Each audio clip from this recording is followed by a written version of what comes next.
Oh well. We have VODs.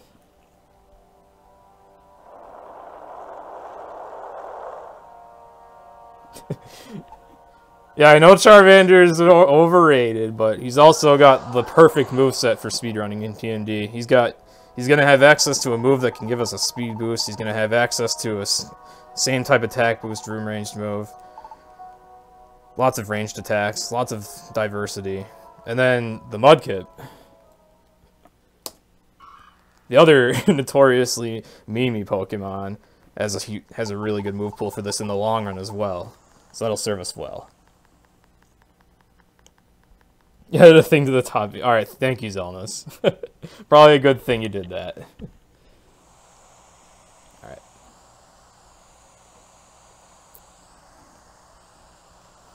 Another thing about the Pokemon Mystery Dungeon series, not only are you a Pokemon, but there's a whole bunch of story. And you even get to talk to other Pokemon. You wouldn't think a spin-off Pokemon game would have a good story. But when you see the Mystery Dungeon series, you won't look at other video games the same way.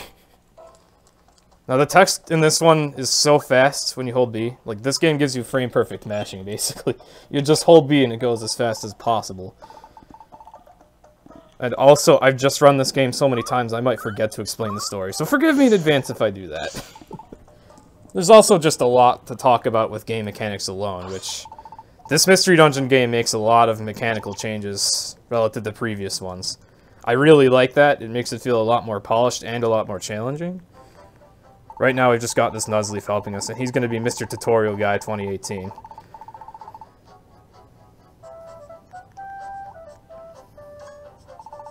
This game actually tutorializes the gameplay. Right now, it's basically just teaching us movement. So the Mystery Dungeon series is your standard roguelike dungeon crawler, except with a bunch of Pokemon mechanics.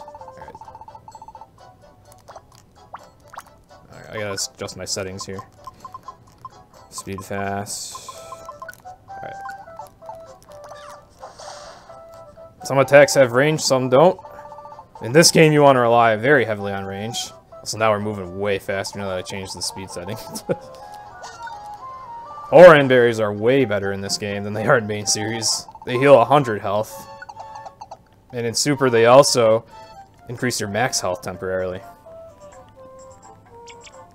Does this include Wonder Code Dungeon? We are not going to do the Wonder Mail dungeons. Those unlock absolutely nothing. Oh my goodness.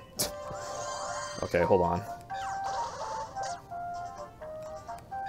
That's an interesting start. Alright, luckily Nuzleaf is way stronger than me, so I just had him just beat those enemies for me.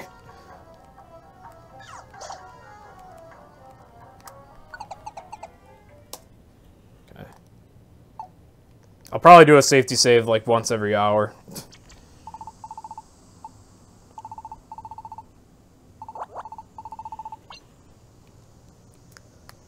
So, Mystery Dungeon, it doesn't look like it, but it's still turn-based gameplay. Like, every step you walk counts as a turn, every move you use is a turn, every item you use is a turn. Items are a lot more important in Pokemon Mystery Dungeon than they are in main series. Oh, I love this music.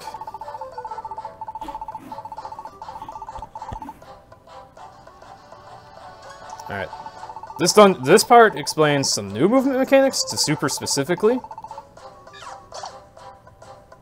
And also, Nuzleaf gives us the worst advice ever right here. It tells you to wait in front of enemies, or A-attack in front of them, to have them approach. Because if you dash into an enemy, it will attack you first. The problem is in this game, enemies also like using ranged moves. Right, here he teaches us about pushing.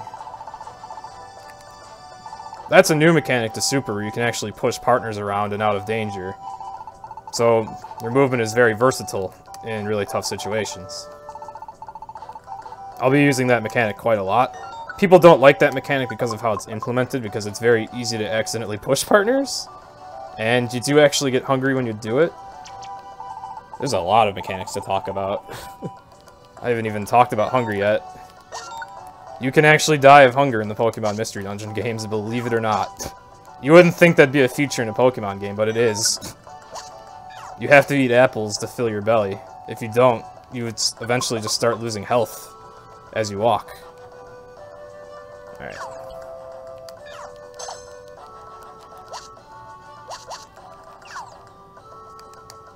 Oh, cool. That one didn't even come near me. Oh, never mind, it did. I have to concentrate a lot when I'm in dungeons, as the dungeons are randomly generated. Pokemon Mystery Dungeon speedruns are all about reacting to what you get.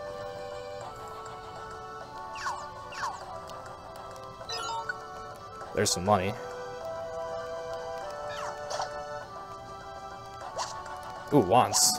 What's this over here? Just an apple, okay. Not very well-known mechanic of this game. The game screen is a little small, it's hard to see, but to make up for it, you can actually look around a room without having to explore it, which is what I just did there. I wanted to see what kind of item was in the corner. Oh, okay. Oh, dang, I wish I would have checked that wand. Wands are really good items. I just ran past one.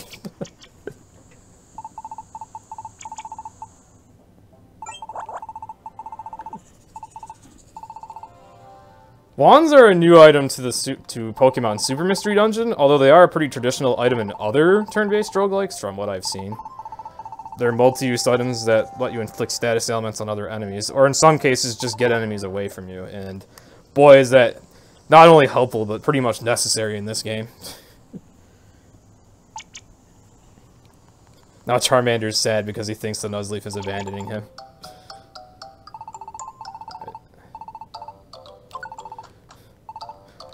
Classic illusion of choice. You can't say no to coming with Nuzleaf. There's a lot of classic Nintendo illusion of choice in the Pokemon Mystery Dungeon series, though otherwise the story is great.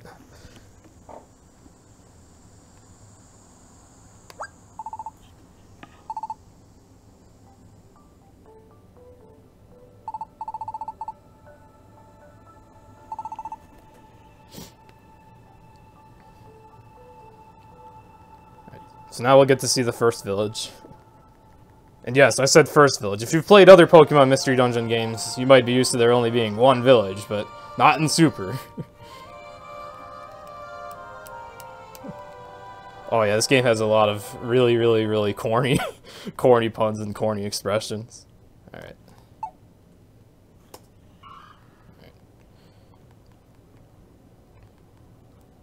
Alright, so I said we're not going to use Wonder Mail dungeons in this run because Wonder Mail dungeons don't really unlock anything or reward anything. They're just there.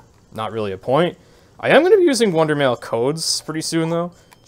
Like a good handful of them really quick.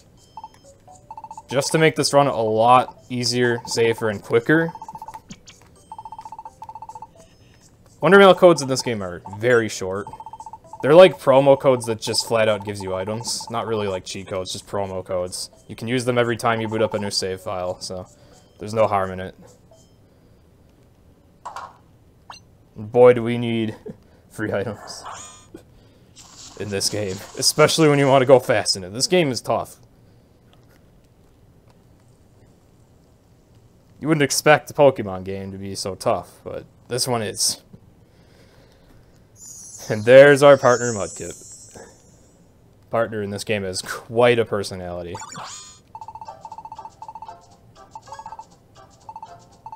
I'll have plenty of time to talk about and demonstrate why we're using these two. Technically, in this category, you can pretty much use anyone you want, but I really like the movesets that these two get.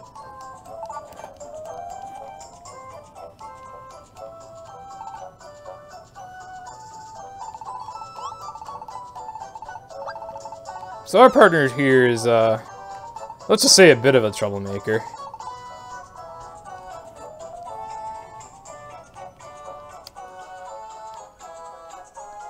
I need a drink of water. We're going to be going through a lot of story during this first day.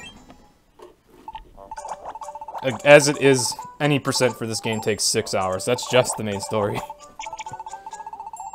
So during today, I get a lot of food breaks.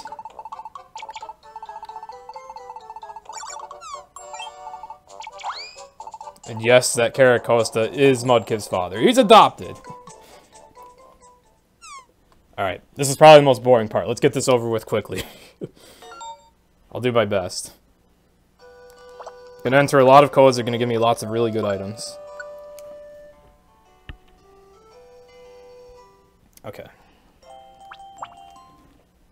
SRPF. Oh. I don't remember these codes very well anymore either. I already screwed up. Oh, okay, I see. Good start! Jeez, good start. There we go, there's one. Alright, H6W7.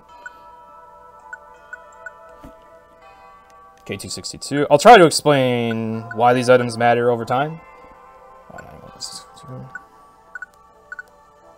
Some of them are just for survival. Wow, I'm whiffing this a lot. Okay, that's a 4. There we go. CNTS N2F1. Yes. Alright, NCCH. 6x6. I'm sure a lot of people in chat are going to be like, oh, this is cheating. But no, they're all promo codes that you can use every run. They don't really do much. We're not doing anything like game breaking here. R5H. 76XQ. There's also actually a category that bans these. That category is really hard. 45. Oh. XR3R. 27HJ. This is the only time in the run I'll be entering these codes, by the way. So don't worry. WJNK2C.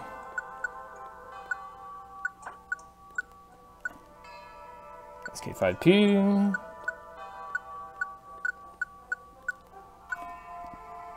OR70. Is that a 1? That's a 9. 10P7. Okay. That's a silly code right there.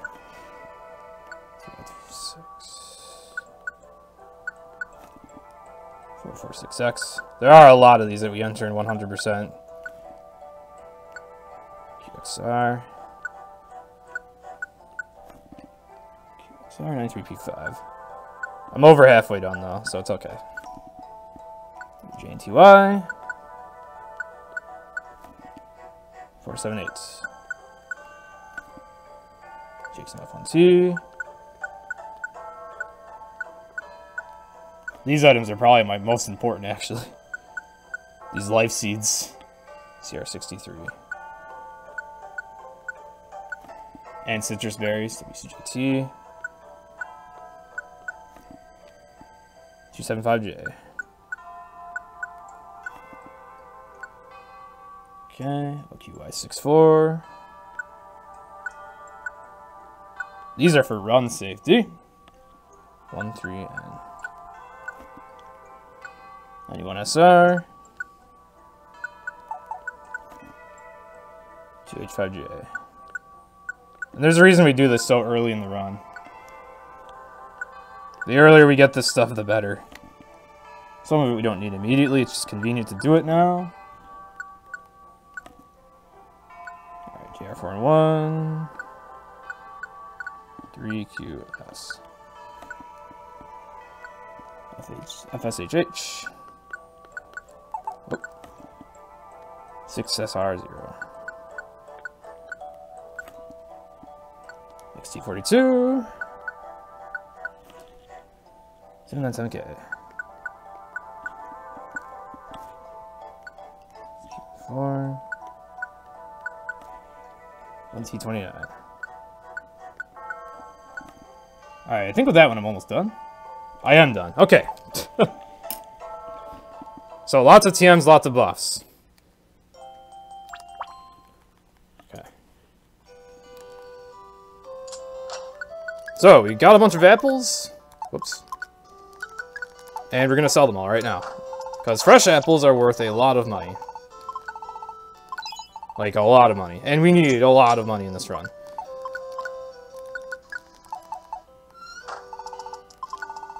I'm selling as many as I can hold all at once here.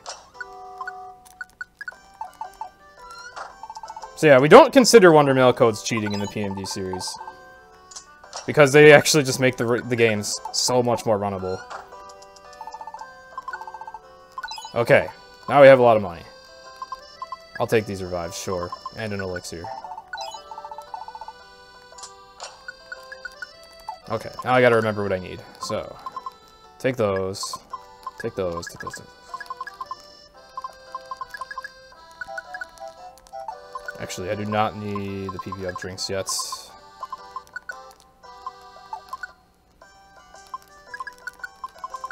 Unfortunately, I don't think you guys can see my bottom screen. Right now, I'm just inventory managing a whole lot. Okay. Hopefully I didn't forget nothing. Yeah, you can also only use each code one time per save. Like, all those codes I entered, they're garbage now. They're consumed. They're gone. Alright. I don't really need my notes for a while now.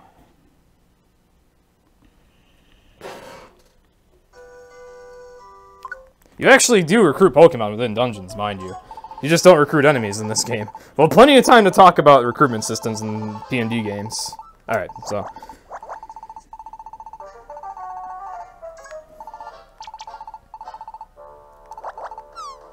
one nice tendency in the Pokemon Mystery Dungeon series is there's like a gradual escalation of the seriousness of the story.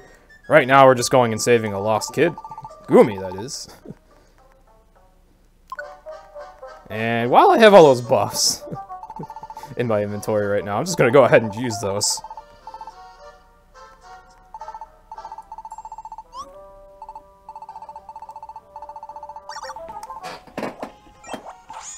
Yeah, plenty of time to talk about anything. Very true. 2 days. Alright. So, citrus berries for more max health. Make myself a lot tankier. Let me play a lot more reckless. And just make me a lot safer. Citrus berries have to be eaten when your health is full to give you a max HP buff. Life seeds for even more. Alright.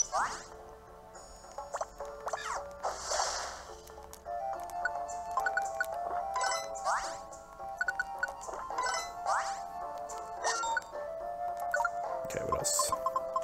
Tiens. And Swords Dance. Okay. Actually, I'm gonna Swords Dance up a lot. For the next thing I need to do. This floor is scripted. Most floors in Pokemon Mystery Dungeon are random, but this one is scripted. It wants to teach you how important items are by giving you that Petrify Orb and telling you to use it here. But, you can also just do what I'm doing and cheese it with a bunch of Swords Dances and the physical move. Alright. So now I get to keep that Petrify Orb, which is really good, because I need it for bosses. I am amused by how Charmander's physical attack is so much worse than his special, that even with 5 Swords Dances, and yes, you can really do 5 Swords Dances in this game. Even with 5 Swords Dances, my Flame Burst is about as good. Oh, shoot. Alright, I'm just gonna get away from here. Okay. Now I'm gonna Petrify you. I can't right now because of this. Okay, this is quite a first dungeon. This Mr. Mime is being a huge troll. Alright. You know what? Okay! That was chaotic. So, I was trying to use Petrify Wands so that I wouldn't have to deal with both of those enemies at once. Petrify Wands give an enemy a Petrify status that makes them unable to move until you do something to them. The problem was the Mr. Mime. As soon as I petrified the Tallow, Mr. Mime used, I think, Quick Guard, which unpetrified the Tallow immediately. Then it used Misty Terrain, so I couldn't petrify it again. That was about the lousiest thing I've ever seen happen in this dungeon in all the runs I've ever done. So I guess this is going to be quite a run.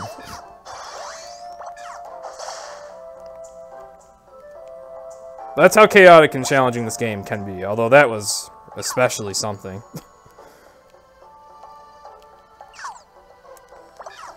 Also, the Flame Burst attack I'm using, Charmander's the only starter that actually gets to start with it.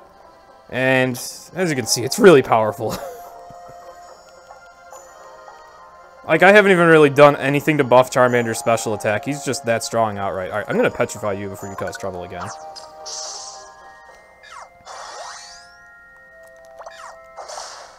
Okay.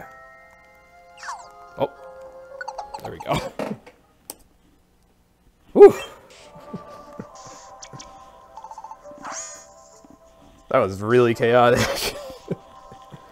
So yeah, Charmander's Slaying Burst is extremely helpful. Sometimes Swords Dance Slaying Charge is also really important, especially on bosses. Right, so now the Goobie's saved. So one thing to talk about that a lot of people don't like about Pokemon Super Mystery Dungeon in particular is the accuracy of moves. You see, because of how the battle system works in Pokemon Mystery Dungeon games, normally there isn't even a speed stat. You just have HP, attack, defense, special attack, special defense. But in Super Mystery Dungeon, they actually did add a speed stat. It doesn't have anything to do with turn order, though. Instead, it affects accuracy and evasion. The problem is it's really heavily weighted against you early on when you're low-leveled. Because this game likes to throw enemies at you that are much tougher than you. So they'll have a higher speed stat, and that makes it very hard for you to hit enemies.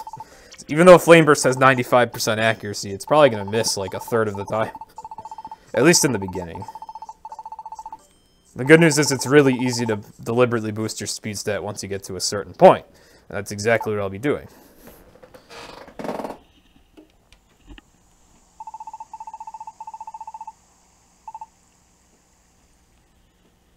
Is the originally scheduled runner? Okay, I am the originally scheduled runner for this. The thing that got thrown off, I believe, was the Nino no Kuni run before this. Which, well, it was not even a Nino no Kuni run, it was Final Fantasy.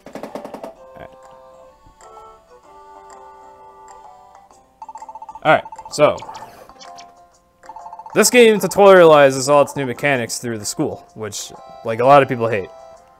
I don't mind it too much, though, because we'll get through it pretty quickly in this run. And actually, I don't mind it because Super Mystery Dungeon is surprisingly complex. You really do want to use every mechanic this game gives you, once it decides to step up the difficulty. And this game does give you a lot of new mechanics. Especially if you're new to Mystery Dungeon in general. There's a lot of mechanics to wrap your head around, so it's not that bad.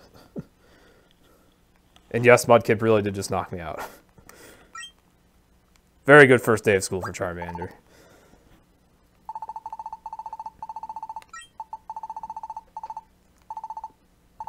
There's something else I wanted to talk about that came up in for voting, but I already forgot what it was. But I'm sure it'll get talked about at length at some point.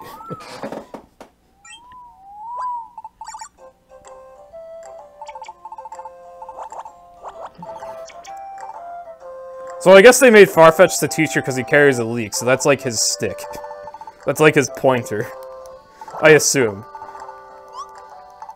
And also, the way he modeled him also makes it look like he uses it as a cane.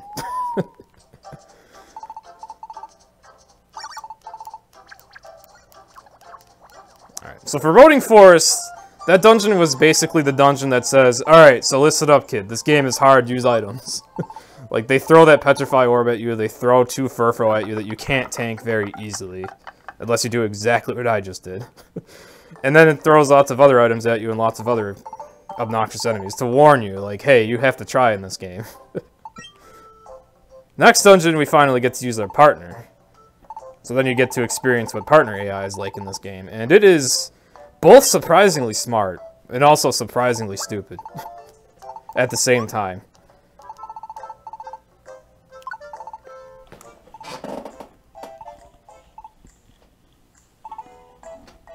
We've done a lot more than one battle. We've done a lot more than that.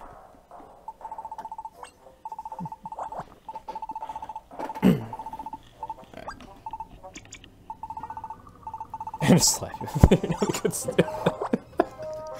imagine Farfetch'd using the leek as a paddle. Oh my goodness.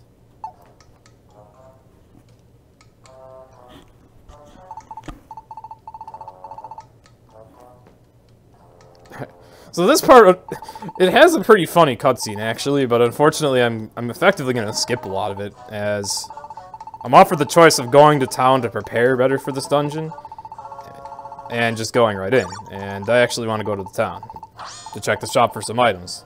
That also happens to shorten this cutscene, so.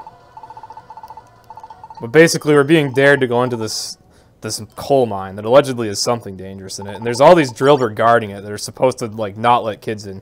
They're really bad at their job, though. Like, really, really bad.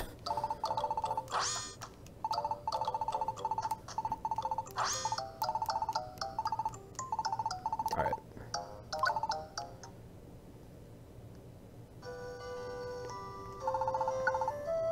Lots of food. Ooh, Luminous Sword. Those are very important in this run. Alright, I'm carrying a lot. Oh, I should probably sell those apples. Fresh apples are very valuable.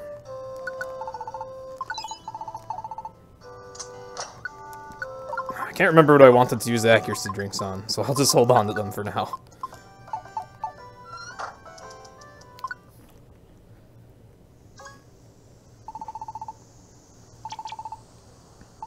I took power-up drinks, accuracy drinks, and PP-up drinks, because all of those, they're specifically drinks that boost the power, accuracy, and PP of moves. I used the power ones on Flame Burst because that's a move I know I'll be spamming. But Flame Burst is already accurate and has a good amount of PP, so I didn't want to use those items. Alright, you get a Life Seed. You get a Waterfall Team. Oh. Nice, powerful, close-ranged attack from Mudkip. He's also got ranged attacks, which he's trying to help me with right now. So when I said this game's AI is smart, I really wasn't kidding. Like, if you've played other Pokemon Mystery Dungeon games, you're probably used to incredibly stupid AI. They just choose moves at complete random, do actions at complete random, and a lot of the time they stand there and do absolutely nothing if they can't really, like, do anything from where they're standing. They don't really move. This game's AI is not like that. This game's partner will try to snipe enemies from a distance because it's safe to do that, as Mudkip demonstrated. Oh, there's a speed boost. Oh my goodness, another one. Flame Charge only has a chance to give me a speed boost, but it's nice when it does. Oh my goodness. You know what? This thing's gonna tank a lot of hits. There. I should be using Swords Dance so I can actually have a powerful physical move. Okay. Moves that buff defense and special defense are very potent in this game. And Charmander's physical attack is pretty bad without a Swords Dance, so I have to wake this thing up. Okay. See, Charmander's Flame Burst is so much more powerful than it should be, especially with the power-up drinks I gave it. I'm doing more damage to a Geodude with it than Water Gun. It's also worth noting, though, that type advantages and disadvantages, while they are present in this game, they're not as potent as they are in main series.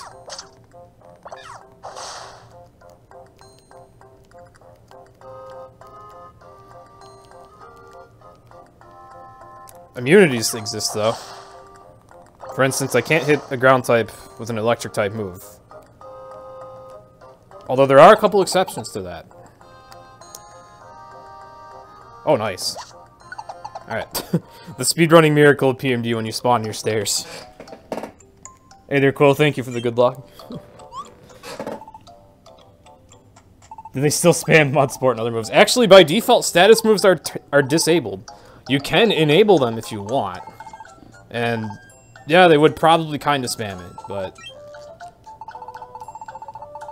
although, even if they were to spam a move like Mud Sport, like, they wouldn't use it when it's already active. They would only use it to enable it. Whereas in older PMD games, they would literally just spam it until it's out of PP. This game's AI is very smart. You'll notice enemy AI is also very smart and also tries to snipe you with ranged moves all the time. Unless you lure them into a corridor, which is what I do a lot. That would have hurt. Dang it.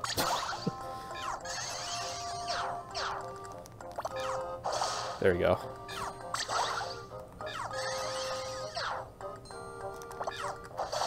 Okay. Wonder Tiles restore reduced stats. Glad there was one there since we both had reduced attack. Uh-oh. Okay, yawn is dangerous. Well, we're gonna be here a while. It's about to be nap time. Okay. Ember's very weak. Ember actually has range in this game. It's a 2-tile attack. Okay. Luckily, we killed that enemy. Oh, shoot, fire. Flash fire. Alright.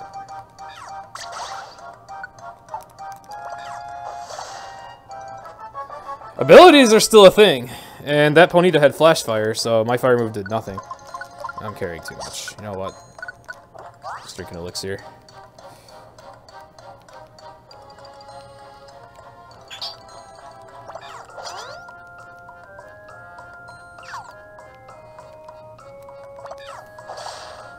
Oh yeah, and peeps familiar with older Mystery Dungeon games, if you hadn't noticed. Your partner effectively starts this game with that IQ skill called Get Prober, which enables them to use ranged attacks from behind you. So even in corridors, they can be very supportive. Oh.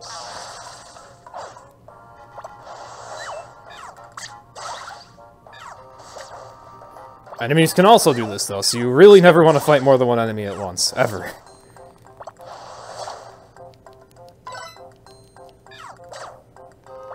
And if this game's looking easy so far, it's only because I gave myself way more health than I'm supposed to have. And even with all this health, pretty soon the game will start hitting hard. Oh, shoot. Might have been able to avoid this.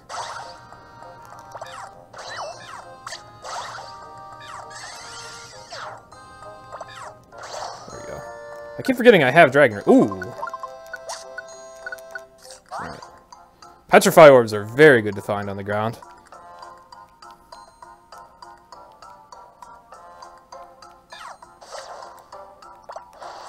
Anyway, I keep forgetting I have Dragon Rage. Dragon Rage is nerfed in this game from how it is in main series. It's really inaccurate. And it also only does 30 instead of 40, which at this point in the game 30 damage is still pretty insane, but I don't rely on Dragon Rage due to its poor accuracy. Ooh. Okay, I saw 2 enemies in there. I didn't want to deal with that. I'm glad this thing does not have flash fire. Mudkip's gonna try fighting this. He's out of water gun. Maybe he'll use waterfall now. Or maybe I'll just kill that enemy. Okay.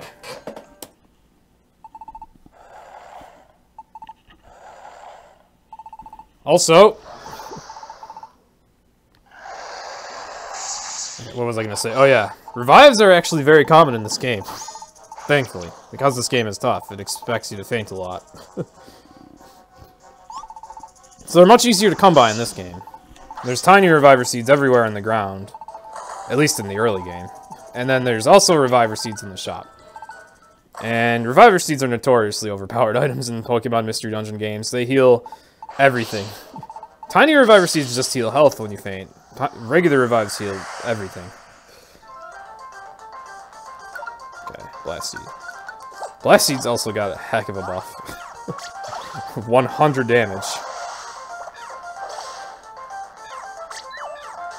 Uh-oh. Alright, I'm gonna get out of the way of that. Okay, that would have actually killed me.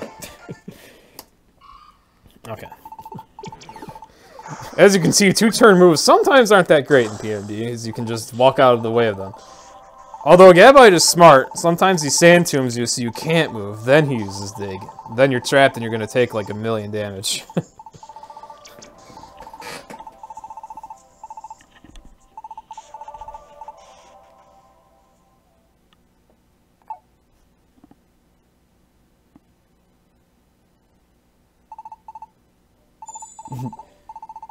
This is on 3DS. And yeah, I'm supposed to have like 40 health, not 80.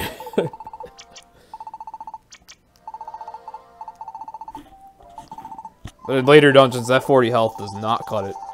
Or I guess it's more like you'd have 50 health. So one thing about Super Mystery Dungeon is level ups are quite weak. They do still help. They help quite a bit. Every little bit helps, but they're not as potent as you'd expect them to be. Most of the time when you level up, you only get like 1 point in each stat. Maybe 2. This causes your HP to be really low. Although that's why they made Oran Berries boost your max health. Haven't actually gotten to demo that yet because I haven't needed an Oran Berry yet, but I will at some point. I'm pretty sure every time I've ever run 100% for this game, I've ended up wishing I'd kept more Oran Berries, so I think I'll hold on to those more carefully now.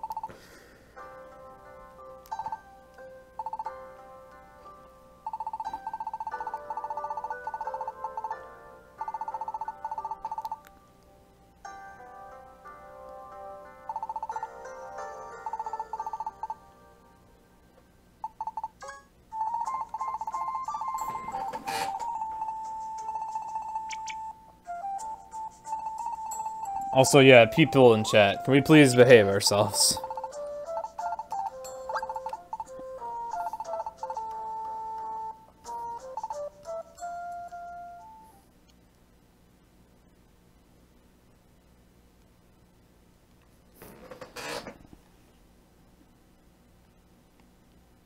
Just finished working at free the next day so you can watch. Alright, thank you for the good luck, Shiza. Much appreciated. I'm gonna need it, especially by nature of Pokemon Mystery Dungeon.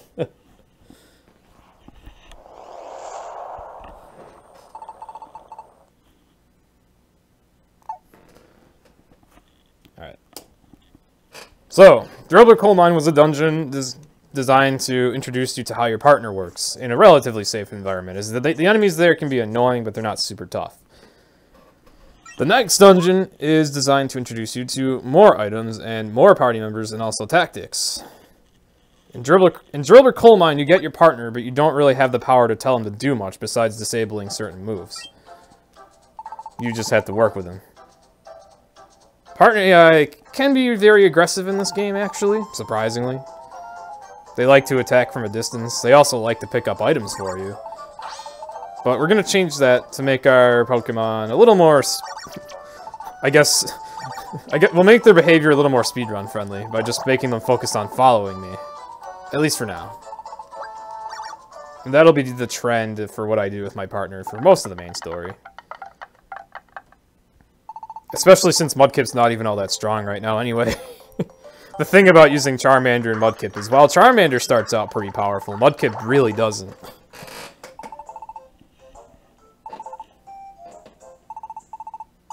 Next out the attack of one of your Pokemon, it still couldn't one-shot most of it. Yeah, it sounds like this game. But the hardest dungeons in this game still really demand that you have partners with you that are also very strong.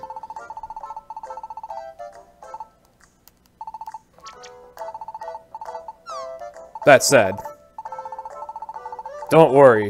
I will demonstrate how to break this game really, really, really fast. Once we get to a certain point. We will have plenty of Pokemon running around one-shotting stuff.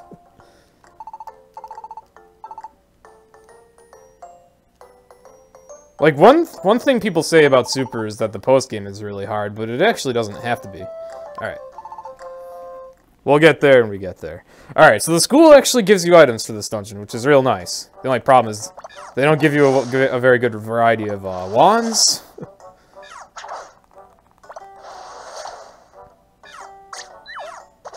Okay, so. Now I can adjust tactics. Tell everyone to focus on following me.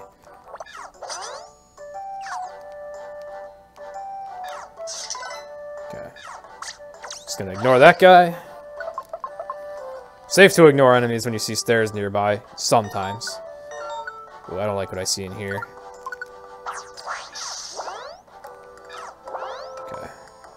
Never want to fight more than one enemy in this game, ever. If you can help it. At least, not until post-game when you become super powerful. But for now, I really want to focus on just fighting stuff one at a time. So, oh, it's just money. I did not need to check for that.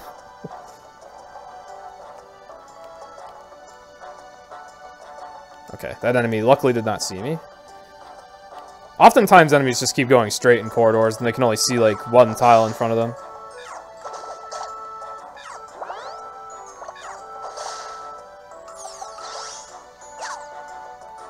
Oh, don't fight that guy, he's petrified.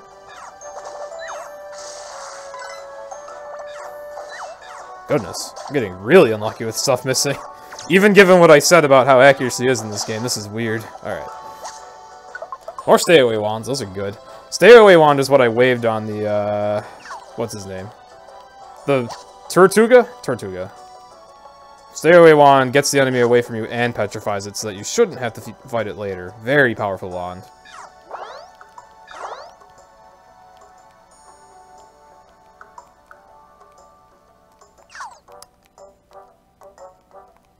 Okay, and I was able to run away from that Mienfu.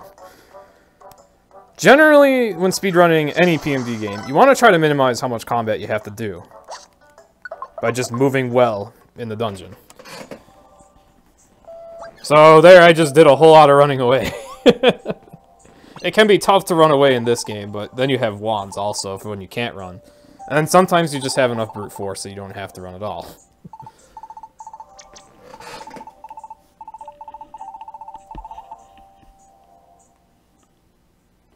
How far in is said point? Assuming you're referring to post-game where I start breaking stuff, probably like 12 hours in at the earliest is when I'll finally be like super overpowered. Day one of this run is going to be getting through the story and getting powered up. And then day 2 is going to be the real speedrun. Where I'll just burn through recruits, burn through missions, burn through everything real quick. Pun not intended. I am playing as a Charmander right now. Oh shoot, hello. Didn't see you there. Dang it. This is why I don't like using Dragon Rage. Okay. Wow, getting a lot of stay away wands.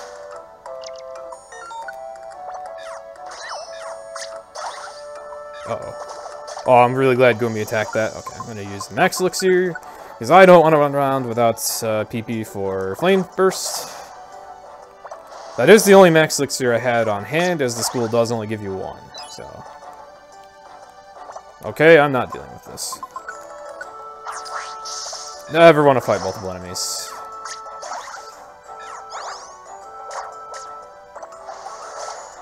Okay. Oh yeah! As you use moves, they get upgraded. Each move in this game has an experience bar, just like the Pokemon themselves. Okay, I don't like what I see there. Uh-oh, I made a movement error. Uh-oh, uh-oh. I didn't want to walk in that corner. Okay.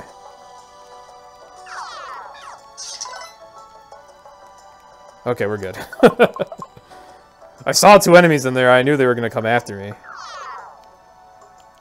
You really don't want to make movement errors when you're trying to run. Anyway, moves have experience bars. Those bars go up as you spam the moves. I shouldn't say spam, but, you know, as you use them. It's a small reward, as you get a little bit more power as you use a move. You get a little bit more accuracy and a little bit more PP. It's not broken, it's just a slight helping hand, and a little reward for keeping a move for a long time.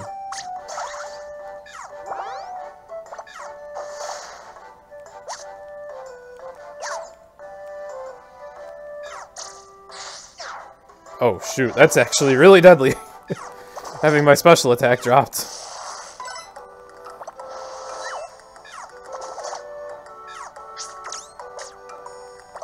Oh yeah, sometimes your partners cover attacks for you. This is random, though. Okay.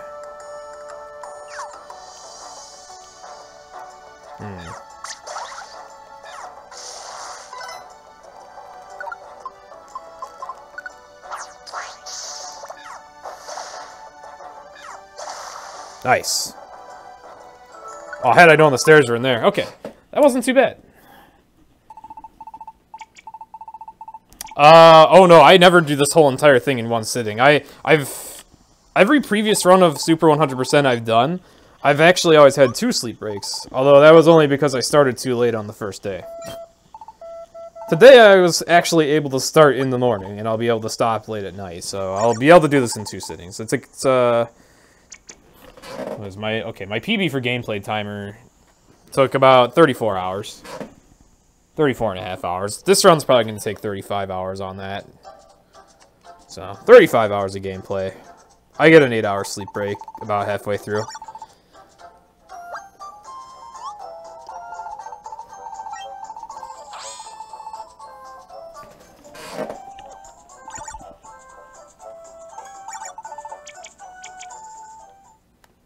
How did I get my name? I made it up. Because I like pizza. How many hours of sleep? 8 hours. I keep myself healthy.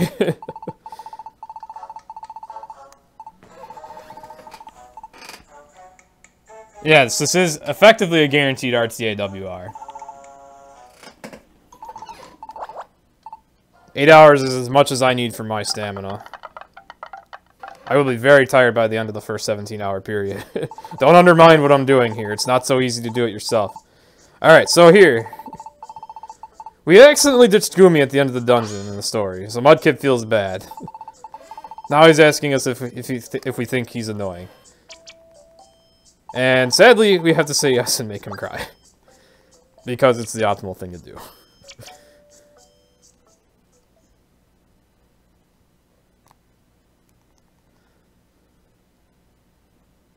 So now I made Mudkip sad.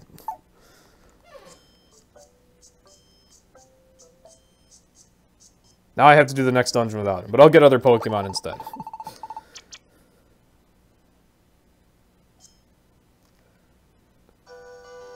Poor Charmander also has to walk to school alone. Okay. Saw some fresh apples. I think I have some. I have 1. Okay. That's fine. I'll take a roll call orb. Alright, once again all my items are going to get put in storage.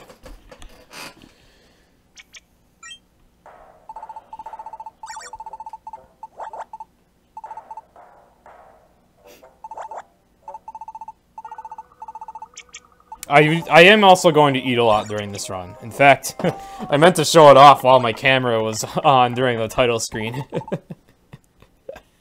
But I have like a whole bunch of food off to the side. I'm taking good care of myself with this run. Don't worry, people. I'm taking very good care of myself with this run. In fact, I'm probably going to start eating during cutscenes soon. Right now I'm fine as I ate breakfast, but these cutscene breaks are going to be really helpful to me soon.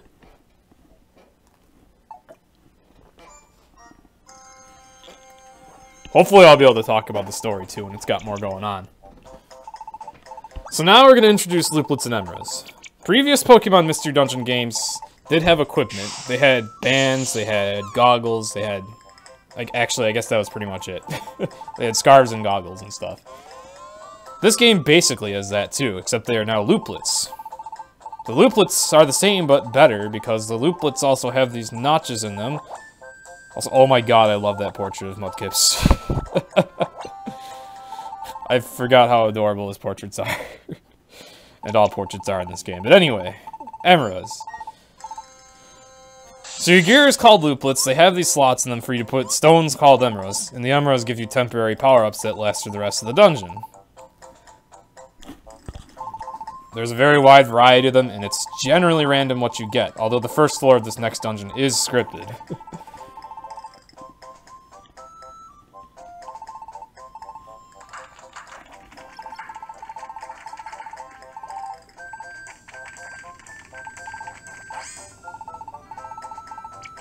Be up for roughly 30 plus hours. Yeah, I'm not brave enough to be up for 30 hours.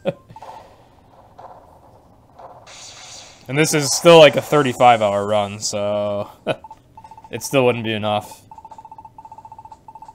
I'd rather take good care of myself. I have done 24-hour runs. I've done the Pokemon Mystery Dungeon series race, which is any percent in the series. That's 24 hours or less if you're good, but I'm not brave enough to be up for 35 hours or 30 hours. That would be... There's a point where bravery is just stupidity, so...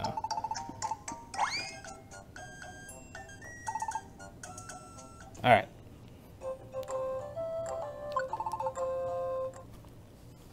So now we get to experience one of the big changes Super makes over older PNDs.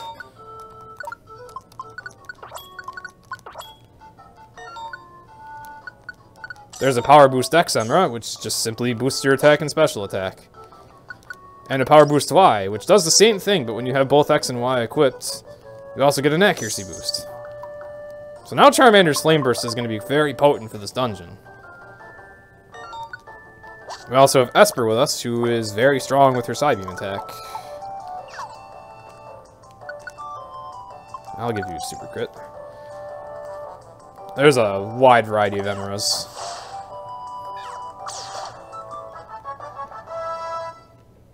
I gave Esper one called Super Critical, which boosts her critical rate with super effective attacks. And yes, older PMGs did have an IQ skill that did that. Many emeralds replace IQ skills. Okay, that's fine. From older PMG games. Like, older Pokemon Mystery Dungeon games had a stat called IQ that you had to boost to be able to get certain attributes. And quite literally, you needed it on your partners to make your partners less stupid. It still wasn't enough, but it helped. You can also crush an emerald you don't want for a temporary stat boost. That stat boost only lasts for the dungeon. But it's something. Like crushing a yellow emerald gives me an attack boost. Ouch.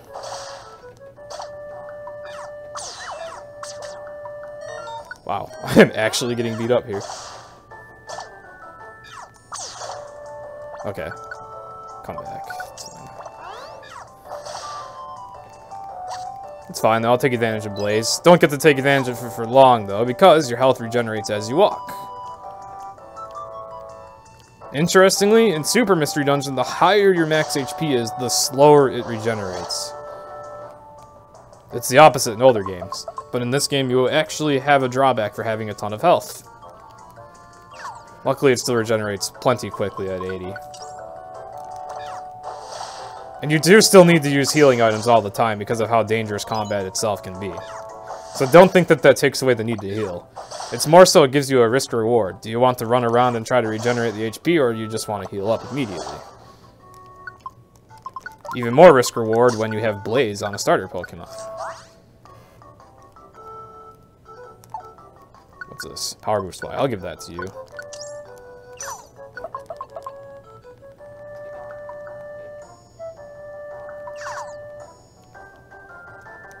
Now these Looplets they're not very good.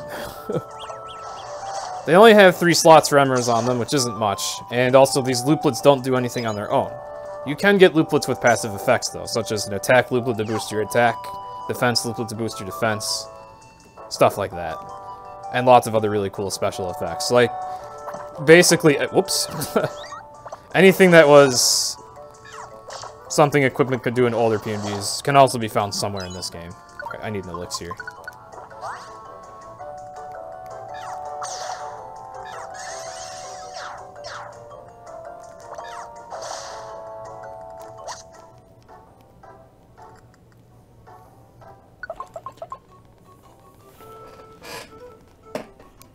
Ooh, what's this? Truant Wands. Oh, okay, I don't care too much about Truant Wands.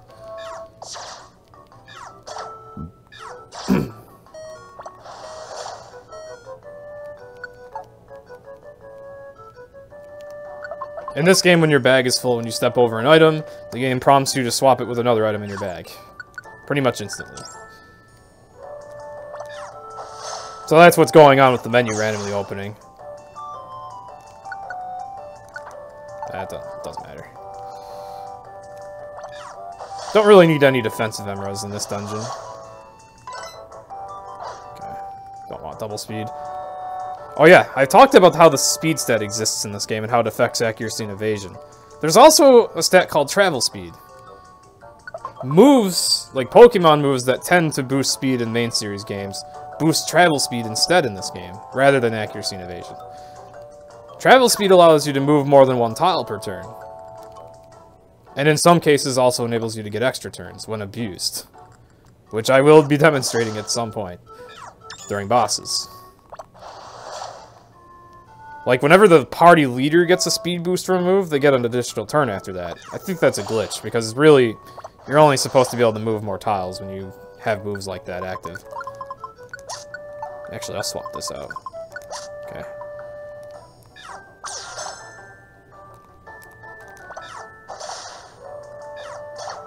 Okay. Boy, I'm already level 10. It's pretty early to be level 10. This must have been quite a slow run thus far. Actually, I am pretty far behind my personal splits, so... Yeah, I guess this could be going a lot faster. Not much I can do, though. Early game in Super Mystery Dungeon is all RNG.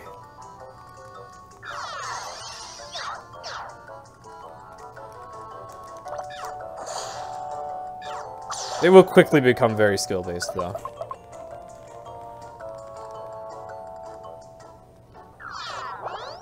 I probably should just run from this, but whatever. We killed it fast.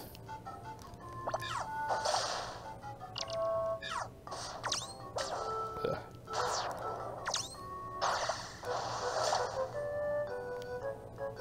Ugh, I really don't like big rooms in PMD games. Because enemies tend to find you really fast in big rooms. Nice, both my Dragon Rages hit. Alright, we're done here.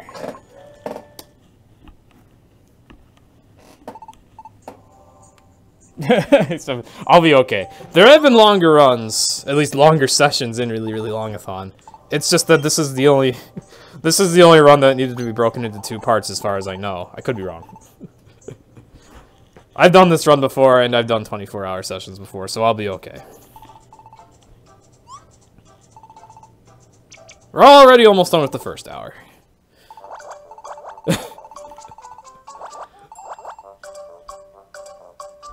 Mudkip doesn't get along well with the school bullies.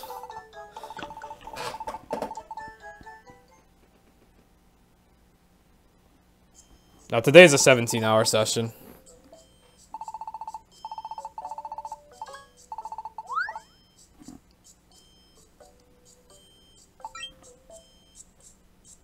There we go, 1 hour. At least on my timer.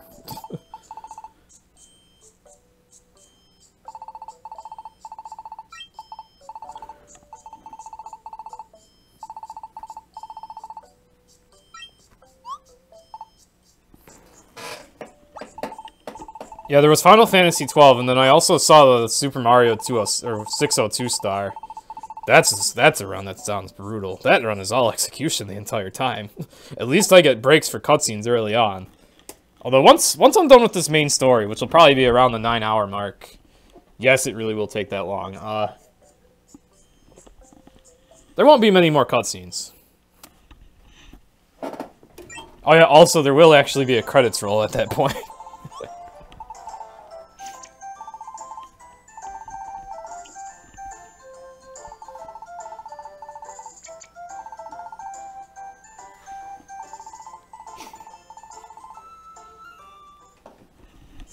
This game's perfectly fun.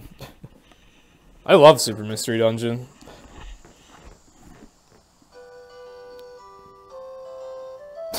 Casual gorilla standing outside my house. Okay, then. Randomly generated NPC. There are a few randomly generated NPCs. Super's mechanics are just... There's so much more depth to them. That the skill ceiling for this game is really high. Especially in a speedrunning context. Alright.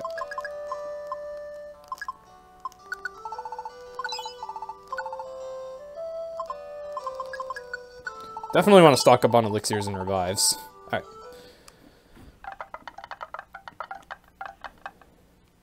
Ding dong dong ding. It feels like Sesame Street with Pokemon. Don't worry, it won't pretty soon. Don't worry, if you think this game is a kid's game, don't worry, you'll be shocked later. You will actually be really, really shocked. If you think that this game keeps the atmosphere like this the whole time. All of this is only to tutorialize mechanics and warm you up to your partner and other characters. But don't worry. It is shocking how serious this game gets. And how cool it gets.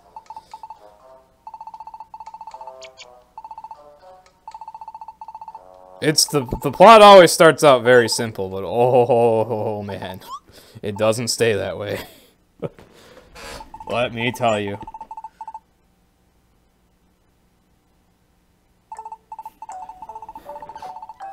I'm not certain what happened to the Ni no Kuni run, as I was sleeping during that time, basically. I believe someone in chat reported that the runner is okay.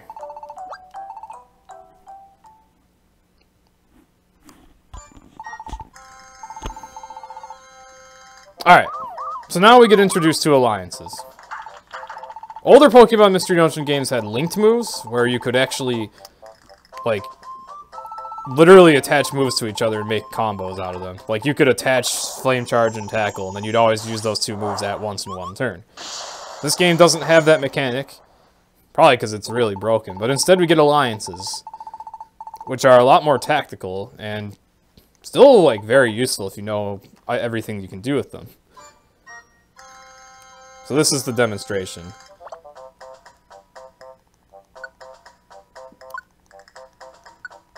You choose a move for every party member to use at once, they surround the enemy, and then they all use it at once. And whenever anyone's using a move that has a type disadvantage, that move gets a huge power boost, which I will be taking heavy advantage of that. Alright, that's the last tutorial. From here on, it's all serious. And the next dungeon picks up the difficulty a fair bit, so...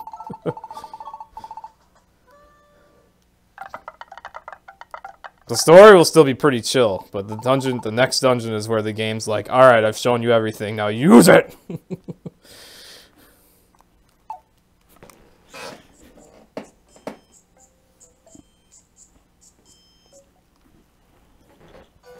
Oh, as you can see, I'm great at field movement. Alright. I guess I'll take escape orbs for run safety in case I mess something up royally later. I'll just always want to have an escape orb with me, probably. I don't normally use escape orbs ever, but for marathon purposes, it's probably good to have those in case I forget something important for a dungeon. And don't want to have to deal with missing it and winging it.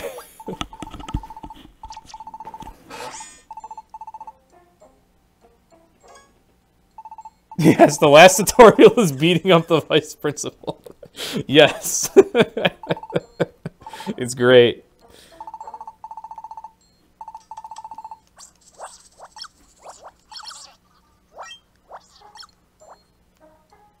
Alright, so now we gotta go rescue a Bidoof. Because I wanted to go and get honey for its sick mother. Very cheesy little story. This game definitely starts out real cheesy. It's all just to warm you up to your starter and partner, though. And also teach you the mechanics, which you do need to use. Or the game will kick your butt.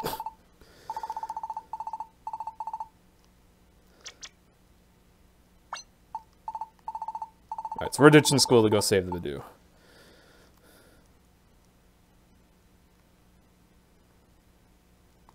Alright. Shop has more items. I was really hoping he'd have a looplet for me, so I guess I'm just gonna have to go with standard looplets. Alright, so. Don't need that many revives. I do need a Petrify orb, though.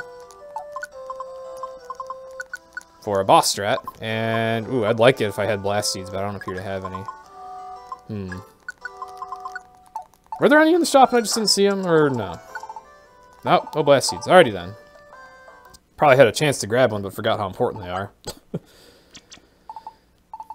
Oh well, as long as I have the Petrify orb, I'm okay. Maybe I'll find a Blast Seed while I'm in here. Blast Seeds are very powerful items. I used one on Gabite for the first boss to inflict a fixed 100 damage.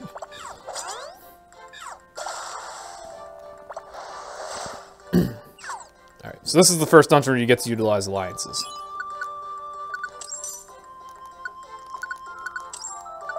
And Emeralds. Alright, so now I have a Confusion Guard. So now I'm immune to Confusion, which is really good to have in this place, because there are Venonats that like to use Supersonic a lot. And Confusion is pretty insane in Pokemon Mystery Dungeon. Distance dodge, that's whatever. Oh! Making a lot of movement errors. Oh well. Whoa, there's a lot of stuff going on in here. Do I have Pounce Wands, or did I forget those? Oh, I did not. Okay, cool. Pounce Wands are probably my favorite item. Very tactical. Very useful for getting away from enemies. Alright. So there, I just had Mudkip use Mud Bomb on a flying type. Normally that wouldn't work. But it does during an alliance. And it actually hits quite hard, too. Oh, I want that seed, but... Oh, it's a blast seed. I really want that seed.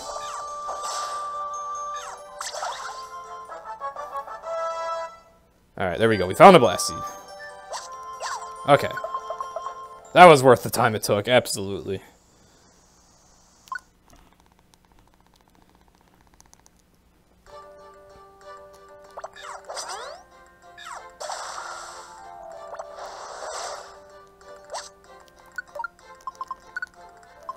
Do that. Now Mudkip's got a little more power. There, I'm pushing Mudkip back so I can reposition myself to snipe the Zingoose a little, or Zigzagoon a little bit more comfortably. Oh shoot.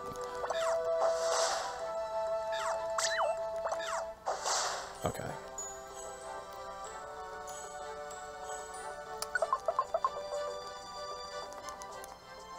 It is nice being a fire type in this dungeon. In any percent runs, this dungeon is a terror because you have to play as a water type that doesn't have ranged moves. I do have a water type partner with me. So as you can see, this place really oh jeez. This place really likes bug types and grass types.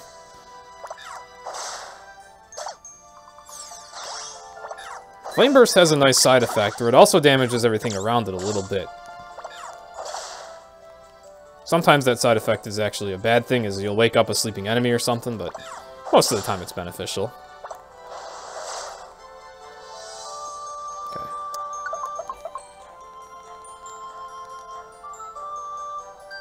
Or negligible, as eventually 10 damage is nothing.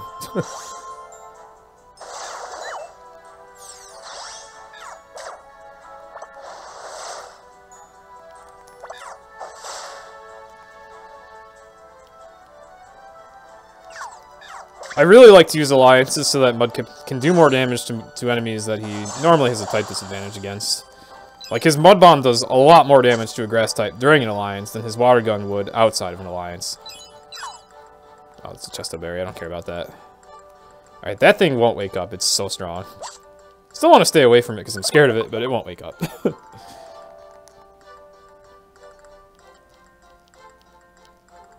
Ooh, a shot. Alright.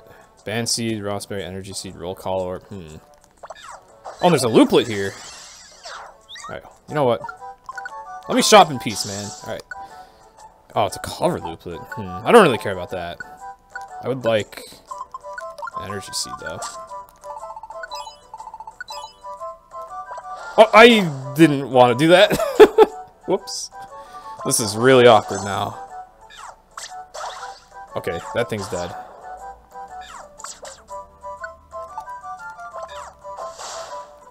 And no, I'm not going to steal from Keck. Stealing from Keck would kill me. It just flat out would kill me. You don't want to mess with Kecleon in this game. He's no ordinary Pokemon. At all.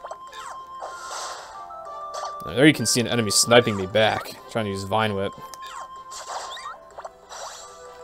Vine Whip actually is ranged in this game. Alright. Emerald, that's whatever. They have a new kind of orb to complement complement Looplets, and that is the Emera Up Orb, which just gives you one more slot for inserting Emeras. Kind of useful right now, since our Looplets only have 3 slots, which isn't much. And it's really nice to have more slots for those during boss fights. Mud Slap. I prefer Mud Bomb over Mud Slap for power. Oh yeah, I don't have any Flame Bursts. Okay. Oh yeah, Chesto Berries work differently in Pokemon Mystery Dungeon. You can't eat them while you're asleep, because you can't do anything while you're asleep. So instead what a Chesto Berry does is give you a status that makes you immune to sleep for the rest of the floor.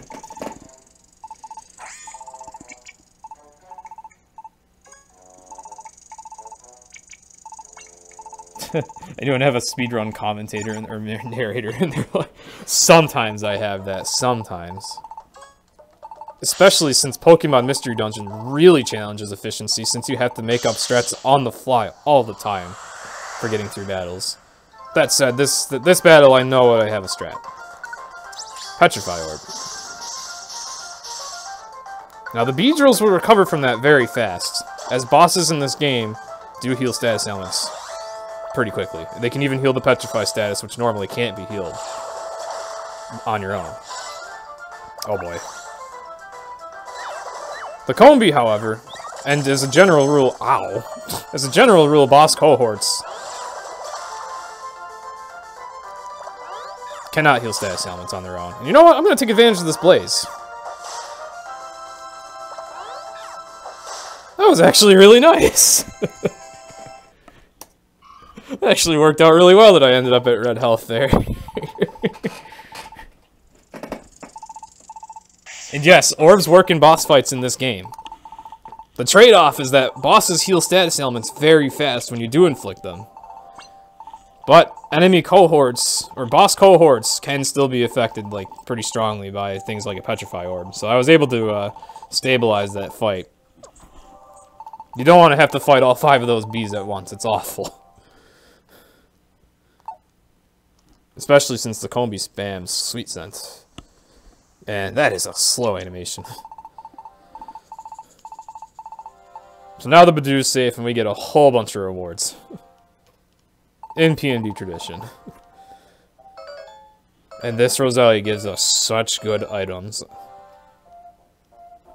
That Pure Seed warps you to the stairs, so it's an amazing emergency item, and also just can save a lot of time in general. 5 Guiding Wands to point you to the stairs. I also have 40 of those from Wondermail codes. Obviously great for rushing through dungeons. The Perfect Apple and the Weather Looplet to sell or use. And yes, this game has actual perfect apples as items.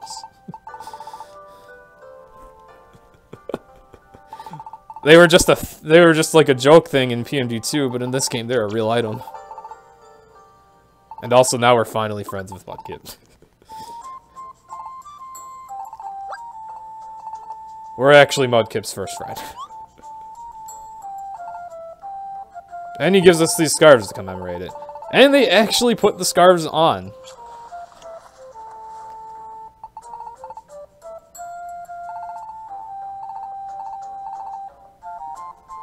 They finally have your characters equip something. Visibly. The one nice thing about models, that's so much easier to do with a model. Unfortunately, they didn't do a great job with all the models. Here I don't have to hold B. And also we get to see my favorite Pokemon.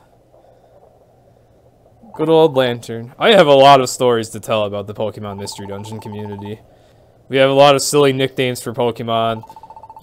Every runner has a Pokemon they really love. For me, it's Lantern. And I didn't know how much I liked Lantern until I started speedrunning PMD, but then something happened.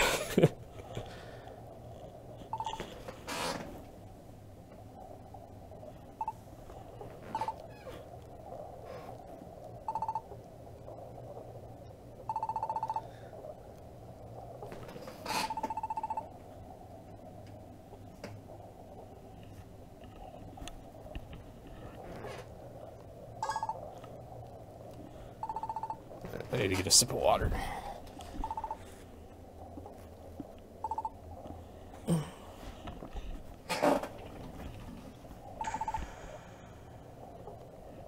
And the Wailord's been turned to stone. Remember when I said that this game's story would get more serious? There's, like, your first taste of it. There's Pokemon actually being petrified. And not the petrify status element that I've been using on enemies in dungeons, but, like, actually stone petrified. That's something that comes up a lot in this game as a story point. And our big problem is to figure out why that's happening. And yeah, we actually wear this scarf now. Luckily, they did a really good job putting it on Charmander. Like, it looks adorable on him. Sadly, a lot of the Pokemon starters It kind of just ends up looking like a bow tie or something. Like it does on Mudkip.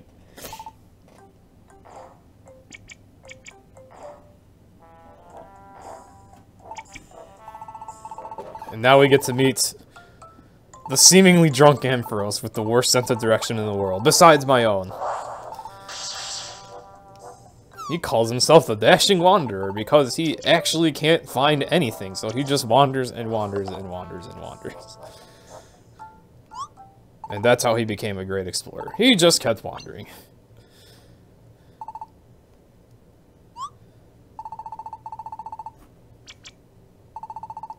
And no, I'm not kidding. He really is a great explorer.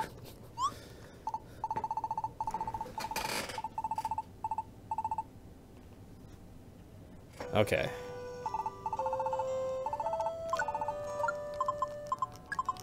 I'm gonna sell the perfect apple for a bunch of money. Money is very important in this run. I need so much of it. Defense looplet. I'll take a defense looplet, fine. Okay.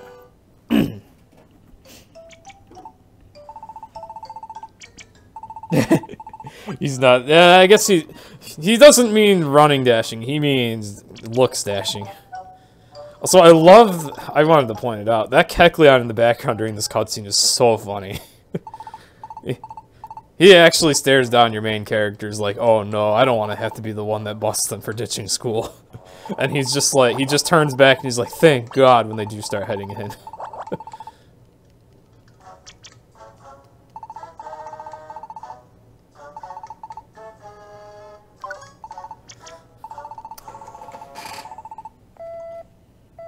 Pokemon Mystery Dungeon series is always full of nice touches.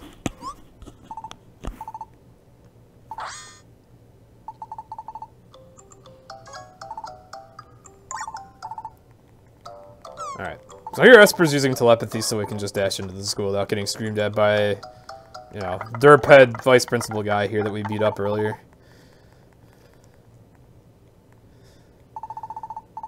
Still gonna yell at us though.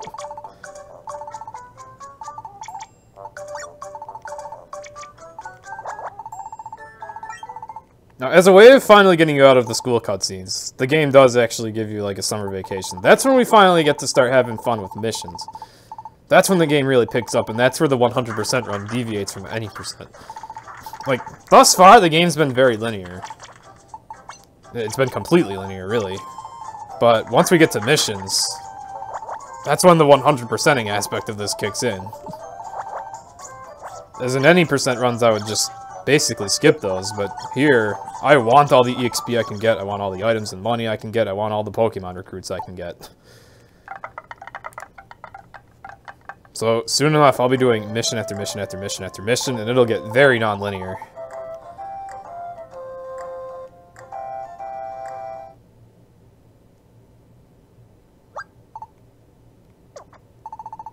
Alright, so now we're gonna go out to return Ampharos' item.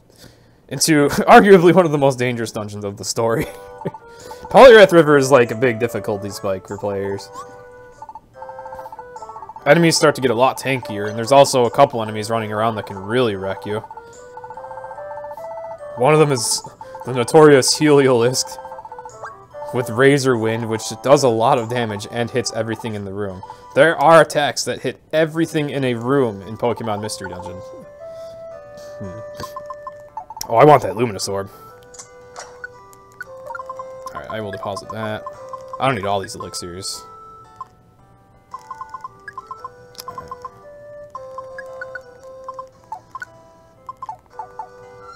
Luminous Orbs are very important to me in this run. Not just for clearing floors fast, but there's actually a very specific purpose I have for them in mind.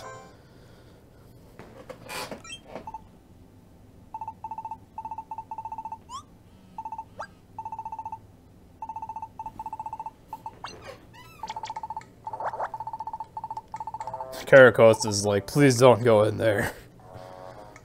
He knows how bad it is in there, but we're going. We're going, and I'm probably finally going to start using a Reviver Seed or two. Alright. This is a dungeon where I'm very likely going to need to demonstrate how important item usage is in this game. During Nectar Meadow, I relied quite heavily on just ranged attacks. Yeah, I'll just deal with you. And alliances.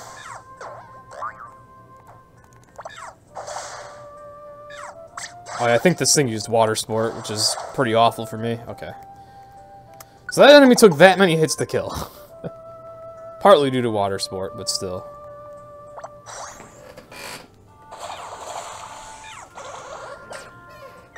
Uh-oh. Alright, I'm gonna use a stay away wand on you now that my partner's confused. You don't want to deal with confusion directly.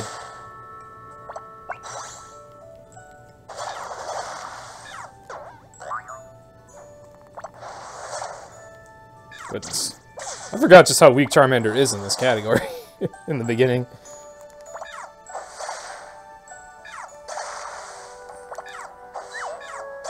Alright, thankfully I gave Mudkip Waterfall for a nice, powerful, close-range attack.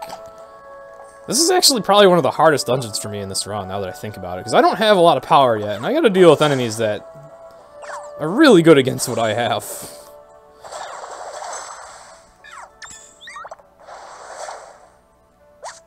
Power Boost Fly, I would like that a lot. Oh yeah, I should probably put my defense looplet on. The weather looplet. Weather looplets protects you from weather stuff like sandstorms, just like the weather band in older PMGs. And that weather band is special because it also has. You know, I'm gonna start using stronger moves. It also has a bunch of slots on it.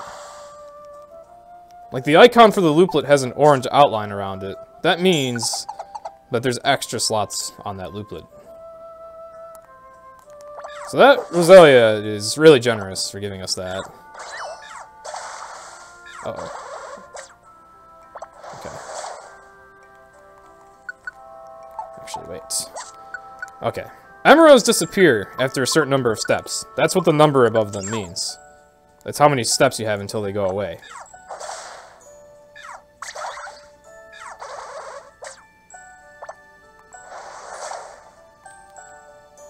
But, as soon as you touch it, it won't disappear. So sometimes you can grab extra emeralds for yourself. Just by making sure to touch them all, then grab them up later. Or pick them up later. Like there, an emerald broke. So it adds a little bit of strategy when you enter a room. If you see emeralds on the ground and enemies, you have to decide. Do I want to just fight the enemy and not bother with the emerald? Do I want to go for the emerald and take some hits? Emeralds are really good items, so you really don't want to go without them most of the time. I'm just not going to deal with you.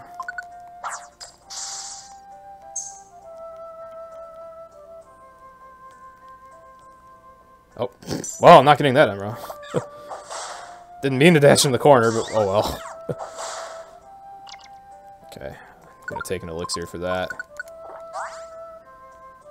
This game does kindly warn you when you run out of PP for a move, because it knows how important it is that you can use all the ones you need. All the moves you need, especially ranged moves. I'm doing a lot better now that I'm using better moves and alliances. Okay, what's this? Big ears! Oh, now I can see all the enemies. That's like having X-ray specs, almost. Okay. Last thing about those break rooms is not only can you manage your inventory if you need to, you also get everything healed. Oh, goodness, here's the death enemy. They're not too bad at close range, though. Yeah. Crush that for some health. Poison Guard's not that helpful. Heliosks are the scariest enemy of this dungeon because of Razor Wind and how powerful it is, especially at a distance. Goodness, you can see how potent charge is and how potent a special defense boost is. Actually, I don't have a choice but to go this way. I see a lot of enemies coming. I don't like this. Okay. Maybe we'll be okay. Yes, we'll be okay.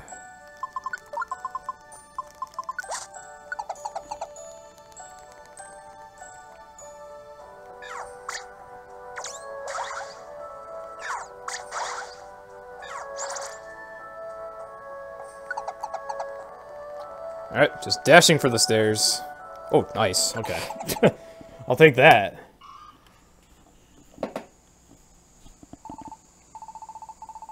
Yes, Heliolisk does have dry skin, but alliances also let you break through immunities that are imposed by abilities.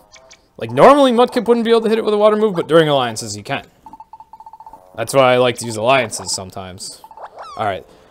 This fight I really don't have a good strategy for. I really don't. During any percent, I have a great strategy, but for Mudkip and Charmander, this is a tough fight. A really tough fight.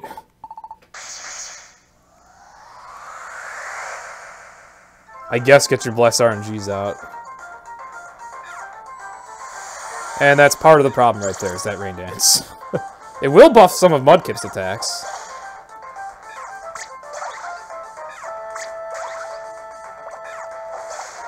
But it weakens mine.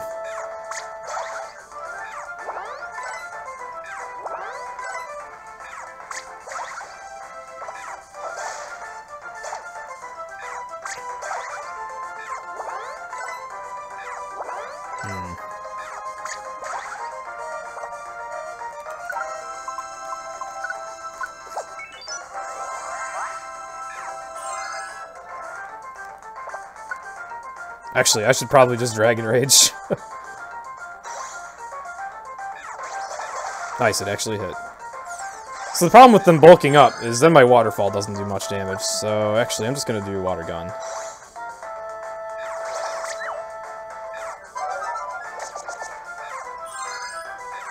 Alright, they keep spamming Protect, so luckily I can just keep alternating enemies. That's actually fine with me.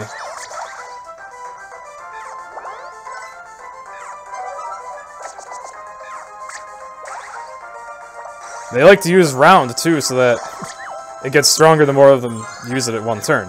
I'm getting really lucky, and they're not all spamming Round, but when they do, it is potent. And yes, these guys do have a lot of health. Alright, whatever. I'll get a Blaze off. And I'll miss.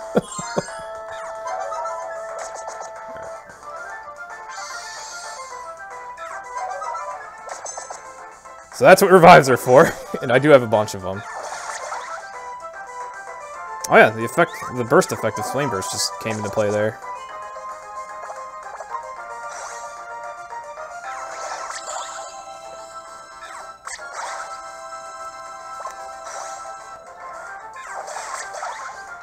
Whew! That is a long fight in this category. Don't try counting how many revives I use in this run, by the way, because that count will get really high eventually. At least I got that far without needing one. And there's Ampharos saving our butts. Proving he's as cool as he says he is.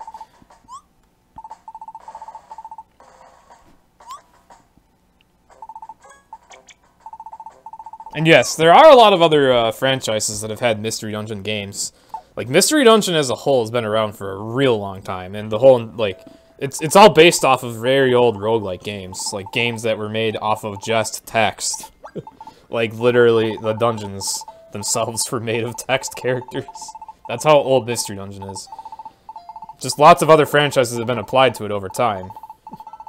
Pokemon being one of them. We got Pokemon Mystery Dungeon Red Rescue Team and Blue Rescue Team, and I want to say 2004? Maybe I'm wrong. It's like 05, 06, 04, somewhere around there. And we've had a bunch of other PMD games since. This being the most recent.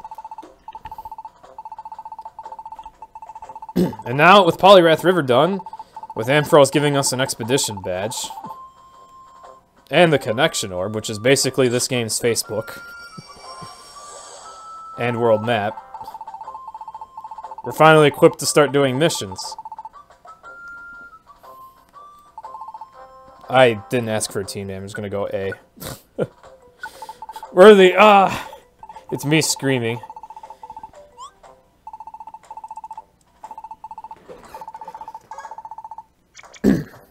So, older Pokemon Mystery Dungeon games, you had job bulletin boards, where you just took jobs that were somehow posted there while Pokemon were crying for help, and it made no sense. You did those. You went back into old dungeons that you'd done before in the main story, rescued Pokemon, or sometimes captured outlaws, got rewards, moved on. In this game, the missions are obtained through the connection orb. Also, now Ampharos is being communicated by a Dedenne using the connection orb like a walkie-talkie. The connection orb is basically a smartphone. It's kind of funny. Like you wouldn't think the Pokemon would have so much technology, but they do. But anyway, missions get posted in the connection orb, and that's about to be tutorialized. And that's what I'll be doing a lot in this run. Because in this game, you recruit other Pokemon by doing those connection orb missions. That's how you recruit stuff in this game. That's how I'll be recruiting every species in Generation 6 for 100%. There's lots of connection orb missions. There's other ways to recruit stuff too, and there's still some exciting dungeons and treasures to get. It's not all just missions, but a lot of it will be. The cool thing about this run is as we go, I'll be burning through missions faster and faster and faster and faster. So here's our first mission. I'm gonna go save a Sylveon. Wow, I got really unlucky. The floor count for this mission is random. This mission is always in Foreboding Forest, but it has a random floor count. It can be anywhere from 2 to 8. And I just got the 7th floor, so this is gonna take a while. All missions have random floor counts, though, so it's not a super big deal here.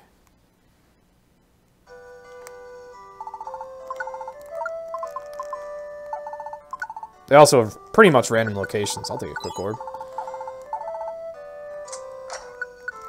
Oh yeah, I got a bigger bag, too. I don't even really need to inventory manage. So this is a mission you always have to do. This mission is effectively scripted, with the only really random aspect being how many floors you have to do. The enemies are powered up. Foreboding Forest is different from how it was last time. They're still easy, but they're not jokes. I really need a Swords Dance. Yeah, that's better.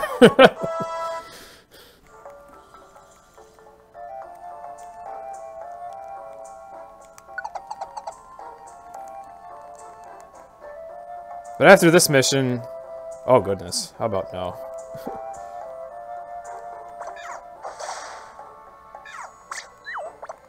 I'll get to move on to much more random stuff. You know what? Let me demonstrate Pounce Wand again.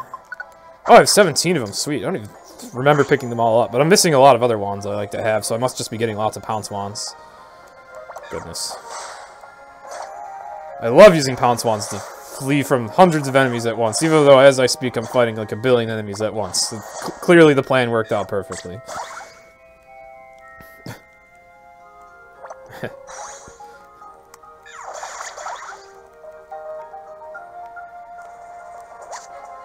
There's more. I love those items, though. I'll happily take them. They're so versatile. There's so much creativity you can have with Pounce Wands. You can use them to flee. You can use them to get in the face of an enemy that's sniping you annoyingly. Okay. Also, you can use wands while confused, thankfully. Very thankfully, because I really need to. A lot, apparently. Alright. While confused, you can't control which direction you face while attacking. That's what confusion does in Pokemon Mystery Dungeon. It's possibly even worse than it is in the main series. But you can still use items competently. Alright.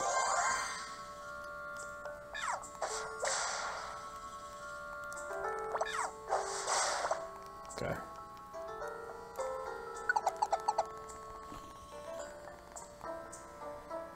You wouldn't think you'd be able to use items competently while confused, but you can.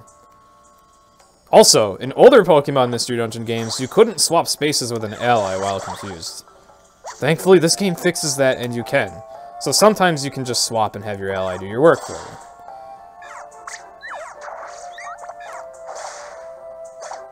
In other games, all you could really do is throw seeds.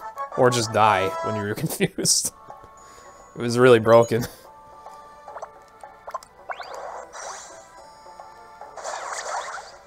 Or use a room-ranged attack if you had one, but you could hit yourself with it.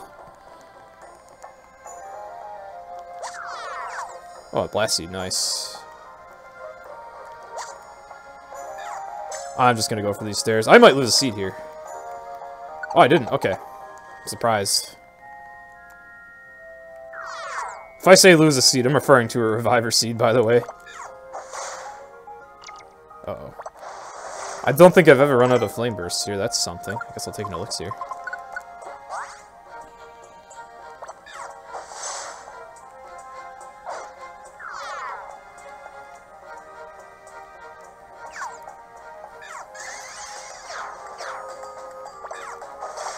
I must say, getting a 7F Foreboding Forest mission,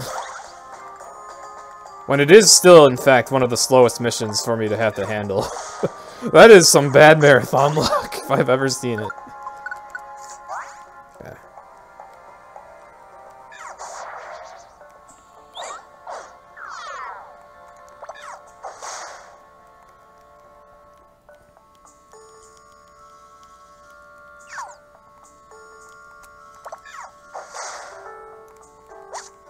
This might even, without exaggeration, be the longest amount of time I'll ever spend on just a single mission. Besides missions that entail going after legendaries that are on, like, huge dungeons.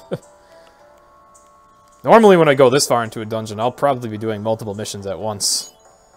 And also I'll be more powerful, so I'll be able to traverse the floors much faster. Oh. There's Mr. Meme. He was very good at memeing me during the first visit to this place. Okay, there's stairs, but I can't take them because I have a rescue mission to do.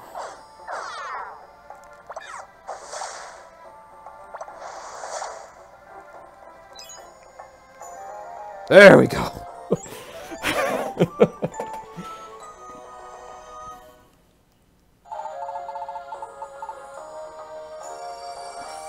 One of the funny things about Super, or at least one of the entertaining aspects, is just reading off the either really cheesy or really stupid dialogue from when you recruit stuff. Like, the dialogue and the story of this game is generally pretty well thought out. Generally. It's pretty good, pretty well written most of the time. The story's pretty good. But when you recruit stuff, they say the most arbitrary things. But with that, now we have Sylveon. That's our first recruited Pokemon. Only got 780 something to go now.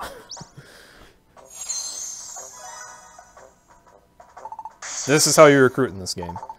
In older Pokemon Mystery Dungeons, to recruit Pokemon, you couldn't do it through missions, most of the time. Some missions actually did recruit stuff, but it was rare and usually wasn't helpful, as you could get duplicates. Instead, it was kind of weird. You just went into dungeons, fought stuff, and sometimes it would join you. And you could have equipment that would make you likelier to recruit stuff, and you could be at a higher level to be likelier to recruit stuff. But it was a heck of an RNG fest.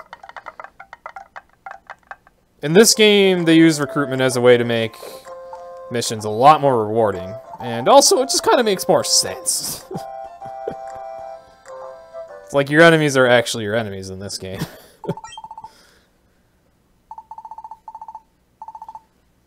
So it's a really big change, but it was pretty much necessary. When you realize that they wanted to put every single Pokemon that's in generations 1, 2, 3, 4, 5, and 6 into this game, it's a really good thing they changed the way the recruitment works.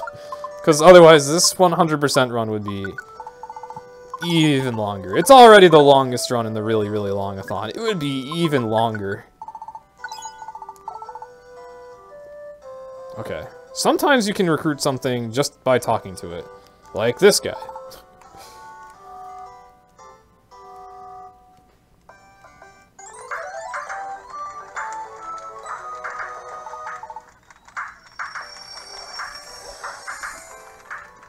Now, I do actually have to get all 28 unknown forms. So. I said 780 Pokemon. I realized that there's only 720 species in this game, and there is a species counter on the save file screen. But you do have to get like all the different forms of Pokemon. I also see an exclamation mark on the map for Azumarill. Or Azumarill, rather. I can tell that these Pokemon are around when I see an exclamation mark on the map. There we go, just like that. Now we have 3 Pokemon. Sometimes you recruit a lot of Pokemon at once, too.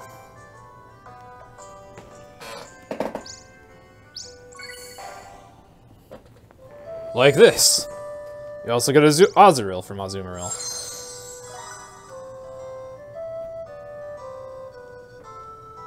Get used to seeing that. We're gonna be seeing that a lot in this run. This is where we've officially branched out from an any % run, as I'm just gonna be doing missions now. I say that like it's boring, but it's actually quite fun. Alright. That's the world map. I'm used to the connection door being there. Whoops! Forgot the menu is a slightly different structure right now. Alright, so, you go in here, accept all the missions you see. Right now there's only one. And normally I'd check to see which missions I can do and organize my party and stuff, but there isn't really much to it all right now.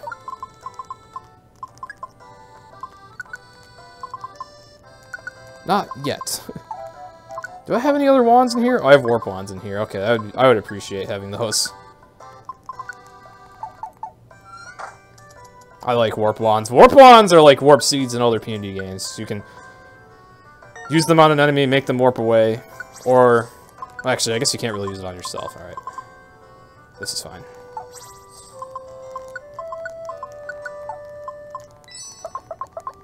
I'll just take whoever I can get right now. It's always good to have more party members in this game. More Pokemon partaking in alliances. What was I saying? I lost my train of thought. Whatever.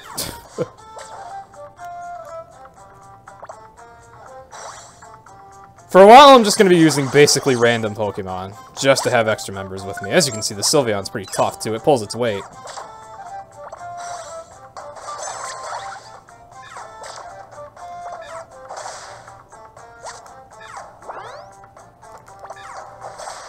One nice thing about Super is it actually does give us lots of unique dungeons for the missions. We don't just have to go back into story dungeons. We immediately are granted additional places to explore. Alright, putting on some emeralds for some extra power. Also, I got Dizzying Stare, a very potent emerald that sometimes confuses enemies that you hit. It's a really good safety item, which I'm still kind of weak, so I can use it. One odd thing Super does is a lot of the music in... Whoops. Oh, I forgot to explain that. I can switch leaders now. A lot of the music in the side dungeons is actually from Gates to Infinity, the 3rd installment in the series. Or 4th if you count Beware. Super only has its own music for story dungeons. For the most part. Ouch. For the most part. That was Rollout, by the way. Rollout's a multi-hit move in this game. Multi-hit moves are scary.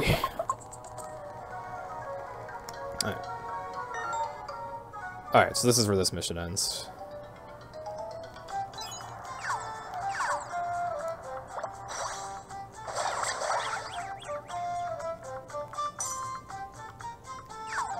Don't want to take the stairs yet.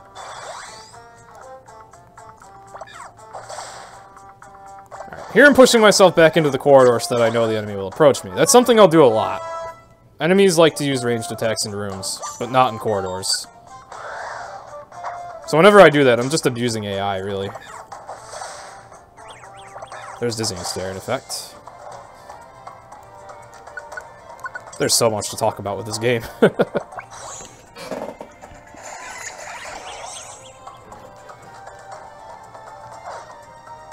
Now, right now... Oh, I remember what I was going to say. Right now, I'm kind of just using random party members, but... Pretty soon, I will be getting Pokemon that I want to use, like, as often as possible. I will have pretty much dedicated team members. Also, nice, this is what we call an anti-stair floor. To check every single room to find the treasure. Like, I'm gonna be sticking with Charmander and Mudkip for the whole game. I have 2 other party members I really want.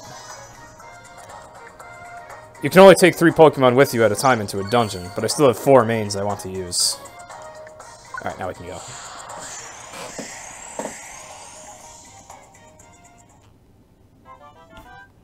Yeah. I actually don't use any multi-hit moves in this run, but I don't really need them. And I don't like how unreliable and inaccurate they are. Multi-hit moves are very different in Pokemon Mystery Dungeon. Each hit on a multi-hit move has its own check for whether or not it's gonna hit, which is very different from main series. And the base power of those moves is a lot higher than it should be. Multi-hit moves and room range moves are two very broken things in Mystery Dungeon. I'll be using lots of room range moves. Like, lots of them.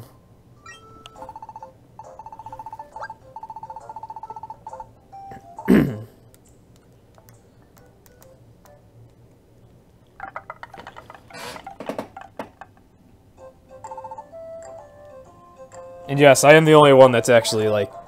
There is one other guy that's been trying to complete a 100% run of this game. His name is Soldrakris.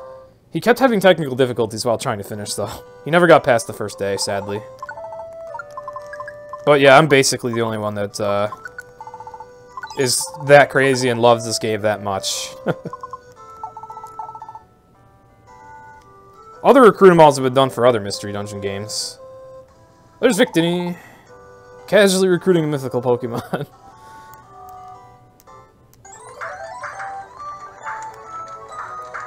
Like, Cruel has done Blue Rescue Team, recruit 'em all. Whom is this and I have both done Explorers of Sky, recruit 'em all. Rob the Gamer is gonna do Explorers of Sky, recruit 'em all soon. Oh, and for people that have played Gates, yes, Victini does reference the V-Wheel. He doesn't reference it right now, but he references it any other time you talk to. Oh yeah, there's rewards in the cafe. Sometimes you get rewards through this place. Which is the reason I came in here. That Vulpix mission always gives you an Attract TM, and I actually really want to use that, because very early in the run, you have to deal with a pretty tough mission. Whoop, I backed out of the orb by accident. And here it is! This mission is notorious and always appears quite early. I need to be very strategic for this mission, as I have to fight a very, very strong Pokemon on it.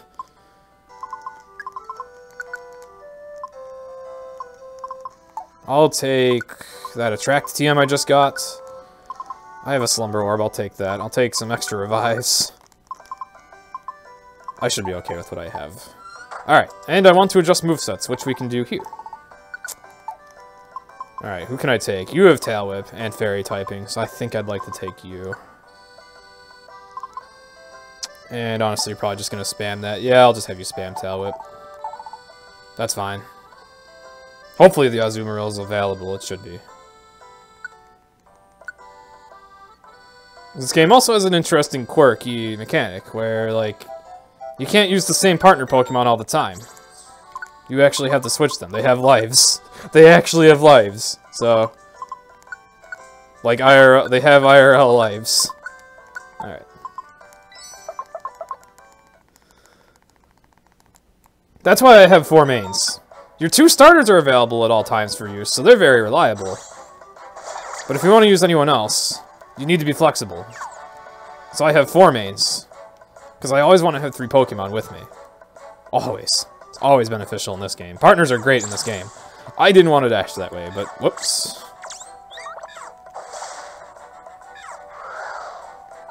Oh yeah, Lush Forest enemies also get slightly powered up, though they're still the weakest things around. Okay.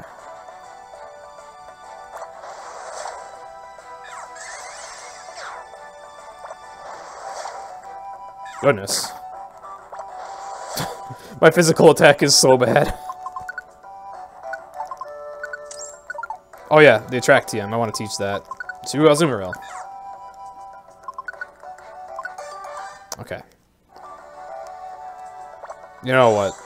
Let's just do this.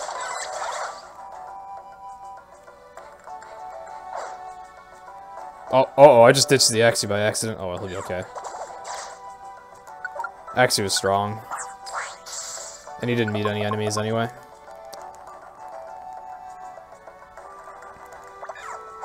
Oh shoot, I just realized, did I forget Blast Seeds? Oh, I did not. Okay, I have 2. Good.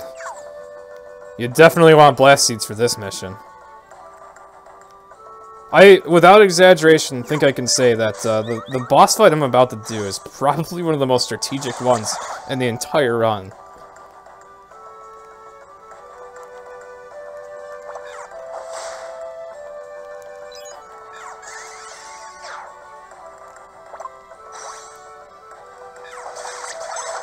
There, I switched Charmander to Flame Burst so I could hit that enemy from around the corner to start the alliance.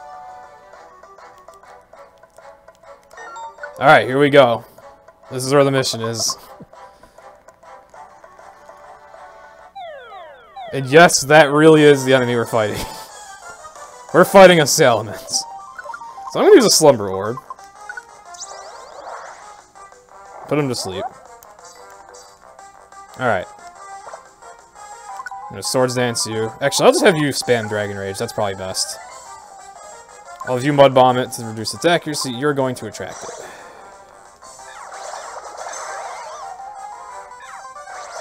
Attract actually works very much like how it does in main series. Alright, so.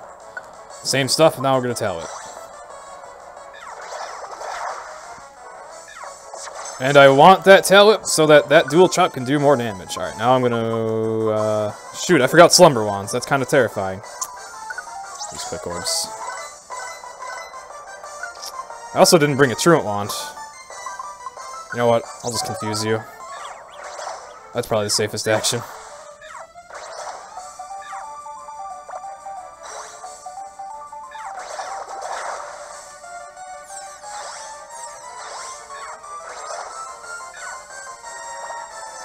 Actually, I'll have you use a Blast Seed.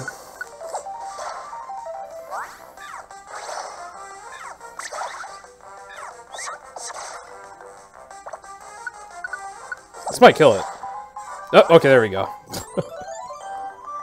You really want to use a lot of status elements on that Salamence. You want to lower his defense. You want to go all out on that Salamence. But as a reward, you also actually recruit it. You might be thinking, what? That's absolutely broken. But here's the thing.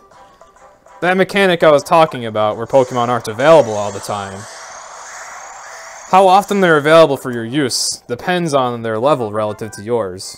Since that Salamence is such a higher level than my Charmander right now, he's not going to be available very often at all. He's not going to want to make time to just help two kids through dungeons very often. So while he is really overpowered when I do get to use him, I won't get to use him very much. Also, you can't take any recruits into main story dungeons, so it's helpful, but not that broken. Just a nice reward for a pretty hard battle.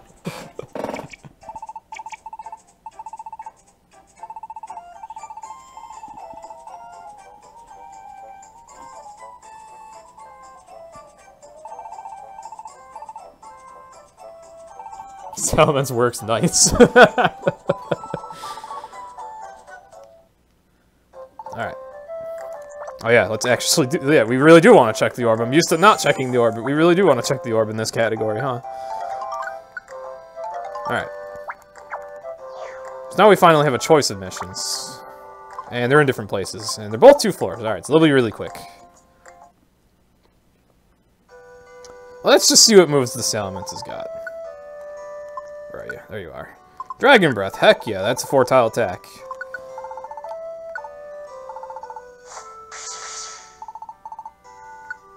And Flamethrower. Heck yeah. That's probably fine.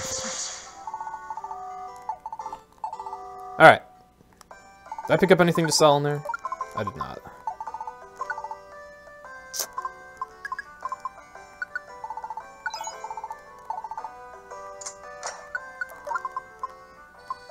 That is a lot of revives. Alright. Always want to carry a Luminous Orb with me going forward. Because sometimes the game surprises you. Actually, wait. I know what I want to do. Where's that Salamence? Yeah, there's that Salamence. Let's take that Salamence with us. He is available the first day after you get him. And inside dungeons, you can switch leaders with a button press, which is a really nice feature that the other PMD games really needed. In Sky, you can't change leaders at all. So I can just kind of, you know, crush this dungeon under my heels.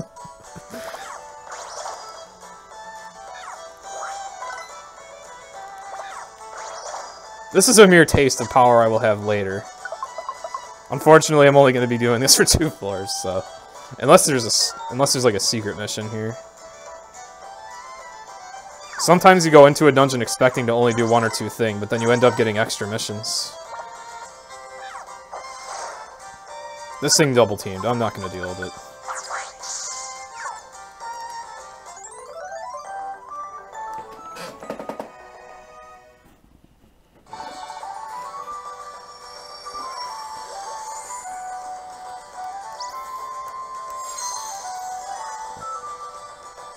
I get lots of people's favorite Pikachu clone. Pachirisu. Okay, we're actually done here. Weren't any hidden missions there. Probably the last time we'll see Salamence for a while. Sadly. However, I will be able to recruit a few other powerful Pokemon to swap in his place, so... In fact, I have Victini. Victini's pretty good, too. I think I meant to split there. Oh, well.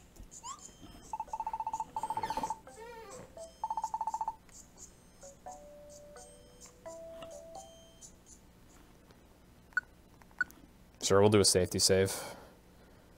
That wasn't on purpose, but it's probably a good idea to do it once in a while.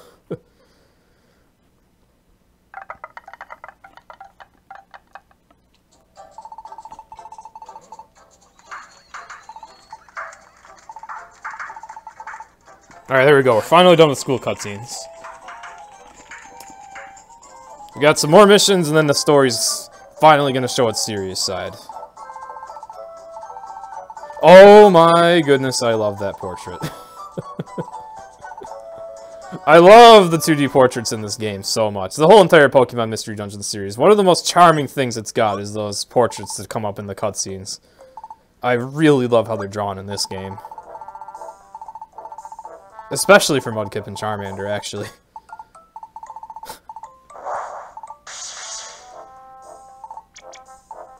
The dashing wanderer finally decided to wander along. Not really sure what he was doing in this village for this long, anyway. Actually, I guess he's investigating something to do with the plot.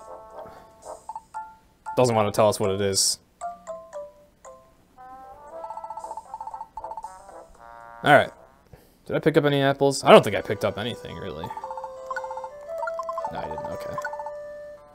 Ooh, Blast Seed. Alright.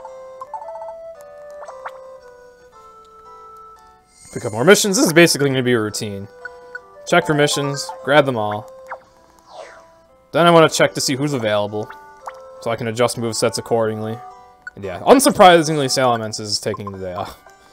You can organize your Pokemon by level to find out who's the most broken thing. Apparently, the Unknown's my highest level Pokemon, but I think in reality, Victini's my strongest, so I'll take him. Never had that Unknown this early. Alright. Alright, so what can I get on you? Oh, nothing too great, really. I guess I'll take Quick Attack for a ranged attack. Ranged attacks are good. Alright.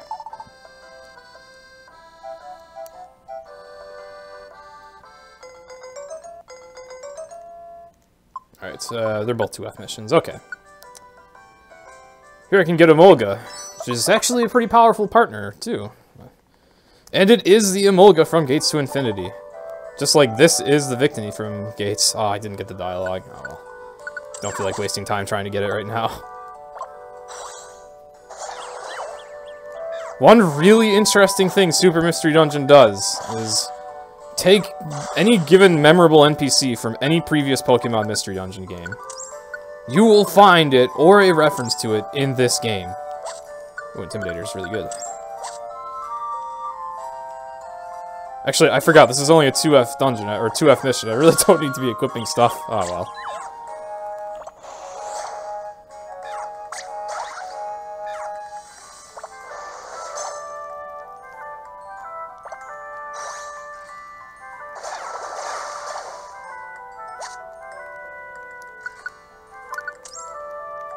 Excessive Force. Actually a pretty lousy Ember there.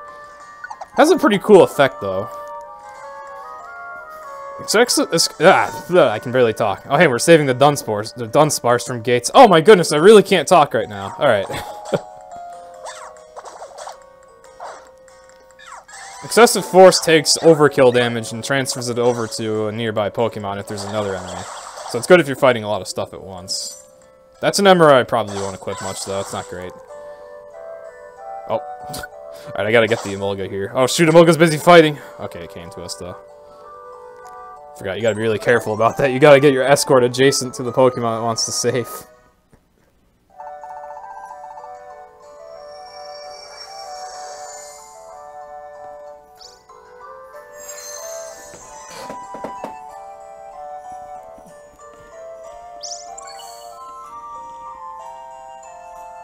There may still be something ahead. This is what I was referring to with secret missions. I guess it's a good thing I was putting on really good Emras. Even though I didn't accept any mission on the connection orb, sometimes the game surprises you like this. Also, Victini is not as strong as I thought he was. Oh well, he's working.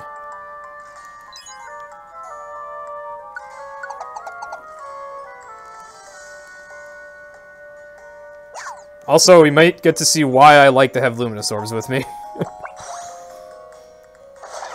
Oh, Type Bulldozer is the Emerald I'm standing on. Type Bulldozer's a really cool Emerald. It actually makes you bypass type disadvantages entirely. On your own. You don't even have to use alliances. You can just use fire moves on Flash Fire Pokemon, use electric moves on ground types, etc. if you have Type Bulldozer equipped. So that is a very cool Emerald. Uh-oh. Oh, okay. Don't use attacks when you're confused. I'm lucky that only hit a wall. Oh, goodness. Alright, this is lousy. Do I have a Heal Seed? I do not. There. I'll just warp Victini away. And call him back with a Roll Call Orb. There. That's what I mean by on-the-fly strategies. I can't use Flame Burst because it got disabled. Okay. Elixir, Tiny Revive, Apple Elixir. Actually, now that I think about it, I am kind of short on apples. I probably should be buying more. Alright. Dang it! I hate having that move disabled.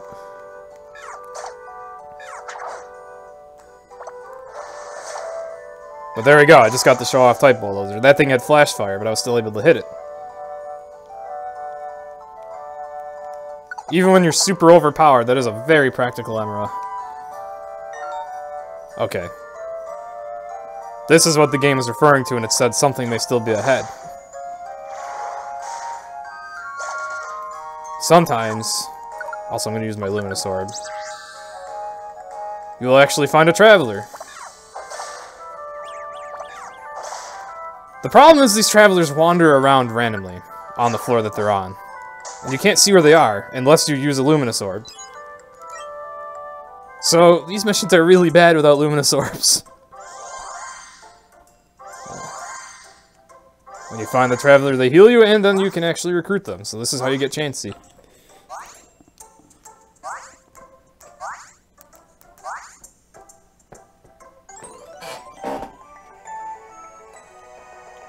Is it possible to defeat the Keck? It is, but it's definitely not a good idea for me to attempt that right now. At all.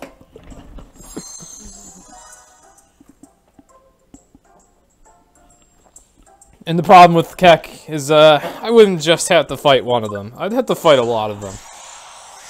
And one of them would destroy me. And I really mean destroy me. Like, Kecleon is a formidable foe, even in post-game, when you're really strong. He's meant to be a heck of an unforgettable punishment for if you try stealing. Oh, yeah. Chansey's a lot harder to get in the older games, and in most Pokemon games. Though actually, I had a relatively easy time getting Chansey in Sky due to a trick called spawn rate abuse that I learned about during Recruit 'em All of that game.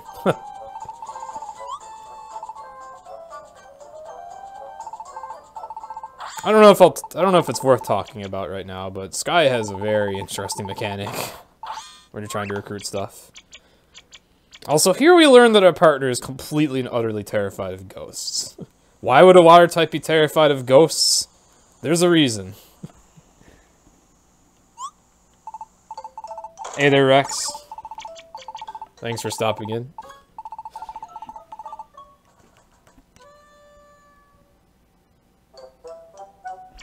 Glad to see some people from the PMD community in here.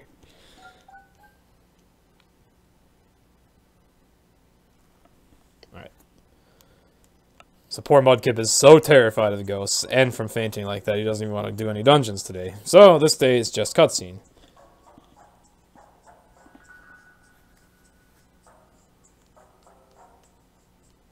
And this is where the game starts to show that it's not afraid to be a little weird and dark. Very weird. Hey there, who? You have an entire final to make that's due at 4 p.m. Ooh. Oh yeah, thank you, Cynthia. I meant to do that. Whoops. I completely forgot to ping the super channel. I was so anxious in the beginning of this.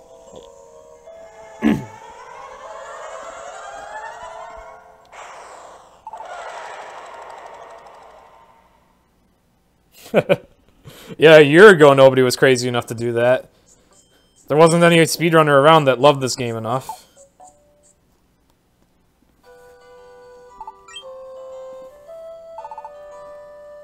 I think I'm the only speedrunner in the Pokemon Mystery Dungeon community that holds this game as his favorite.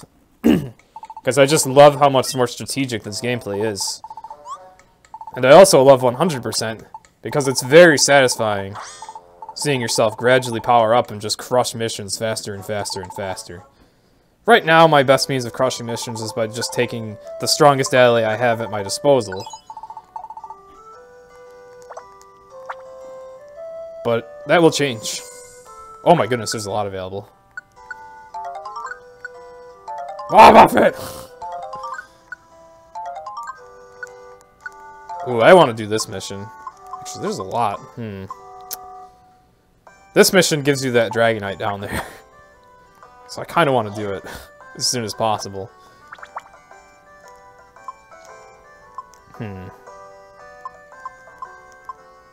That's a 3F mission. I'll do it. That's worth it. Alright, oh yeah, who do I have? Okay, I can still take Victini. Is Salamence available? He's not, okay. What about Axew? I'll take Victini. Alright.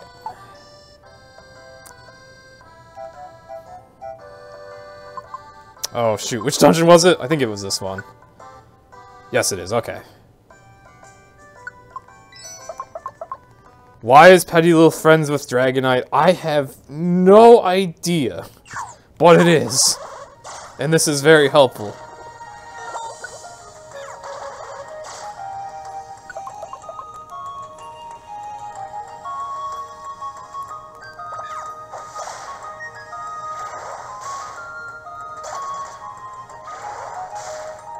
Wow, I did not expect that thing to tank that.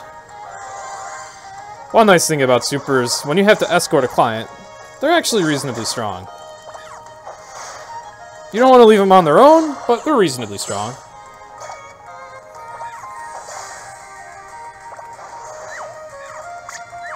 Ah.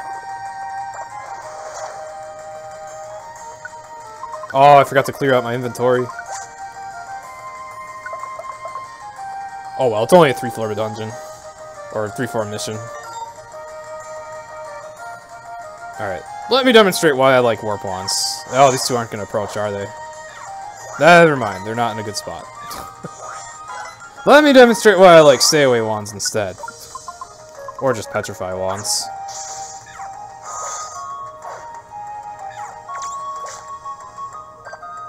That's fine.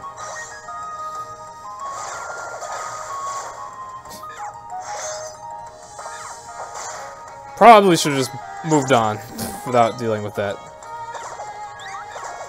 Yeah, now there's more going on. Okay. Okay. Actually, there we go.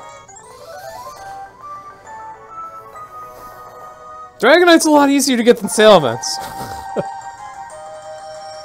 But I don't think you can get this mission until you have the Salamence. So there's another really strong dragon for us, kind of randomly. Again, he's not going to be available too often, but it's good to have the chance to have him.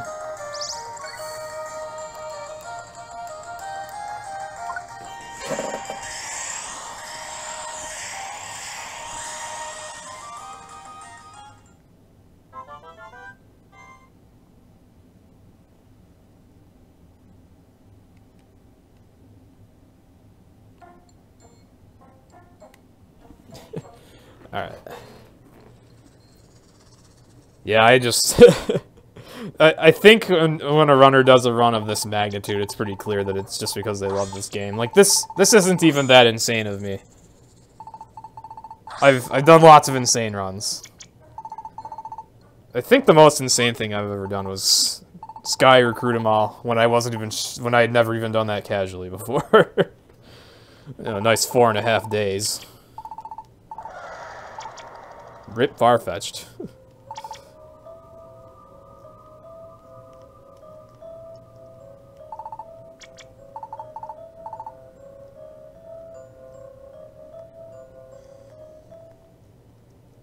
So there's actually ghost kidnappings going on at the store. Or the store. Yeah, the grocery store. The school. Goodness, that would suck to have that at a... Well, I guess that sucks at a school and a grocery store. Either way, that would suck to have to deal with. So of course, in due time, we're gonna have to deal with that. But for now, no one in the village even knows where they've gone, so they just leave it to sheriffs to check for them. And yes, the Pokemon world does indeed have sheriffs. There they are. That's Magnezone. Hey there, Ken. Thank you for the Mozart love. And hey there, Altissimo. Yeah, we still haven't had a Gates to Infinity recruit them all, although Rob, Altissimo, and myself are like starting to look into it.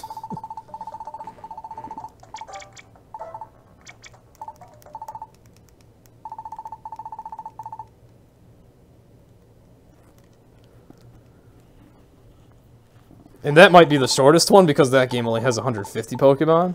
This game has the most, but it's still the shortest because there isn't too much RNG to it. At least once you get past the beginning where you're really weak.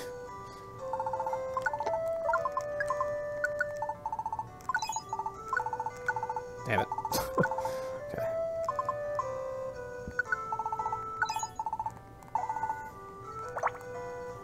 Alright, so check missions. Bailey, the main from Explorers of Sky. And also actually one of my favorite Pokemon. Alright, who's available? Probably Dragonite.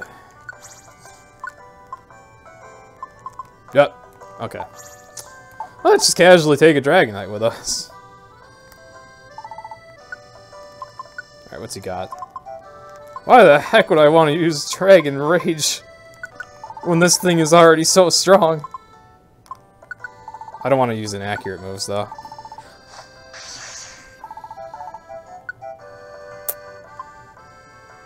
I'll take Agility.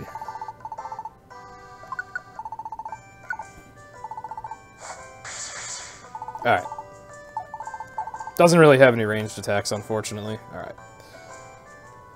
Here, I'll probably just go to the most efficient place I can, which at this point would be Stone Field, as there are 2 missions there. Actually, wait a minute. Wait a minute. Do I have a Petrify Orb? Wait a minute. I don't. Okay, I'm really glad I checked. Do I have one in storage?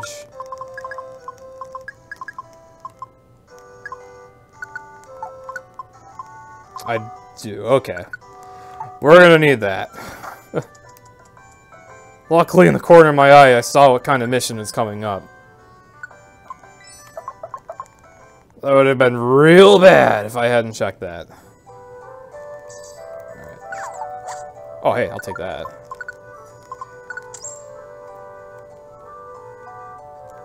Got here, Warp Wands, that's nice. Yeah, this dungeon doesn't stand a chance against Dragonite.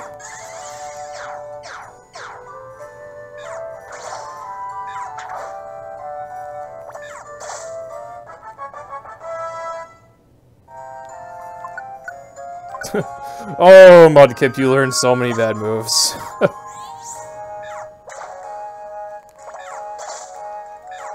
Holy moly, this thing actually tanked the hit.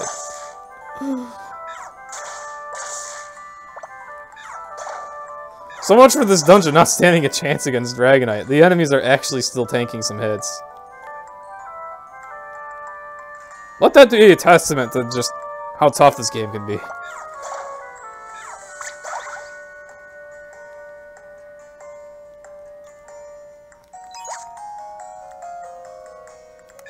Axu!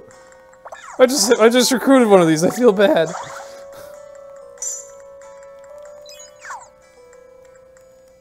Nice anti-stair floor. Alright. Okay, this is why I wanted the Petrify Orb. You see, some kinds of missions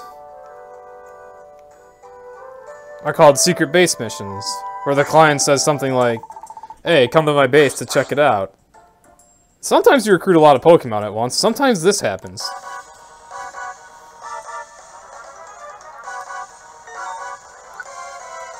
And this is why I wanted the Petrify Orb.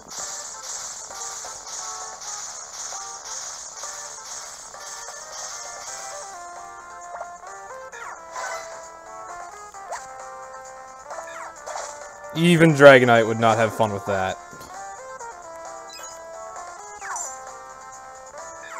Later on, these missions are really not going to be a big deal. But for now, I don't want to deal with that.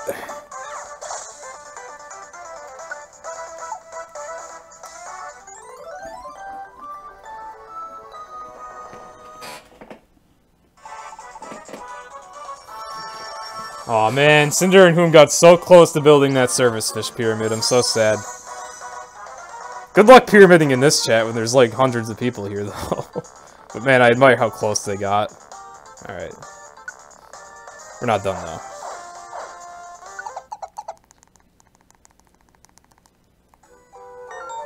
Oh, there's a Traveler. Alright, I'm glad I have a Luminous Orb.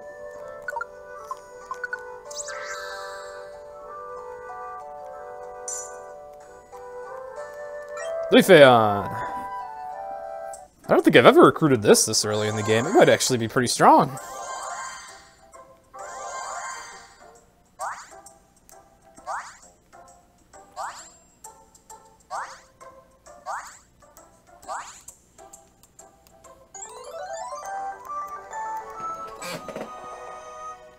Sorry for attacking you, let's be friends.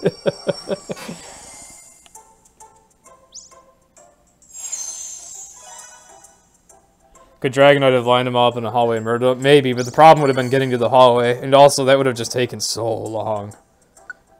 Guess I could have farmed experience, but it's really not something worth farming with how long this run's going to be and how much of it I will be getting over the course of time.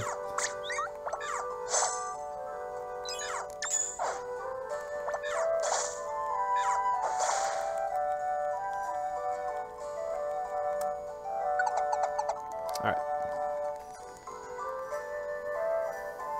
Whoa, Buffett!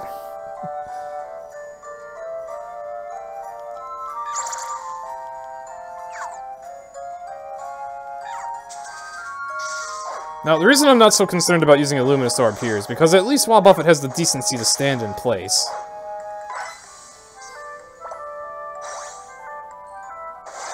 The thing about the Travelers is they don't do that. So they can be a pain to find without a Luminous Orb. Yeah, we're gonna be seeing Great Job a lot. A lot.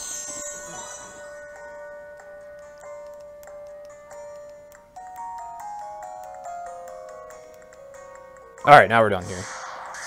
Nice 3 missions done at once. Did have to use a Petrify Orb, which I'm hoping I get another one later, because there is a boss fight that I want a Petrify Orb for.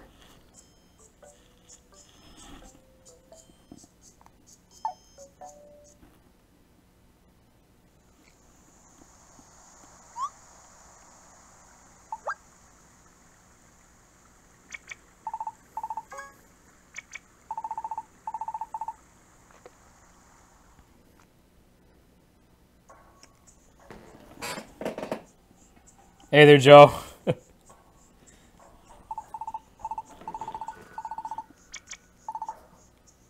Welcome to me playing my favorite game in all its glory.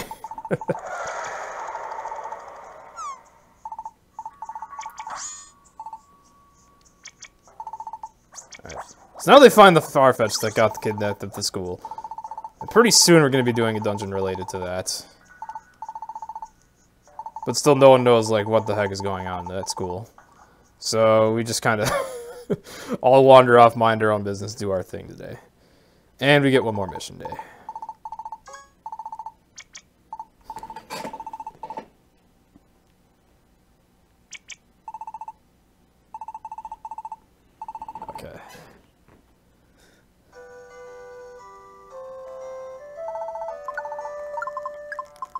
Just sell that apple. What do you have? Nothing too great. Actually, I should probably buy an apple. I really don't have a lot of food. You need a lot of food in this run. Alright, missions.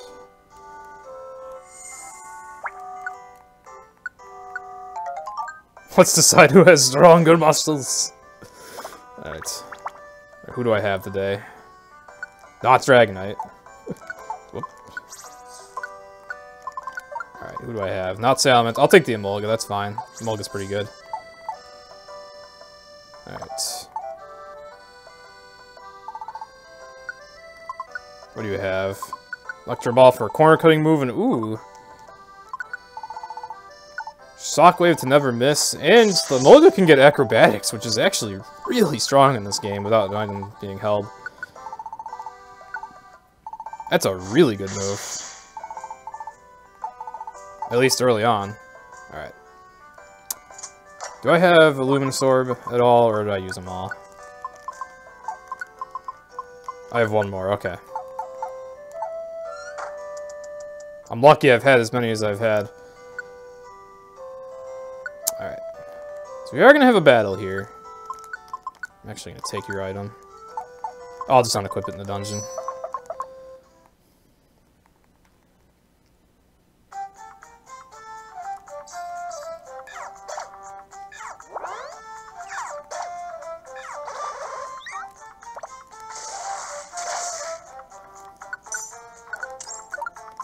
Alright. Oh goodness, that Raichu is aggressive. Good thing it can defend itself. And also, we don't have to take it very far. You do have to revive clients if they faint, so... Alright, acrobatics. More damage than Dragonite was doing! Granted, that was a crit and it was super effective, but still. Level 30! Emolga's doing as much damage as the Dragonite was. That is how insane acrobatics is in this game.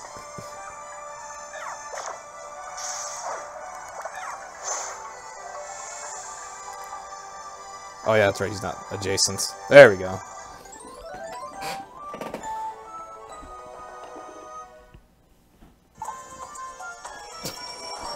I don't know if Raichu's actually saying Zap, or if he's just, like, constantly generating a bunch of static electricity. But he says Zap a lot. Alright, at least one expedition. Keep going with that.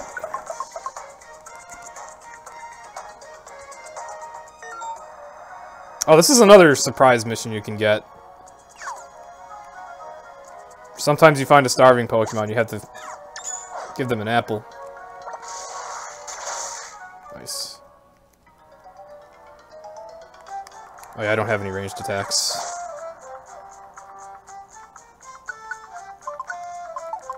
I don't have a Loopledon. Oh, I wish I had Tunnel Wands. Do I have Tunnel Wands? I don't. Damn.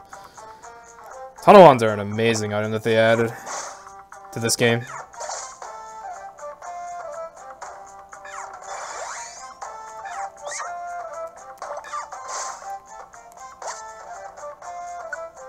Quick Orb. I like these.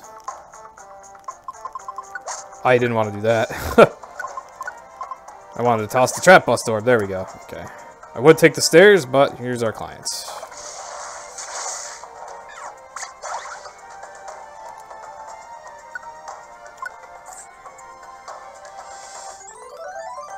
And of course it's Munchlax. Probably a nod to how there's that Munchlax in Blue-Red Rescue Team. But they gave him the kind of mission that makes you feed a client.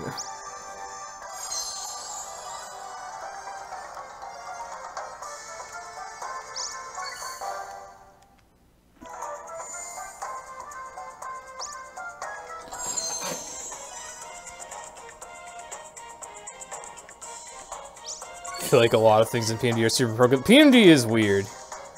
Relative to main series, there is a lot of weird broken stuff. Is that an apple? That's an elixir. Okay, I don't care. Alright, this is our battle. These missions can be really tough, even with this Emolga, as powerful as it is. Alright. still want to petrify this guy. Okay, that didn't work too well because they can throw each other. That's a little scary. I'll do this instead then.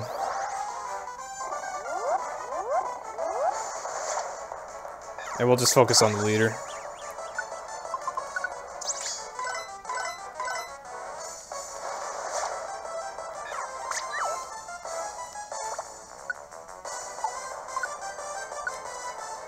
Okay, I have acrobatics.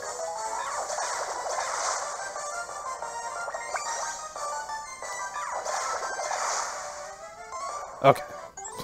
Don't have to kill them all, just have to kill the leader.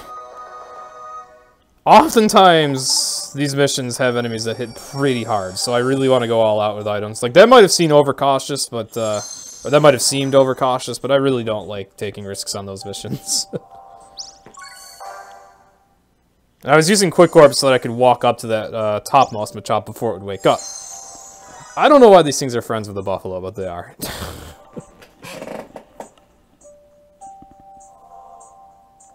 Everything going alright? Yes, it is, Zelmus. Don't think we've had any technical difficulties. Alright. I've had relatively poor luck with doing things fast so far, but, you know, I'm not horribly far behind or anything. We'll be okay. That's true, acrobatics has always been, like, kinda broken. It's only broken this early in this game. Later on, like, relying on a close-range attack like that wouldn't fly too well.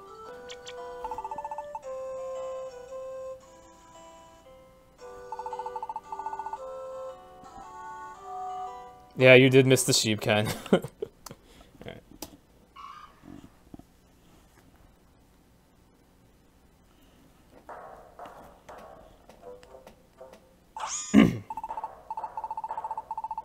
Alright, so we finally get to go back to a story dungeon after doing lots of missions.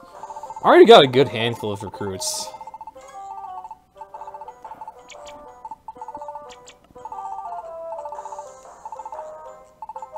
Yeah, don't worry, Amphi. It will definitely be back. Ampharos is a very important character.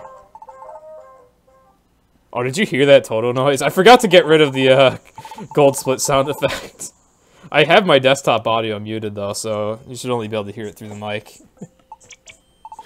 Where is Toto Senpai? I have Toto Senpai with me. I guess it's time to talk about one of my greatest memes in Pokemon Mystery Dungeon speedrunning. You see, lots of speedrunners like to have a gold split sound or something they do for a gold split. I have a friend named Toto Senpai! And he really loves it when I gold split.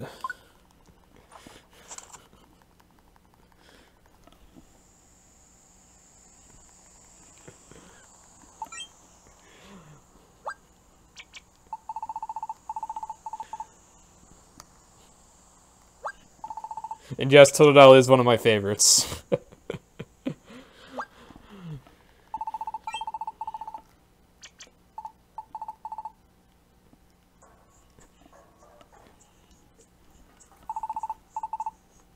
And yes, we also have a fish. We also have a good fishy. Well, plenty of time to see that and talk about that, though.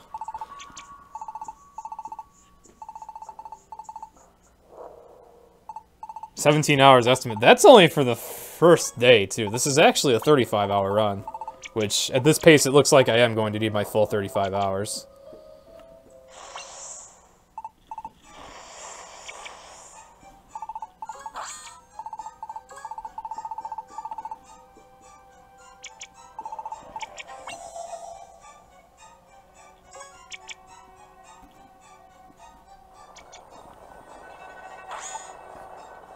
Yeah, I imagine a lot of people are probably having this in the background while they play Smash. Also, say hello to Giratina randomly. Yes, this game's really throwing that scary of a legendary at us that early. Or is it?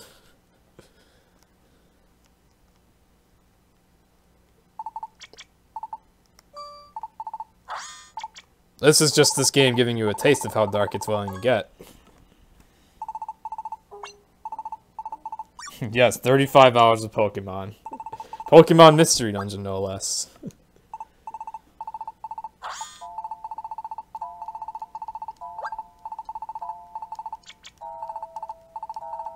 Also, shoutouts to Esper for being way less afraid of ghosts than everyone else, despite being a psychic type.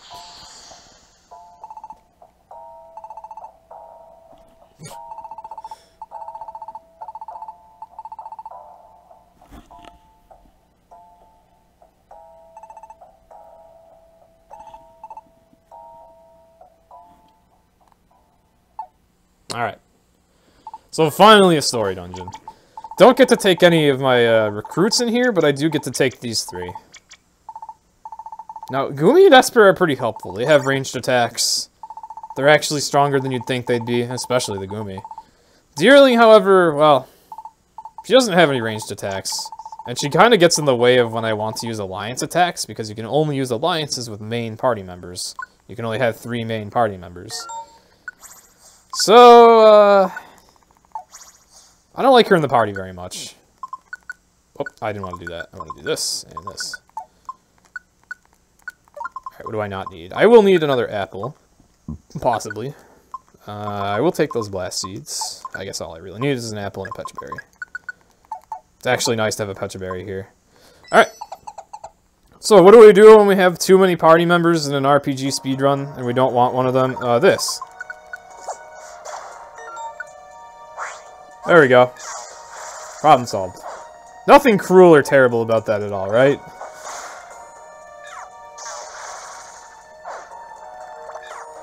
As you can see, speedrunning video games just teaches the most ethical of lessons.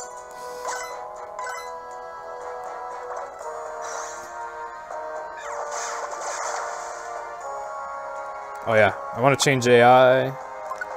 Follow me, and I want to adjust moves so that he doesn't use absorb. Okay. So I want to do flame charge, I want you mud bombing, and I want you doing dragon breath. Okay.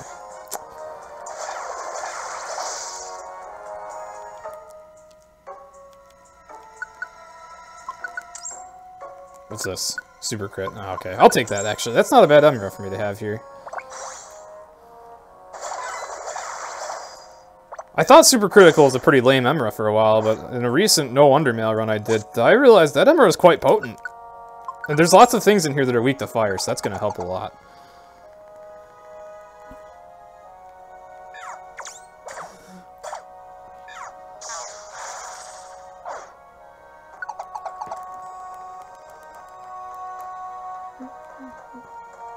Oh!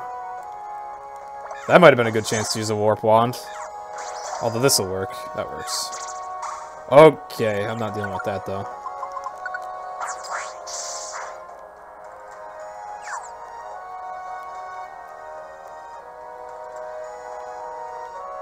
This can be a very chaotic dungeon. Whoops. You can push enemies too, I forgot about that. Didn't want to, but I did. Already level 14. Wouldn't normally be that high of a level in a speedrun here. Trap proof, I'll take that.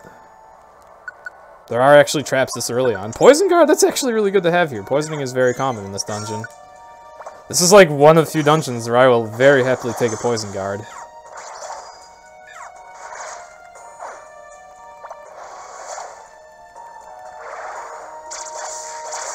Oh, Vesper's going nuts.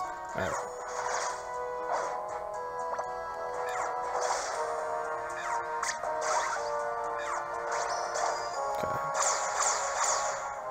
Luckily, Esper's killing stuff off screen, which does go a lot faster than killing stuff on screen.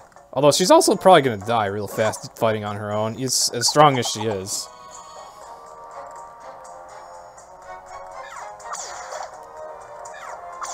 We'll be taking advantage of off-screen battles a lot later. Nice. Effect boost. I'll give that to you. Higher chance for Mudkip to drop enemies' accuracy with Mud Bomb. Oh, dang it, I keep accidentally pushing enemies. Super Mystery Dungeon has a very generous mechanic. It will actually stop you from dashing directly into enemies in hallways. Older PMG games were not so considerate, and you often dash directly into attacks without being able to do anything about it. It was really unfair. So they fixed that. However, I keep messing up and dashing into the enemies regardless. As it's still easy to do it by accident. Okay.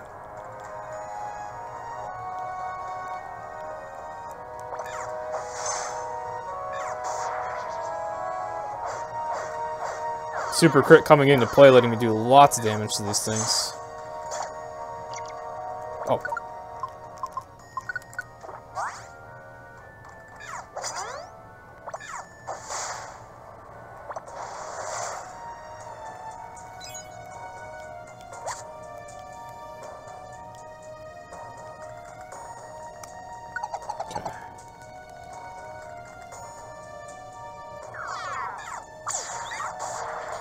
Ugh.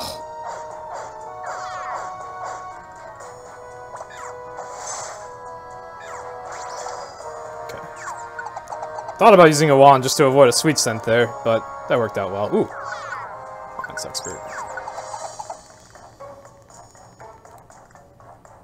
A lot of the time I just equip whatever emeralds I see, just because generally no matter what they are, they'll do something helpful. Something that can save time, and it takes very little time and effort to equip them. Once you're standing on them. There are some emeralds that are worth going out of way for, but you don't really know what emeralds you're looking at until you're on top of them to see their full identity. But all emeralds are worth equipping once you're standing on top of them.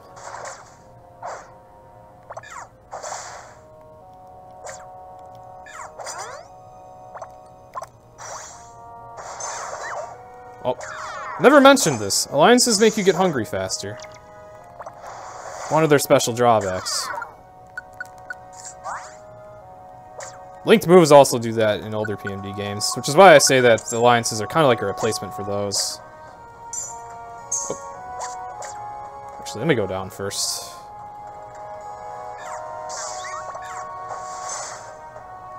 Wow, I one-shot that thing. I think that's Charmander's first one-hit KO, I think. Besides, like, the very first dungeon where everything was super weak. Also, I should have eaten a Pecha Berry, goodness. Okay. I really should have eaten a Pecha Berry on that floor.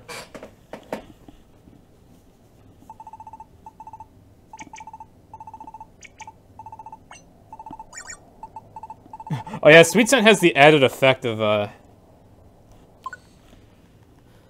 actually making you get a little bit hungry in this game.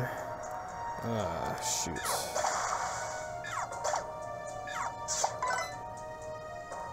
I don't like all these fights, but I don't think I'm really going to be able to save any time by pouncing away from it. Alright, get rid of Deerling again. Actually, you know what? I really want to save a Blast Seed for the boss, so I won't waste it on Deerling. I'll just carry on.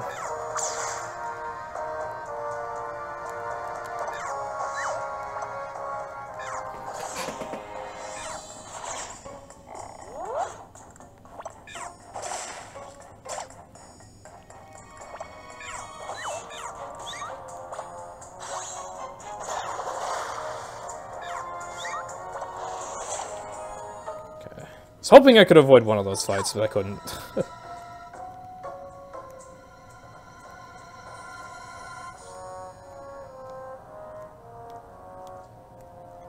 Wow, I'm getting quite unlucky this run. Oh!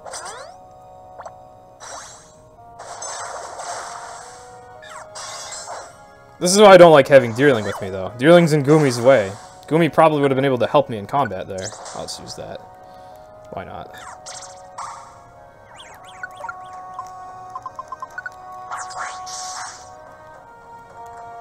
You also can't use alliances while confused, by the way. Alright, I'm clearly never going to remember to use the Pecha Berry. Let's just toss it. Ooh, Barrage.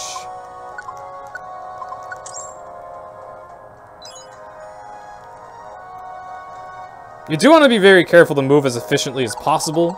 Like, not dashing into empty corners, going straight from room to room, or corridor to corridor. Whenever you're getting a bad floor like that, so at the very least you're less likely to fight more enemies.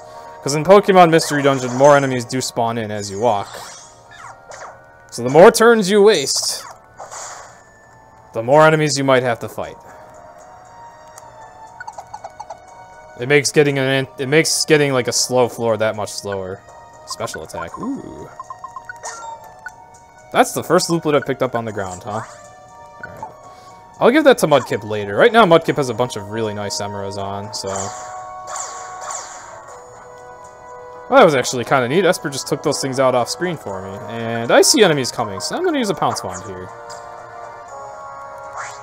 I did not want to take the risk of having those enemies catch up.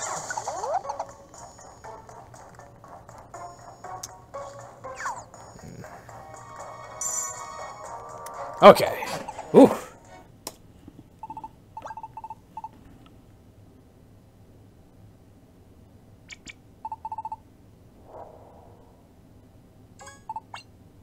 Yeah, a lot of people complain that you can't basic attack in this game, but I don't think it really matters because... I mean, they gave you plenty of elixirs. And in Sky, the basic attack didn't really do much either.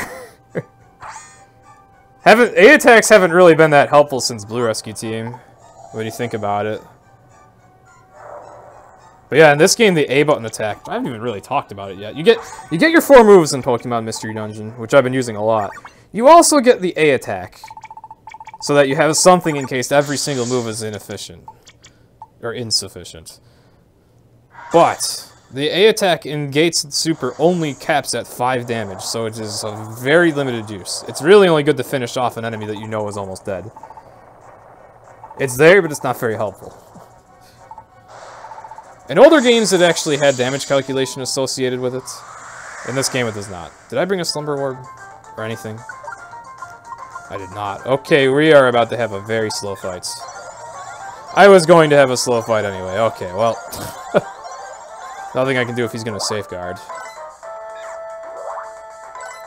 Alright, here I want to Swords Dance. Have you Mud Bomb, that's fine. And you do Dragon Breath, that's fine.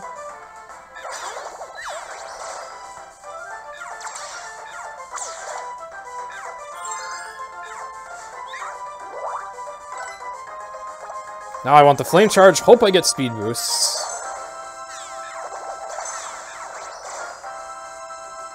Didn't get speed boosts, but I did get a lot of hits off. During that alliance, someone's attack hit more than once. I think I gave Mudkip a Barrage Emerald. Maybe I gave it to myself.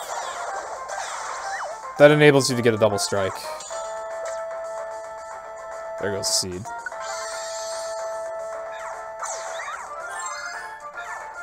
And yeah, don't mind us just casually fighting a freaking legendary. While having to deal with 4 Litwiks attacking as well. Ah, he's dead. Alright. Clearly a scrub.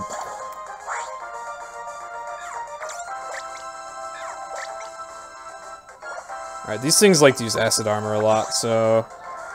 I'm just gonna use special attacks. That thing's dead.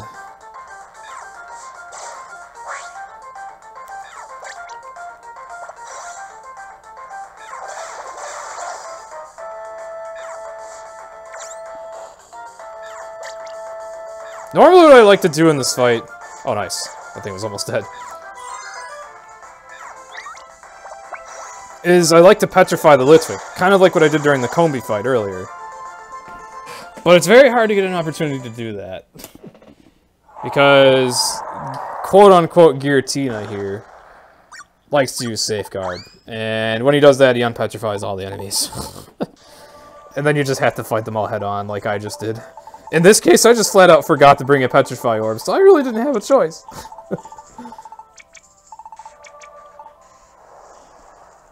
Why was Giratina such a scrub, though?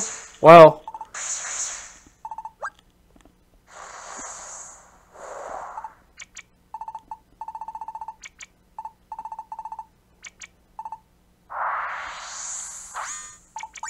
Unsurprisingly, it's not really Giratina. It was still pretty strong for a Solosis, but it wasn't really Giratina. You'd think they'd have had like a Ditto do this or something, but apparently this was an illusion created by Solosis. I guess there's just a recurring theme throughout PNB games where like psychic types can just create illusions of Pokemon or something. So we also see this happen in Sky.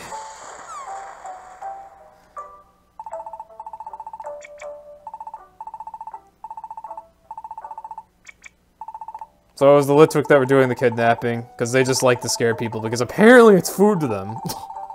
Apparently fear is food to them. That's what they tell you here. Probably a Pokédex entry that says something to that effect as well, or something. I don't know. Pokédex entries are weird. Sometimes PMD likes to make a plot point out of a Pokédex entry. It's very amusing when they do.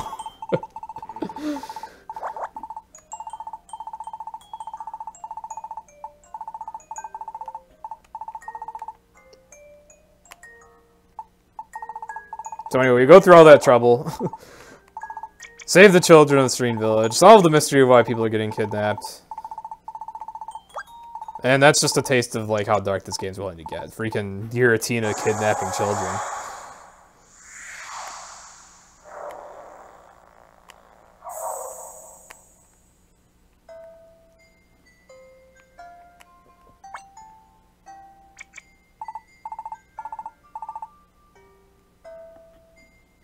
So now we get to do now we get to go back to doing missions and stuff for a bit.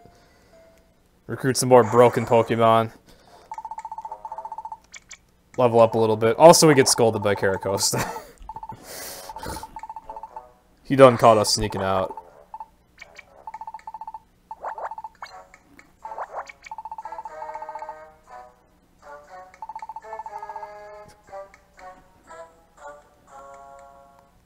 Until nearly dawn, we could not escape Caracosta's notorious lectures. That's true, that's true. Ditto does need to see Giratina.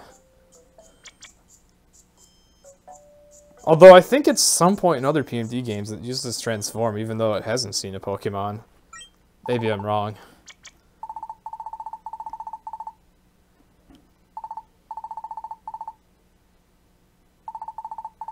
There's that one in Team Charm during Explorers of the Sky. PMD's weird.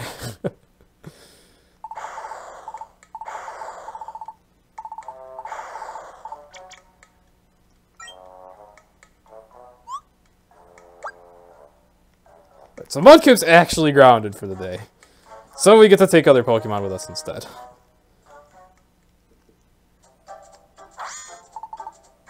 Here I'm actually going to opt to take Deerling. Is that what I want to do? Actually, I can't remember what the best strat is. Maybe it doesn't really matter. I guess it doesn't really matter. Normally I opt for Deerling because each of these kids gives you an item at the end of the day. And Deerling's was the most useful. But they're all pretty bad. I think I'd actually rather take the one that's most useful on an expedition, which would either be Esper or Gumi. Because I am going to have to take them.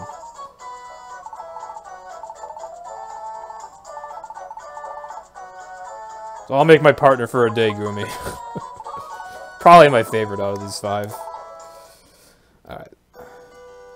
Substitute partners, heck yeah! Alright, so...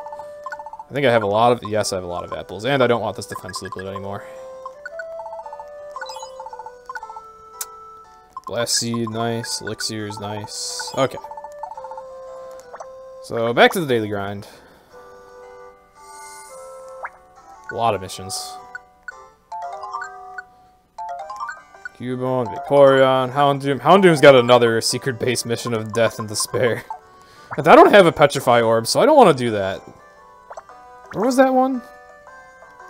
Where's Houndoom's mission? Pewee Meadow. Alright, let's not go to Pewee Meadow. And who do we have today? Well, obviously Gumi. Oh, we get Salamence. Sweet. Alright. That is a lot of elixirs.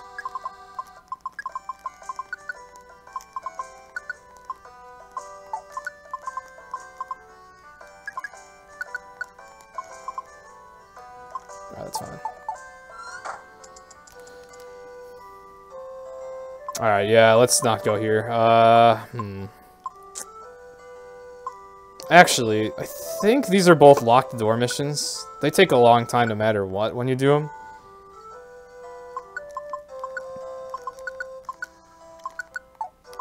I think I'll do this while I have Salamence with me.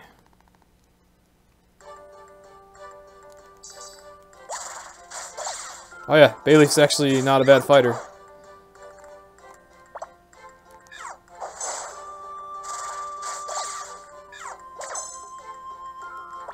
did you just do to me? Oh, I missed. Alright, I didn't even get to attack the Zigzagoon with sailments. Oh.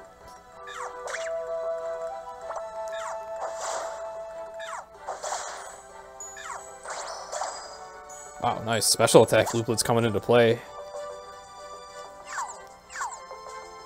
Oh! I am glad that missed. That would have been annoying.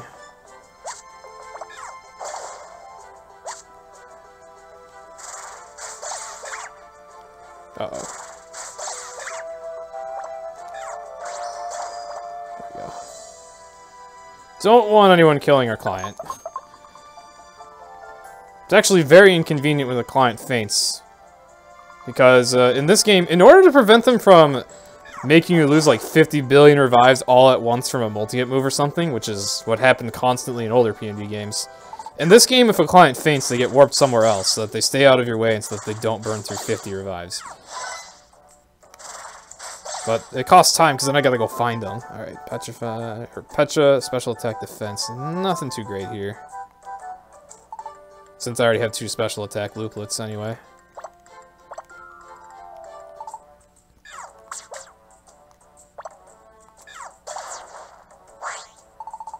Oh.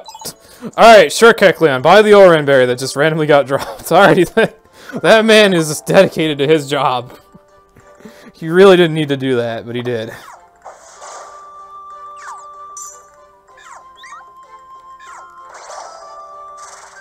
Oh yeah.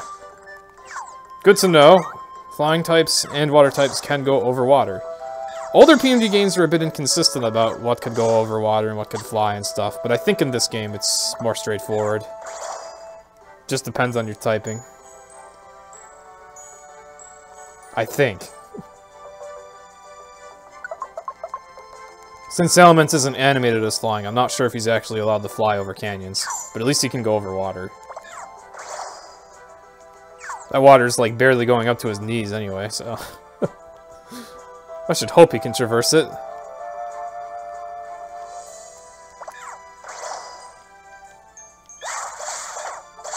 Uh-oh. Okay. Luckily, Bailey's taking okay care of itself. Probably want to heal it now, though, because it's been fighting quite a bit. That's how you heal a client. You have to throw an item at them.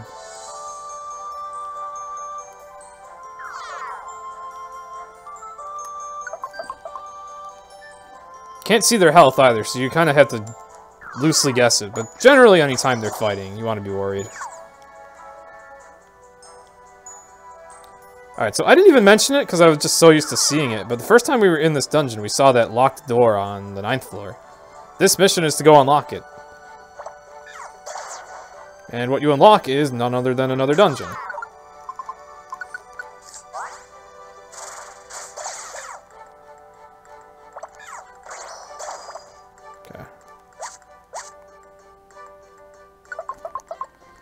Couldn't see an enemy there, but I knew there was one there.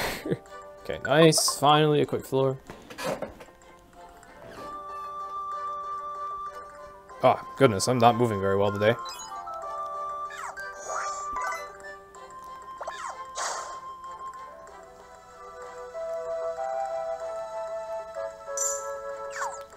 Da, da, da. Remind me not to hum. I love humming to the music of Pokemon Mystery Dungeon, as it is very good music.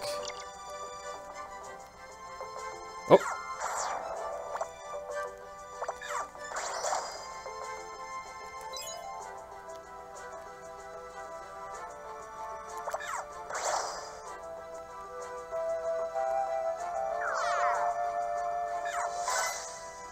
Oh boy. Okay. Oh. Alright, last floor of this mission. Oh, of course it's stair floor, but I can't take the stairs. Go figure. Alright. Welcome to Pokemon Mystery Dungeon speedrunning in a nutshell, everyone. Ooh. Trap bus. Oh. That was disappointing. I love seeing orbs on the ground, but both of those ones aren't really that good. I'm gonna have equipment that just makes me immune to traps eventually.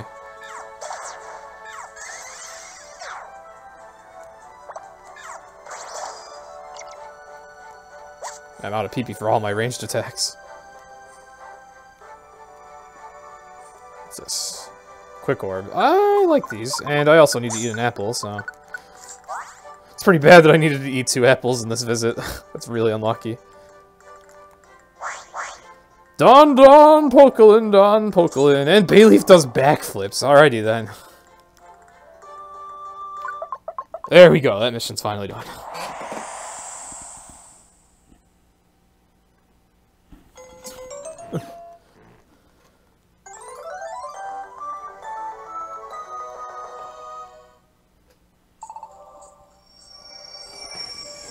Alright, got one more mission we can do. Oh, hey there, Kichi. Glad to see you here. Glad to see lots of support from my good friends in the PNG community.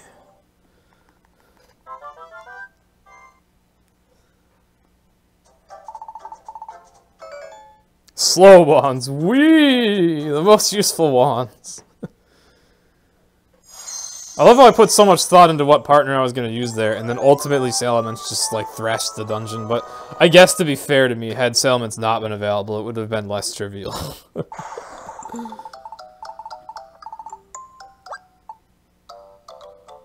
That mission, while long, would have dragged on a bit longer had I not done it with Salamence, so... That was a long run time save, I think. Because I don't think other missions really appear in Nectar Meadow. So you always have to make a pure detour for that one.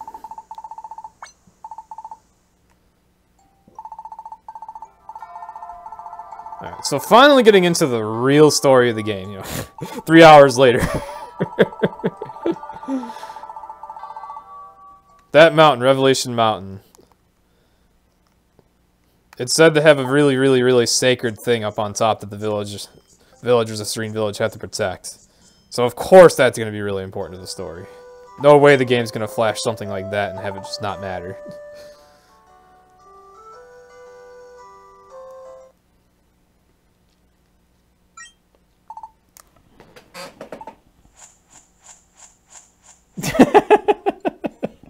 Oh. Nah, no keys are required to progress in this game. Keys actually aren't even an item in this game. You just bring escorts to them, and then they say, Don Polkalin, and then the door opens. I don't even know what that expression is from. But they all say that when they open the doors, for whatever reason. Wait, I also want to sell the slow wands. Sorry, Gumi, I really don't want those slow wands. I'd rather have money. Alright. We'll just try not to let him find out that we sold those immediately.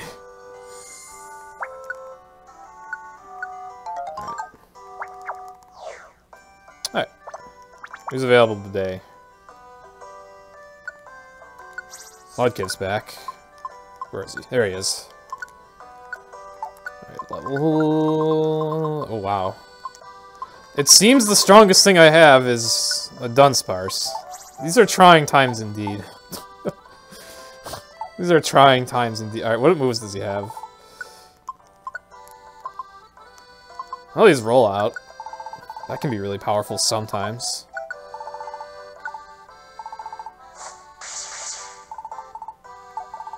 We'll try it. We'll try giving Dunsparce a chance. This is probably a mistake. 2 really basic missions here, though, so we'll be okay.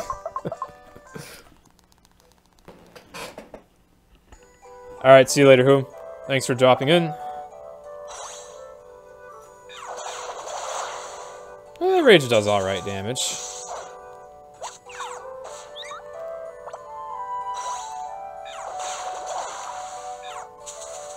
Uh-oh. Oh! I guess there's one potential problem with an alliance is when this happens. Okay, we're alive. Whew! That was fun. Apparently there's Helialisks from Polyrath River here, huh? That's a little ominous. Let's just leave that one asleep.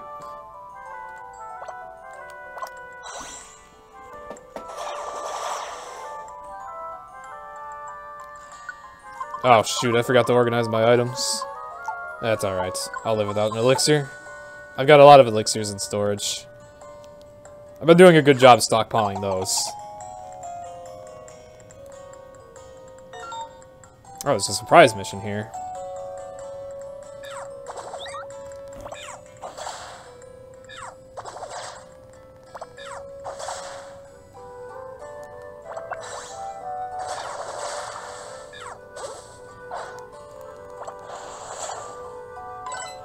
Yeah.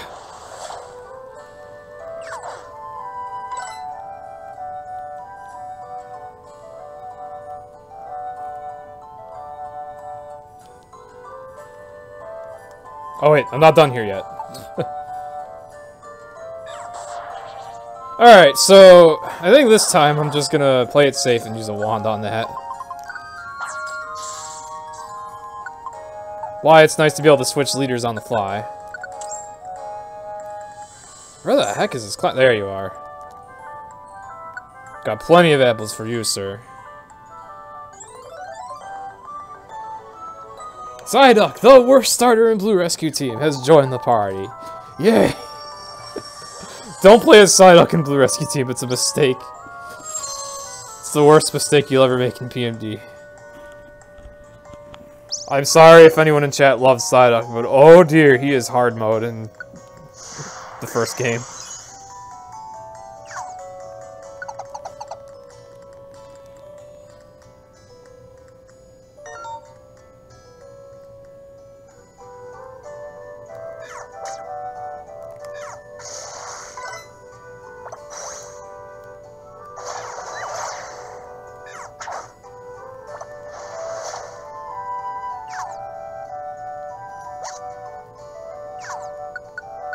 Okay, there's a sleep guard. That sounds useful. In case I run into another gloom. He played Psyduck, he wasn't so bad. I did a speedrun with Psyduck, it was bad. He's very bad relative to other starters, at least.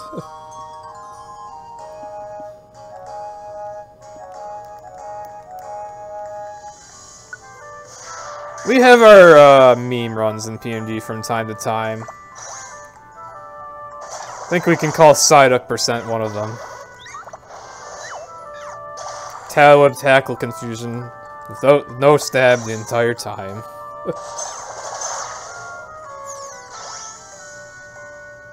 Very fun speedrun. Very, very much fast.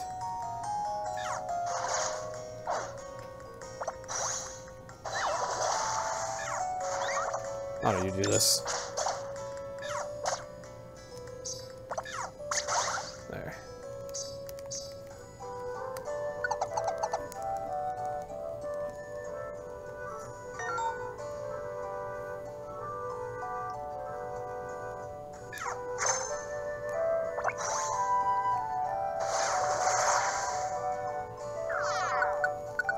Gosh. If only I hadn't taken so long to get that emerald. That's a really nice emerald. And that is exactly why. Okay. So unless there's another hidden mission, that's it for this set of mission days. Remember when I said how the most satisfying thing about this run is how, like, over time I'll be gradually doing missions faster and faster and faster? Well, believe me, I'm serious. They won't be so time-consuming later. They're very slow at first, since we have to travel as a group and since it's so difficult to do damage.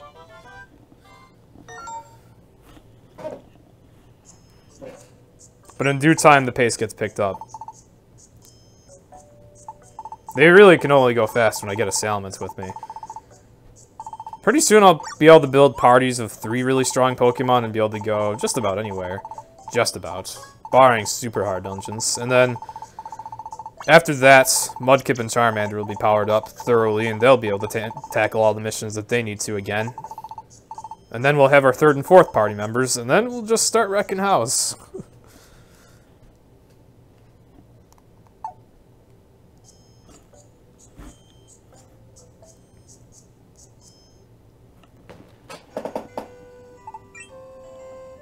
You got him randomly. Oof.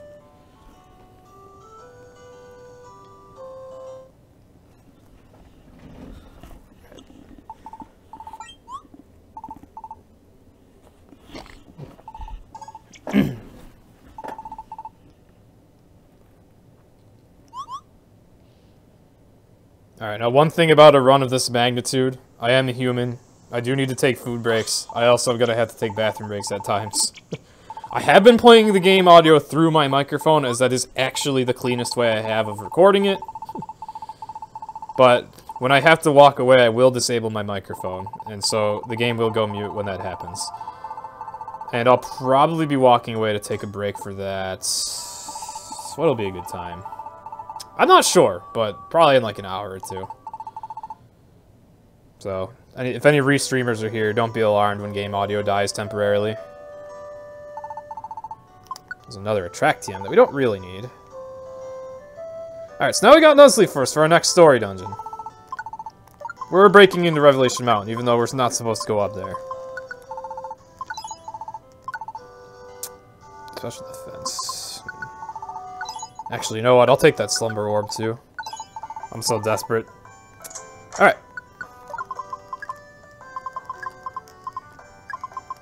I don't need that. I don't need all those.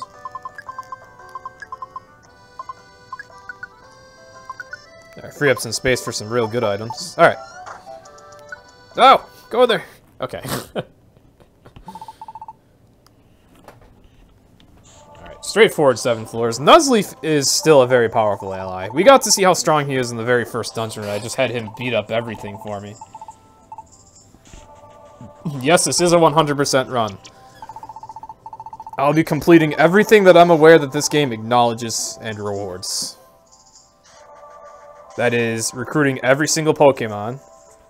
There's 789 or something like that, total, because of alternate forms. Like, there's 720 species, but there's 780 something to recruit because of gender differences and alternate forms such as Gastrodon. I also have 25 legendary treasures to obtain. Some of those I get while recruiting, some of those I have to go out of way to get. And then finally, I have to visit every dungeon, because this game tracks your map survey rates. You don't have to finish every dungeon, you just have to visit each one. So that's something I'll detour briefly to do at the very end. Most dungeons I will check just as I recruit stuff. So that requirement doesn't really matter too much.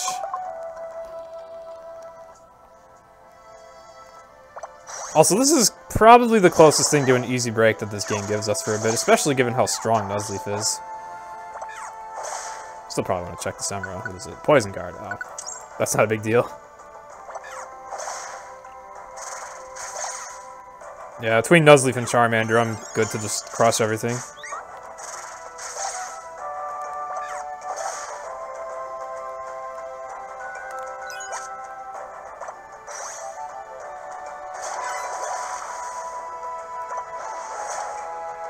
Dang, I thought that would finish it. I feel so bad attacking it, actually. We main him in Gates. He's so good in that game.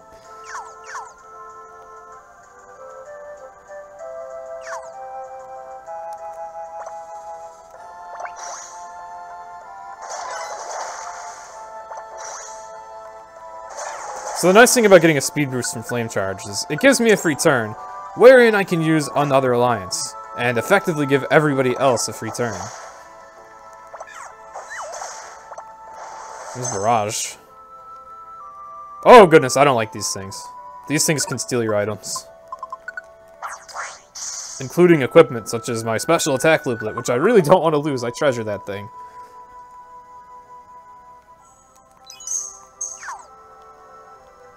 More damage equals more speed in these games.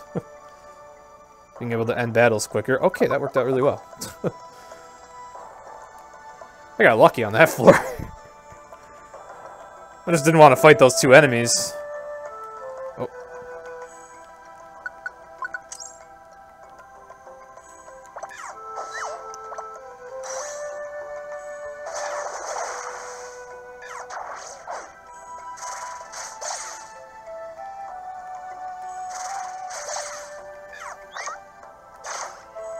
Okay, well, it looks like Nuzleaf is separating from us.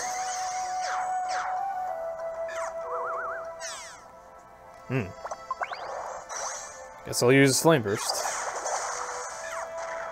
Uh-oh. Mudkip, move! Okay, he did. Okay. I lured him away from that. That would have killed him for sure.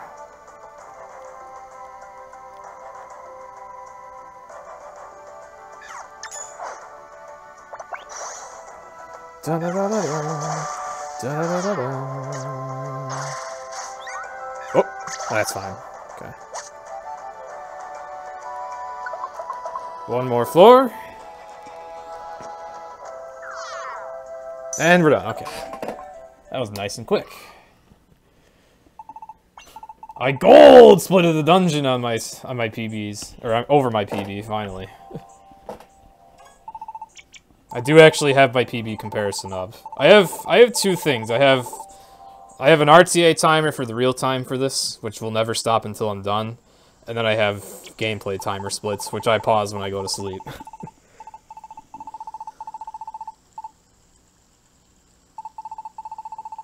And my good friend, Toto Senpai, really likes it when I get gold splits.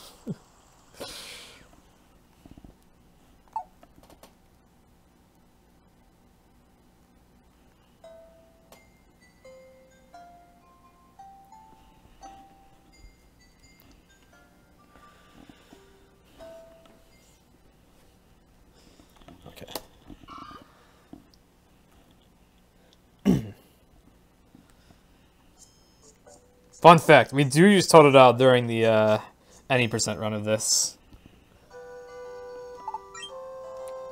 Which is kind of, that's partly due to how, like, my personal Totodile obsession came about.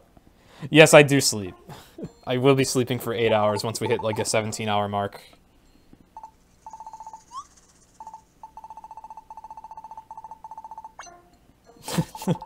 Toto Senpai! My good friend. Yes, this is on 3DS. Alright.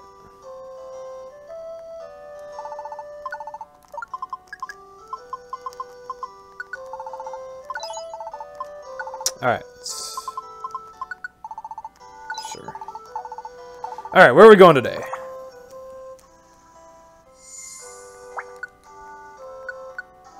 Hey, it's Corefish from PMD2!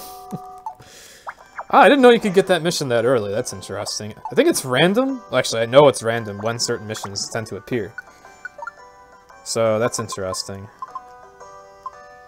I think I wanted to avoid this for some reason. Oh yeah, do I still not have a Petrify Orb? I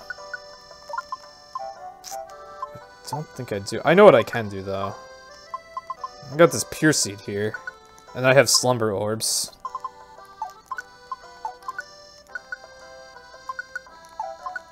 So I can use all of that if need be.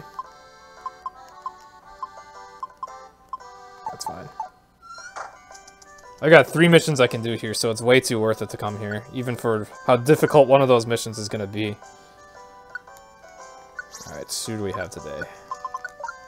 Oh, Dragonite's available. Sweet. Okay.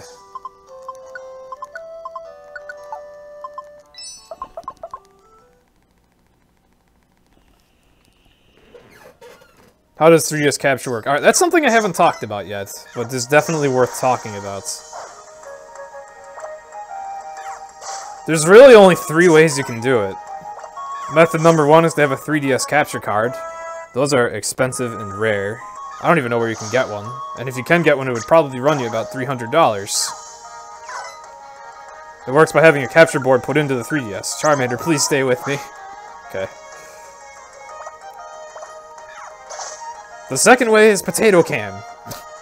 Literally hold the camera in front of the thing.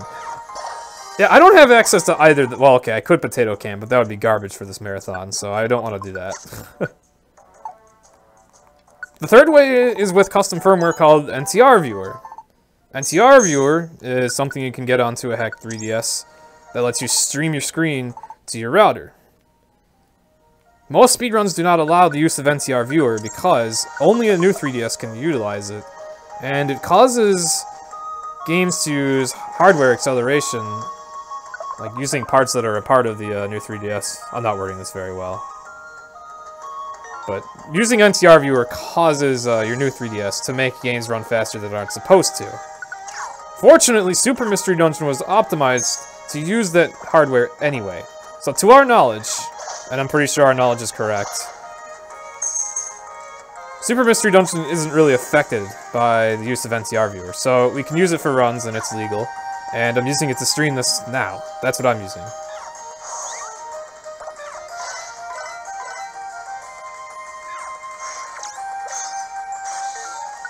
My mudkip's frozen! You must pay for this. Alright. Oh, Intimidator, nice. Alright. If you have a Switch, is 3DS obsolete? No, because Switch can't play 3DS games. They're two separate consoles entirely. This game can only be played on a 3DS or a new 3DS.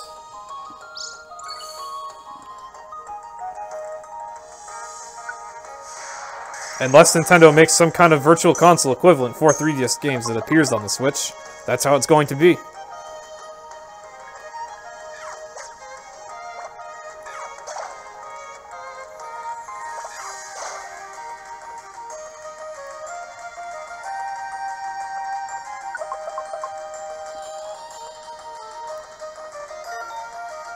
Okay, so I know this is going to be a monster house.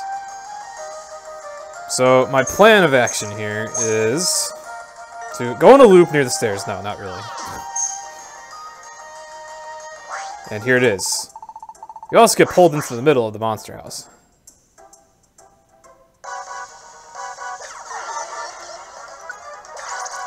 That's weird. They actually got a free strike on me. Okay, so I'm out of here.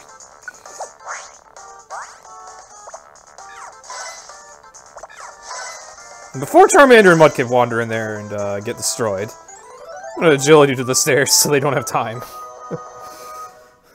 Okay. See ya! That's why I brought a Pure Seed. Hey there, Hollow.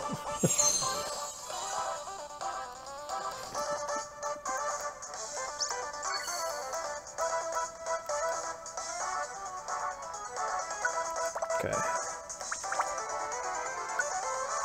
Alrighty then. That's one other way to cheese those missions. And here is Mr. Hey himself, Corfish. Not Fat Albert, but Corfish. Why does Corfish say hey? I would say I don't know, but actually I do know why he does that. They wanted to make a pun out of his Japanese name, which is Heigani. But most people probably just think he's trying to imitate Fat Albert or something.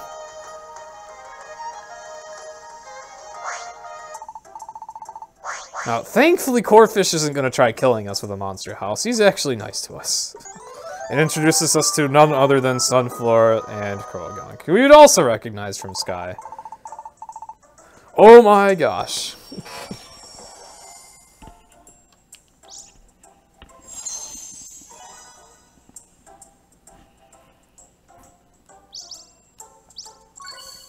Oh, it's not a Fat Albert reference. It's just a coincidence. And yeah, NTR Viewer, the use of it basically makes games load faster that aren't supposed to, but Super is not one of those games. Super just already by default runs faster in a new 3DS than a regular 3DS. Other 3DS games don't. I love this portrait so much. Alright.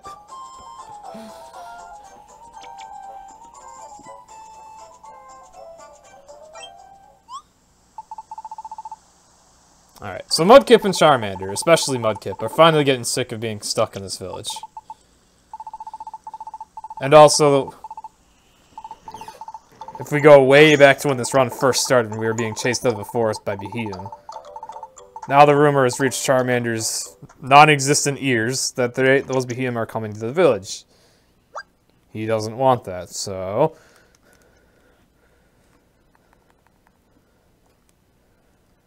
we're actually trying to leave. No one's gonna let us yet, though. But I said there's multiple towns in this game, so is being told not to leave what's gonna stop us? Oh, heck no. But we do get one more filler mission in the meantime.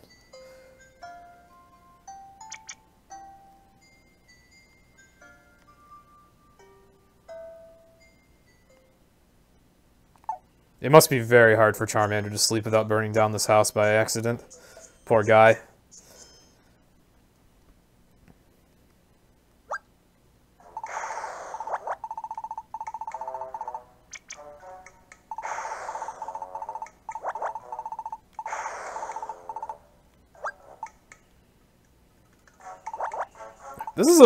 This next part is a rarity among PMG games. We actually have to talk to all the NPCs in town now about this.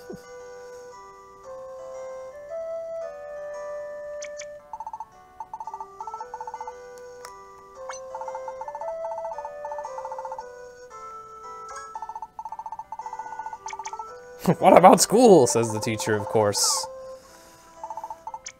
Who needs school? We already know how to use alliances, looplets, emeras, items. What else do we need? Alright, don't have to talk to everyone, just the NPCs that don't own shops. Though, the shopkeepers do actually have pretty funny dialogue that might have been worth showing off, I think, but... that's how you do that optimally, just talk to everyone in town.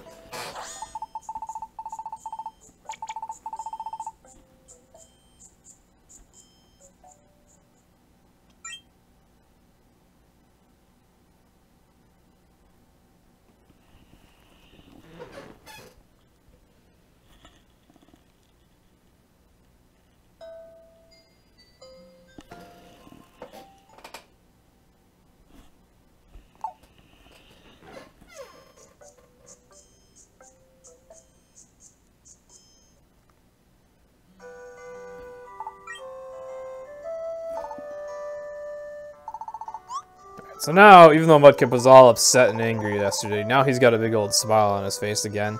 Got one more mission day to do. Let this be the last, like, easy mission for a while. Bail because I'm bored. There's Spin to the cafe owner and Pelipper the postman. Even they have missions for us. Postman, bird thing, whatever you want. Whatever. Alright, what do we have today? Oh, we get a Mulga, sweet. And we got rewards in the cafe. Sometimes these rewards include vitamins that permanently buff my stats. Haven't seen any of those yet, but those are the rewards I really like to go get. Alright.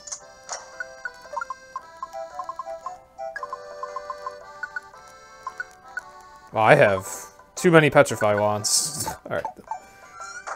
I need to use wands a little bit more. Though I'm sure in upcoming story dungeons I will be using them more. Alright. 3 missions at once, sounds good. Still very straightforward stuff. I forgot how Spinda's model is. Oh my goodness. Oh yeah, I need a side beam. Okay, I need to unequip my item on you. So acrobatics is actually good.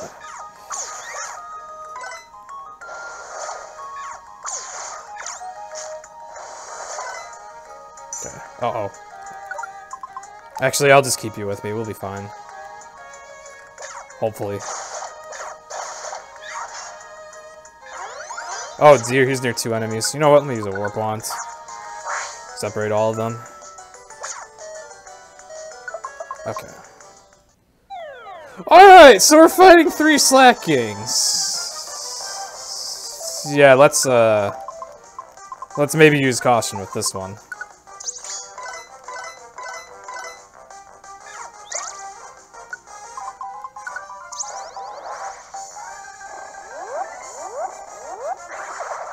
Oh, I forgot about that. The Truant ability has a special added effect in this game.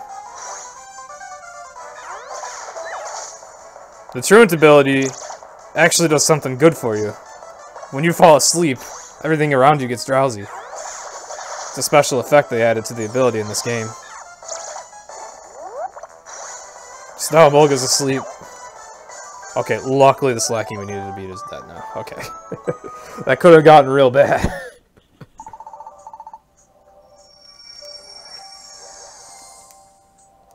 Only in PMD can a Charmander, Mudkip, and a Mulga just casually defeat 3 Slackings. Although we really only had to fight 1. For whatever reason, it's friends with Shroomish. I don't know why, but it is. So there we go, we get Shroomish too.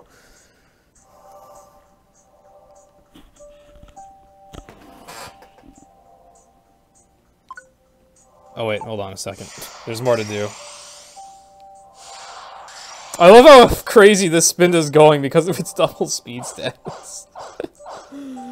Oh my goodness. Alright.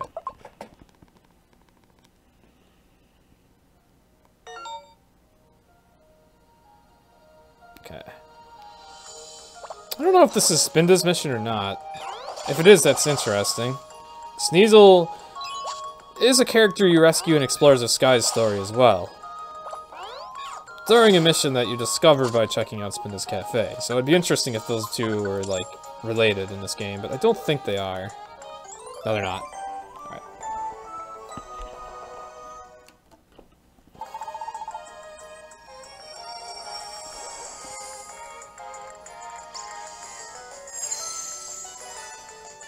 Postmon.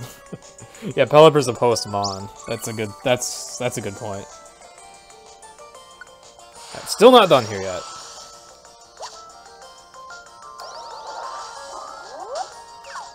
Okay. Luckily, some traps, like slumber traps, aren't very significant a lot of the time. Only sometimes.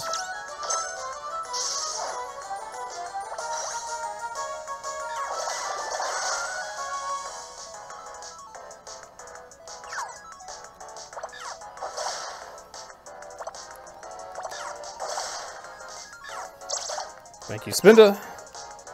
Very nice, actually, being able to rely on a client to do a little bit of damage. Oof. Okay. Actually getting hit by an enemy in confusion. Pretty unlucky there.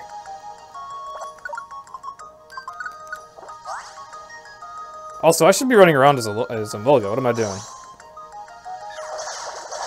Dang it.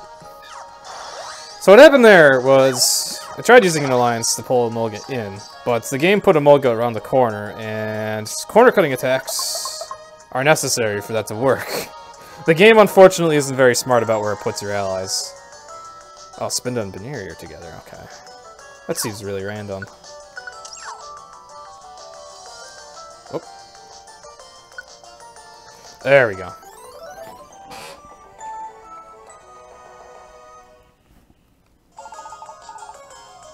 I don't know why those two are together. That's really weird. You would think they'd have put Spinda with something from Spinda's Cafe and Sky, given how memorable it is and how this game likes to reference the other games.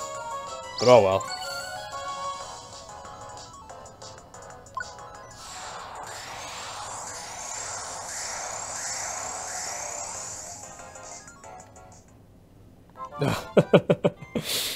Yeah, clients are awful in older PMD games. Oh, I can split now.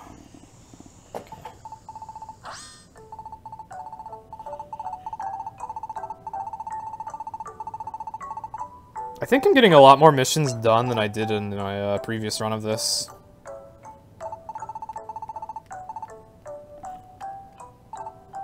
Because I'm pretty far behind where I should be on pace, but at the same time, it's random mission days, so that doesn't speak for much.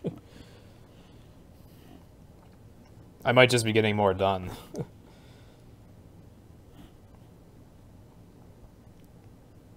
Alright, so Charmander's breaking out. Again.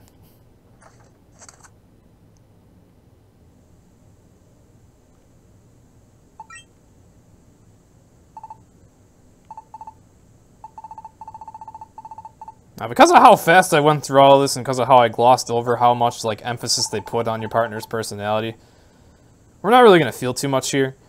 But I gotta say, the first time I played this game, this was like when the feels really hit me.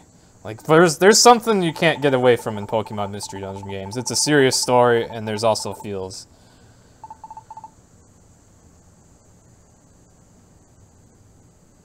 And this part really hit me on a personal level.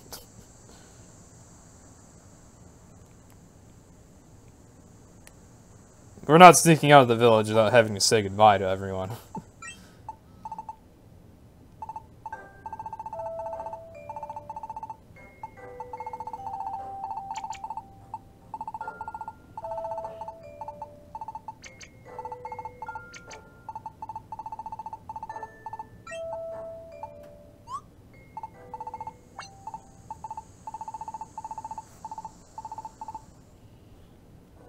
Wish I could let this music loop fully.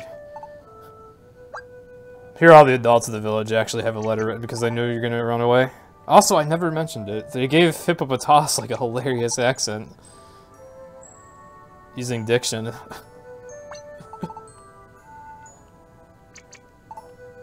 Completely forgot about that. There are a lot of funny little cute touches that this game has that I kind of glossed over. Definitely a game worth playing. I've mostly just been discussing gameplay.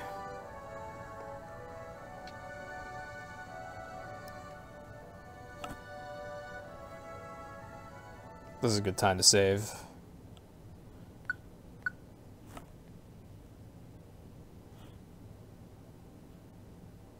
Okay. Now we get into when the game really picks up the difficulty. This is also one of the longest dungeons in PMD. At least during main stories of PMD, I should say, more specifically. During main stories. This dungeon is huge. Absolutely huge.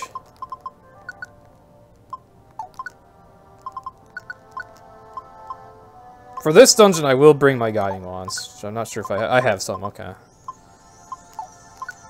What's another item I might want?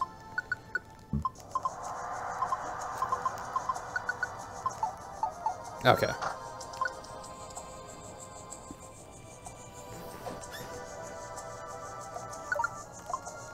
Guiding wands show you the room with the stairs on the map, so you know where to go. But how huge the layouts are in this dungeon and how slow it is to traverse since I have to use just Charmander and Mudkip. This is absolutely, like, probably the dungeon where I get the most out of Guiding Wands in the entire 100% run.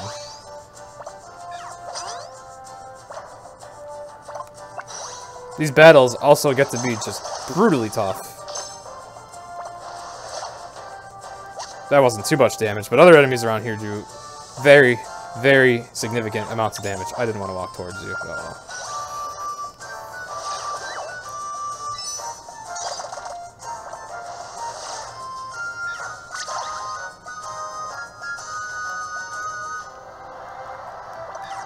These are especially dangerous because of Unburden and how it works in PMD.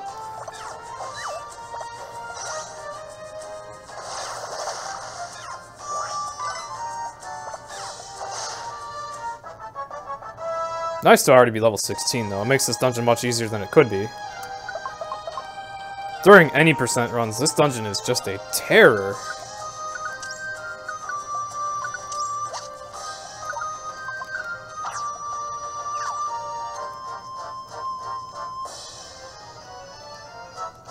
Oh cool, that bird didn't see us. Alright.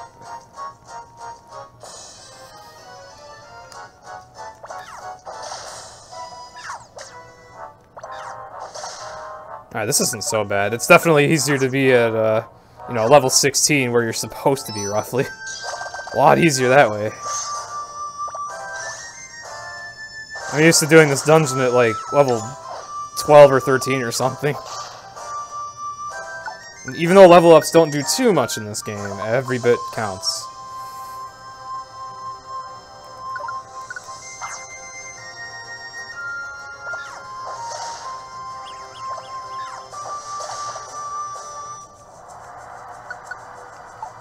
Don't think a fire type needs a burn guard.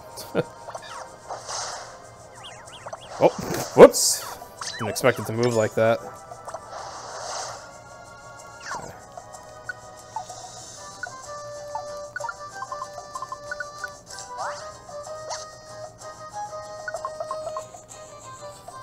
Emerald orbs are good to have for later, but for now I really don't care about them.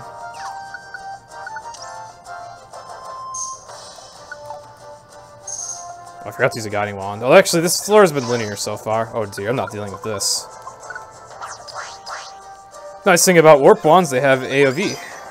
So I can actually hit multiple enemies at once. And nice thing about the bag is it gives you cursor memory, so I can quickly use the same wand multiple times if need be. Okay, you're asleep, whatever.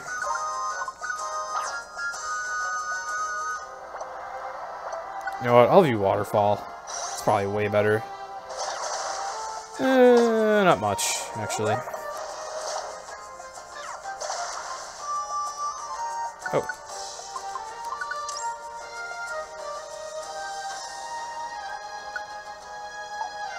Actually, I'll drink that.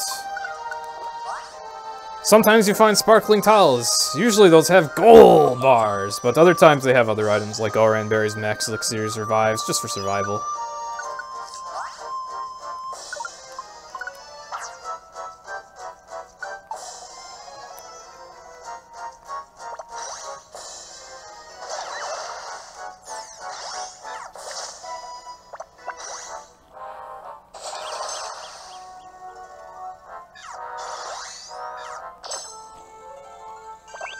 Oh, what am I doing fighting you? The stairs are right here. Well, now that I started. Yeah. Oh well, EXP, I guess. Not really sure what I was thinking there.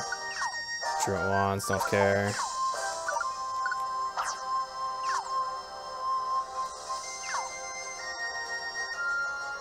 Ooh, I'll take that.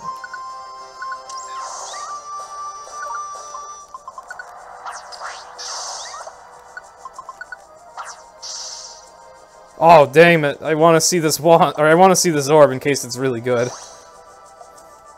Oh well. It still wasn't a complete waste of a Petrify wand because at least that thing stopped sniping. Oh my god, that was worth it.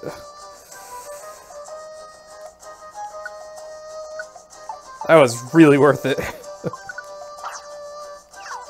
I was thinking it could be like a Petrify orb. It could be... What else? What else is good? Like a Slumber orb, something. That was probably one of the best things I could have found.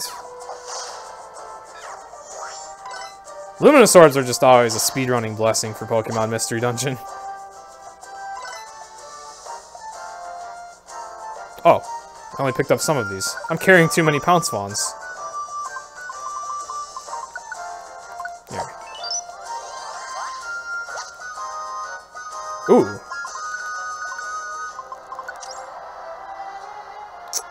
Alright, let me show you a funny trick you can do in this dungeon, since I have too many Pounce Wands anyway. You can pounce yourself off the mountain to warp to a random spot, if you're really far from the stairs.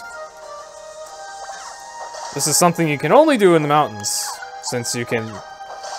You know, whenever you're supposed to fall to your death, the game just warps you somewhere, so we can abuse that.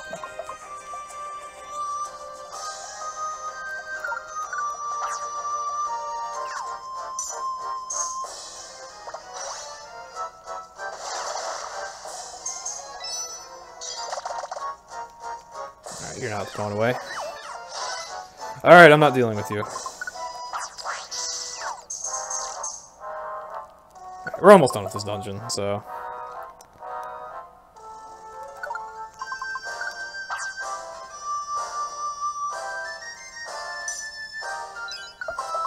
Alright.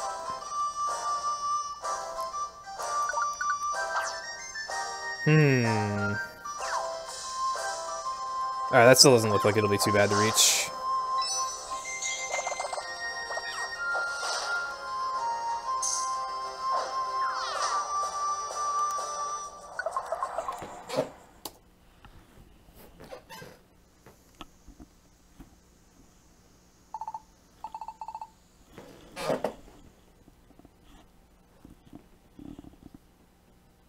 Oh yeah, Luminous Orb reveals the entire map, reveals the stairs, and the thing I save them for that I treasure in this run is, whenever I have a wandering, random traveler client that I have to go find for a mission,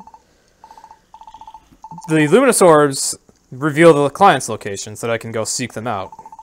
This is otherwise a pain in the butt to do since they, you know, sometimes they move around and sometimes I'll check every single room and still not see them because they're moving around. So I like to have Luminous Orbs to make that less of a problem.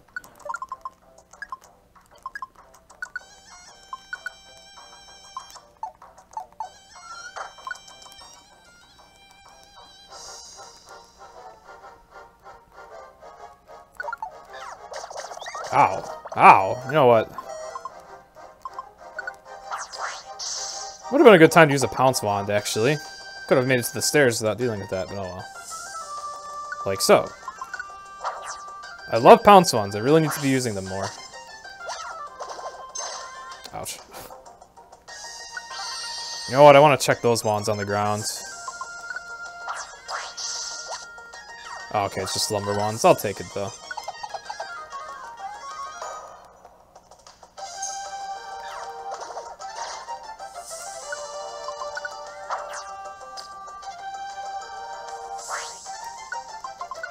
So put this toughness on.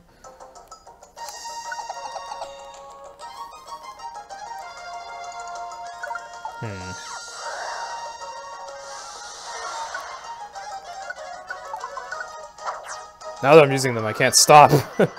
Using Pounce Wands to escape battles is such an essential part of speedrunning this game.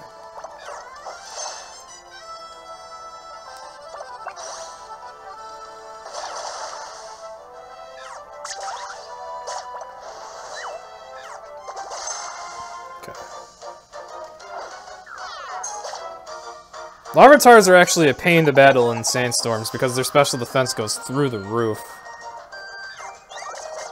Oh, that's another seed.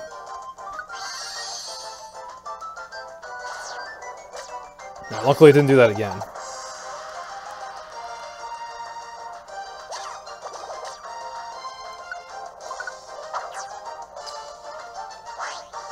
You can even cut corners of walls with Pounce Wands. Oh shoot, that's a shuppet. Those can go through walls. We're not escaping from this very easily.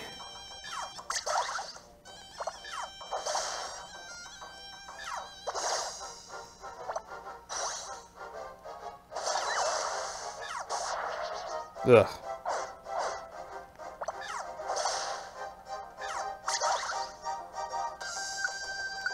See another enemy coming. Well, that pounced me real far.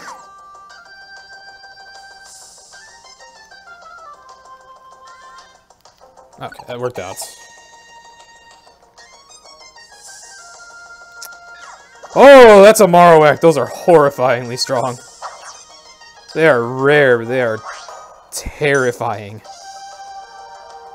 I can lose multiple revives at once to a Marowak. Actually, buy one of these now that I see one of those running around.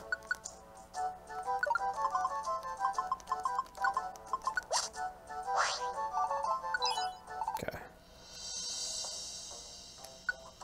Confuse one. It's not a big deal. Oh, okay, there it is. Alright, let's wave a stay away wand to this guy. The thing I'm terrified about with them is their Bone Rush, which does... I think that's what it is. Throws multiple bones, does like a million damage.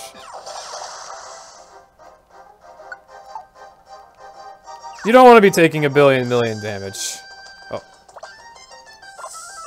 Wait, I want to do a flame charge here. Okay.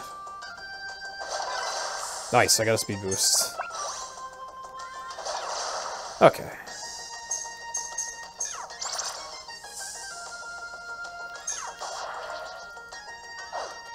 That speed boost came in handy for beating that Onyx, and also so I could reach the stairs with that Surskit getting less actions.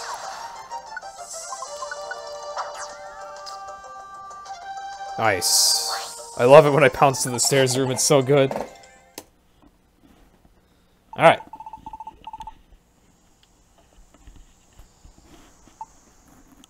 And so we finally make it to the next town after two pretty rough dungeons.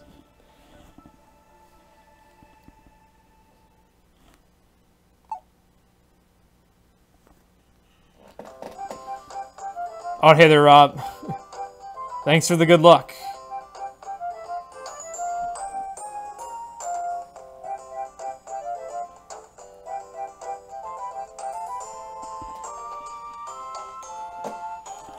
I will certainly be needing it. At least for now. I never really thought about it, but I suppose the first day of this run is still quite luck-based, given all the, just flat out, like, straight up running through dungeons and not really being able to power through them with any special tricks or anything like that. I mean, I guess I shouldn't say there's tricks in PMD, but there is something you can do in this game once you're powerful enough. Like, once you have a full party of 3 Pokemon that you can confidently have smashing everything. You can have them all split up, and that's how you just cream dungeons in no time. But early on, it's too dangerous to do that. And sometimes slow.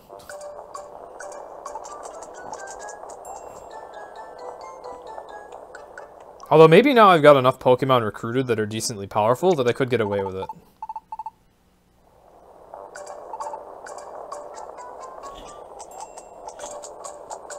That's a maybe though. Kind of depends on who's available each day. Because you don't have to take your main 2 starters with you on missions. You can take any 3 Pokemon you want that are available. And I can take advantage of that to do harder missions and get more EXP. Because, even when you're not taking Pokemon with you, they gain EXP. Everyone that you own gains EXP for the missions you go and complete. Alright. No gold bars yet. So now we got some new shops, now that we're in this nice new town. Also, I want to deposit all my revives real quick. Just revives. Why am I depositing all my revives? You'll see. So we've got Coffer Creakus' shop where he wants glorious gold! And you can trade gold bars for lots of really good items, some of them super important for the run. And then you get Klefki's shop where Klefki can open treasure boxes for you. Because of course. Of course it's the one that does that with all the keys it has. And the treasure boxes sometimes have really nice items. That's kind of a traditional thing since Explorers of Time and Darkness in the PMD series, where you have enemies having a chance to drop treasure boxes and then having nice loot inside them.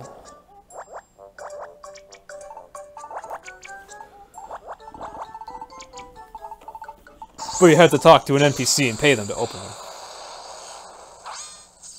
So here we meet the Expedition Society, and as you can see, they're great at taking care of their equipment.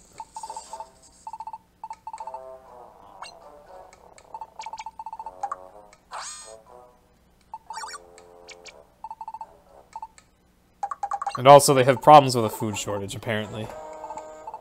Satu was put out of business. It's okay, it can stare at the sun all day. Rampardos also got put out of business by Klefki. Alright. So we, as desperate kids, just run around town, going and getting food for the Expedition Society. And then they get all this. And I don't know how Charmander and Mudkip carried all of this in. But they did.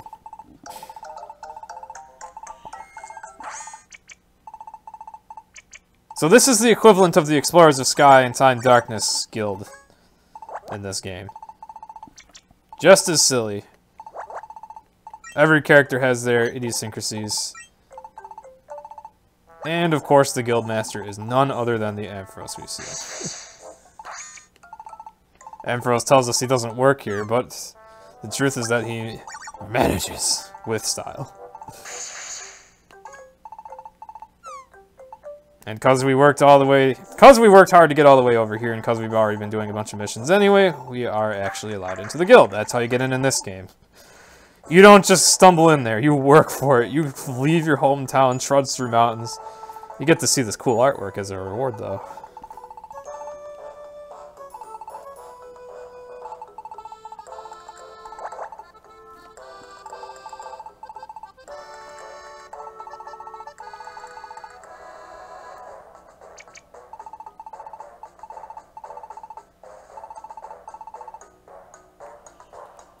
Da, da, da, da,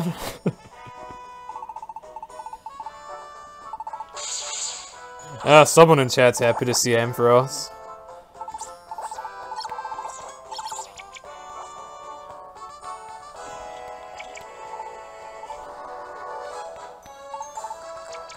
Alright, so we get a room.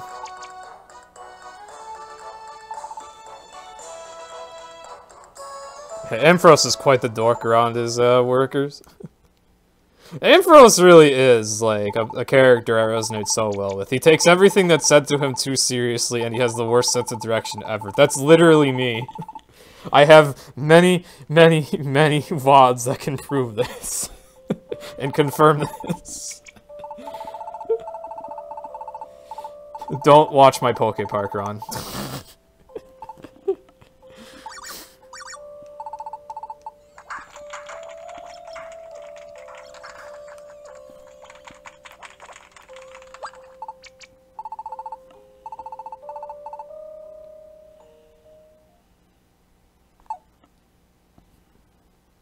It's a sheared sheep, Rob. Alright. Poke Park. One of the greatest memes of the Pokemon Mystery Dungeon community. For some reason, a bunch of us have done runs of a game called Poke Park Wii, Pikachu's Adventure. About as cheesy and kid-gamey as it sounds. I've done one too. And, well, I might be good at Pokemon Mystery Dungeon, I might be good at other runs I do.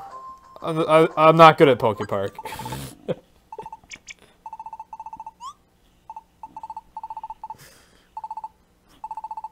Alright, so I deposited all my Reviver Seeds into storage. Because now, surprisingly, we've got a little boss fight here. And just another casual mythical Pokemon hanging out. These guys actually have a mythical Pokemon as part of their guild.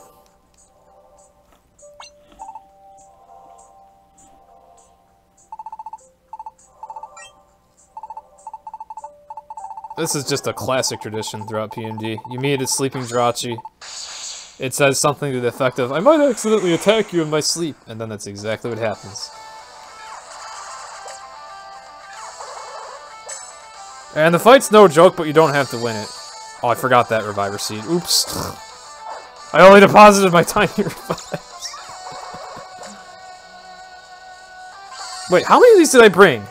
This is becoming a problem. Alright, I'm out now. Alright, that was supposed to be really fast, but I forgot those revives were in my bag.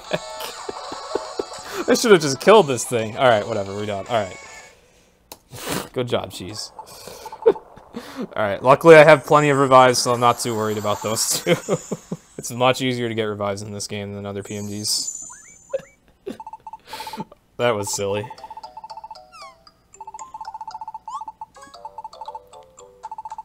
But yeah, the optimal thing to do there is lose the fight as fast as possible.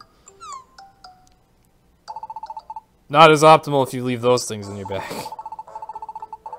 And there's Jirachi's artwork.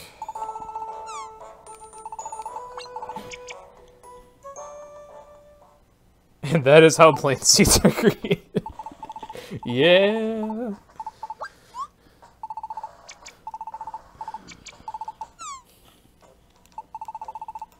If anything, I'm just kind of sad that I wasted money on those revives.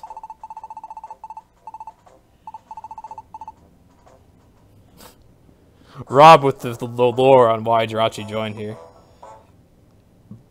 Alright.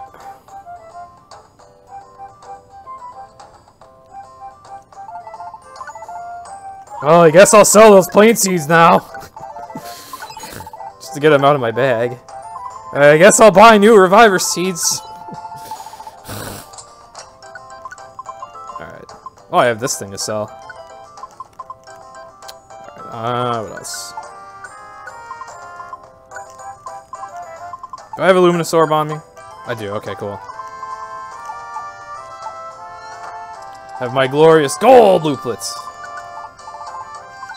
500 Poke, that is nothing to look down upon in this game.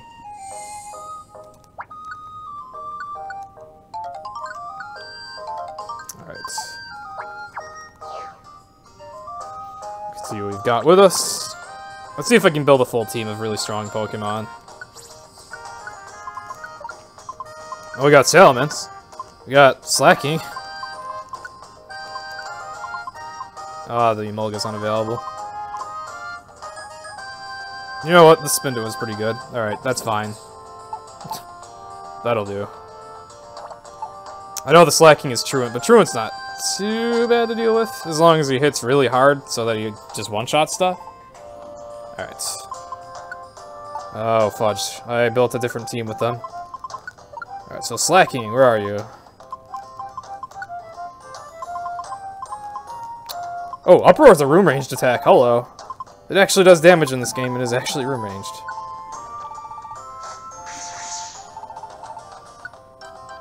That'll do. Slash will also probably hit really hard.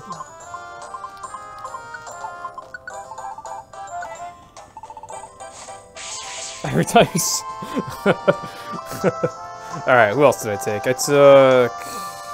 I can't remember who else I took. Oh crap, that's not... Ah! I just want to adjust movesets really quick. Oh, okay, it's Spinda. Alright. I just want a decent move on Spinda to make sure I don't die. I'm doing all this work, and I don't even know if I'm going to go to a very hard dungeon yet. I probably won't.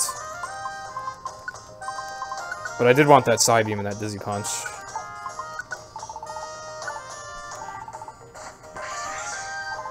This probably isn't worth all the time I'm investing, to be honest.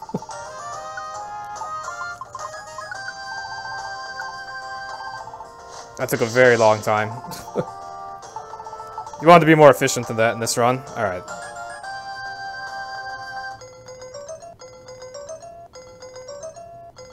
I guess while I'm in such an overpowered state, probably the most efficient thing I can do is tackle this mission that you had to go pretty out of your way to do.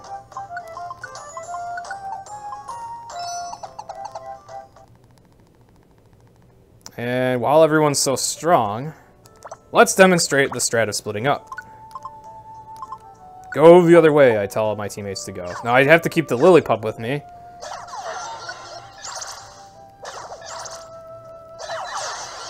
And this gets really noisy and chaotic. But the nice thing about this is I can have lots of battles occur off screen, and I can have 3 Pokemon looking for stairs at once. And apparently there's a giant freaking Kecleon shop here, too.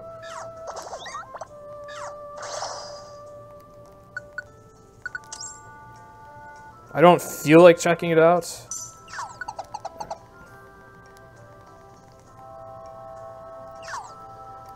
Since I have this lily pup with me and I don't want to lose it.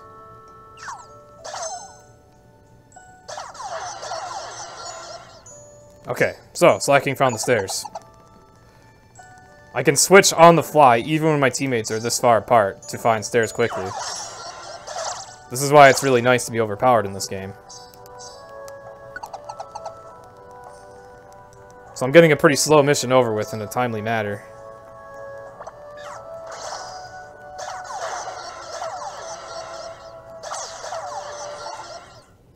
That really weird sound is Slacking at using Uproar. Oh, there's nothing else in here. Okay.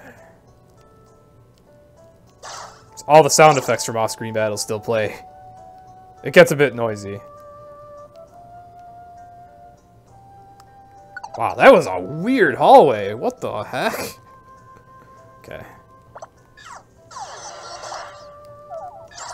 In former PMG games, Uproar didn't do damage, but in this game it does. And Slacking here even gets same type attack bonus with it, so... Oh, the stairs are in here.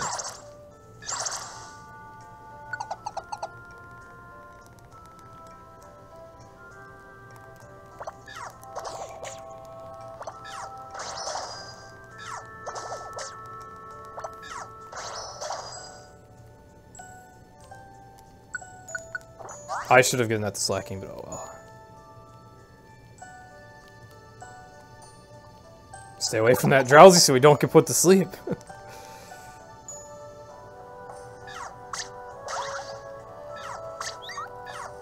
Uh-oh. Come with me, Lillipup. Okay, here we go. Lillipup, however you want to pronounce it, I don't know. I'm very bad with Pokemon pronunciations. If it hasn't already been evident. So I apologize if I'm making anyone's ears bleed with the way I'm saying some things.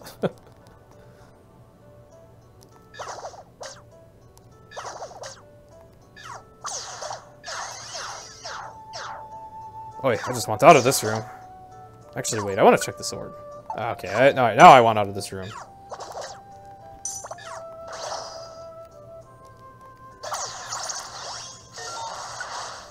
Okay, someone got electrified. Get a lot of random messages with status ailments coming up whenever you're doing this sort of thing. Because there's just so much chaos unfolding off-screen. Wait, I want to check that wand. Oh, stay away. Sweet. And, oh my goodness, there's so many Pokemon in here. Alright, let's use a Warp Wand, because they're all bunched together. Okay. Don Pokelin, Don Pokelin. Yes, okay. So that's a pretty time-consuming mission over with really fast. That's gonna be a long run time save for me.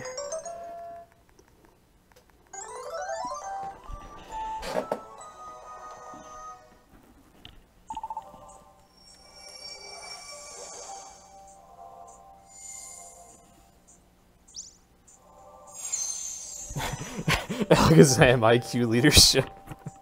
Yeah, splitting up is actually an integral part of getting missions done quickly in this game.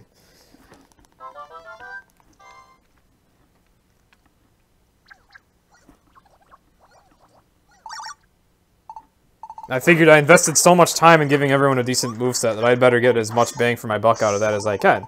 So I did a mission where I knew I could safely split up. And that made it a little more worthwhile to have those movesets.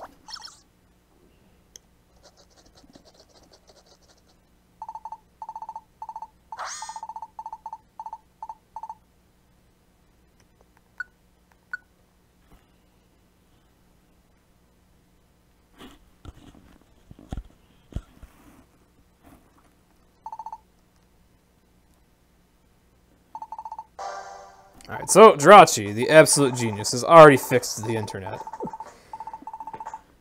Because I guess for whatever reason the Expedition Society headquarters here is just... You know, they have the only server for the Pokemon Connection Orb Nexus thingy-majig, whatever.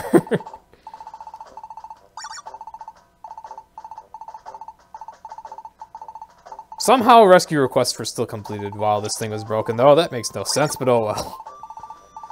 Also, I guess the Expedition Society has a goal of completing a world map, because I guess the Pokemon haven't accomplished that yet. So they're trying to draw it and store it all in here.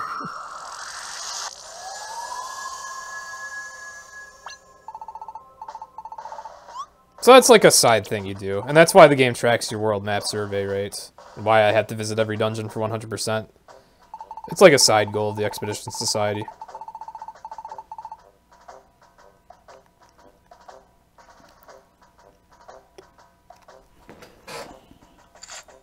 Monopoly on internet.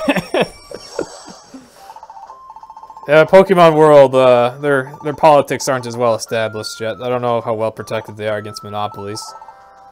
Hopefully Ampharos doesn't abuse this power.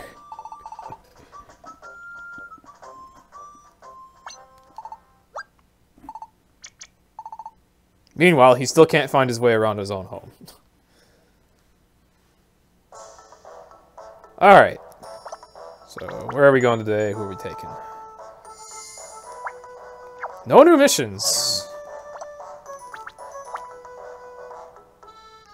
And all three of the Pokemon I had with me are unavailable. Alright, well. Alright, we got Dragonite now, and we got... Emolga.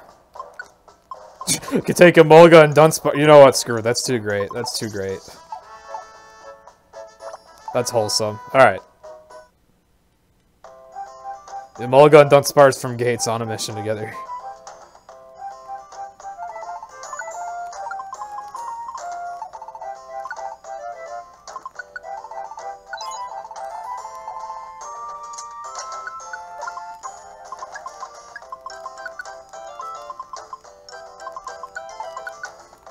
Okay. I know everyone in here has a decent moveset already, at least. Okay, we got another battle challenge.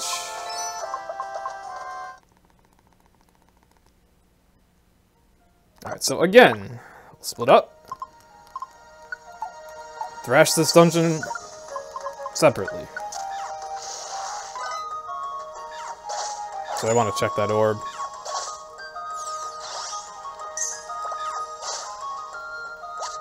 There's an Emerald up orb. Okay, well, it's good to have a few of those. Let's go, Dunsparce, finding the stairs.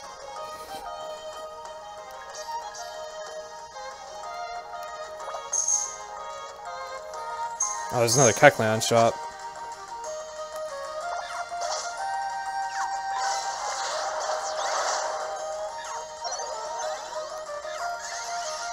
Oh, goodness. Oh. No, I want to switch, but I can't now. I see someone found the stairs. Okay.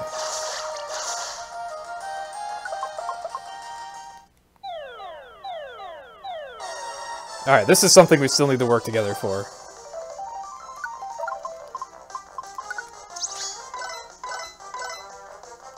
Uh oh, I didn't want to move there. That was a mistake. Alright, I'll Totter Orb them now.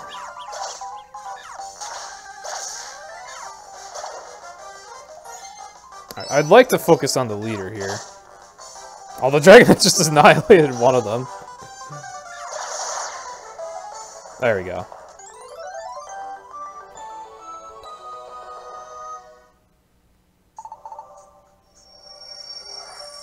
A little less scary when I have a team of really strong Pokemon.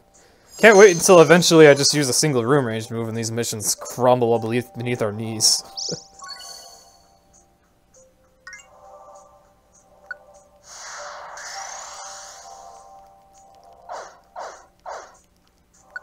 Alright.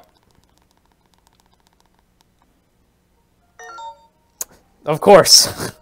Alright. I was thinking, oh boy, a stair floor, now I gotta go find a Pokemon instead.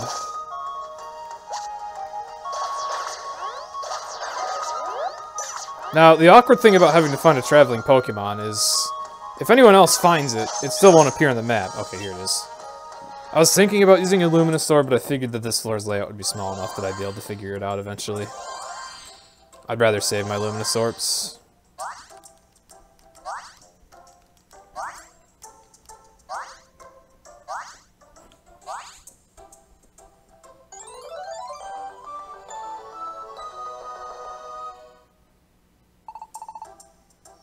Oh hey, Duskull makes a reference to the Duskull Bank from PMG Time Darkness Sky. Because of course. Of course, now we have deposit boxes, so we don't need to walk all the way to the bank. I haven't really talked about it yet, but there are a lot of nice quality of life changes Super makes. Some of them have probably already been evident. Also, go figure, he knows Persian, the bank keeper from PMD1. Like, having the deposit boxes is amazing because I can quickly and easily access storage and my bank without having to go through loading screens and talk to NPCs. Oh, another battle. Oh, this is a gimmicky battle. There's 3 Pokemon here that I don't have to fight, but they want to attack that Liepard up there because it's holding the item we have to obtain. Also, I was using Quick Orbs earlier, but I forgot I have freaking agility. But it doesn't matter.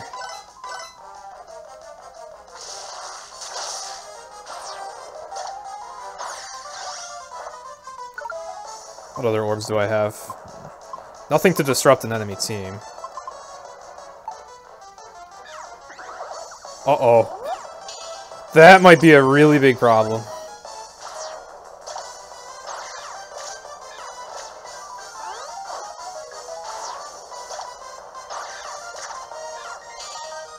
Alright, I'm finally awake now. Can use more agilities, I guess. That Trapinch is trying to use really terrifying moves. Okay. Alright guys, get over here and wail on this thing. Oh. Whoops. There we go.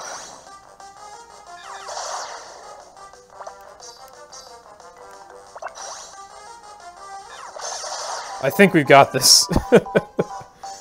Okay.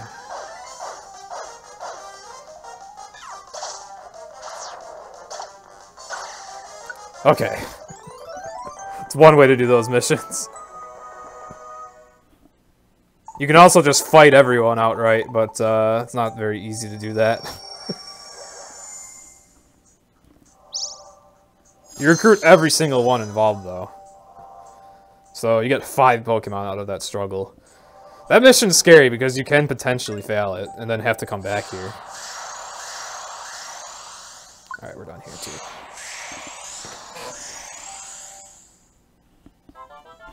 I think Fisher's accuracy is about 30%, yeah, thankfully.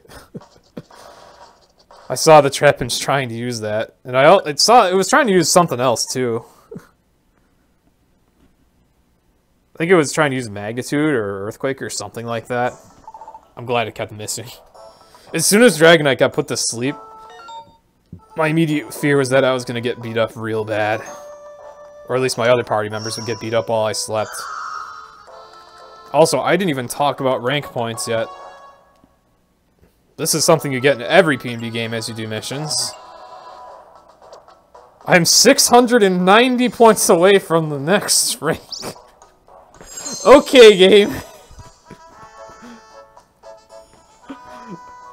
So yeah, as you do missions, you get these points. This game showers you heavily with rewards when you get a new rank. You get gold bars to use on upgrades and stuff, or money or whatever you want. You get recruits, you get music, because the game has a jukebox in the main menu. You get a lot of stuff. Oh, and we got more missions available in town. Sometimes NPCs in town just give you missions, other times they join instantly. That Rampardos just gave us a really interesting mission where I actually had to deliver a letter to another NPC in town.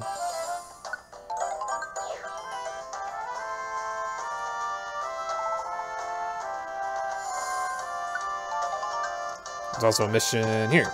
Not here. Here. A gathering for those who loves paintings. Alright.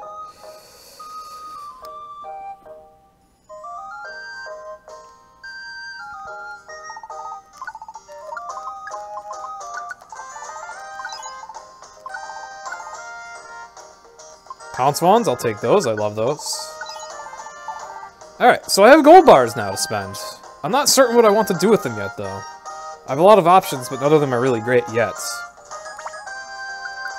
Alright, where are we going? Lots of places we can go. I'm better off just checking who can go.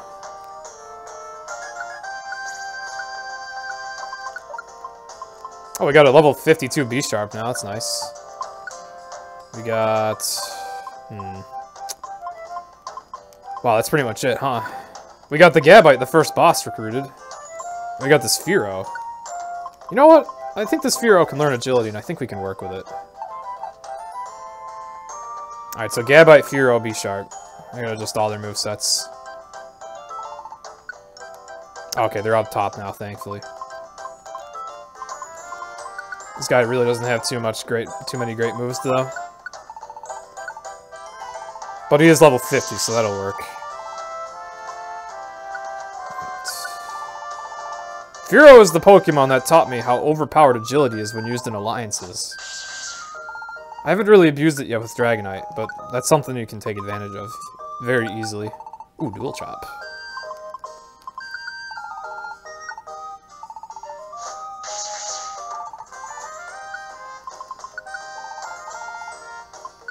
Multi-hit moves are always good to have, even if they're a bit inaccurate.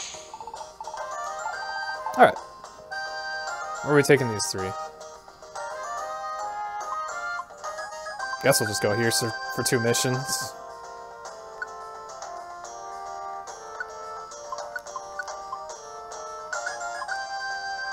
I don't think anyone here benefits from a special attack looplet, but oh well. We got it, Vaporeon, Aquana's favorite Pokemon.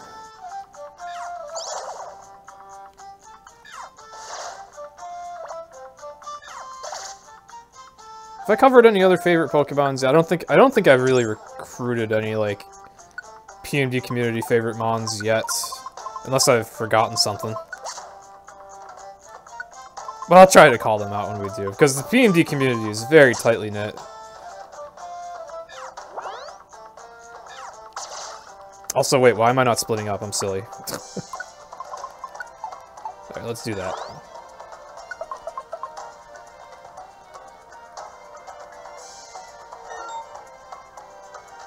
Alright, so I gotta take this Vaporeon.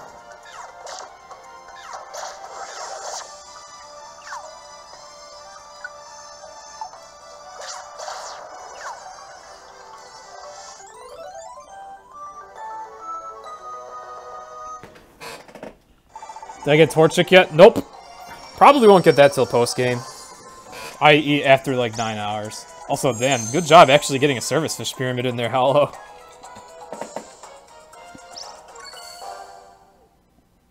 Magikarp, please. Oh yeah, well, Vaporeon gives you other evolutions.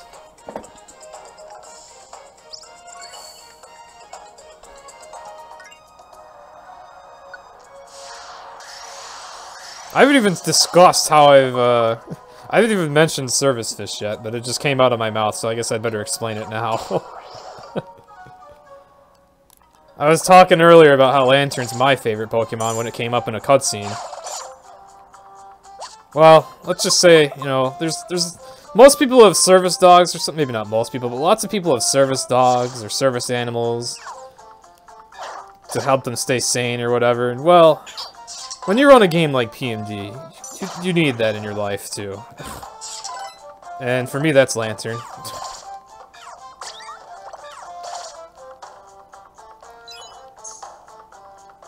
So we call it service fish.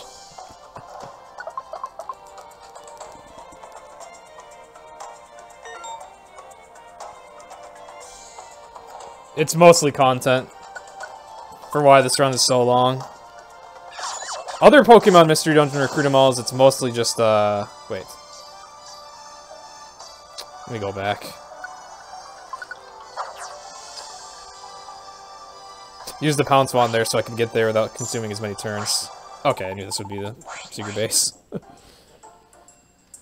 Anyway, other PMD games is a lot of RNG. Oh, there's Flaffy. Kind of would like that. Because recruiting is a lot more RNG based than older PMDs, but in this game, it's just the sheer volume of missions I have to do, really. And other stuff. Long dungeons for treasures. Some of the legendaries are in pretty tough spots. Alright, now we can finally move.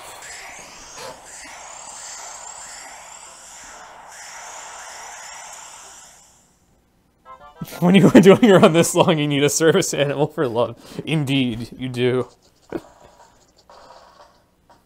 And happily, Lantern is very usable in these runs, too. Except Gates.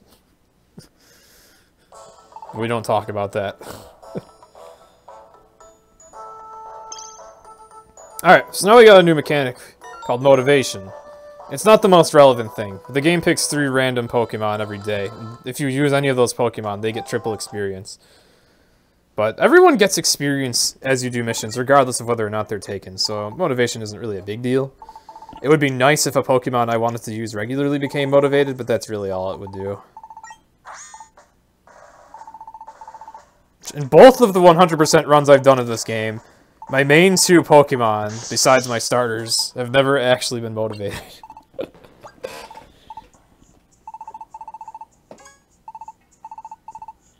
Oh yeah, Altissimo's favorite is Flareon. I don't believe we've gotten Flareon yet, though.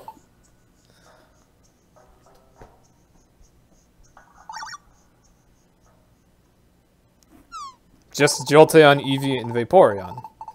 It's kind of weird that you don't get Flareon with those other 2, but that's how it goes. Flareon is his own thing.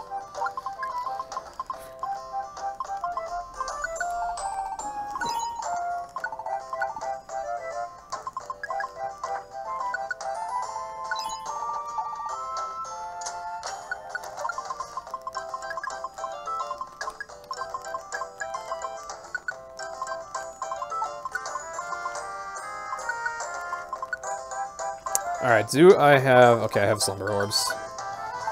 Do I have a Luminous Orb? I do. Okay, cool.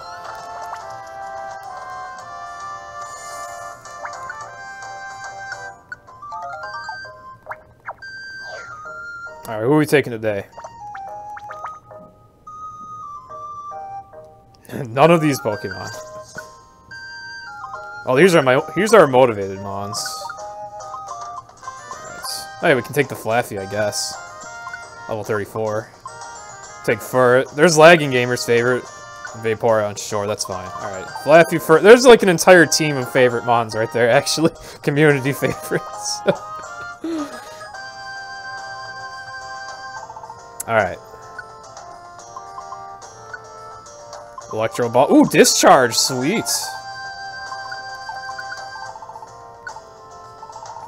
That's a great move. That's a move I'm happy to have just to power it up, too, because...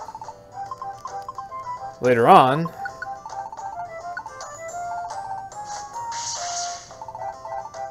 I'm gonna have a Pokemon using Discharge. So, having a Pokemon use it now will give that move some experience, and then it'll be a little bit stronger when I actually have it on my main team later. Fury Swipes.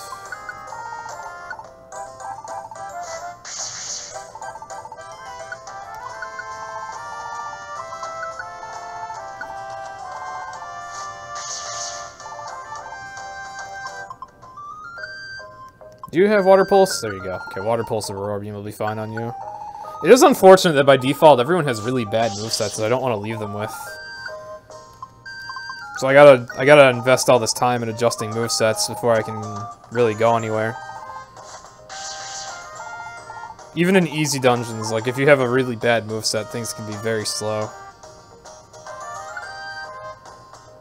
Oh, it's only 2F and 3F. What's a more... Let's get this one over with.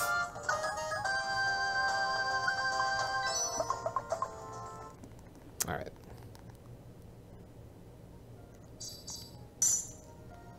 Oh, this is a very good dungeon to be splitting up. Oh dear. I'm really glad that Flaffy came to help me there.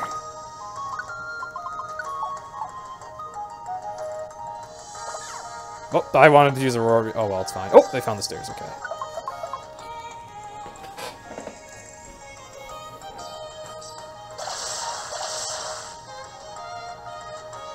So even though I'm not playing as Charmander and Mudkip, they still get experience here.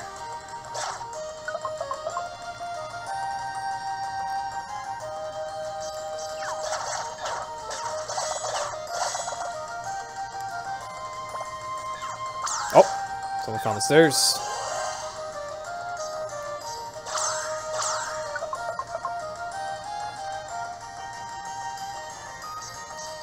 Oh, goodness.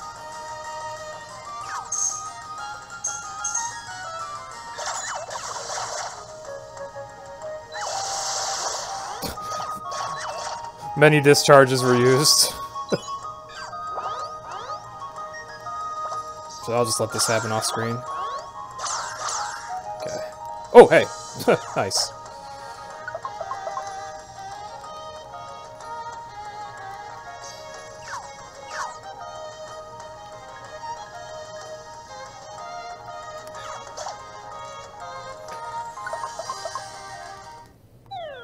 Oh yeah, it's the Mankey gang from Blue Rescue Team. They're a lot harder in this game, though. Alright, so... Oh, right, they have Vital Spirit. Okay, well... Plan B, then. Discharge all of them. You Fury Swipes, and I'll do this.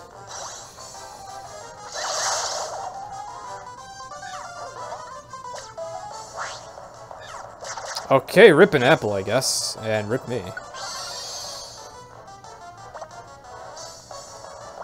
As long as I have my equipment, I really don't care what gets stolen, though.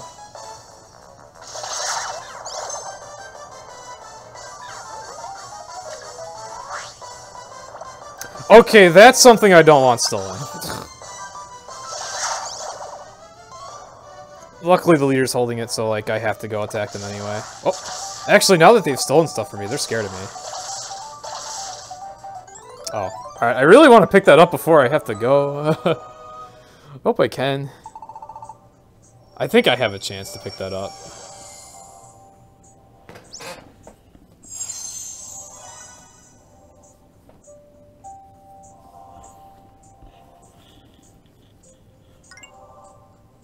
No! I want my weather looplet back.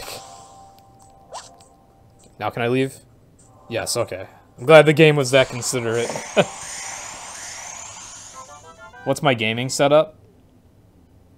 I have like a nice office chair that I can lay back in. I think I'm done with missions now. Yes, Ken, a fluffy sheep, and it served us well. With discharge. So I have a nice office chair to kind of lay back in that I'm sitting in. Yeah, okay, we're done with missions. I'll undo that split. And then I've got a desk for my laptop. It's other than the office chair, it's not particularly impressive. But I'm not hunched over the 3DS.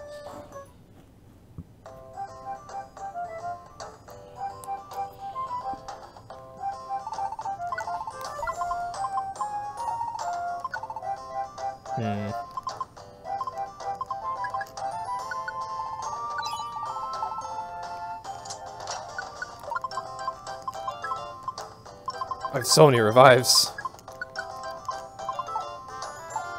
You know what? Let's get some Carbos.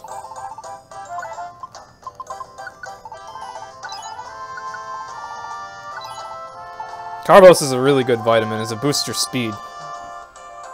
That boosts your accuracy and evasion in this game. Alright.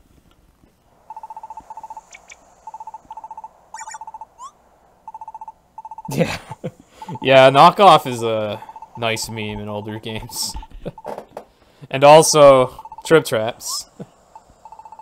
Do I use NTR? Yes, I do. I have to use NTR. It's my only means of really streaming 3DS at decent quality. But it is allowed for Super Mystery Dungeon.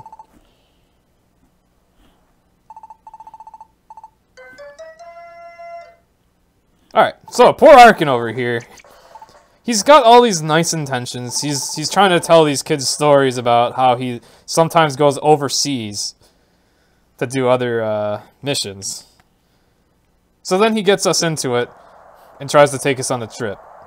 Ends up paying for Lapras liner passes for both of us. And also say hello to my favorite legendaries.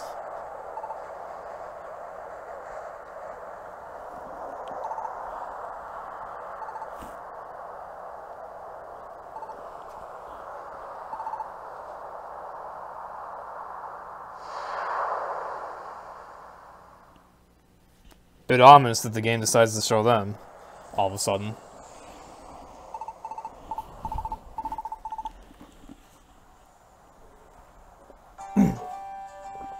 Alright, I'm getting hungry. It's time to eat a sandwich. But if you thought Lively Town was the only town besides Serene Village, you would be wrong. There are a lot of towns in this game, actually.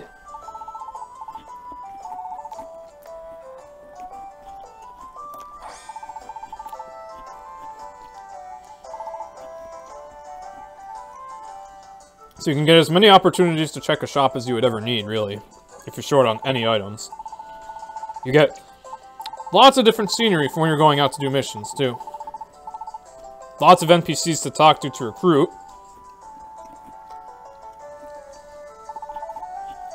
It's a nice feature.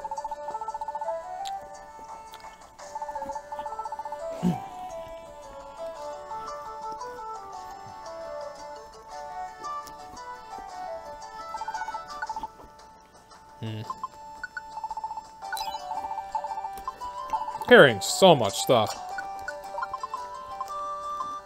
I really don't need that many revives for the next dungeon.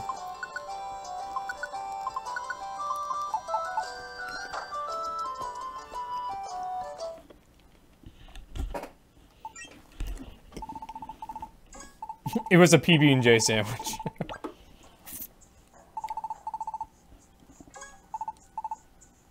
Can you evolve in this game? Yes. In fact, that's what I will be doing, because Charizard's moveset is really important. Charmander doesn't get too much, but Charizard, he's got some really good moves for speedrunning these games. Same with Swampert.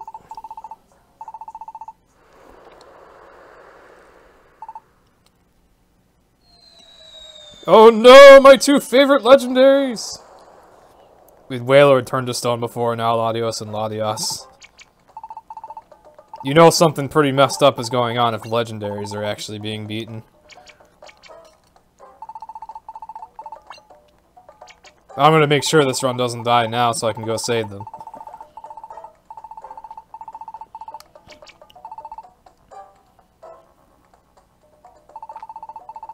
And of course, being Expedition Society members, now we gotta go investigate. Quite a day for Arkin. Had to pay for Lapras liner passes, got taken to an island you didn't expect to be taken to, and now we're on a mission. I love the music here. I was about to compliment Arkin about being a really useful ally, and then the game puts him around a corner that he can't attack from during that alliance. Alright, let me make him do wing attack. He does a lot of damage with wing attack. He's a very good ally. Ooh, figures. What's this? Oh, didn't get to check that one. Okay. This dungeon's kind of nice, actually, because it spawns a lot of wands. And wands are good. I've already made relatively frequent use of wands in dangerous situations and slow situations, so...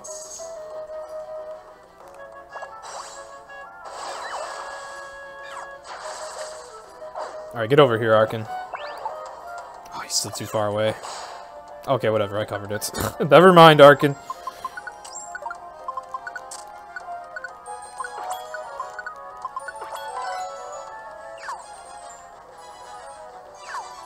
I have clairvoyance and big ears. I effectively have X-ray specs now.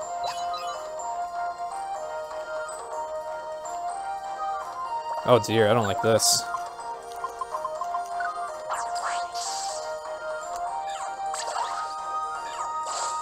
Nice. Forgot I want to drink these carbos.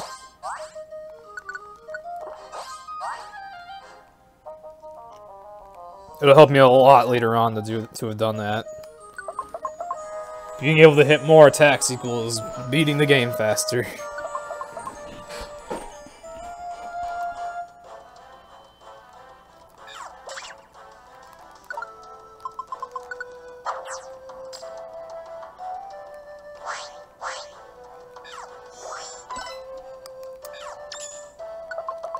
Alright.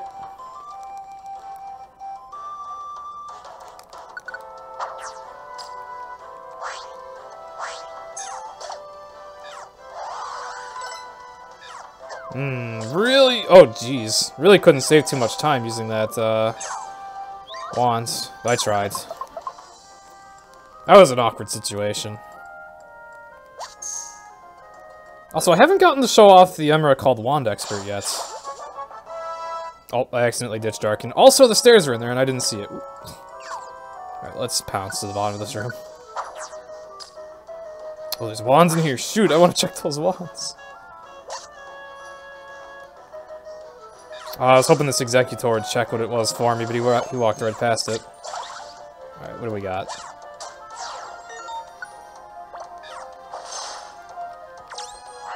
Well, that was a lot of trouble to go through for those like 3 Petrify wands, but you know what? Whatever.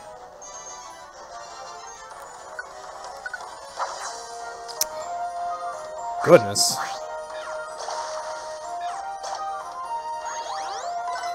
Now, unfortunately, you can only switch leaders during side dungeons, and I really wish I could switch leaders because, oh, didn't mean to do that. I'd be able to use wands with a lot more flexibility. I want to check this. Gold bar! Those are good to find.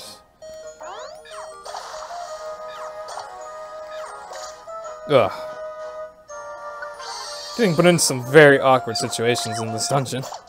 I keep seeing items I really, really want, but I'm also getting placed near very obnoxious enemies. I'm prioritizing the items, because I'll be dealing with worse enemies later.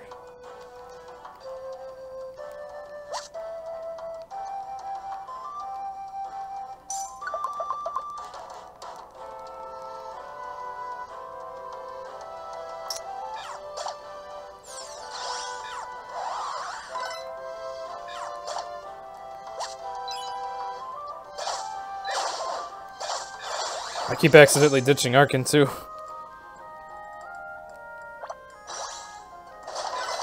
He's getting some battles off-screen for us, which I guess is nice. But that also makes the on-screen battles that much rougher. I don't think rougher is the word, but whatever.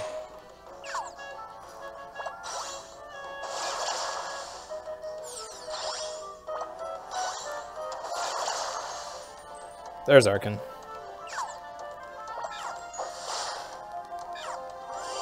Oh my goodness, please, no. Okay. Given how tanky enemies are in this game, it's a really bad feel when they decide to heal. Alright.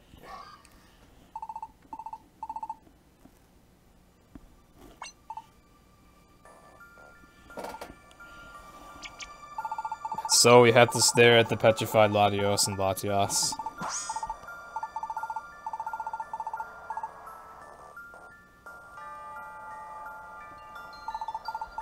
There is one shiny Pokemon in this game. Just one. And you're guaranteed to get it.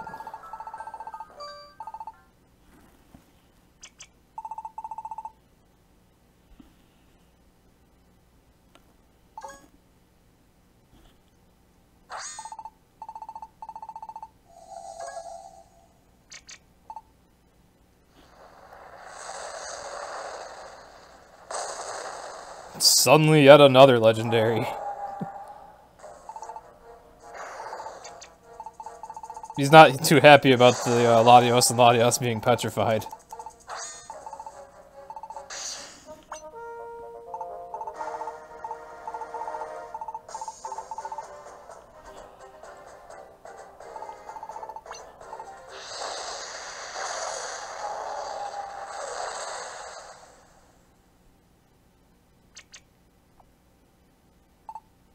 Unfortunately, Entei's not the most, you know, talkative of legendaries. Just kind of gets really mad at whoever he sees.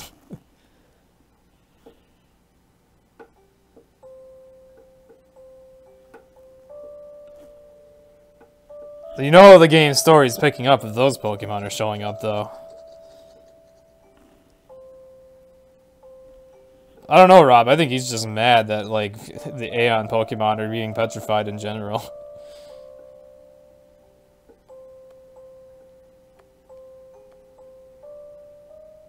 Probably thinking, alright, they're coming after me next. That's probably what the, like, Entei and other legendaries think in this story. In fact, there is a cutscene that basically highlights them thinking like that.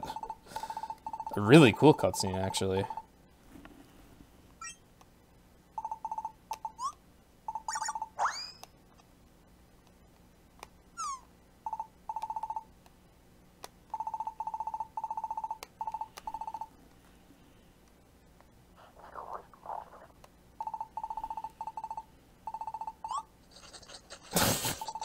Forgot about this cutscene. So Swirlix is the gourmet of the Expedition Society, but sometimes Ampharos stress eats. So Swirlix is over here trying to hide like a bunch of leftovers for itself. Ampharos is just like stressing it away while he thinks about what he wants to do about stuff getting petrified. Alright, so, with that mission over with that let us explore other continents, now Kecleon lets us buy the other Lapras Liner passes that let us go to the other regions. This is why I sold 1,000,000 apples to get a bunch of money early in the run, so I can just buy all those passes outright and have access to everything I want, really. What rank am I? Just normal? Okay. So, with that, there are going to be a lot of missions available now. Including service fishes.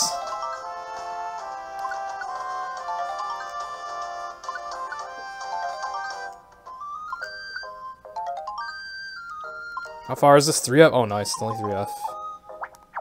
Lantern's mission is always available once you buy that Mist Continent Pass, thankfully. Alright, who do I have? I need 3 really good Pokemon for this one. Wow. I have, like, nobody. I might have to wait on that mission, because that's a hard mission.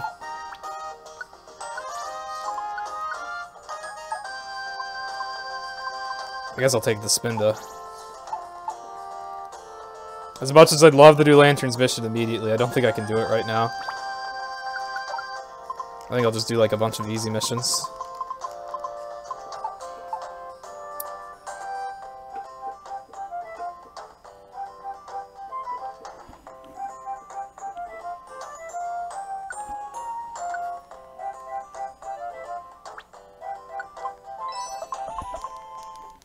Alright, hopefully in the next in-game day, I will be able to get some stronger Pokemon. Oh, Spinda's still doing his own thing. That's right, his AI is still set to do that. That's probably fine, though. He can go on his own, Charmander and Mudkip can stay together. They kind of need each other.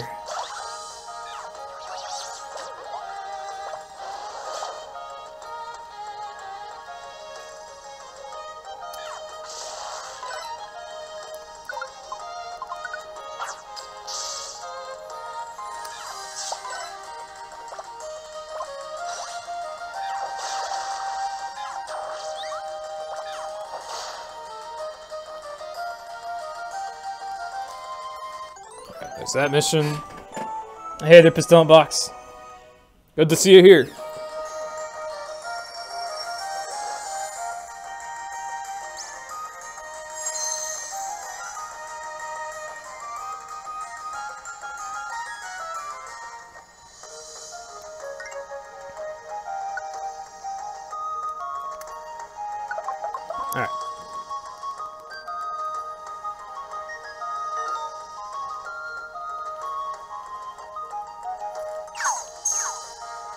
Now, unfortunately, although Spinda's off on his own right now, looking for stairs, if he finds the client, in this case the Whimsicott that I need to find, he won't reveal it. So I do need to keep an eye on where he's been and hasn't been. So I know where I still need to check. Also, I just remembered one very important thing I should do with my gold bars. Those things got warped right behind me, okay.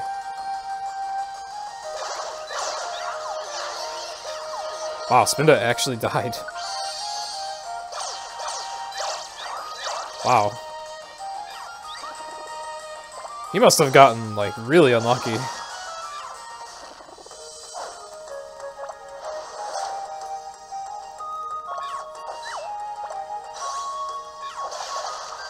Okay. For a place called Pee Wee Meadow, this place certainly isn't as trivial as it sounds. Alright, if I'm flinching, I'm just gonna use a wand. There you are. Whew. That's gonna be a long walk back. Actually, Spinda's near the stairs, thankfully. I'll just switch to Spinda. Assuming I have to find the stairs. I might just be able to leave now, if there's no other missions here. There's the Flareon on the orb. Okay, I can just leave.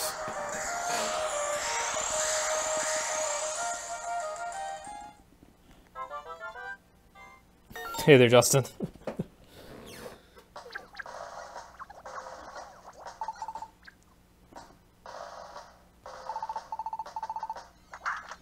Alright. So this cutscene shows you that this guild is planning a big expedition. They claim it's a field trip to sugarcoat it for Charmander and Mudkip, but it's actually like a serious search for like what's petrifying the legendaries. So we get one more filler day and then we move on to that. And that is going to be interesting because number one, that's where the story like really heats up even more. And also, oh my god, Salamence is motivated. Also, that dungeon is just quite challenging. Alright, Salamence being motivated is amazing.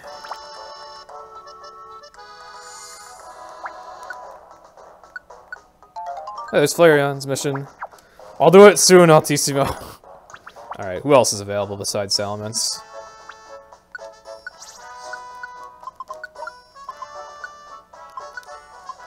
Slacking's available again, that's good. Drillbur's available. Not Drillbur, Emolga's available. What about that Flaffy that had a bunch of discharge attacks? Where did it go? It's unavailable, okay. I guess I'll take you. Hopefully this team will be good enough to do the job. Alright, so we're gonna have our first journey to a different continent, besides the mystifying or mystical forests, which is part of the main story.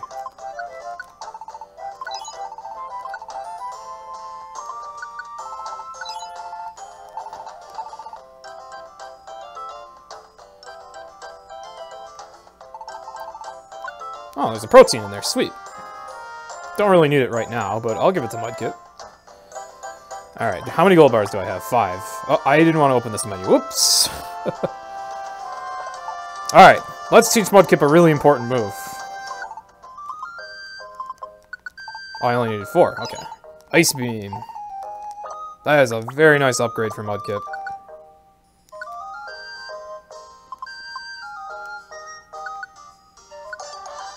Alright. Not actually using Mudkip in the next dungeon, but still very nice to have that move. Oh, hello.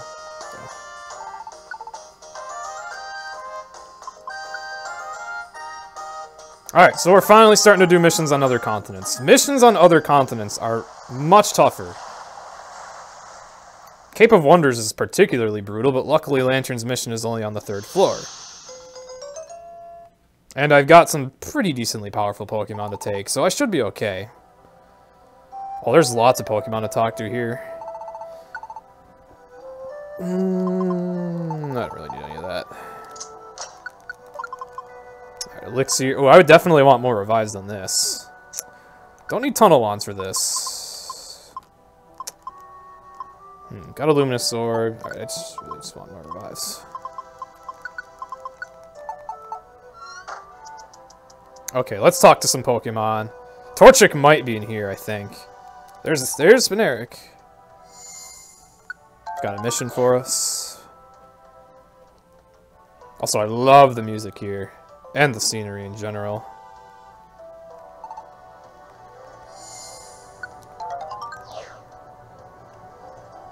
Rhydon wants to fight, but not in public, only in a dungeon. This is a cool little Easter egg. Standing here actually zooms the camera out and lets you see everything, which is really nice to look at. Dratini! The cute baby snake. Oh yeah, I've got missions that require letters. Do I have any that are on here? Doesn't look like it right now, okay. Oh, there's a battle challenge on 8F now. I don't know if I'm going to want to go that far yet. That's going to be really difficult. I guess I'll let it depend on how well this mission goes.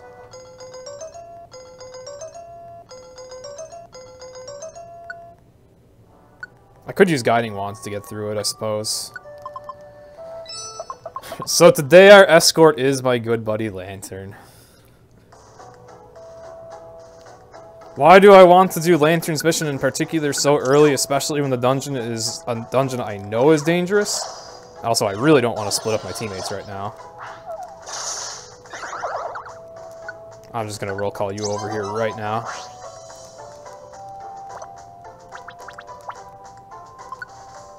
Let's go together. This is a dangerous mission. Ooh, what's this? Excessive force. Oh, whatever, that's fine. I mean, yeah, I said Lantern's my favorite Pokemon.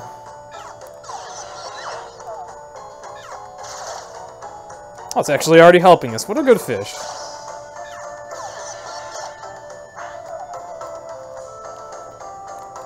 Do I have Thunderfang? I don't. Okay. Oh, I need to take away Emolga's held item again.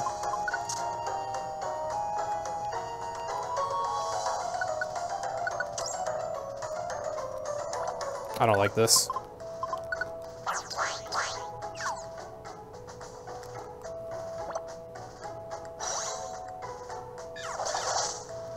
Okay. You know what, these guys are dealing with this dungeon pretty well. Maybe we really will be able to go all the way to 8F. Maybe. The other matter is I'm not sure if I really want to do that. As I get missions here all the time, and this dungeon takes a long time to traverse, so it's often good to just let them pile up and do lots of them at once. I don't know if it's worth it to go all the way to 8F for one more mission.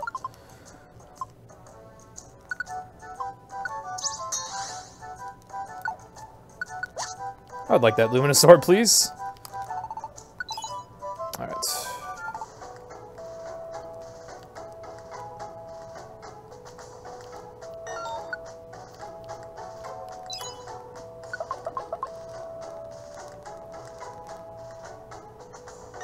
Oh, we found the stairs here.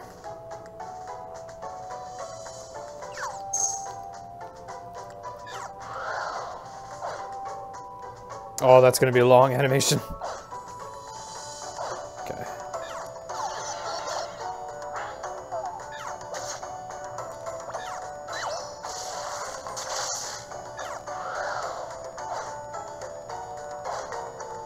Oh my goodness.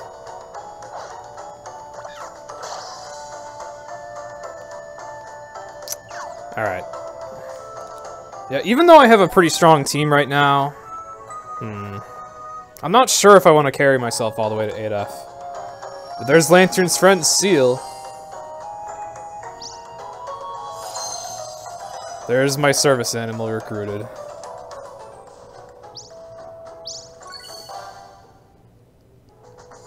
And it has lots of friends. Chinchou, Spheal, Dugong, and Remoraid.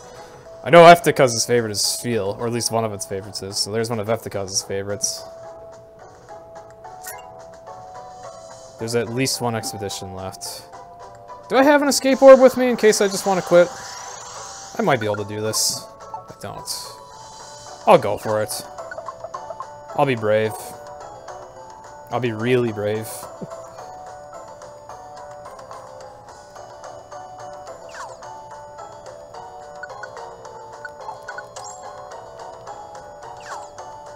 You get lots of experience on Charmander and Mudkip. That's actually a pretty good reason to do this, if nothing else. I do want Charmander to reach level 36 as soon as possible, so...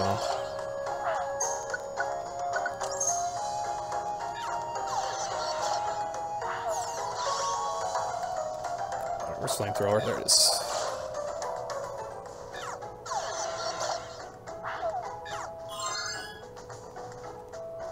Oh, that thing's just gonna walk away, alright.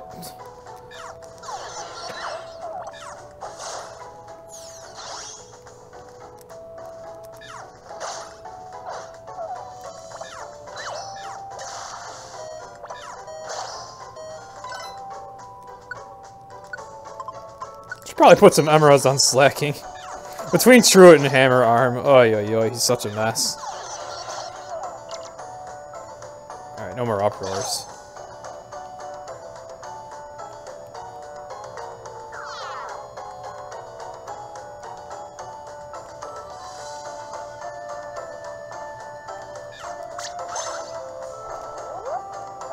Sleep payback, nice.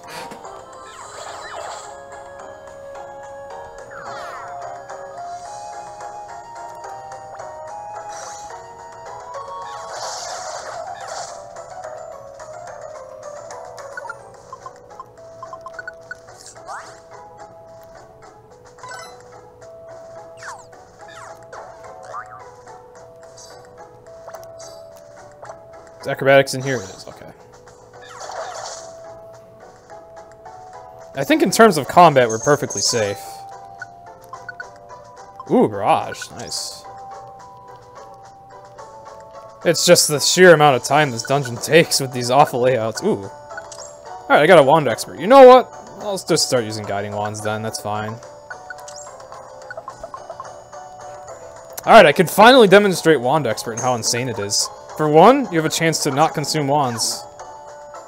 Like that. I just got a free Guiding Wand. For another, though this won't demonstrate it too well, but the range of your wands changes, so you can hit things that aren't directly in front of you. You can also swing wands over your allies. Normally you can't do that. That was nice. Quick, I forgot to use a Guiding Wand there, that was lucky.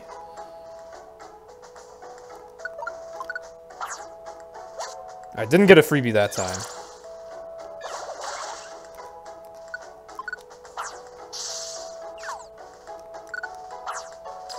There. Normally you can only hit things that you're facing with a wand, but not with Wand Experts. It's secretly one of the best emeralds in the game.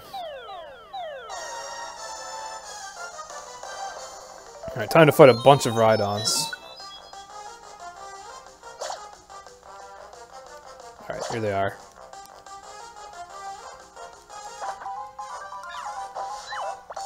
Okay, he noticed us. Oh, we can't tell hit from here. Oof!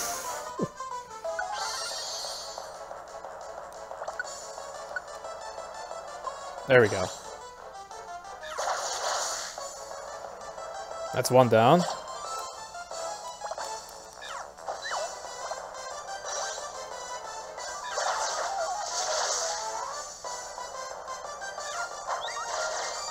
Wow.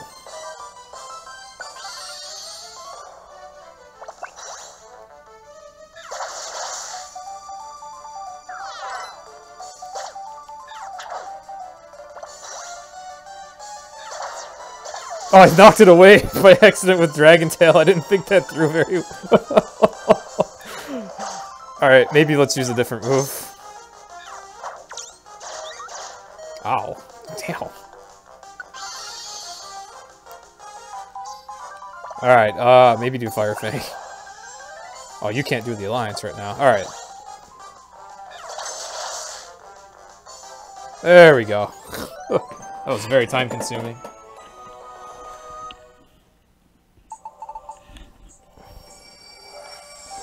Wand Expert, I was just demonstrating it, but it gives you a chance to use wands for free and it changes your wand's range. Wands are really good items.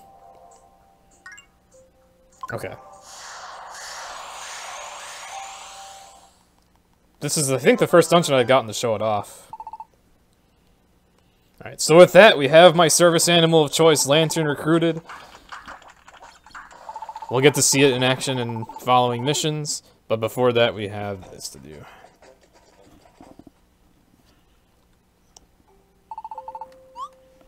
So I'll just get that split. I keep forgetting to split for the ends of missions.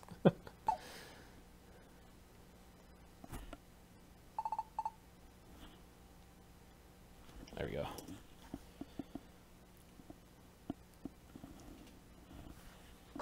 Gonna head out for hopefully not long so you can focus on finishing a final assignment for your class. Alright, thank you for the good luck, Rob.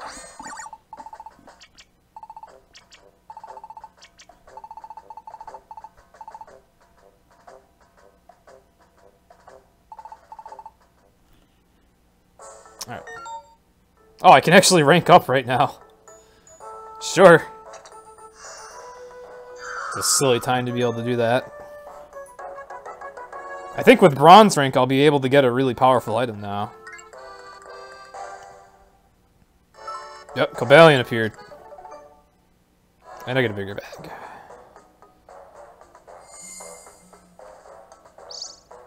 And 5 more recruits. Oh, Gudra's really strong too. Just gets easier and easier and easier to build like super powerful parties, which is nice. Alright, now we're ready.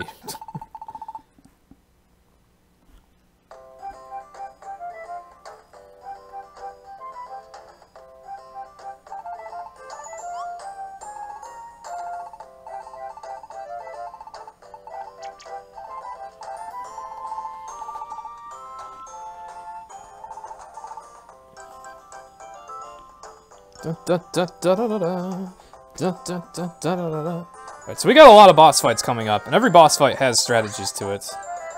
Also, I love this part. Poor Lapras. In PMD2, Lapras flaunts about how he can easily carry lots of Pokemon at once, and then in this game, its abilities are put to the test.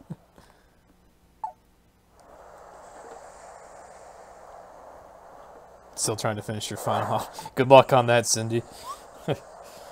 Hope that goes well.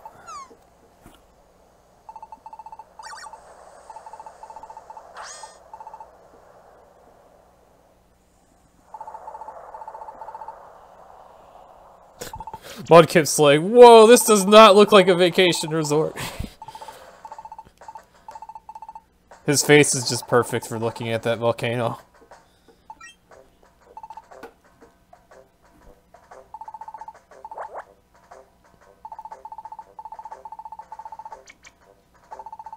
Cinder knows the run will still keep going. He's probably just like stressed about having the assignment to do. I feel bad about the timing of this. A lot of people are probably cramming for finals right now. But what can you do?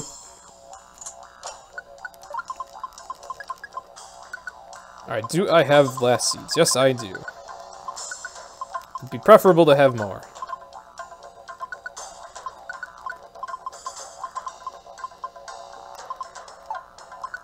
Do I have my tunnel wands? I should take my tunnel wands.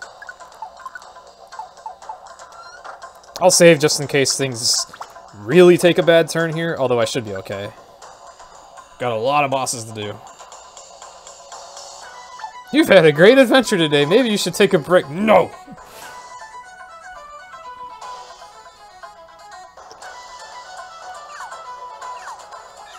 No breaks for me until another 12 hours. Alright, so now we got Weasel with us. Weasel's a really good ally. Oh, goodness. Alright. If I try petrifying this Torkoal, this Growlithe will unpetrify it with Helping Hand. That's fine.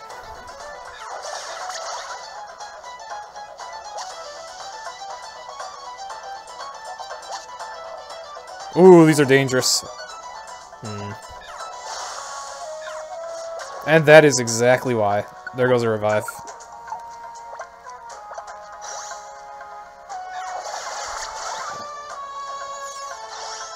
Worse yet, they can also incinerate my blast seeds. I need blast seeds for a boss strategy coming up.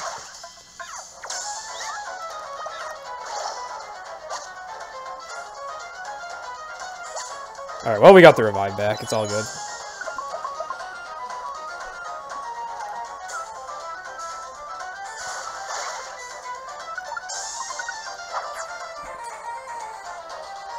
I'm surprised I'm not seeing any Shasta emotes in chat with this weasel that's with me now.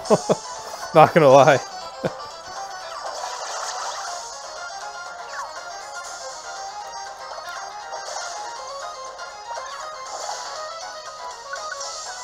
It is really nice how in this PMD game, your allies really are valuable. Like in older PMD games, you have lots of days where you have to take other Pokemon with you in the story. They're never as helpful as these ones. But in this game, it's like, you're just these two random little kids. The game's not going to let you get away with being super overpowered or anything as two little kids. You gotta rely on these very experienced adult Expedition Society members for a little bit more power. Unless you get a lot of training done in your mission days, which... Actually, now that I look, I think Charmander and Mudkip both went up, like, 1 or 2 levels after that, 8-floor long, what was it, Cape of Wonders mission, because of how strong those Pokemon were and how much experience these two got from that, so that's cool.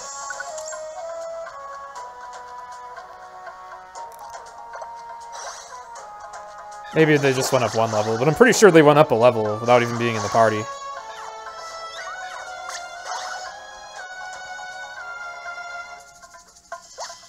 Well, there's a lot of stuff in here. Whoa! Alright, I'll give you that. Where's the other protein I have? Give you that. Make his waterfall do more damage now, and make his earthquake do more damage later, because I am going to teach him earthquake much later. Oh! I'm lucky this thing didn't incinerate, because these are also dangerous for the same reason as the Darumaka's.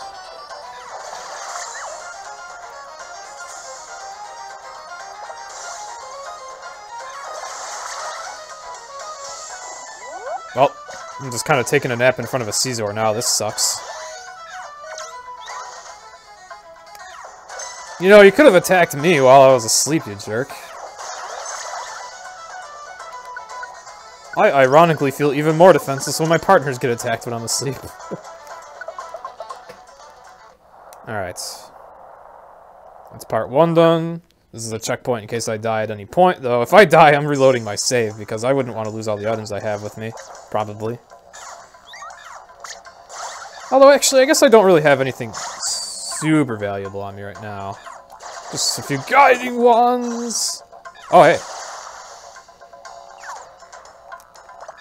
Wow, that's the first time we've seen Barrage Guard actually do its thing. So to counter how insane multi-hit moves are in this game, they actually have an Emra called Barrage Guard that drastically reduces damage from those moves, and that's what just happened there. Or rather, that's what saved my ass. That is what saved me there, was just Barrage Guard.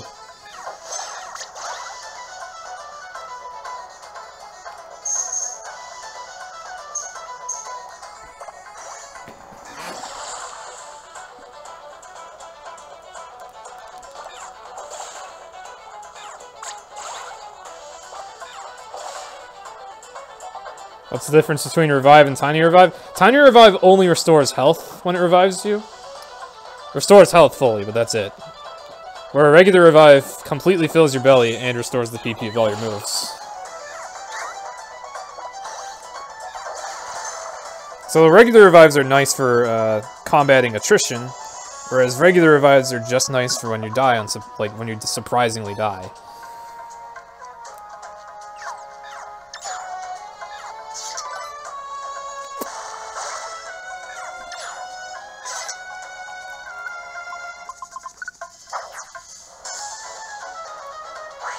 Get the heck out of there.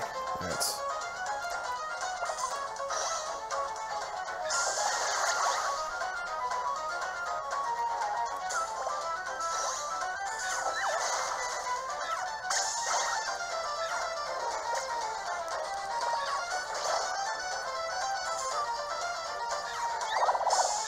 Fancy meeting you here, Kecleon.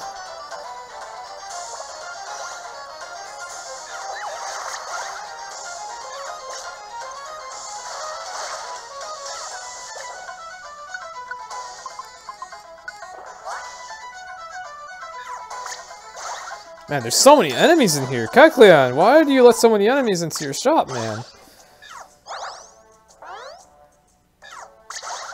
There we go. Okay, special defense, apple, health orb. Ooh, I like this.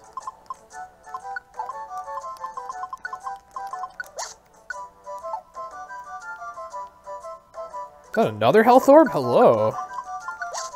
Yes, please. Health orbs are a really cool item. They heal all status ailments in your entire party all at once, and protect you from further status ailments.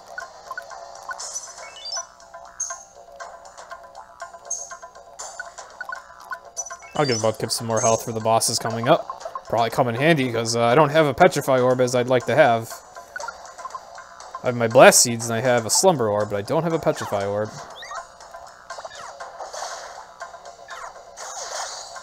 Oh yeah, forgot, he has Ice Beam. Now Mudkip has a 4-tile attack.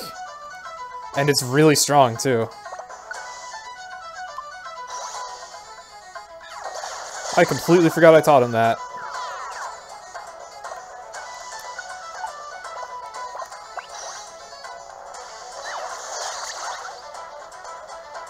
Oh, hello.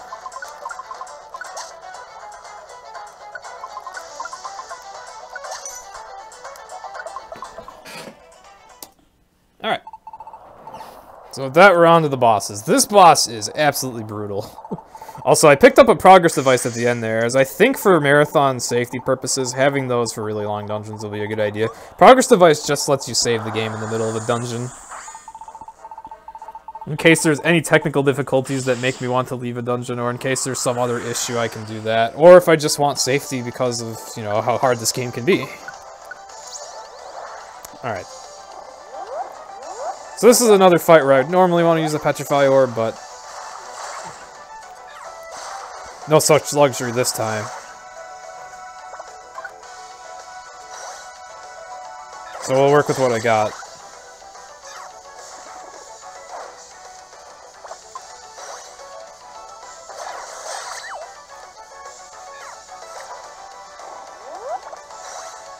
Okay, all the Magmars are awake now.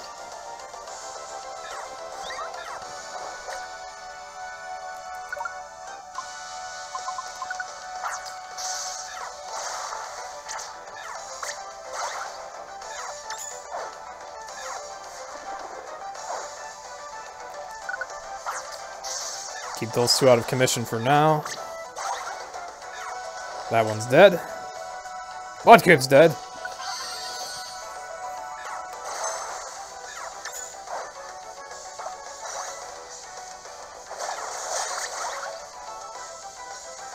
Ideal to fight them one at a time.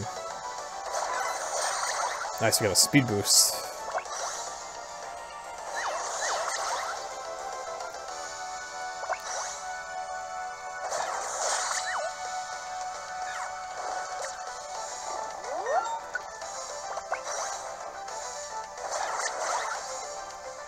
Okay.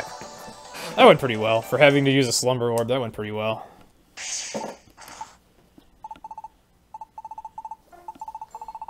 That is a really scary fight when you don't realize that orbs work during boss fights. There's a good demonstration of why I'm glad they changed that in this game. Because older Pokemon Mystery Dungeon games did not allow you to use orbs in boss fights. They just randomly wouldn't work. And there was no warning that they wouldn't work either, so it was always an unpleasant surprise that cost you a turn and an item. Now they work. It's just that you need to use them very well because main bosses are immune to status ailments. But luckily, the Magmar in that fight are just cohorts and they're completely susceptible. So I was able to use that to break the fight down into basically 1 versus 3 battles over and over and over and over again. Which is a lot faster than getting wailed on by everything at once.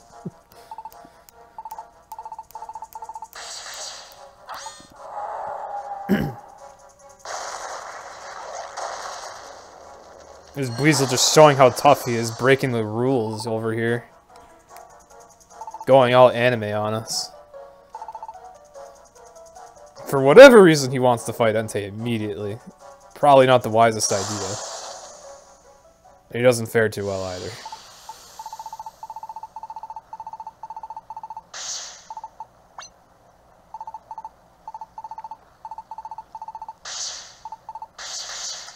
Now we're over here, just totally screwed, no choice but to keep fighting. So you don't have to win this fight, but it's a good idea to. So I like to bring a couple blast seeds here to cheese it.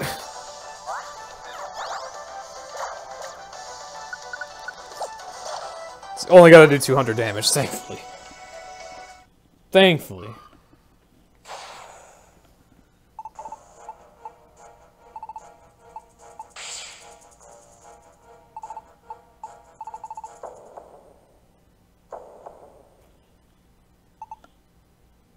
Alright, if you've never seen this game's story before, get ready for something else. The rules of Pokemon are about to get completely broken.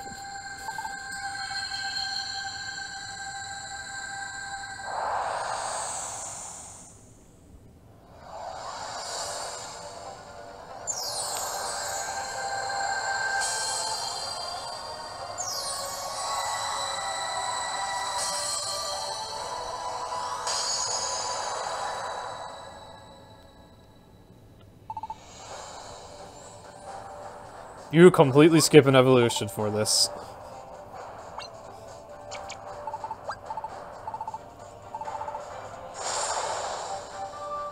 Right, so now we really have to fight Entei.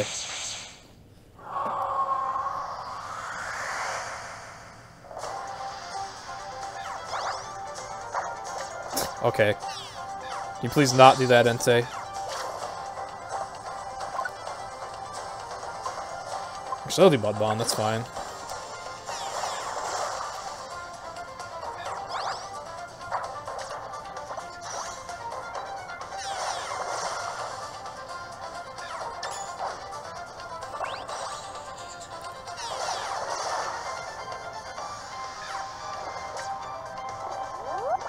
He's asleep. Our emeralds are still on for this fight, too. Okay, he woke up immediately, though. He's leering me a lot.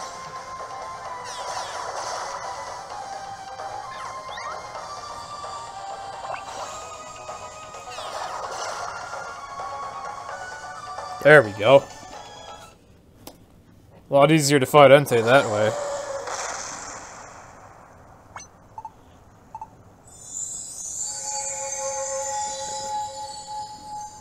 So I heard someone jokingly say in chat, "Is this Digimon?" And I guess so.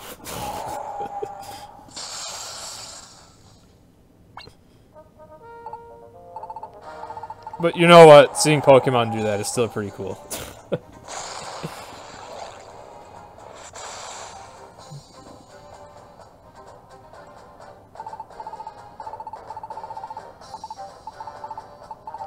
Finally, Ampharos and Mawile show up to actually talk this through. Oh yeah, I still almost died, but it was much easier.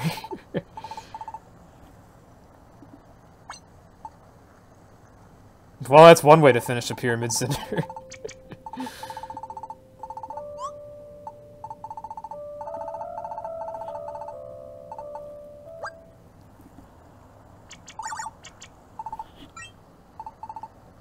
The other, you know what? Even if you can claim that they couldn't think of anything, I think what they did is pretty cool there.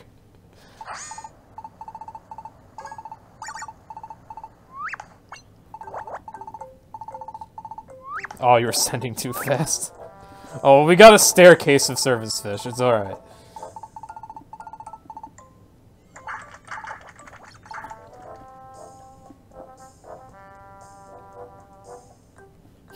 I appreciate the effort to appreciate the service fish.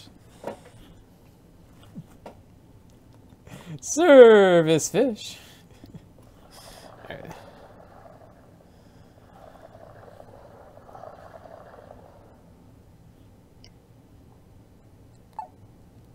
So that tree that went all glowing and flashy and stuff before we evolved, now it's getting all infected with this dark stuff.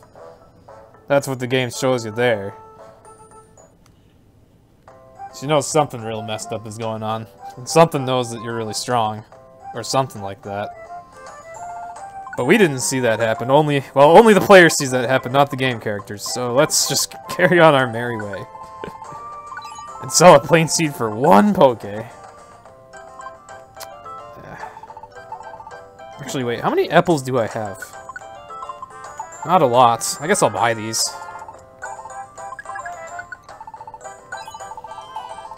Alright, so. Oh, hi, Charizard! What are the odds? What are the odds the actual Charizard's in town now? He's over here like, I heard you turned into me for a second there, kid. There's Flygon's mission! Another Pokemon I really love. Now, he's in a really hard dungeon. I'm absolutely not going there until I'm much more well-prepared. But also, when I ranked up the bronze rank, we unlocked Cobalian's mission. Ooh, we got some real strong Pokemon here. Oh yeah, and... gotta take you with me. Lantern's at level 29, it will fare just fine.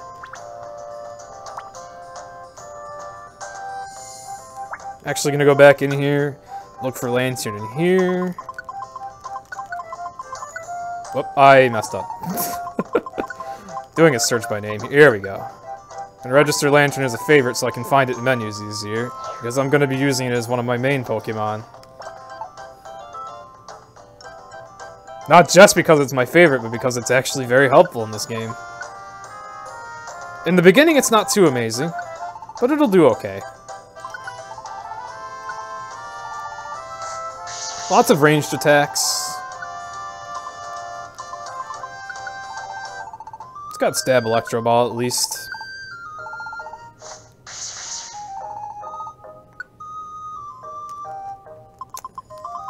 Stockpile for lots of safety.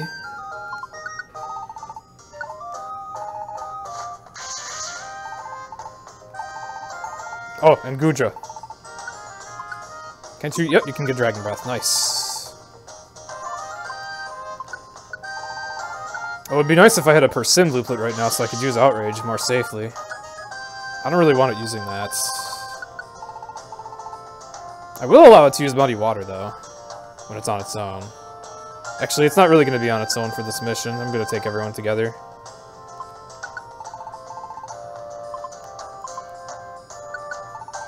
We'll do something like this. This will be okay. Alright. What do I have for items? This is okay.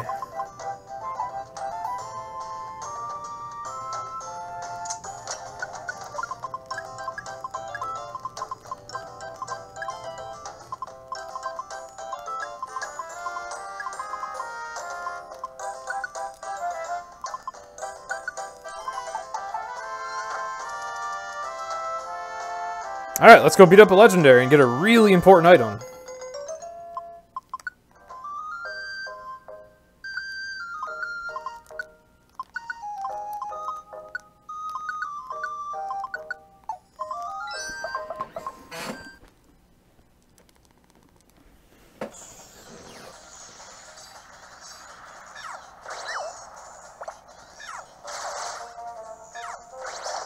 I think I'll rearrange these moves real quick. Move this to the B button, move this to the Y button. Alright.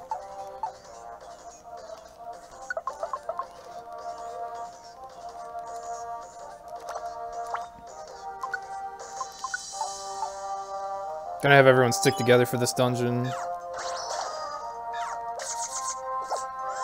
Oh, jeez, ripping Oranberry. Oh yeah, Lantern's actually plenty powerful for this place.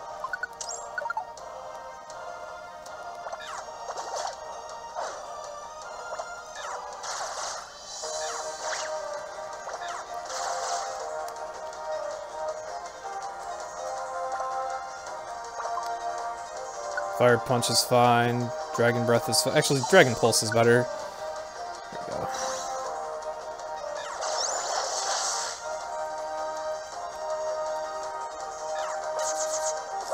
I would appreciate that not happening. Alright. Ah, Bug Bite is such a tilt in Pokemon Mystery Dungeon. It pulls a random food item, and that's how these items are being lost to pluck.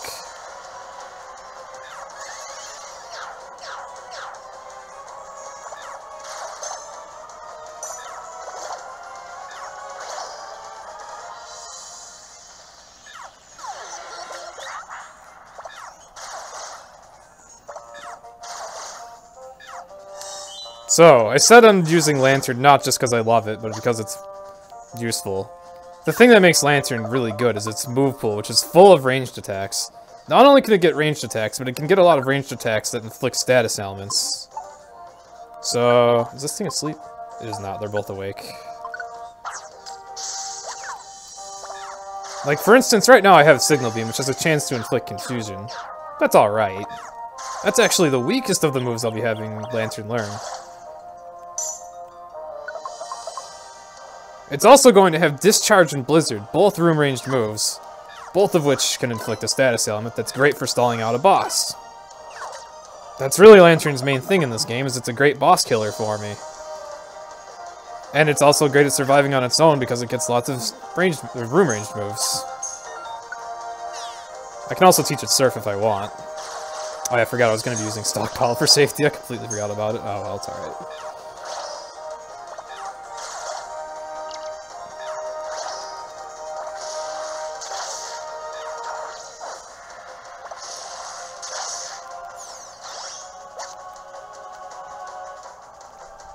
You really could use just about any Pokemon you want in this run. Do I have my Tunnel Wands with me? I do! Excellent! Alright.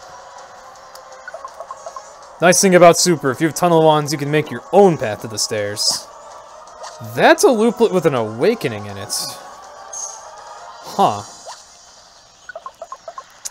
That sounds like a nice thing to, just kind of equip during a boss fight.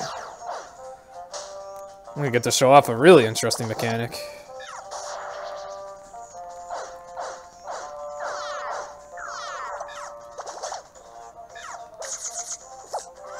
Ugh.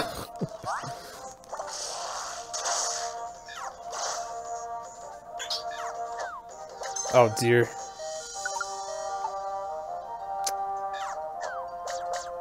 Okay.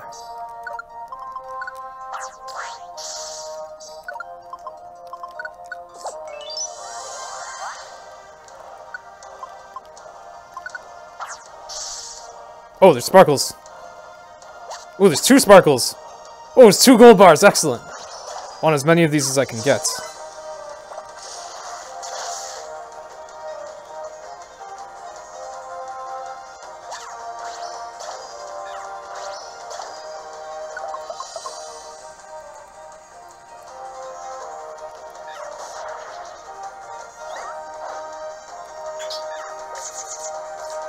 Ah!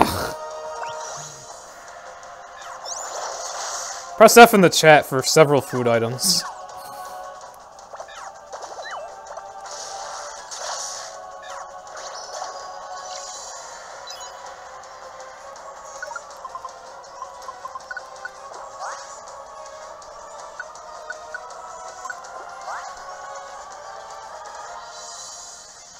Alright, let's fight the man itself, or whatever this thing is.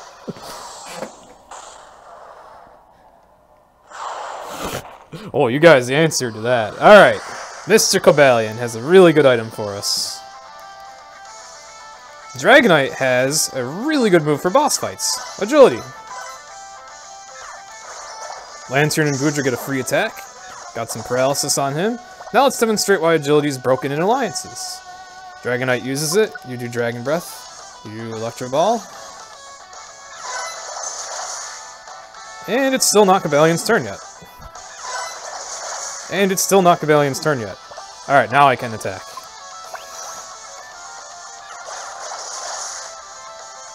Now it would be Cobalion's turn if he wasn't paralyzed. Good fight, right?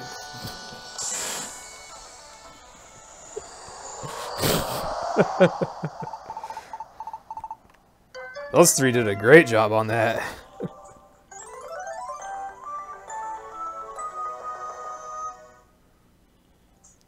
Basically what Dragonite did just there is exactly what Charmander is going to be doing later. And also we get the water looplet. An item that I, while playing this game for the first time, thought was trash. Oh yeah, we get Cabalion too, because why not? Or Terrakion too, why the heck not? Anyway. I thought the water looplet was trash the first time I played this game. It has an effect that seems extremely niche-y. All it does is make it so when you throw an item, it goes through walls and other Pokemon. The thing is, when you throw an item through Pokemon with the water looplet, the item will take its effect on everyone that you hit it with. And when you throw stuff like energy drinks that give permanent stat boosts, suddenly the water looplet becomes way more important.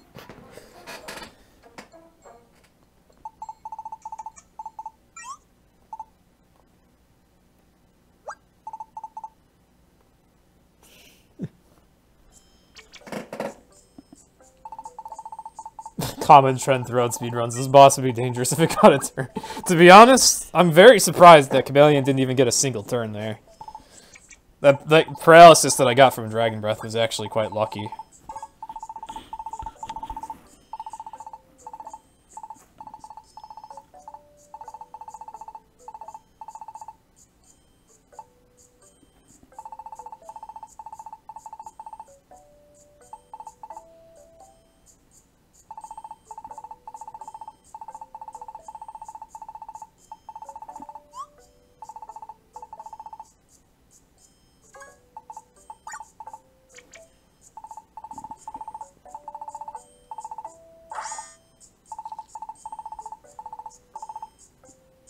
You guys are having too much fun with how I said Nietzsche, jeez. But yeah, water looplet is an integral item to this run. Like, it is just so important to allow me to boost my stats much quicker than I'd otherwise be able to.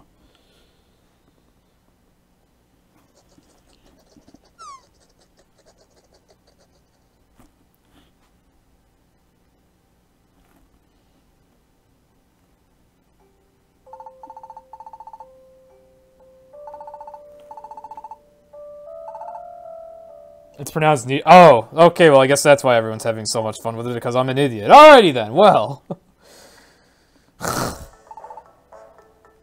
Alright, that explains it. Alrighty then. Pardon me, Speed Gaming, for being an idiot on your channel. Okay, so.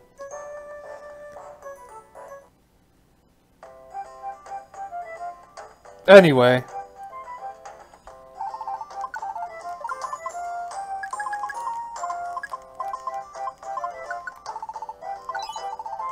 Sell apples for 420 Poke, because of course. Alright, so we have lots of glorious gold bars now.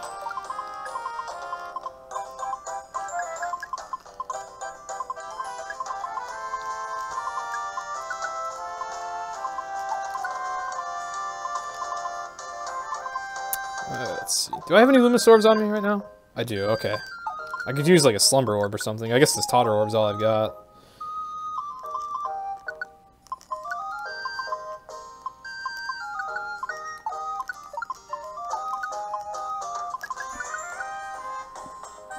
Alright. Who's available today? Well, Lantern's not available, unfortunately. None of these guys are the really high level. Alright, we'll take B-Sharp. I was hoping I'd be able to have Service Fish serve me some energy drinks using that water loop that we just got, but I guess we'll do that another time.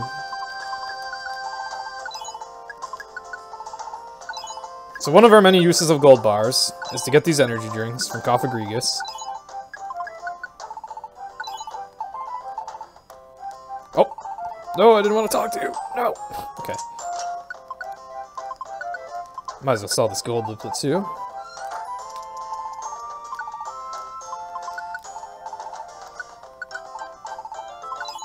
Alright. Let's just do some easy mission, I guess. I didn't want to do that.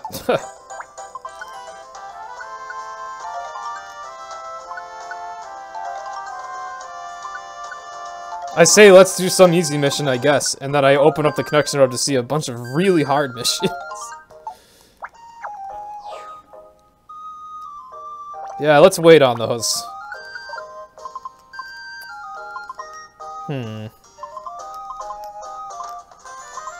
Not many efficient places I can go right now. I guess I'll just do whatever, wherever. If I had a super strong team right now, I could go to tougher dungeons. Let's just go to Uprise Range. Show off what that water looplet does.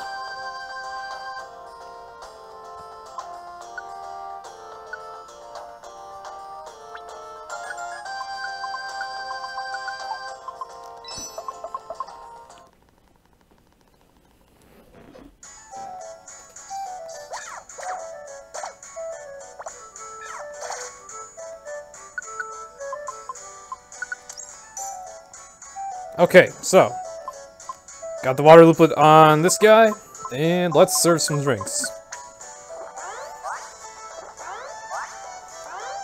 And I guess I'm also feeding a mooch beldum. Alright, let's taste the other way.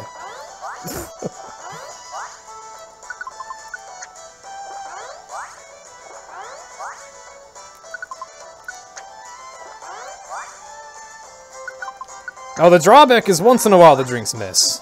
Like, Mudkip just dodged 2 of them. Idiot. It's either that or he's trying to catch and he missed. Can't blame him for that. So each of these drinks gives Charmander and Mudkip 2 more points than either speed or special attack.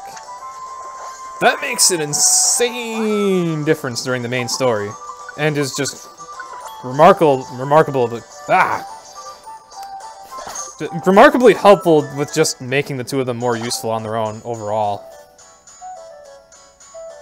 Holy moly, there's so much in here. What the? Why are there like 50 million apples? Oh well, I'll take that. I'll take that.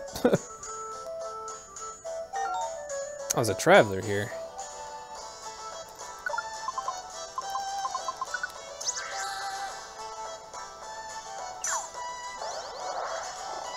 Oh, I want to catch up to the traveler. So what's this orb over here? Roll call. Okay.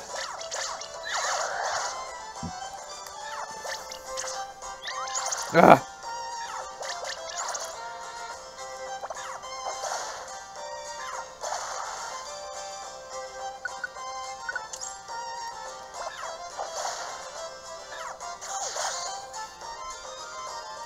There we go. Mr. Drowsy. He might be a hardened criminal in PND 2, but I guess in this game he's been reformed. Hopefully.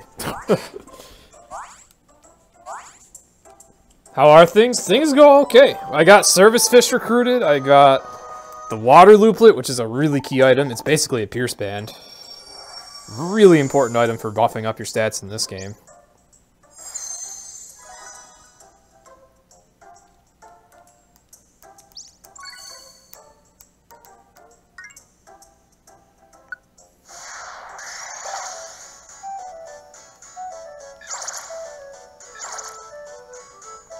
I'm just gonna pounce out of here.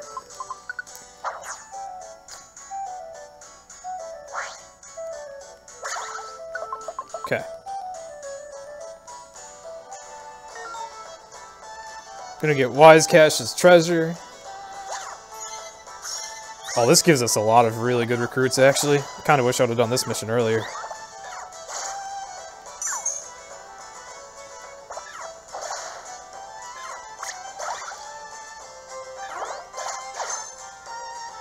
What the? Alright, I don't know how you died here, B-Sharp. I really don't. That must have been, like, revenge or something, like... But whatever. I'm not worried about him.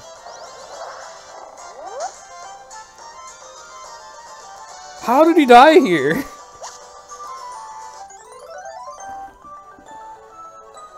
Someone probably saw what came up on the text log. I'm curious how that came about. He's level 50! And we're in, like, tiny woods over here.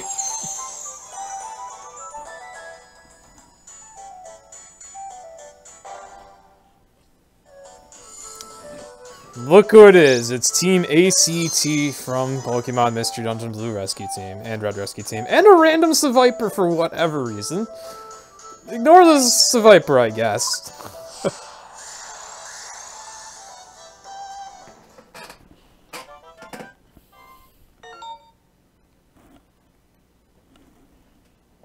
Alright, I need to go to the bathroom. I'm probably going to lose some time during this cutscene, but I'll be right back.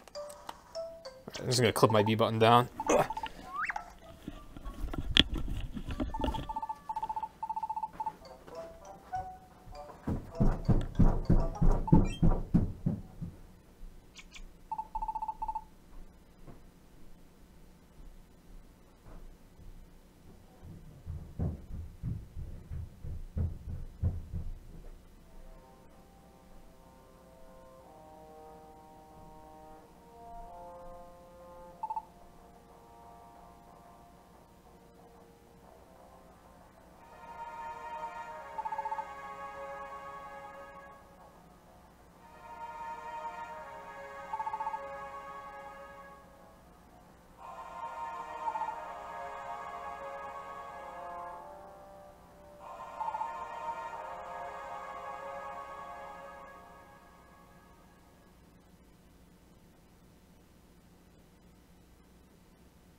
Okay. And I'm back. Human health is an important concern in runs of this magnitude. Okay. Yeah, rip cold splits.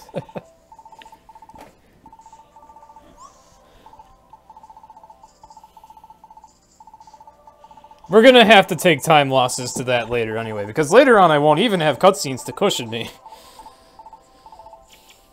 So it's whatever. Ugh. Too bad that save prompt was there, though. Or else this cutscene could have had even less time loss. Okay. Where are we going today?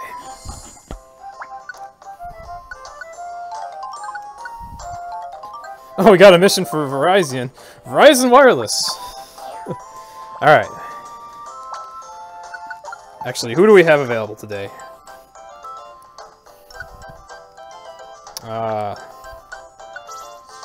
Lantern's still unavailable. Got Alakazam. Got T-Tar. They're both okay, but they're not as good as you think they'd be. Got Cobalion. Alright, that's fine. And we got Terrakion. Alright, that's... Oh, we got Charizard. Charizard's really good. Alright, I'll teach Alakazam Psybeam, I'll teach Cobalion some kind of ranged attack, we'll probably work with that. Really good to have Charizard, because obviously he's going to have some of the moves that I'll be relying on later, so I can get experience on those moves. Where are you, buddy? Charizard. He's got Flame Burst. He's got Heat Wave. That's a great move. And I'll take Wing Attack, sure, that's fine. Oh, he's got Air Slash, that's even better. Alright, whatever. I'll still take Wing Attack. This Charizard is 3 of the moves I'll be using later. Alright, who else did I take? Alakazam. There's Psybeam. Yeah, please don't use Kinesis, Alakazam. I know you have like 9 billion IQ, but I still would rather not have to work that hard to play the game. It's got the classic teleport. There's much less PP in this game, though. Alright, and who else did I take? I think I took somebody else we've used before. Oh, Cobalion, actually. Never mind. There's Chinchou! Alright, come Valiant. There you are. What do you have? Do you really not have any ranged attacks, dude? Come on. Dang it. Oh, you have quick attack. Alright, I guess that's all we're getting. And Sacred Sword. That'll probably be alright.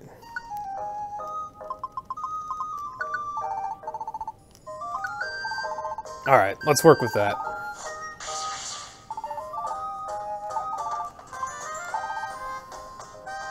It might be a bit dangerous, but let's see if we can go recruit our buddy Flygon. Flygon's our other main. And he is also really good. Oh, there's Earthquake and a Carbos. Alright. I only have 5 gold bars, so it's a might as well. So now we get to check out the Sand Continent.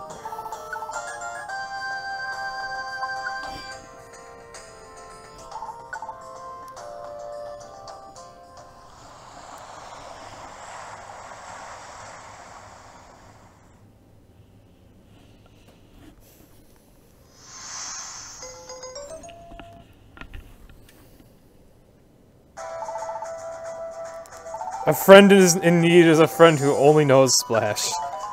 Could only be Magikarp. Oh yeah, I think there's a letter I need to deliver in this town. Oh! This is Hoopa. Disguises itself as a decoration. You actually recruit it by talking to that statue. But the way Hoopa works is different from other Pokemon. It actually hides in your bag in a Jin's bottle. So you open the Jin's bottle, and then that's how you summon it. It can also summon legendaries for you, but I think sometimes it summons an angry legendary Pokemon, so it's not something you want to try. It's a bit risky.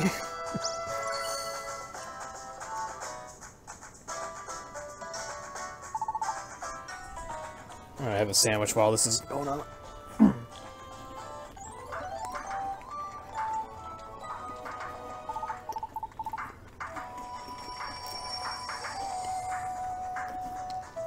In this video game, I can make several friends in a minute while eating a sandwich.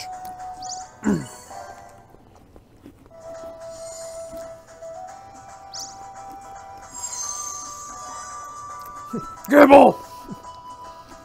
Gibble's another Pokemon that we have a little bit of...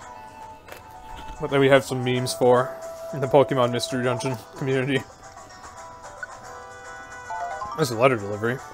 Do I have any of those here? I do not.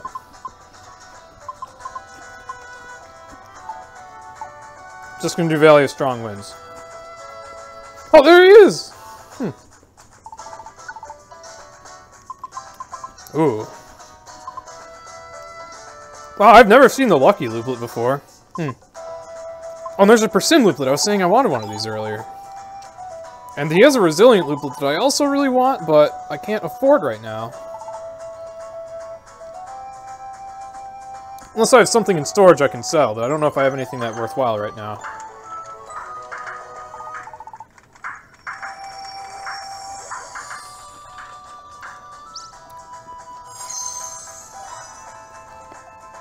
It's okay though, I can get a Resilient Looplet from another source anyway, so it's fine. That Resilient Looplet is very expensive.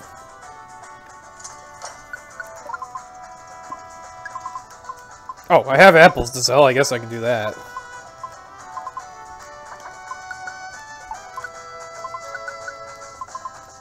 Yeah, I don't have anything too valuable in here.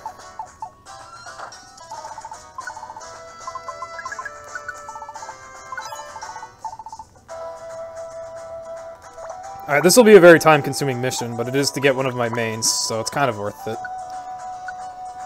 And a really good Pokemon at that. At least in this game. Flygon's got so many room-ranged attacks.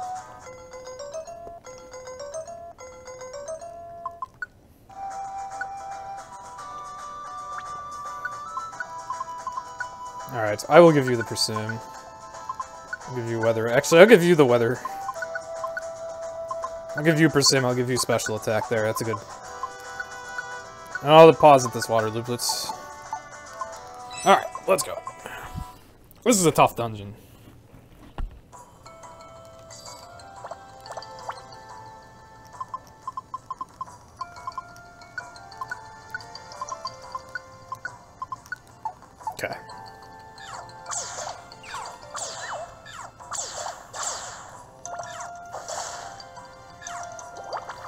Really? Alright, fine. All of you decide. Actually, Psycho Cut for you. Not that he's here right now. Sacred Sword for you. Air Slash out of me. Alright.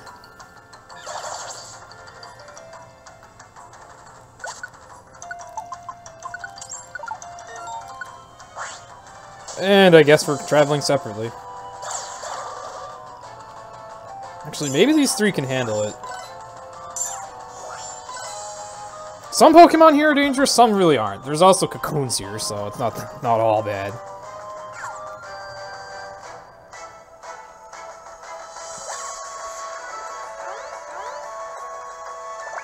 I don't think Cobalion would do too well on his own.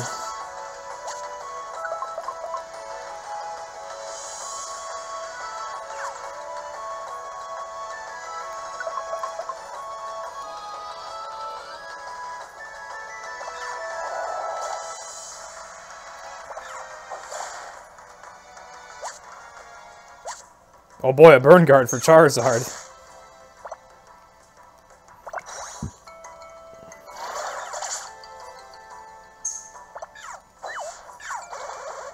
There we go.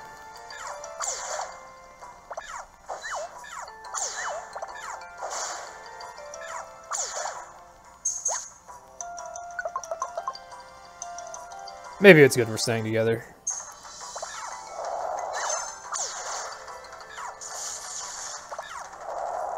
And yes, room range moves really do hit that far away. I just hit a Magneton that was like over a dozen tiles away from me.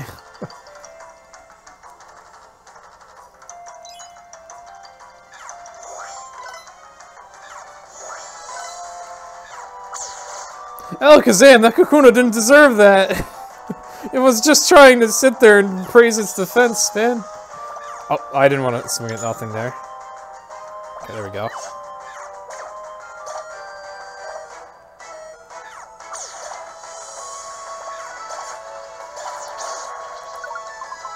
I don't have Orans. Oh, well, it's fine. Also, Cobalion got separated. I should probably call him over.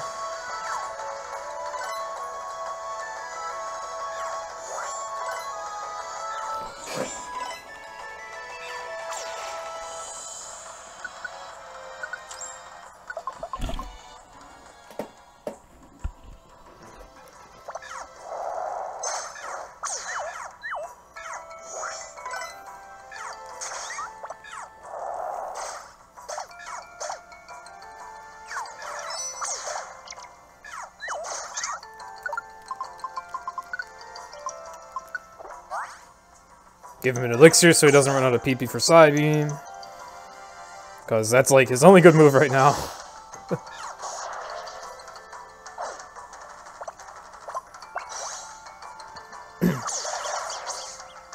Oh. Wasn't adjusting the move, I thought it was there.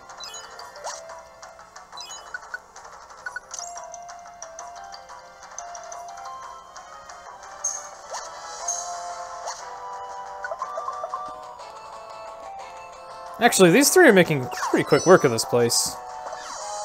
I've had bad times in this dungeon before, though, so I'm always a little bit scared when I go in here. Just because some of the enemies can be so obnoxious.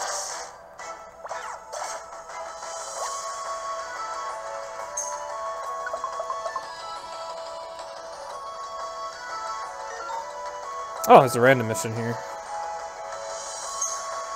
Oh yeah, we got more than one mission done after all, that's nice.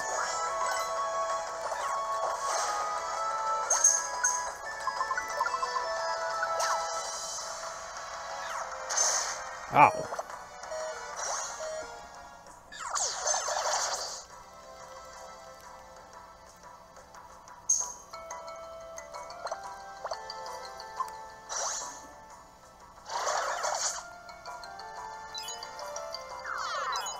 Oh, whoop, I almost forgot about them.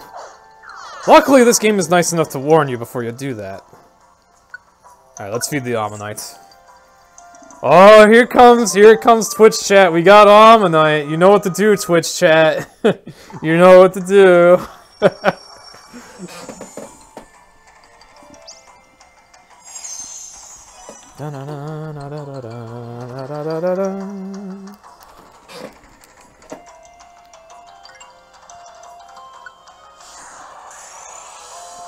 I'm waiting for the Helix Fossil spam. I know it's gotta be coming. Someone's gotta do it.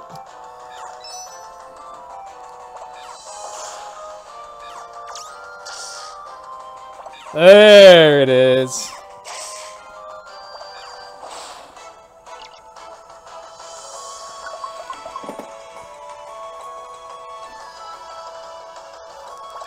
Oh, that thing was asleep. I should have just left it. Oh, well. Alright, only one floor to go.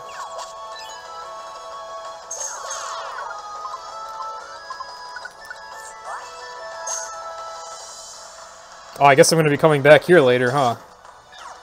Oh, well. That's another mission I've needed to do at some point, so it's whatever.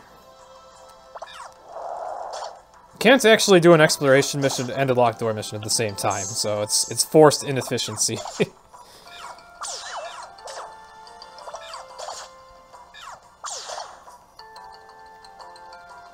Anything down here? There's a dog.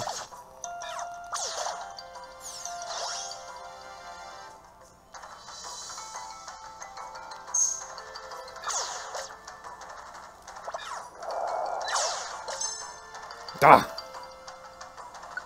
Fine, you know what? Nuts to you. Alright, and we're done. Or actually, wait, alright, we gotta do a lot on this floor, actually. But we're almost done. That wasn't too bad for 11 floors in this place. Especially this early in the run, where it's still kind of tough for me to be powerful. I say as there's like 3 really strong Pokemon on my team, but you know, it's harder for me to establish a powerful team.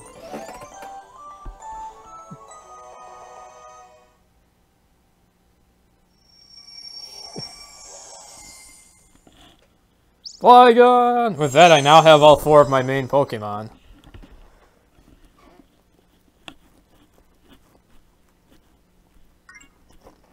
Flygon because he not only has lots of room-ranged attacks, but also shares some of those attacks with other Pokemon, so that those moves can get more experience and become more powerful. Lantern for room-ranged attacks and status ailments on bosses. Charizard for agility and heat wave. And starting with Flame Burst. Flame Burst is a nice thing to have in the main story. And Swampert for, again, lots of room-ranged moves.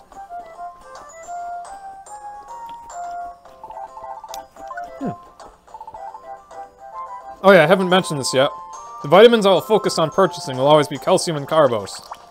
Because I want to focus on my offense. Speed gives me accuracy for quicker attacks. Or like, quicker battles. Less missing. Carbos gives me, or calcium gives me the offense I need. Just raw offense. I don't worry too much about protein because we mainly rely on special attacks.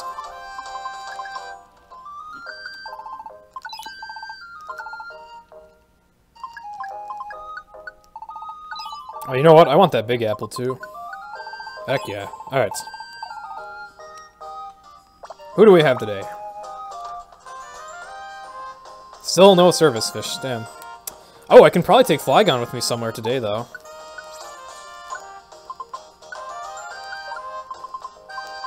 Where are you? There he is! There's our buddy. You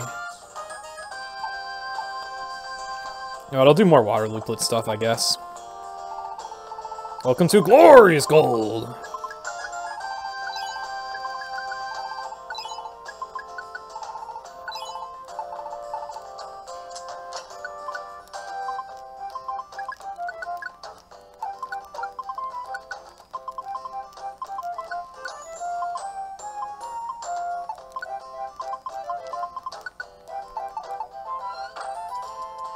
Let's give our buddy a nice moveset. Also, I should probably favorite him.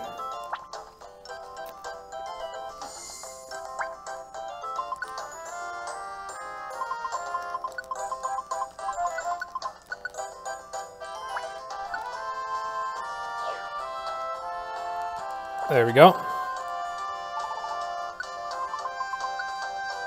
So we got Earth Power, Room Ranged Attack, that he gets the same type attack boost with because he's ground type. That's a good start.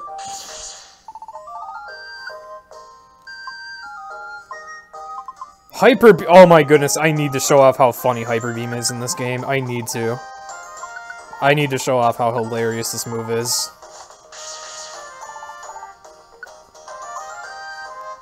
Earthquake, which I'm not really going to teach. Uproar, another room ranged attack, which we've seen used by Slacking. So that's already 2 room ranged attacks right there. And Dragon Breath, which we've seen other dragons use, so it's already got some EXP on it.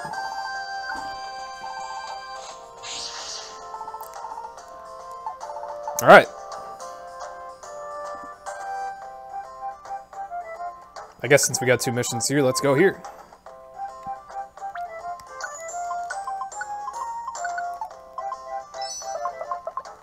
So, Hyper Beam. Okay, it can destroy walls, but we won't see that in this dungeon, but... because this dungeon won't let me break the walls.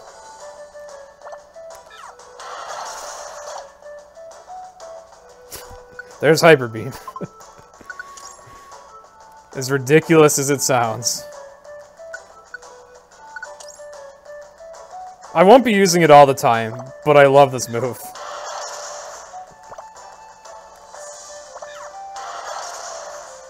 Alright, that's enough. Alright, water looplet time. I have it equipped. Let's feed our pals here.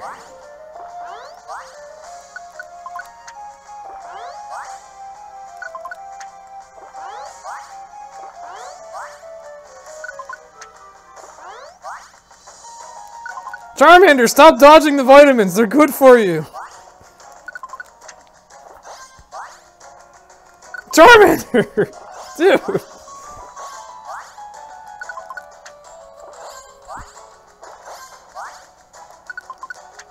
So I just realized I got the C and the M mixed up on these two. That's not confusing at all. Okay.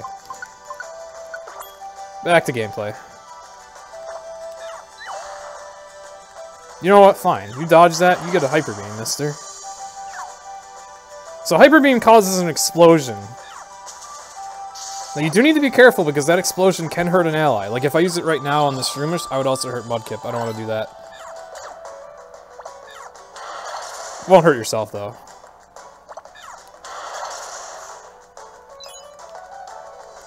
Alright, that's enough. Oh, I do want to show off its area of effect utility, though.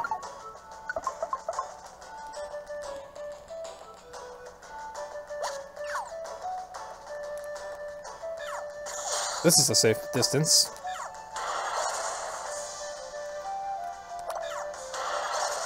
You can also aim it at a wall to have it explode. Oh, that went a little further than I thought it would.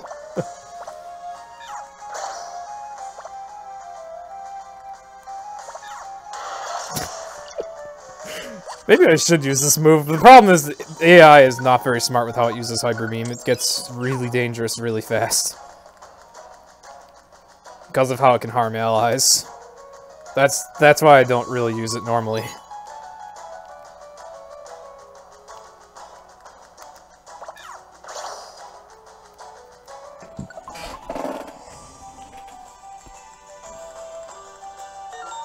Oh, yeah, there's a Traveler. Oh, shoot, did I bring a Luminous Orb? Uh-oh. I did not. Oh, no. And these layouts are terrible, too. Folks, I might be on this floor for a while.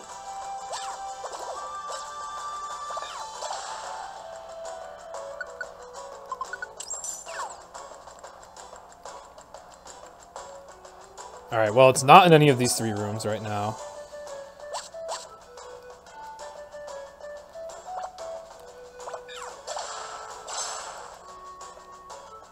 So far, this has been completely linear. Alright, it's gotta stumble upon this point eventually, I think.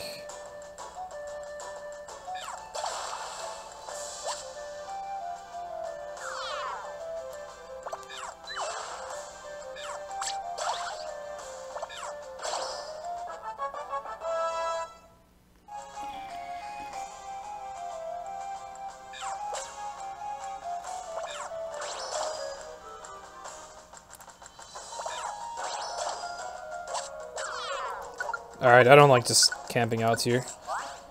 Here's what I'll do. I'll leave Flygon in a spot where the client can't escape by just parking him here.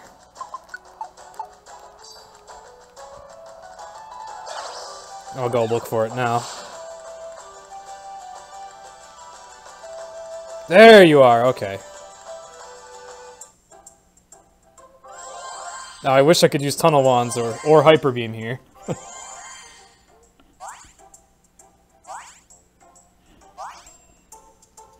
My kid and Charming. Alright, thank you for covering my my names there, Devil.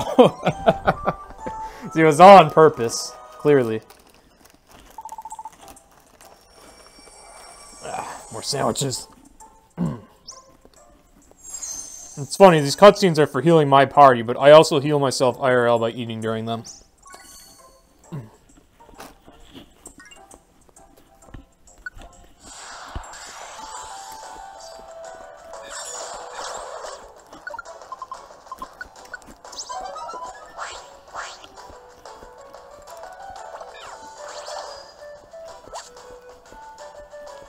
So yeah, there's a nice demo of why I always want to have a Luminous Orb with me. Because on a layout of this magnitude, that could have taken a long time. It did take a long time. Alright, we gotta save the Postmon now, he's lost.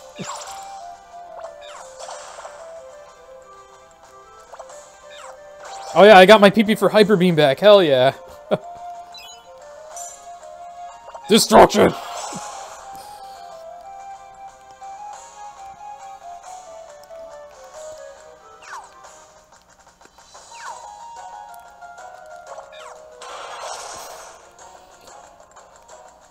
Okay, well, can't take those stairs yet.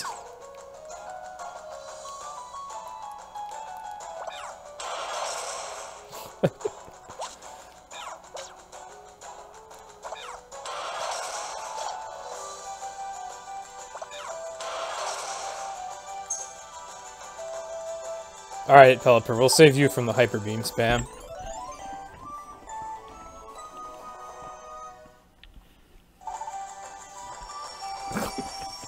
Cooperative Marsar.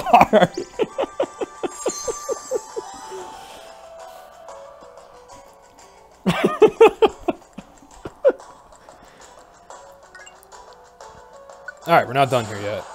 I thought these would be quick missions, they're not. Oh, I can get barraged on that Hyper Beam now, let's go!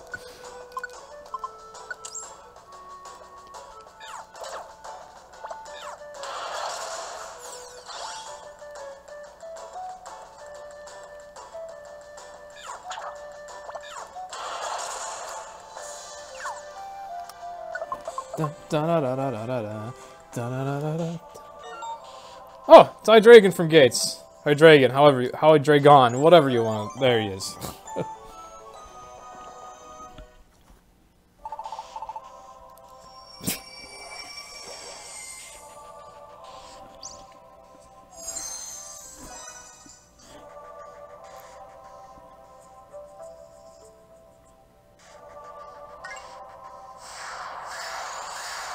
Alright, I think that was my fourth mission.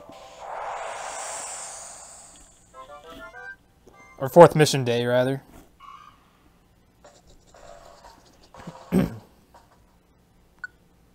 Either that or I got one more to go. I had it right. I like the name Bayleaf. Bayleaf's one of my favorites. Oh wow, that really was. That was the fourth mission. Alright, so I'm actually ahead of my PB now. I got a nice gold split. Alright.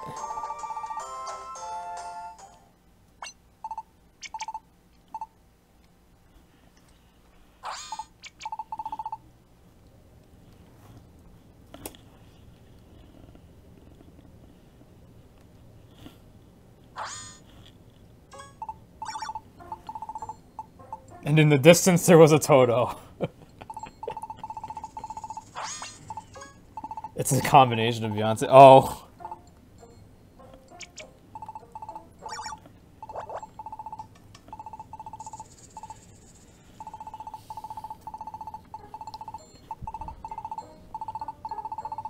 Alright, so we got these warnings going around town telling us whoever's up to the petrification is challenging us to go find them. I think that's what it was. I did a very good job paying attention and remembering what happens. Anyway, we're going to a place called Showdown Mountain to go deal with it. Or maybe, no, it said something like the next target is Entei, I think. So Entei gets challenged and he goes. This game is your first Mystery Dungeon game. Oh, nice. This was my first Mystery Dungeon game as well, which may be why I love it so much. Though even with that nostalgia or bias aside, I still love the mechanics in this game.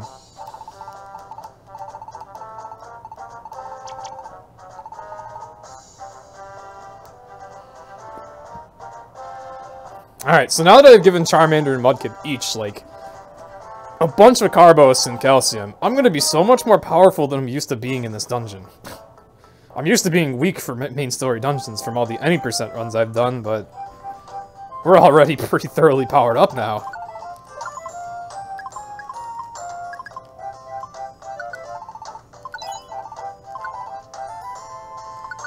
We barely scratched the surface of how many of those energy drinks we're gonna get later. Oh, there's a recruit in here.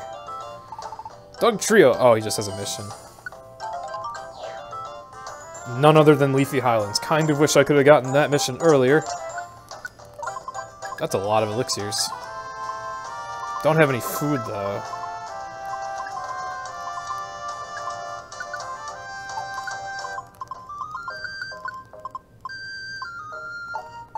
Alright, we'll be fine. Normally this dungeon's quite brutal.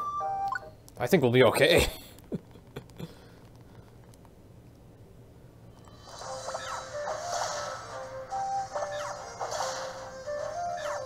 Plus we have Mawile.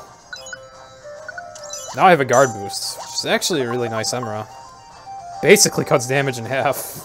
Really, really good.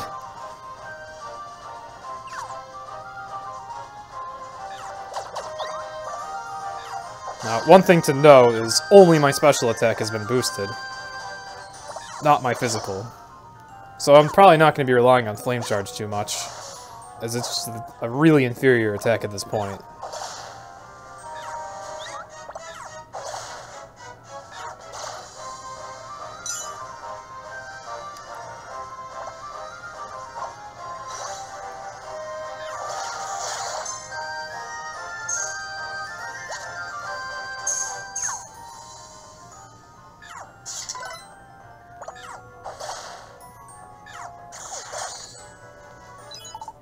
You know what, I'll take an elixir.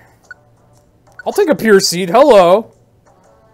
Fossil, not that great. It's that kind of weird to see a Fossil orb in this game.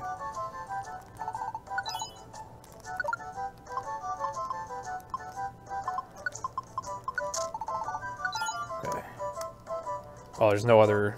Yeah, you know what, we'll use Tunnel Wands. Hope Kecleon's not going to mind, it's just kind of making our own exit.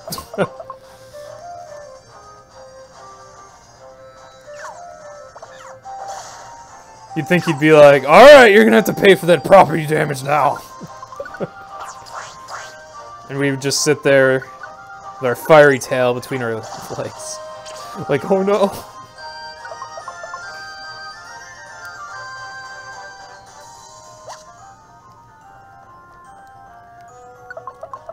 Nice. Shelgon doesn't wake up. Most Pokemon wake up immediately when you're near them, but Shelgon won't.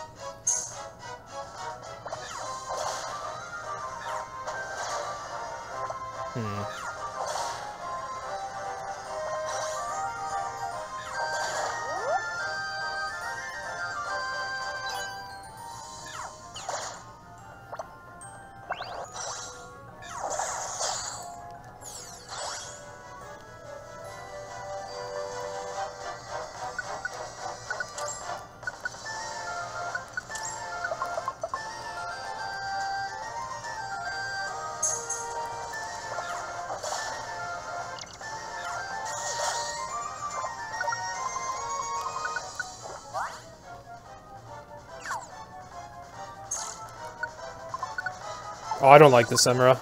Warp Payback has a weird tendency. It's an Emera that makes it so sometimes when you're attacked, the enemy warps away. You'd think that'd be nice for speedrunning, but the thing I don't like about it is sometimes, while I'm wailing on an enemy and doing damage to it, it'll then suddenly get warped away, and it'll start sniping me later. So I actually don't really like warp payback. Right. There I was using the AoE effect of warp wands.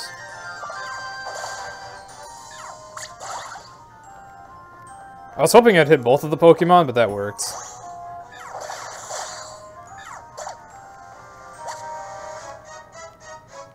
Here's another good tunnel wand application. Only got one left. There, now I'm out of those.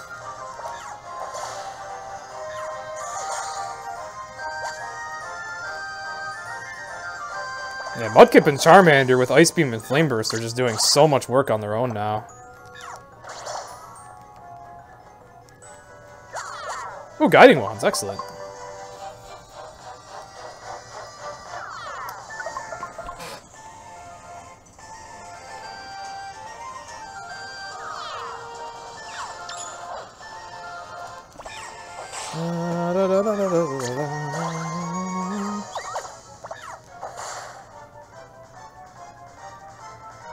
Oh!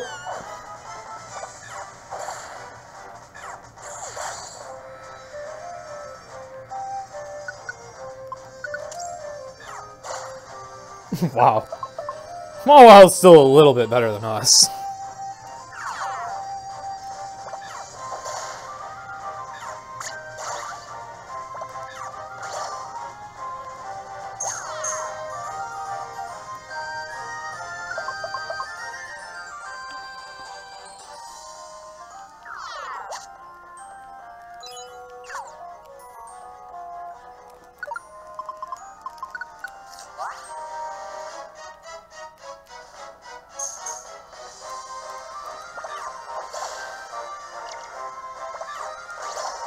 Bunnelby.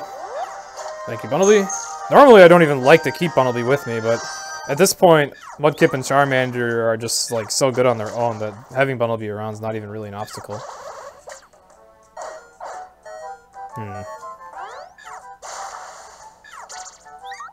Do I have any Flame Bursts? I don't. Well, let's go Mudkip, just torrenting the heck out of that thing. Alright, so slow ones, round ones. Focus loops, okay. I don't really want anything in here. Sorry, Keck.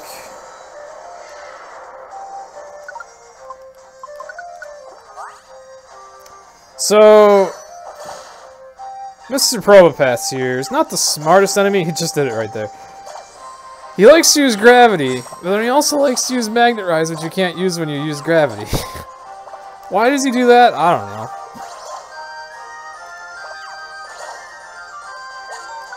Man, all those Carbos I gave myself,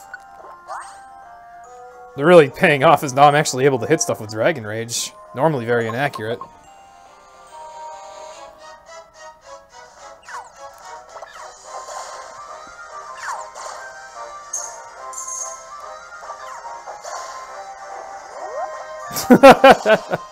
The way those just fall down when they sleep. It's so good.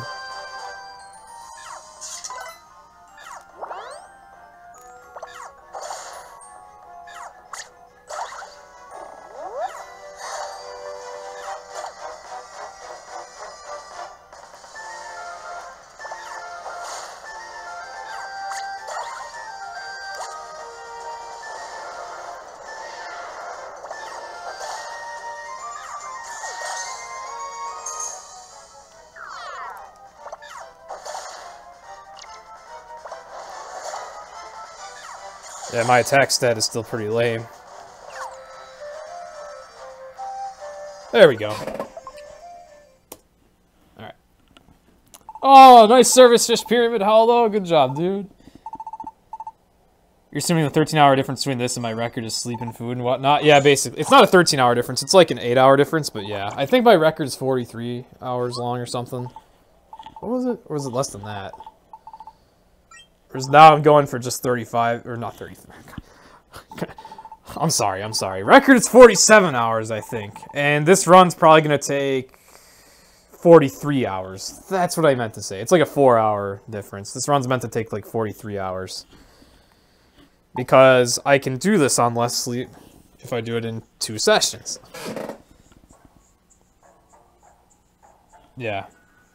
Well, the 2 parts add to 35 hours, but those 2 parts are only considering gameplay time. RTA will be about 43 hours, so...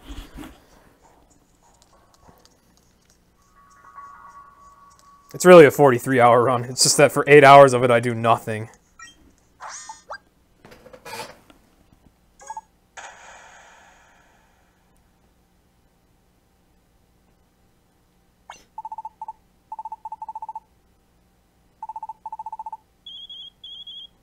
Aw, Dorvan, you're horrible. Breaking my service fish pyramids.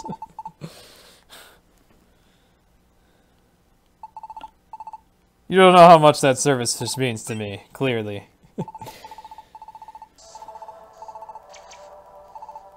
They're not gonna get a row of 7 if you keep blocking it, man.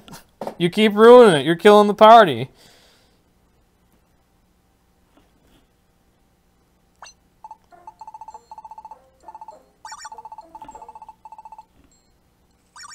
Also, yes, rip Entei. He too has been petrified now. So at this point, everyone in the Expedition Society is just like, oh shoot, now what?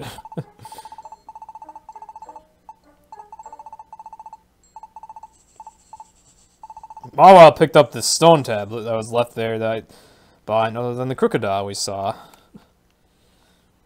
So now Mawa is gonna go studying it. You lie, you're not gonna let him do a pyramid of 7. Alright. So, I think, yeah, this is the last mission day that I will be covering during the main story. No new missions in here. After this, it is all story. Alright, who do I have that I can take? Still no lantern, no Flygon either. Dang. Oh, I didn't want to do that. Oh well. Sort by level. Oh, we got Hydreigon now. Salamence, that's fine.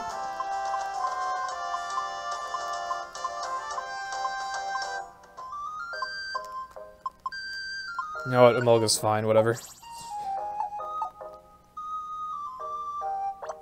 Alright, where are we going? Where can I get a lot of missions done at once?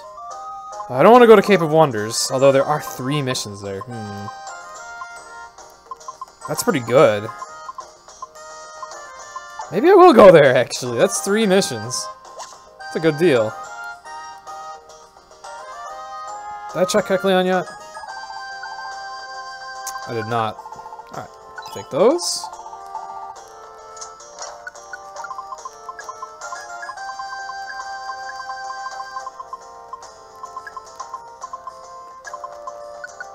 Oh, I got a box. Alright, so we can finally use Clefcleave. Oh, it's Power Punch. Alright, well, I'll just sell that.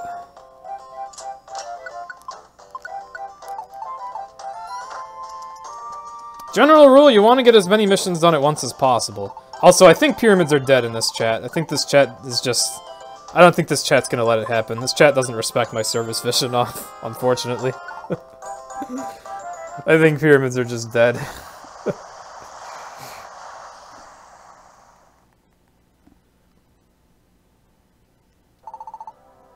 Oh, shoot, do I have your letter? Oh, dang it.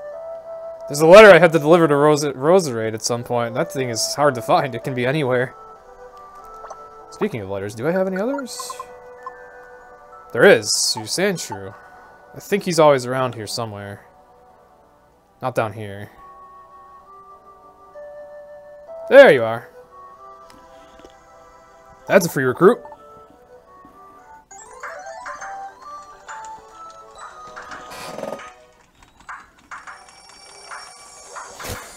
Good job, Rob.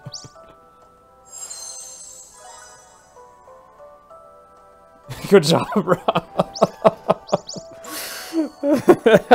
Close enough. Alright, oh yeah, I still need to adjust Hydreigon's moveset.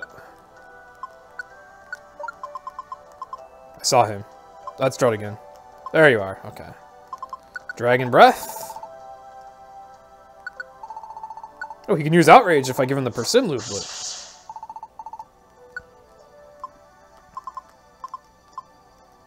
Nothing else too amazing. I guess Dragon Pulse for a lot of damage. Oh, actually, the rest of these are fine. Alright, cool. Some kind of reward in here. Oh, it's just vitamins, okay.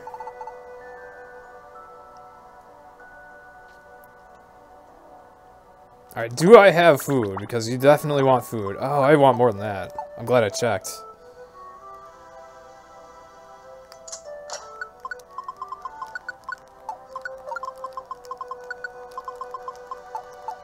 Okay. I may only need to do like 6 floors of this dungeon, but this dungeon's layouts aren't to be treated lightly.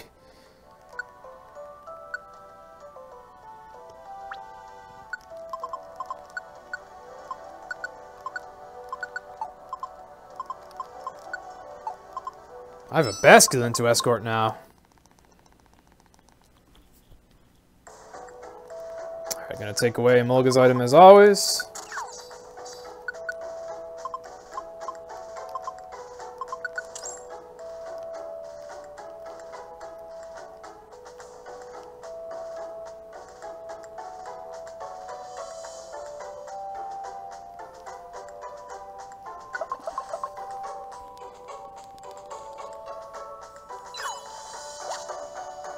Alright, mission number 1. Oh, it's a Seadra. That Seadra's in a really inconvenient spot, especially with our basculin in the way. Okay, glad I did that.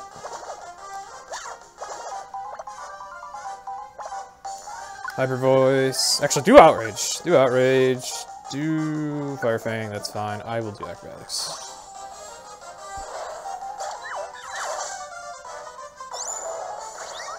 Oh goodness, I'm glad that missed Basculin.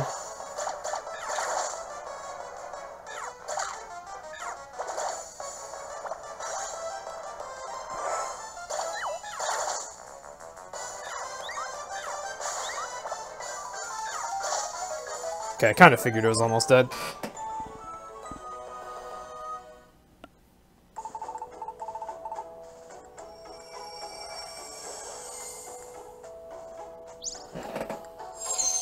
Oh, that was actually Basculin's mission. Okay, so we got the Basculin off our team. That's good.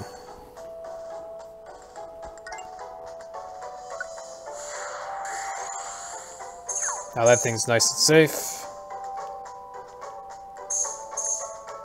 Even though I call myself mozzarella cheese for a love of pizza, it's also become pretty well known that I also really love fish. Not as food, but as friends. So, you know, it's always a good day for me if I can keep a fish safe. I know, it's ironic. Wait, can you go on water? Oh, wow, Mulga can go on water. Oh, yeah, flying type. Huh. All of us can go over water, then, because Hydreigon's levitating. That's nice. Wow, I'm getting really good luck here. Any floor that goes quick in this dungeon is a miracle. Ah, there's Magikarp! We get the carp! Alright, what do we have here? Wand Expert? Type Bulldozer, that's fine.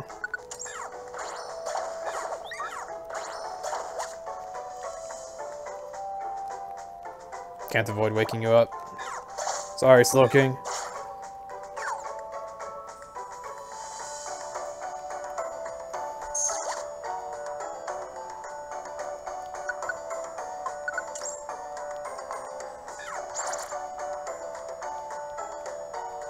Okay, Quagsire went away.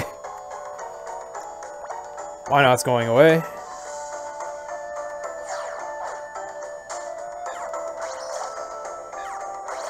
Man, it's nice to have these 2 dragons here with Dragon Breath backing me up. There's Mr. Carp. We've saved another fish.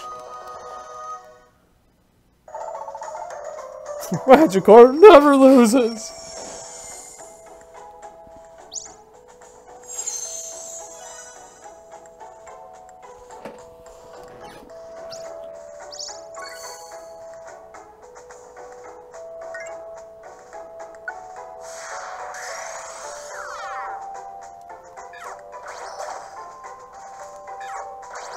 Thank you, Mr. Hydreigon.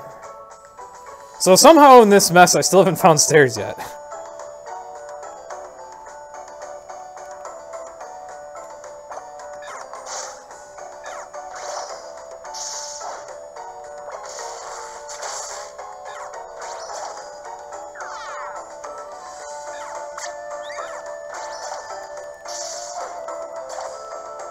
Nice barrage effect there. Alright. Oh, it's another one of these. This is gonna be interesting. Now I have to fight a couple of fish. Alright, this is also awkward. I don't think any of us have a speed boosting move, and I don't know if I have an item that can help me do that. Oh, I have 2 quick orbs, okay.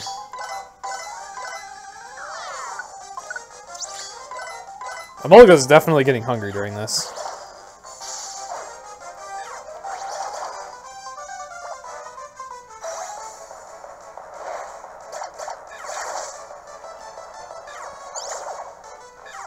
Last time I went straight for the client that I needed to attack for the ribbon.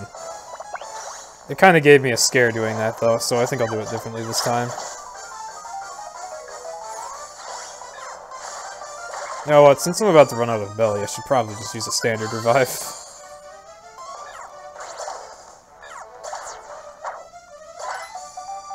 Well, that thing died.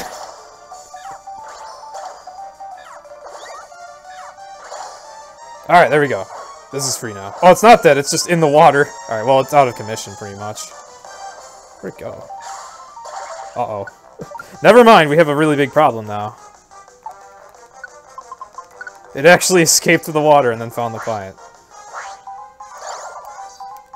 Okay.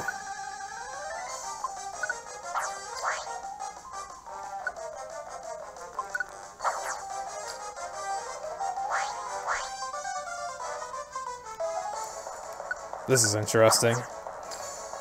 Oh my god, I'm trying to catch up to this Gorbis to stop it from killing the client, but it keeps escaping. This is so awkward. Oh my god. Alright, there we go. Oh, it's using dive. I guess you can use dive when there's no water in this game. I didn't know that. That's magical. Alright, let's go get the item now. Where'd it go? There you are! The irony, it's another basculin!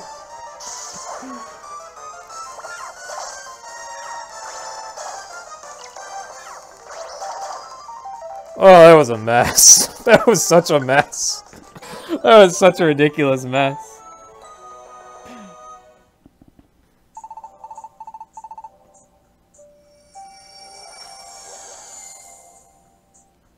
Again, I'm pretty sure pyramids are dead in this chat.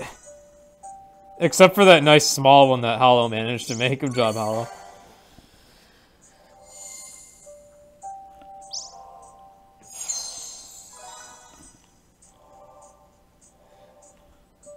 Alright, hope everyone enjoyed Emotional Roller Coaster the mission. Let's get out of here.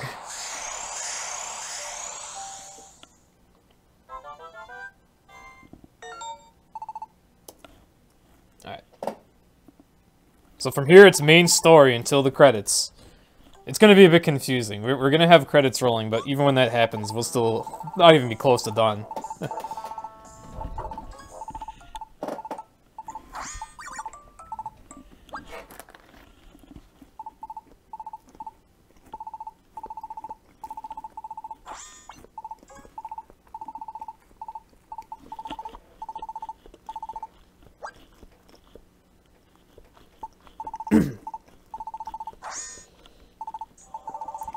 Don't mind me as I take my best opportunity for a food break.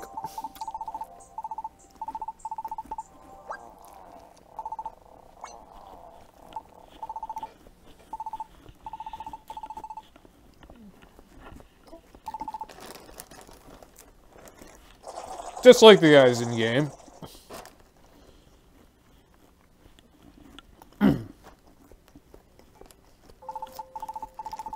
I got salami sandwiches in here somewhere. Where are they?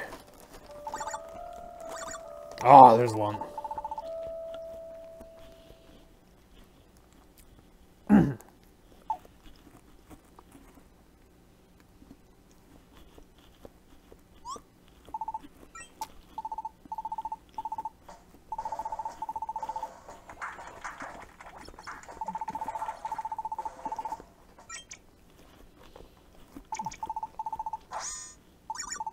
It'd be one thing if this run was only a day long, like one day.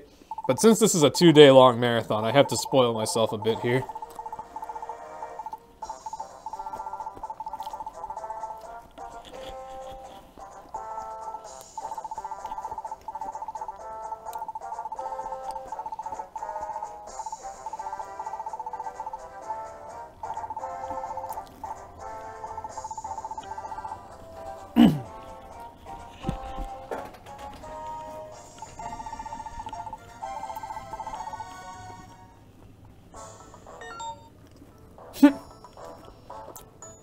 Guess I'll go claim this.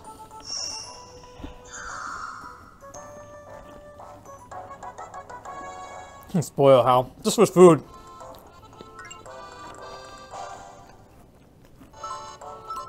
Got lots of food and beverages off to the side.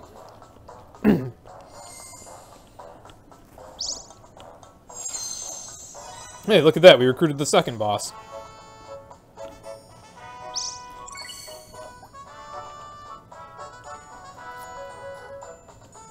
Alright, so now we're off to probably the hardest dungeon in the main story, in my opinion. That's my opinion.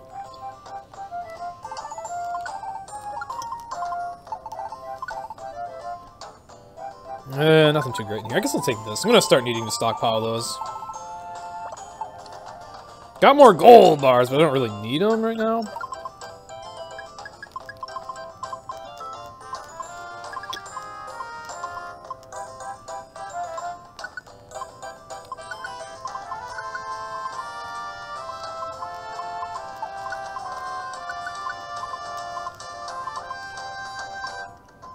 I'm gonna use a PP up drink on Flame Burst. I can't remember if that's a part of my route or not, but it's something I want to do. Because it's a move I'm gonna be spamming so much.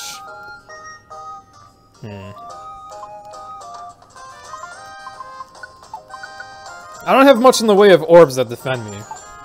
So that's a little scary. But I do have lots of wands. And we are gonna be much stronger than I'm used to being here, so that's nice. What dungeon is this? None other than Revelation Mountain, which we were at earlier in the story, but it wasn't so bad at that point. But now it's gonna be bad. It's much tougher the second time you come there. You are met with a lot more opposition.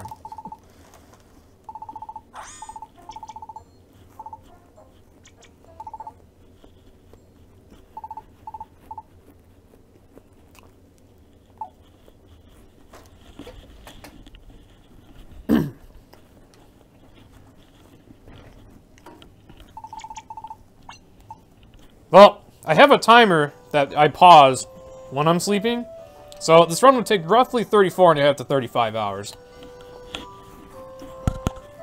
Maybe 34 hours on a really good run, I don't know.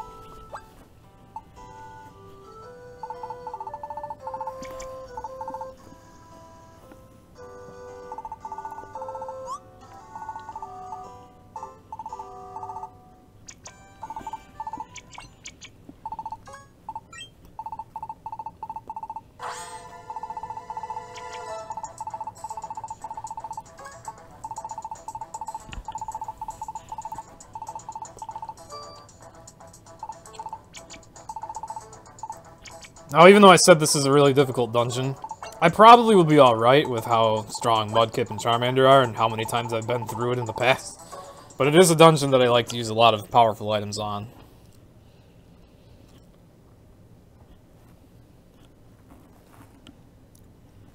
Because this dungeon... You see, Super Mystery Dungeon has relatively well-polished gameplay, and gives you a lot more control over battle. With all the items you get and all the movement options you get. But this dungeon still really bullcraps you out of a lot of Reviver Seeds. It really does. Okay, that one's asleep. Garboost, that's nice here. Alright, so actually, to make sure I'm not going the wrong way... Yeah, I'm glad I did that! This floor would have been a lot longer if I hadn't used that guiding wand right there.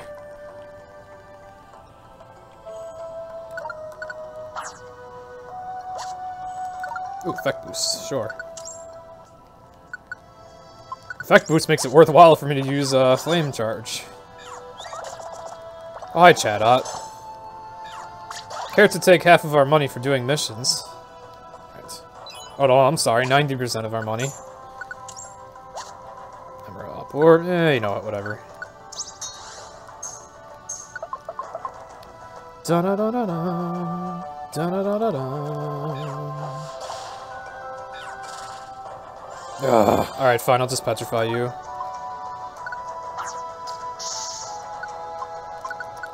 Drink this, give Flame Burst more PP. Oh. Because I'm spamming it a lot, and will continue to do so for a while.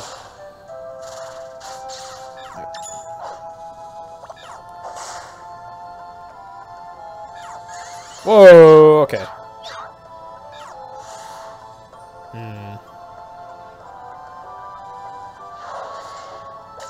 Crap. I wasn't sure how I wanted to move there. Definitely didn't want to move like that.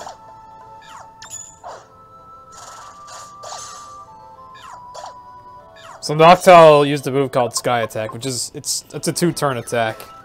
But it hits everything in line of sight and can even pierce through targets. So not something you want to be hit by. Mudkip got one shot by it. Oh yeah, and I just remembered. We've demonstrated how broken acrobatics is with Emolga. And guess what? Arkin has it now, so... that makes Arkin a pretty good partner. Of course, Mudkip and Charmander are doing pretty well on their own, but still. Oh boy, Mudsport! Yeah! The most important move. Oh my goodness, nuts to that.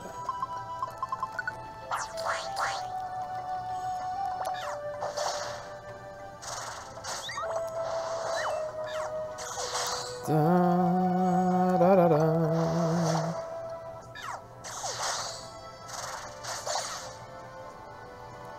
I really don't like these things in general. Oh, I only have one stay away wand. Okay, I don't like these things in general, but I'll fight it if I only have one stay away.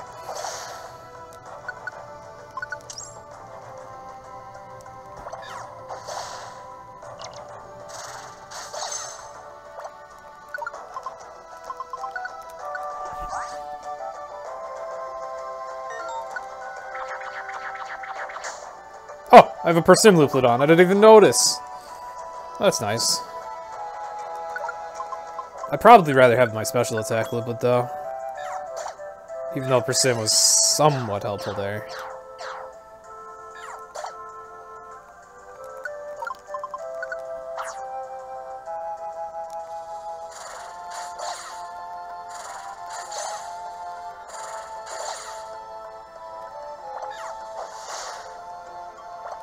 Oh, alright, I expected that thing to turn and come after me, but I guess it really didn't care.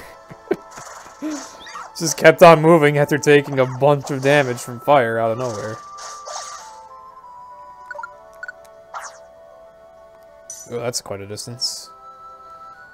And I just realized I don't have tunnel wands, and I'm going the wrong way, because you can't enter that room from above.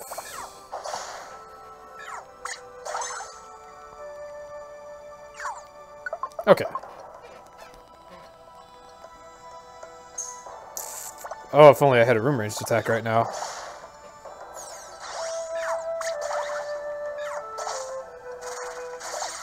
You know what? That worked out really cleanly.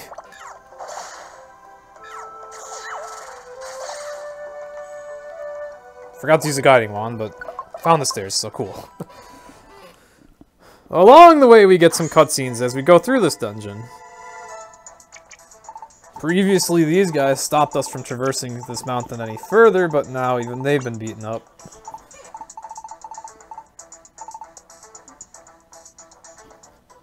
Rip all the tough guys of Serene Village.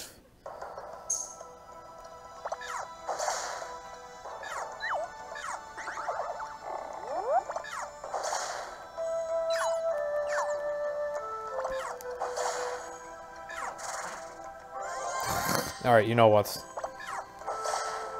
I will out-damage you. Or out-heal... whatever, you can't out-heal my damage. Sure.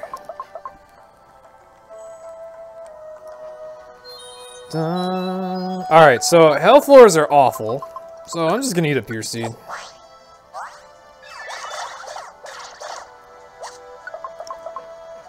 They're awful because the hail unpetrifies things that you've tried to petrify.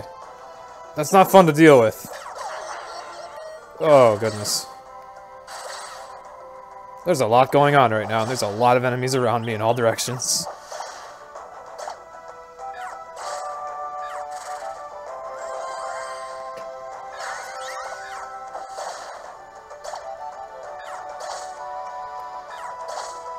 Okay, well, luckily Arkin killed everything on the left, and I killed everything on the right. Unluckily, Arkin has wandered off. Okay, he's coming back, though. He wanted to pick up an item for us. Okay.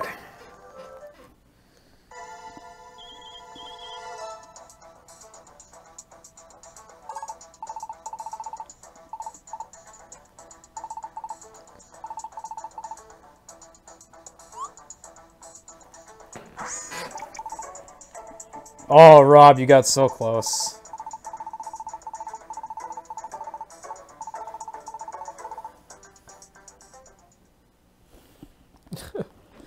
You were so close, Rob. Everyone's trying so hard.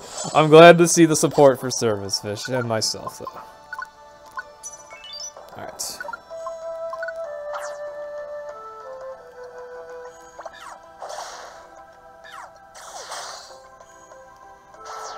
Oh no!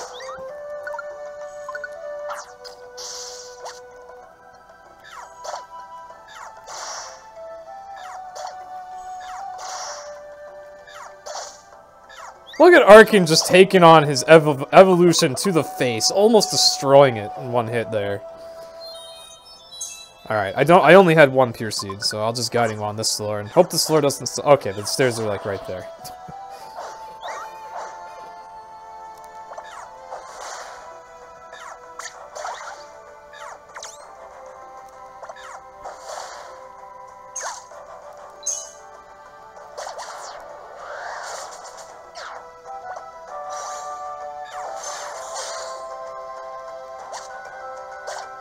Ah!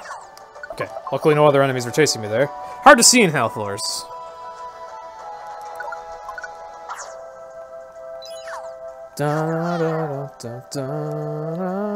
Okay, that guy doesn't wake up. Alright, we're done. It was a gold split.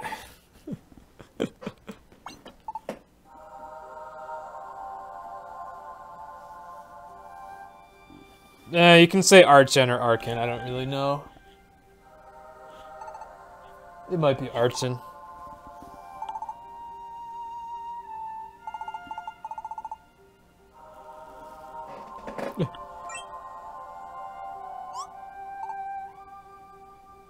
You can screenshot the pyramid.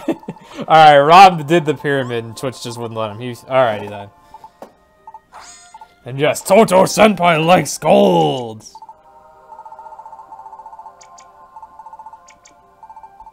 Alright. Anyone that's never played this game before but wants to and has never seen this part before, be warned, this is probably the most spoiler-intensive part right here. This cutscene. This is a big cutscene.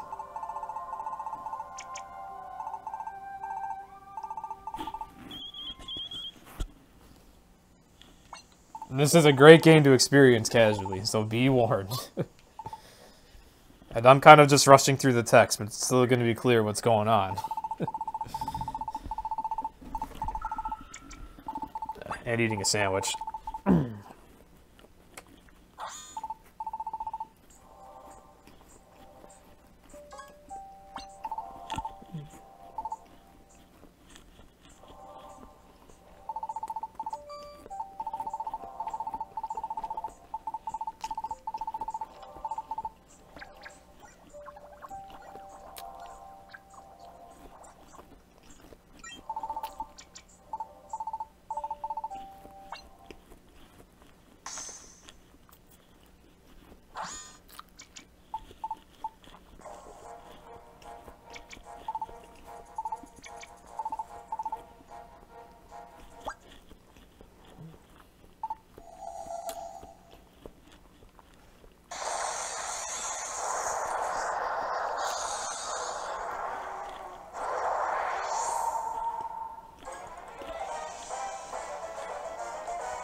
Raikou and Suicune aren't happy about Entei being turned to stone.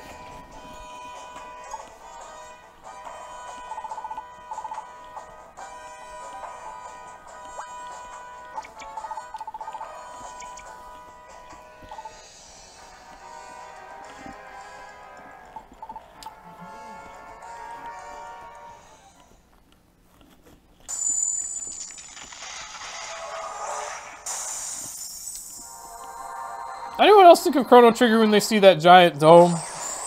Pyramid-shaped blue dome.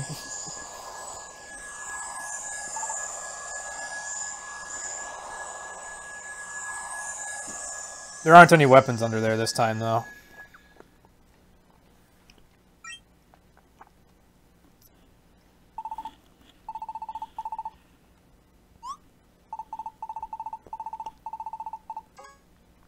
But there is betrayal.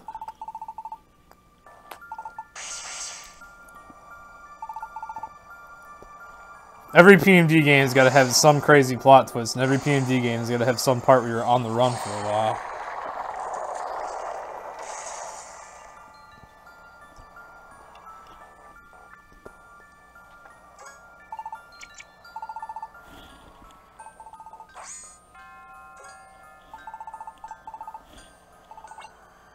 I didn't talk much about Nuzleaf as I went about this run, but, I mean, I think it was still kind of clear if you looked at the story that he was kind of like the caretaker for Charmander. But,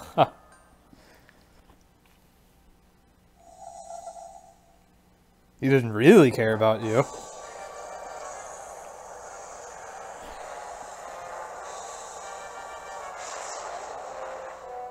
If you weren't screwed enough, then you got this guy over here. Mr. Giant Bacon Bird of Death.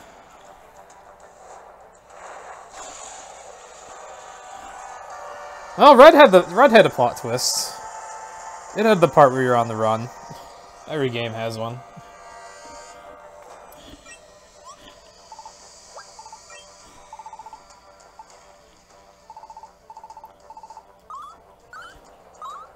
Every time I run this game, someone calls Yveltal Bacon Bird. Bacon Bird.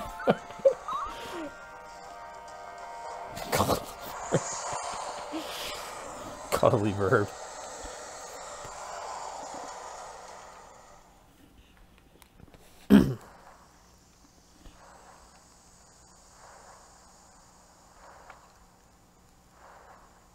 I'd fancy that. Now we're dead too. So who are we playing as, or how are we going to save the world if we're dead? Shiny Bacon Bird is even more bacon. You're right! You're right! The white looks like bacon fat! I love how I'm giggling about this stupid thing in the middle of like the most serious cutscene in the game. But what can you do? I've played this game like 30 times now.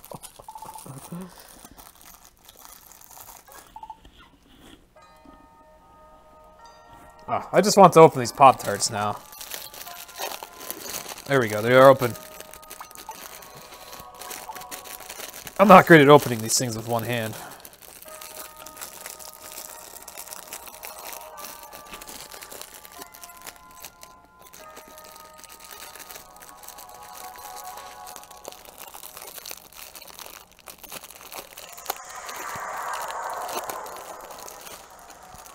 Like, normally when you're playing these games, Pokemon Mystery Dungeon games, the story is just such an exceptional part of the experience. It's so much better than anything you'd ever expect out of Pokemon. But then you speedrun it, and you just only care about the gameplay. I'm sorry. I actually just can't say much about the stories anymore. Other than experience it for yourself with your own starter Pokemon, I recommend it highly.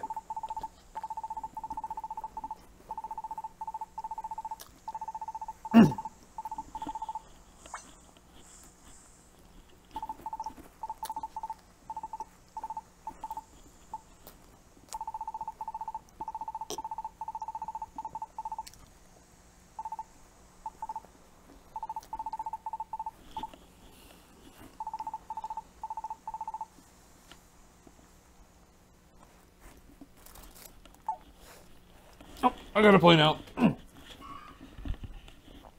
Pop-Tarts can wait. I got a plate.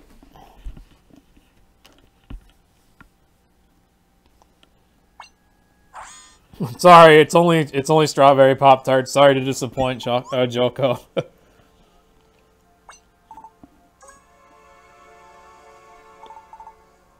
Chew closer to the mics. It's bad enough I'm having food eating ASMR. I don't really need to make it worse.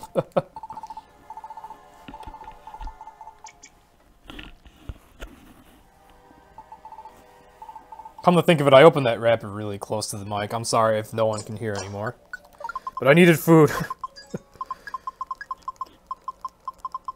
Alright. You know what?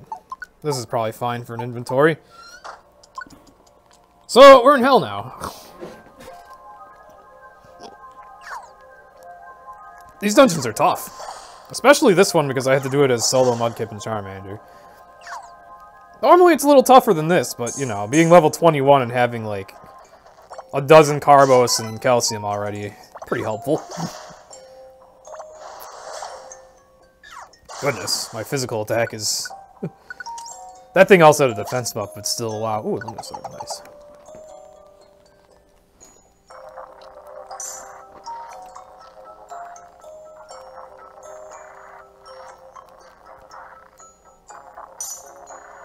Trying to run away from the Sandile. Okay, I succeeded. Oh wait, I want to check this. Okay, cool. Didn't have to fight the Sandile.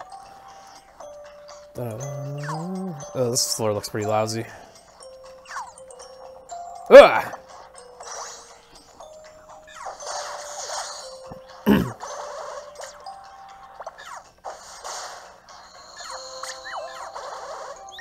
Oh no, there's an Electrode nearby.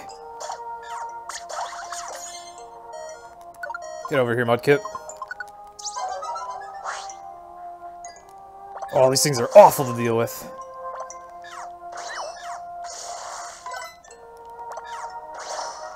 Okay, they have a lot of health. More health than you'd expect an Electrode to have.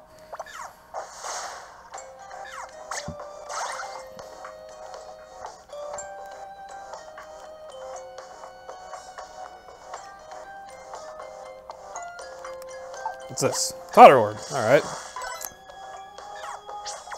I'm surprised this thing didn't use an electric move after charging and then kill me. Pretty sure it has Spark. Oh, goodness. Alright, I am going to use a Petrify Orb on you. Or Petrify Wand. Petrify Orb, that'd be serious overkill.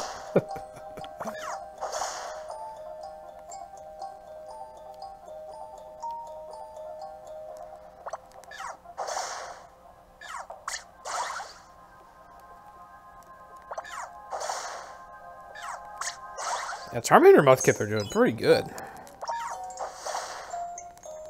Not very easy to be in a state of two-shotting all these enemies. It's really refreshing actually being able to defend myself with just my starters so easily. After I just did an any % run the other day. And this dungeon is so hard in that category. You know what? I'll petrify you again.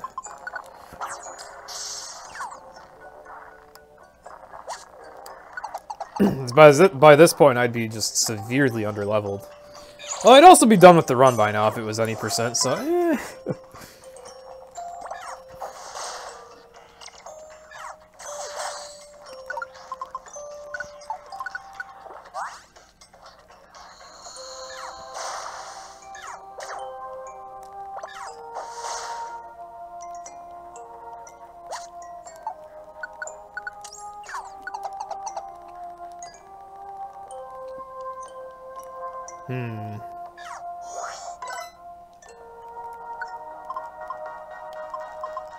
Got lots of Pounce Wands to use still.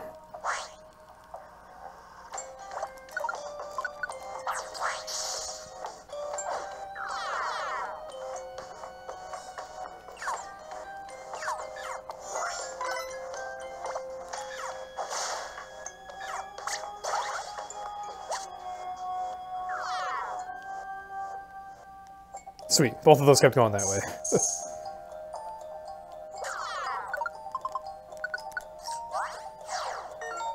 Alright, whatever. Ah! Okay, that almost killed me at the very end. Hey, we got another gold split. Toto Senpai approve! Oh, I had Toto Senpai in the way of the dialogue. I'm sorry, everyone. Alright, anyway. That dialogue was just us meeting up with Mawile and the Dene. Who are also here. Even though we were in completely different parts of the freaking world when we got transferred here, apparently, we conveniently were like one dungeon away from each other as soon as we got here.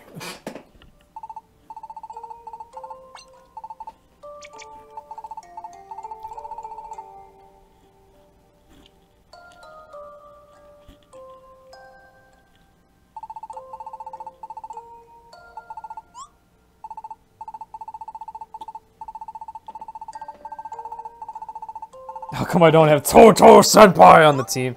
It's because, unfortunately, as much as I adore Totodile and Crocodile, their movesets just aren't as good as Swampert's for post-game. Like, as soon as I'm done with story, I'm gonna teach Mudkip Earth Power via Move Tutor, because that's actually a feature in this game. And then I'll evolve him so he gets same type attack boost with that Earth Power. And he'll just be wrecking house with that.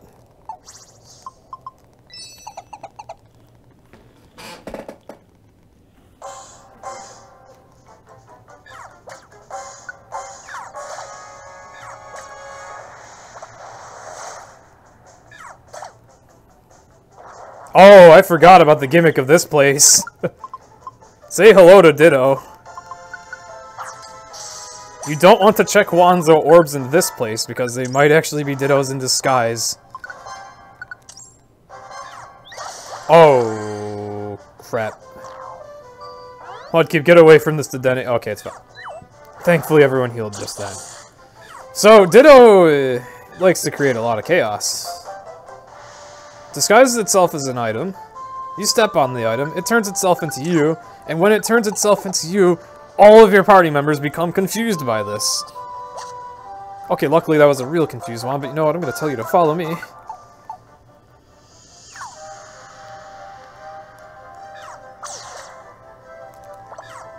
Now, if you have a looplet that makes you immune to traps, you can actually see Ditto. Or rather, you won't see them, but you won't trigger Ditto when you step on those items.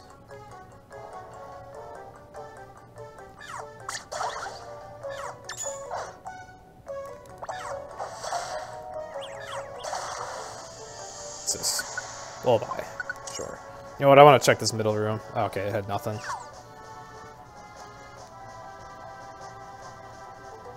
Ugh.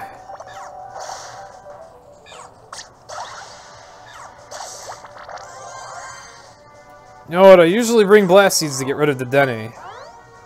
For how slow of a battler she is. And how dangerous she is to have around with Parabolic Charge when everyone gets confused. Do I have a Blast Seed? I do. Good. Get out of here.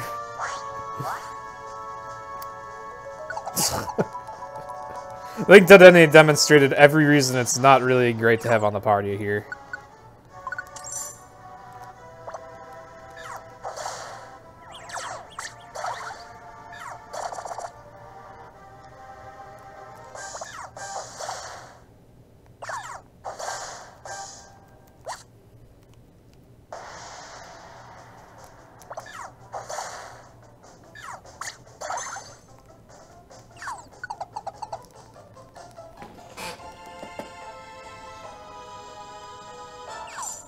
Yeah, throwback to when I got blast seeded by Bug Bite as I was talking about getting rid of the Dedenne. Happened during World Record. Actually ended up on Glad Jonas. Oh, Zap Cannon's fun. Okay. Nice stair filler, though. I don't even think I've said this yet, but we call it a stair floor when you spawn near stairs. It's simple as that.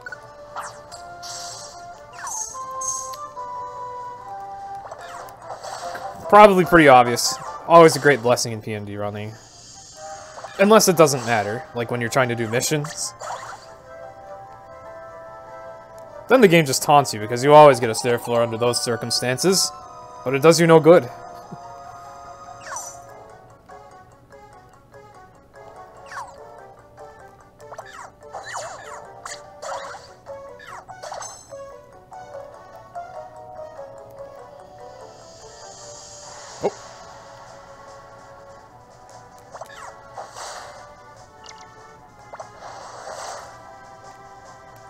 Can I get through the last floor without popping an elixir? Oh my goodness, I almost forgot to not check wands here, but luckily those are real wands.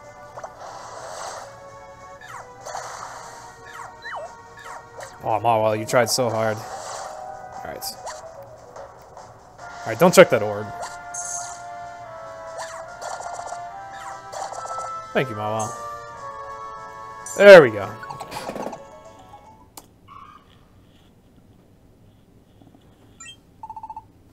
Yeah, Mudkip indeed.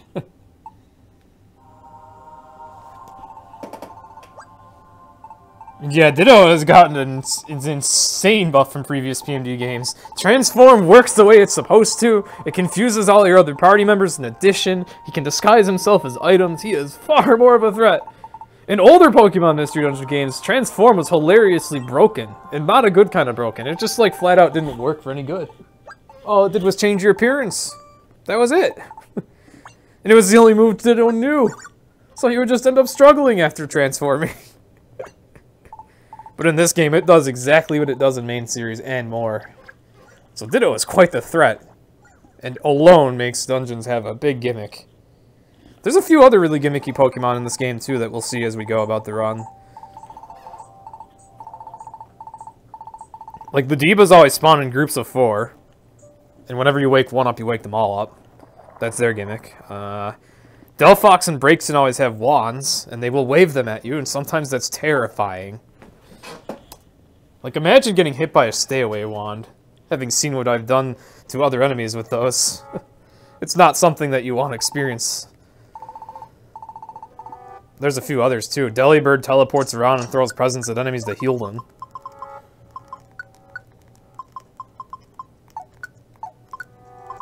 Alright, what did I want? I want more Blast Seeds. I only have one, okay. Bring Blast Wands too, then. So, now we've got most of our expedition back. Actually going to take Arkin for those acrobatics. In the event that I get to use an alliance with him, which I probably won't, because look at this cluster fudge! Again, get rid of the Dene because it sucks. But yeah, generally this dungeon's not too threatening just because you have so many powerful Pokemon with you. If anything, this dungeon is just super overwhelming.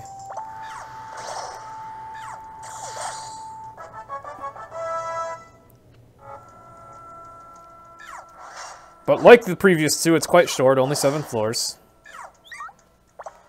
Bunnelby, don't you have Quick Attack, dude? Hello? Okay, that works. Thought he had a Quick Attack. I guess he doesn't have it anymore. That sucks. What are you doing getting rid of these good moves, Bunnelby?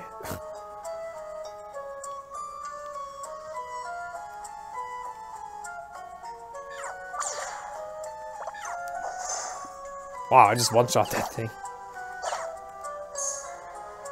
And we got separated. The one problem with having that many party members, usually they're pretty alright at sticking together, but sometimes they separate. Like this. Oh, rip Bunnelby. I guess he's gone now.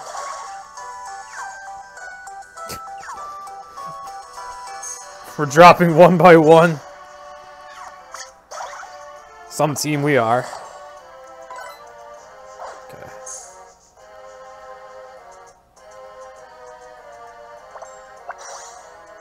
Oh, I forgot to make him use acrobatics. And I wish I'd done that now. Holy... That thing was tanky. I did not realize the Gothitelle was that brutally tanky.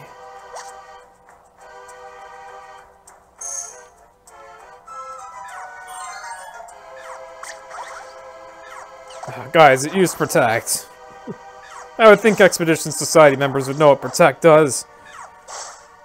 There you go, Arkin.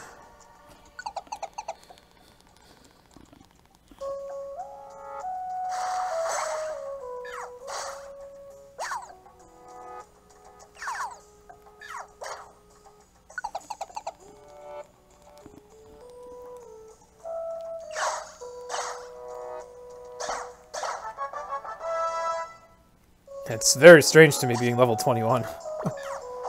Which, for this point in this game, is actually very high for me. I usually finish runs at level 18 or 19. So, funny little differences of any percent and 100%. Obviously, it's hard to find time for 100% run. Alright. So I don't get to do it too often.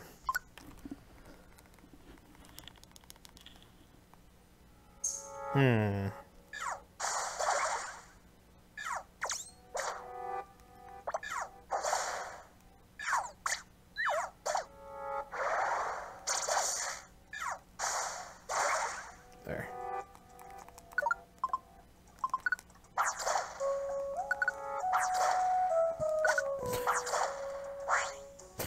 Get out of our party, please. You slow electric mouse. Definitely less worth it when I have to use blast wands, but it's just nice to have the better party members closer by.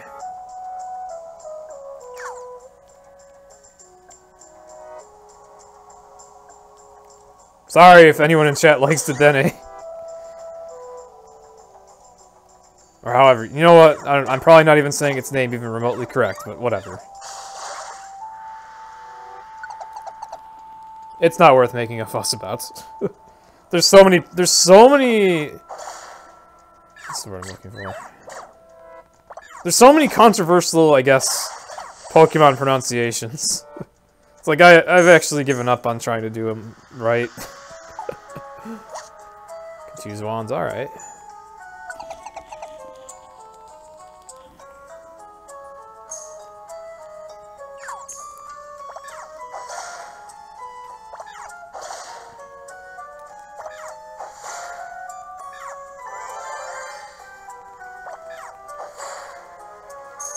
I've had people freak out at me for how I pronounce Rayquaza.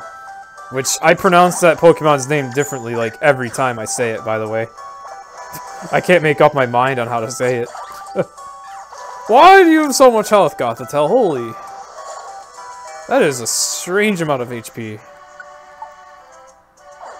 Everything in this game is tanky, but that's extreme. Oh. A little late for Wand Expert, but alright.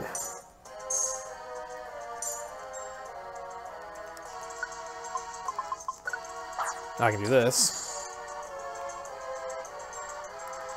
Don't have stay away wands though, so Wand Expert's only so helpful to me.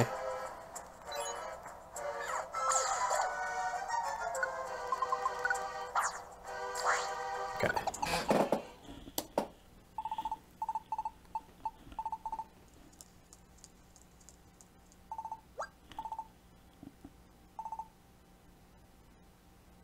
Zaprat number 682 is the correct. Yeah, the obligatory Pikachu clone, version 6.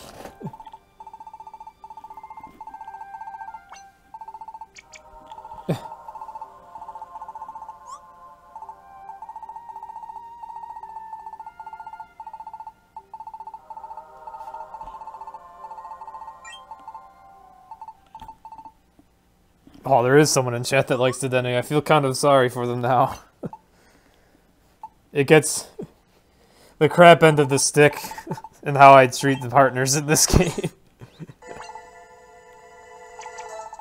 And then there's also this fight. Also, weird translation. I don't know if I want to say error here, but just plain weird translation occurs in this cutscene. Really, really weird translation. Missed my chance to explain it.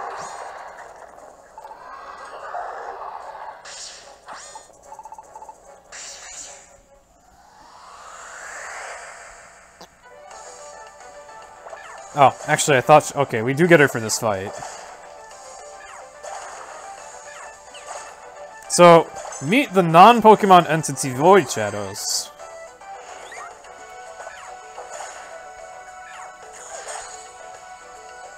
They didn't stand a chance. Right. This game actually gets to a point where you're not fighting Pokemon. Just something even more, like, genuinely deadly.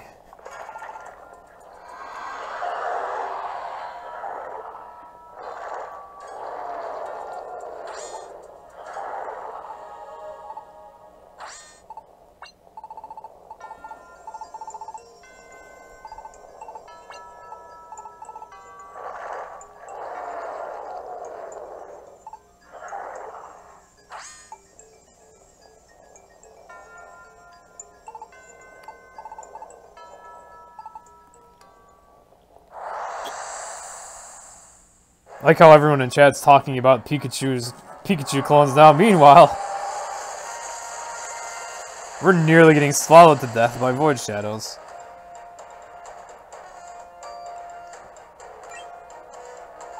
Only to be saved by the 3 legendary beasts being as cool as ever.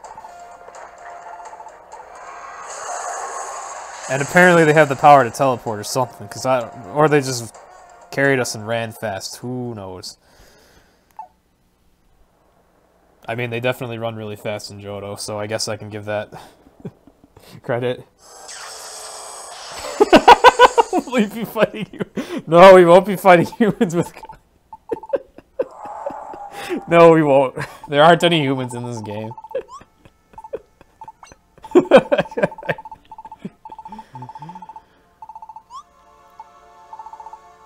I find it very interesting. Also, here's a repeat of this cutscene.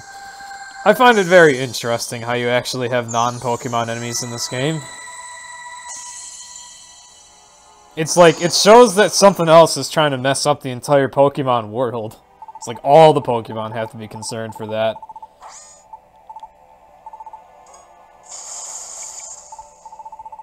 And what do you mean Pokemon can't talk? Sure they can. They talk to each other. They can understand each other. That's why they have dialogue in these games. And also, yeah, there is that. The main character was human. Other than that, though, there's no... You won't find a human in this world. Just a former human.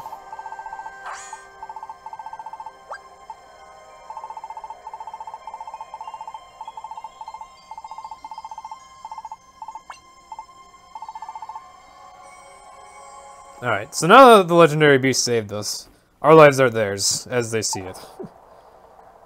So now they're gonna escort us through this dungeon. Except, sorta not really, because actually I'm gonna be the leader. Because video games. This dungeon is, amusing. I don't know if my touchscreen display is on stream or not, it probably isn't. It's too bad it's not, though, because it's... Well... Sock used Rock Smash. Oh wait, never mind, I have the message log up here, you guys will see it. So there's a Pokemon named Sock. He really likes using Rock Smash. A lot.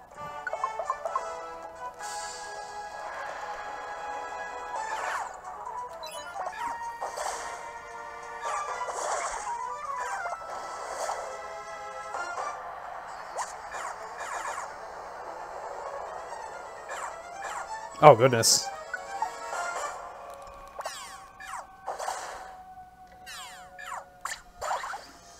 Oh, is my touchscreen actually on stream? I was assuming it wouldn't be.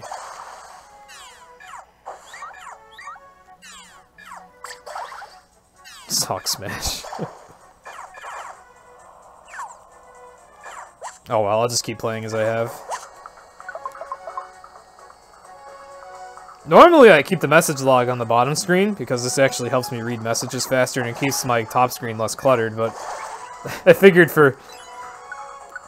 so people would actually be able to see what the heck is going on and see what items I'm picking up. I figured that only the top screen would be visible here, so I figured I'll leave the message log on top for once. And yes, Hawk used Rock Smash.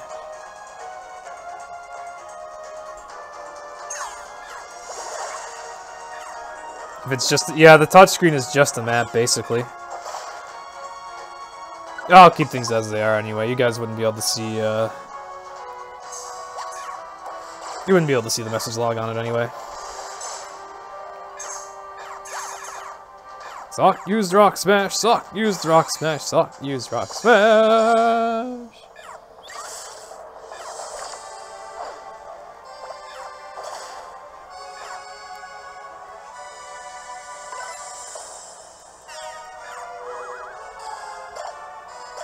Oh, that's a ghost in the wall. And he's in a really awkward spot, too. Can I hit you with the blast rod? I can't. Oh, Raikou got it with lightning, though, thankfully. Thankfully, Raikou was there to hit it with electricity, thankfully. There was a ghastly in that wall there. Also, I need to be picking up these emeralds.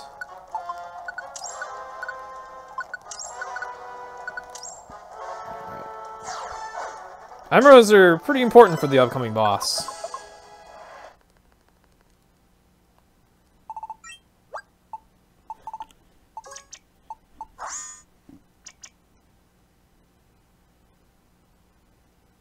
If there's any mods here, they should probably time out this Upaso Life person.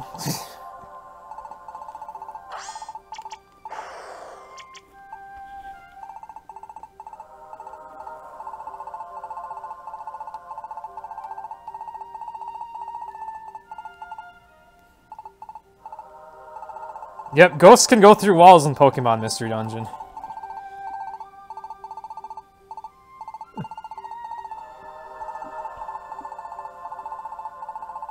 It's fine, okay. I wasn't sure. Actually, they've been in chat for a while. That looked like it was gonna be really spammy. You done scared me. I guess if there's mods here, it's whatever. It's not my place. Not spam yet. Alright, it's not my place anyway. Just that kind of thing scares me. Alright. Back to the game.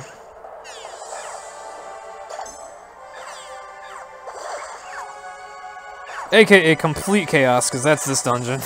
Just complete and absolute chaos. Like if you tried narrating everything that came up in the text log in like a wrestler announcer voice, like your throat would be dead after 2 floors in this dungeon. There's so much that happens in this dungeon. But anyway, yes. Some ghosts can go through walls in PMD.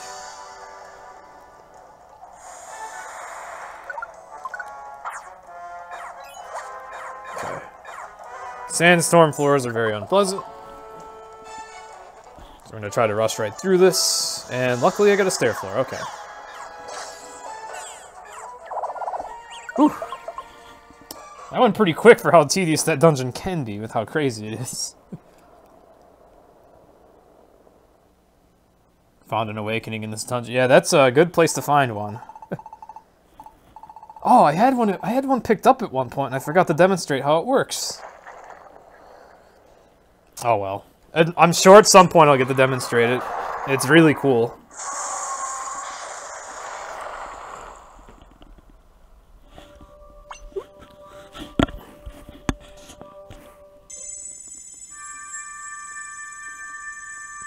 I didn't really get to talk much during that dungeon. That dungeon went very fast for how bad it usually is. The enemies in there are so strong, and they have such obnoxious moves. You've got Sock spamming Rock Smash, but he's also a tough foe at close range. You've got throws running around that actually pick you up and throw you into different spots, which is terrifying. You've got tanky enemies everywhere. You've got Aegislash, or Aegislash, however you want to pronounce it. That dungeon is difficult to go fast in, at least. So that was a pretty lucky run of it. Not too much opposition. But in this fight, I'm going to get plenty of opposition. Alright, so my strategy here is to pounce in this corner up here. If you don't move your allies in some way, shape, or form, then you just have to deal with like a full-on frontal assault from the entire set of enemies here, all at once. You really don't want that. Doing things this way lets you spread things out a bit. Like now there's enemies too far off to the left to harm me.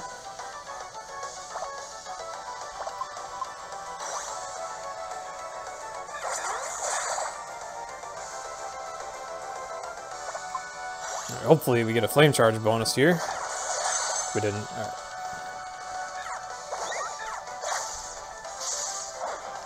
Also, say hello to Casual Mega Tyranitar, by the way. There's a nice boost.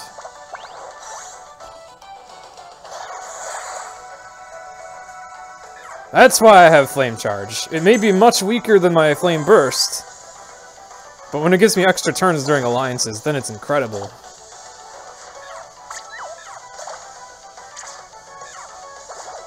Alright, and the problem with this fight, besides how powerful all these enemies are, is these void shadows splitting on you. Very obnoxious. Sometimes it happens a lot of times in a row, too. Oh, that travel speed really came in handy.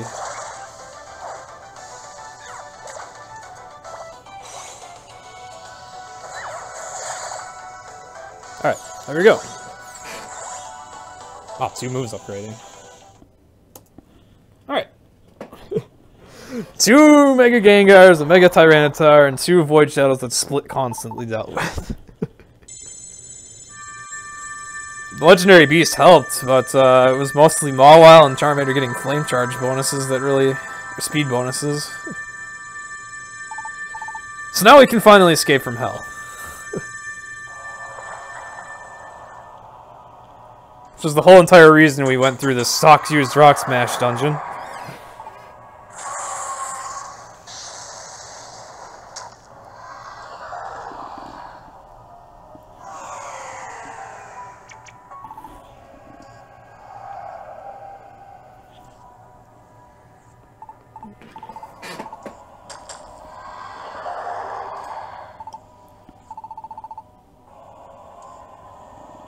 Legendaries are behind stars.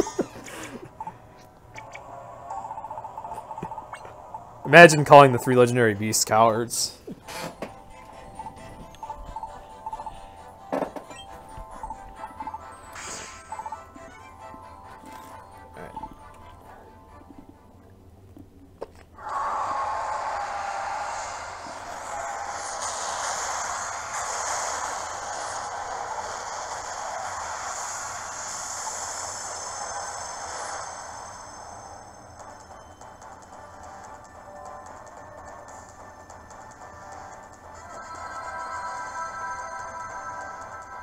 Alright, everyone hates this part. It's like, alright, the door's there, go.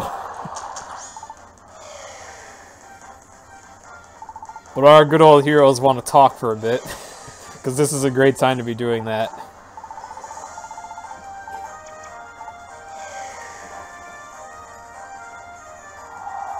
I mean, with how overpowered we are, we could probably make it through another Mega T-Tar fight, but nonetheless. It's optimal to not do that. There we go, finally.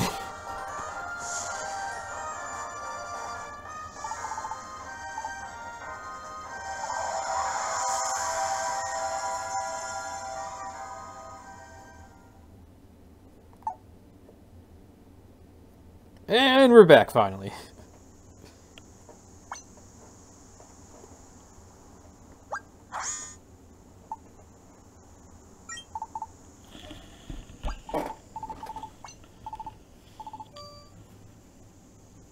How many hundo runs of this have I completed? This will be my 3rd.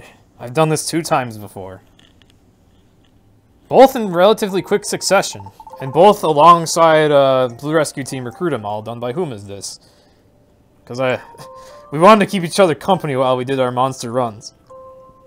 Unfortunately, Blue Rescue Team turned out to be much longer and more arduous than this one. As the cards played out. The first time we tried it, he didn't get to finish. He had to give up about 2 days in, because he knew he didn't have time to finish. But that was when I got to complete the first ever Super 100%, and the first ever Recruit 'em All speedrun of any Pokemon Mystery Dungeon game. And then I want to say like a week and a half or something later, we did it again. That time we both finished, with him completing the first 100+ hour run of PND.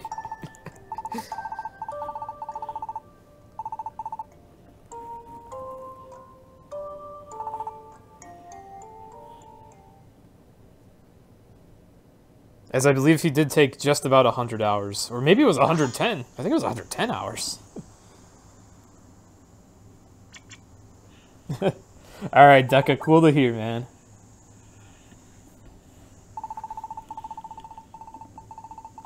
You're imagining the beast shouting, "Freeze!" And also, yeah, Deca, this is actually like a 43-hour run. Done in a 17-hour part, an 8-hour break, and then an 18-hour part. Thank you for the follow. I do all the games in the Pokemon Mystery Dungeon series, and those runs are always quite long. As of late, I've been doing Blue Rescue Team save and quit runs, which are about 2 hours. As those actually, you know, that game has the shortest story for any percent, and has RNG in it, which we get with save and quit. So that's like the shortest Pokemon Mystery Dungeon run you'll see me do is 2 hours, and then a lot of other runs are about 5 or 6 hours. So I'm definitely a veteran of long runs. Though, that said, this is still something else.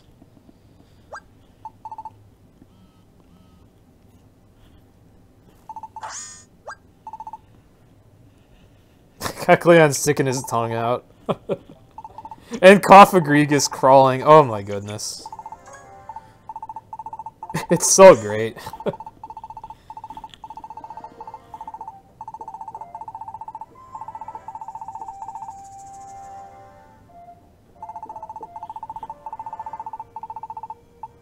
Somehow, miraculously, all the shopkeepers just happen to be okay, and they're even willing to use all of their services.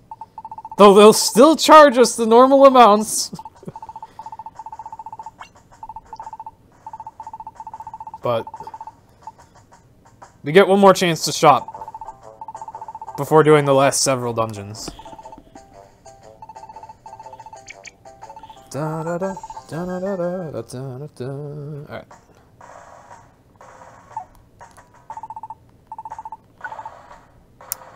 Pounce one. Oh, I can't hold anything. Ah, whatever. I'll live without all of that stuff. Alright, so next. I'm gonna deposit all my revives again, and this time I really will deposit all of the revives.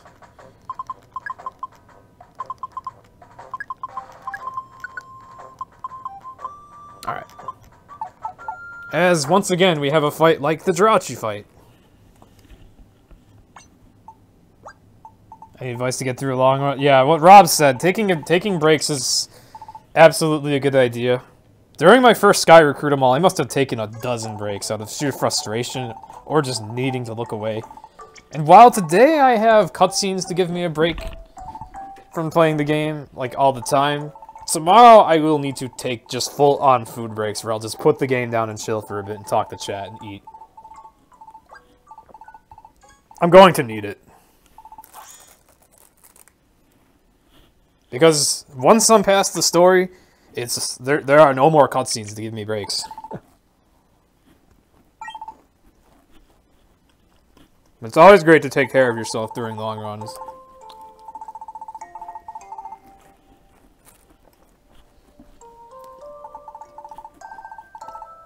Even if you have to lose time to it.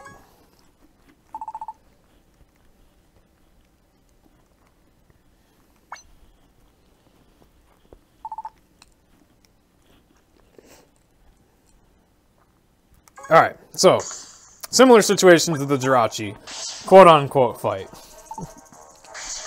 You'd think I'd need to win this, as now we're going against the behemoths from the beginning that have wreaked so much havoc, but... oh, eventually he's gonna beat me.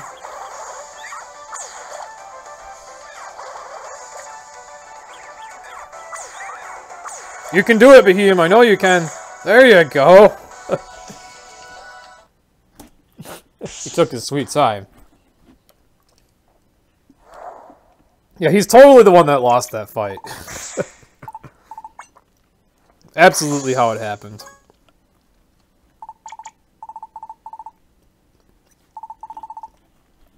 Mudkip is angry.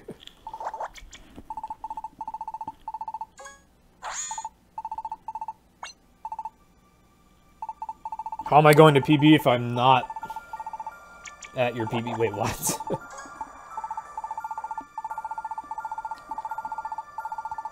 If you're critiquing how I said don't be afraid to take breaks during long runs when you're new to them, I mean, like, when you're doing a long run for the first time, and you don't have, you know, the best stamina or the best gameplay, you might as well treat yourself a little bit to work yourself into it a little more gently. Or maybe over time you'll just find better opportunities to eat while you do your run while playing it.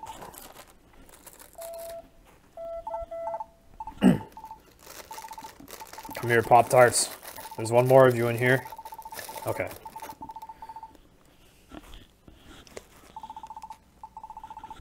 Like me, I'm eating Pop-Tarts while holding B. And if you're asking me about my PB for this particular run, I'm actually ahead of it right now by like 3 minutes. Oh, I gotta move. Alright, pretty important to remember to take my revives back now.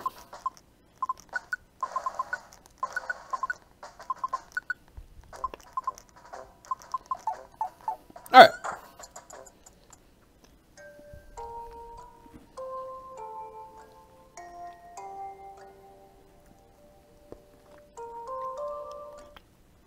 Lucky for us, Lapras is still okay. Alright, so we're off to the prehistoric ruins. Notoriously hard dungeons coming up ahead.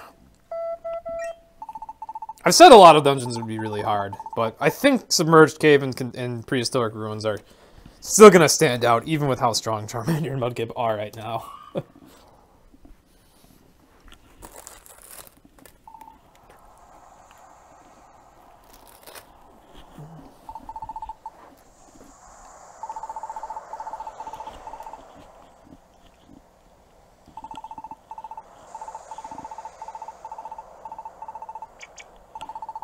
Pop-Tarts cost me 2 seconds. Worthy cause!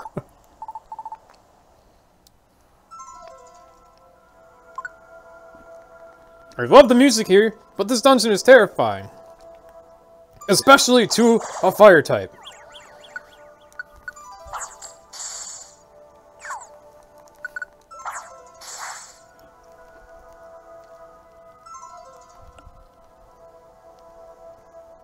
So I've been saving up lots of good wands throughout the run. I've been using a handful, but I've also been saving up a few. Here's where I unleashed lots of them.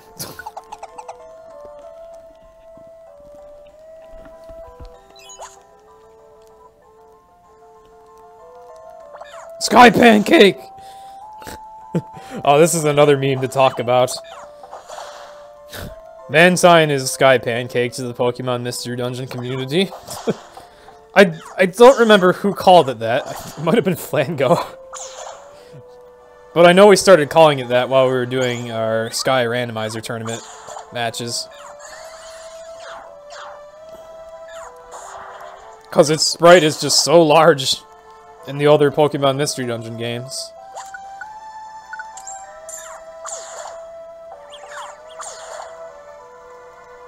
Oh.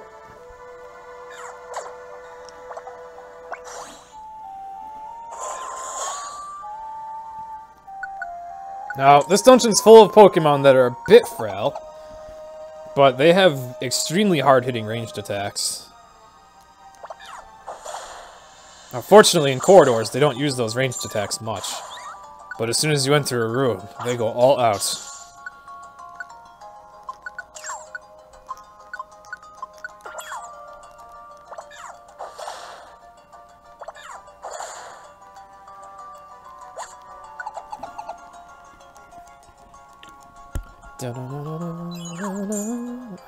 And then there's these guys, these Dragonairs. They have agility and often unpetrify enemies that you've already petrified.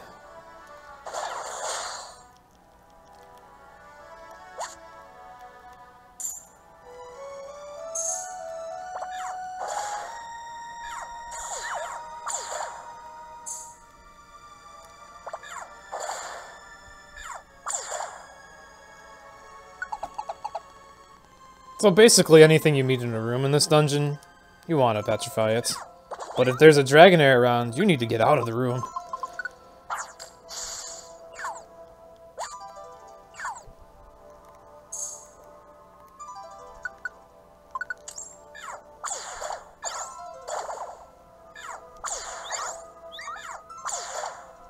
Oh, we lost Behem. Oh, never mind. Alright, we have to go back.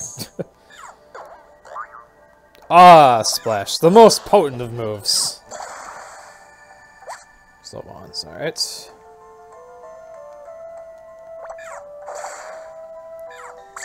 It is amusing how Splash actually does have an effect in this game, and that it lets you jump over an enemy. It's not a run I've ever really, like, used, even though it does something. But it's interesting that they did give it a tactical use, at least.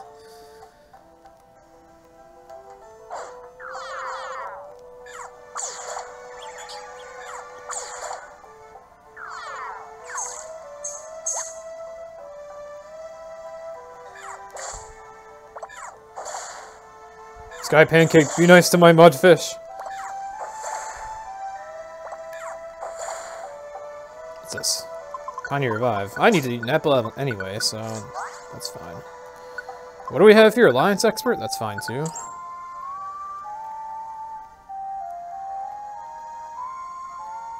Oh, you're not going away.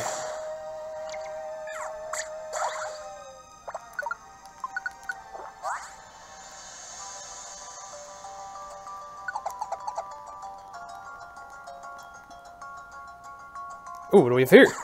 Oh, that's fine. Alright, these guys are super deadly.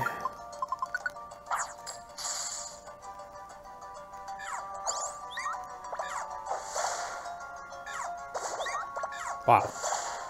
And there's the effects of all those carbos I drank. Charmander not only nailing all his attacks, but even dodging a bunch.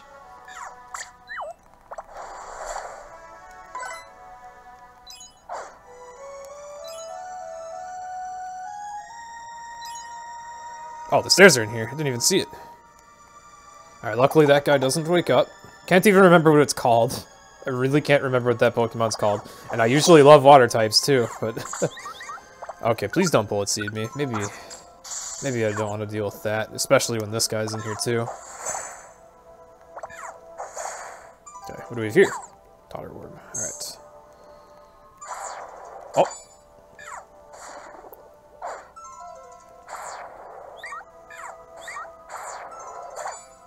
Okay. Oh, kind of want to check over here first.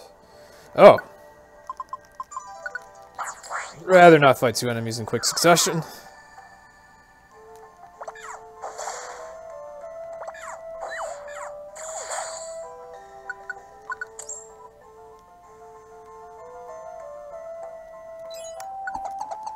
Alright, almost done. Man. Alright, maybe my speed stat really is just insane for how it's supposed to be at this point. Just dodging attacks like a pro. This game's not usually so trivial.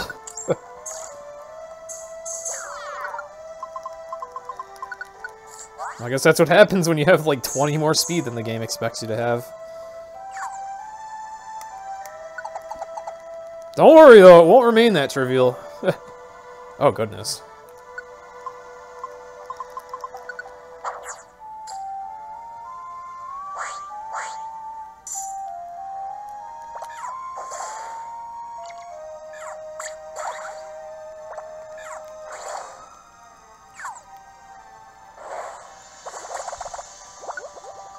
I didn't really want to use that wand. Uh-oh. Uh-oh. Uh-oh. Alright, at least the Octillery's gone. You know what? That worked. That still kind of worked. I didn't deserve to survive that, but I did. Oh, that's a lot of money. Hello. Money's important in this run. Alright.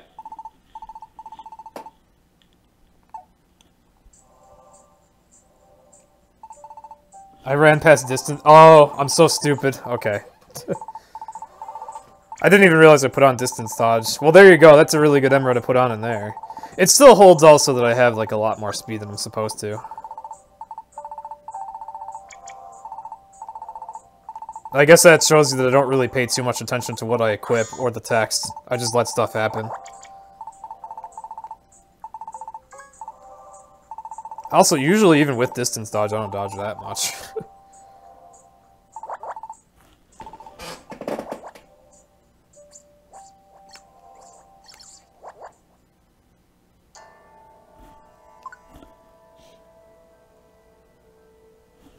Alright.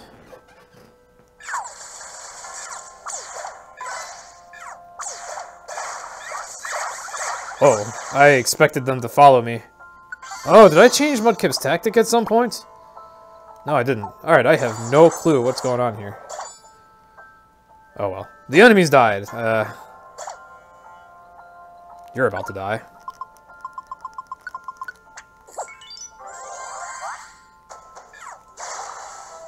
You have brine? Wait, what? Why does this thing have brine? Huh? Is that thing trying to, like, cook me?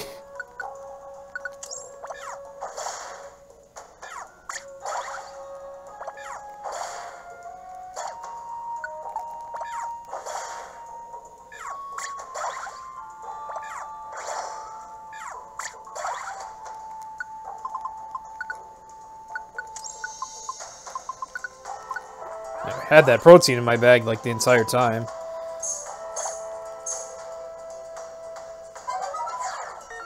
It's a Discord trap! You can't use Discord now, nah. Prevents you from using alliance attacks, though.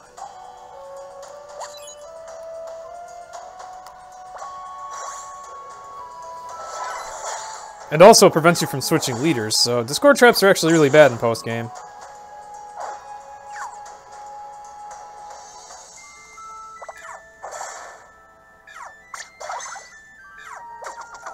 Ow.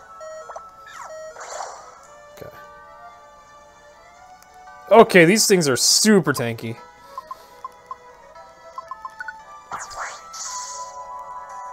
What's this?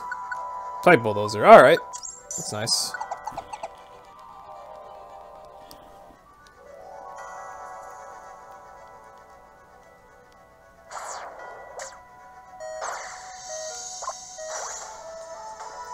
Get a blaze flame. Oh, I missed! Okay, he's only tail whipping me. Oh, I was so excited for that blaze flame burst. I'll use it on you then. I'm still missing!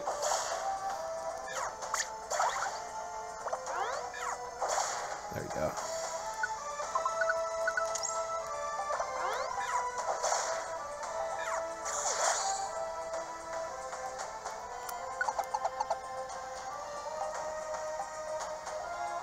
I do love how they have an effect to show that you're powered up by Blaze and Overgrow and stuff.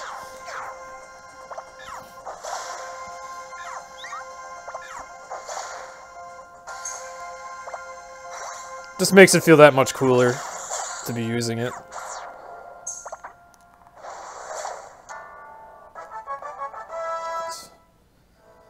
I was about to get focus punched in the face, so it's a good thing that that thing went down when it did.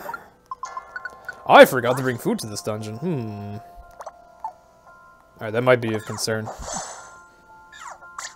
However, I do have regular reviver seeds. So, well.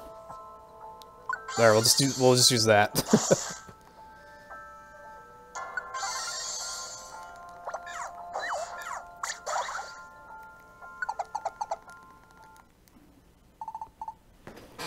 This checkpoint doesn't heal you.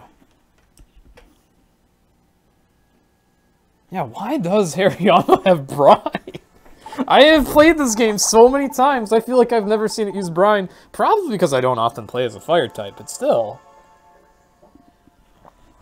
That's so random. Is Hariyama just like secretly a really good cook?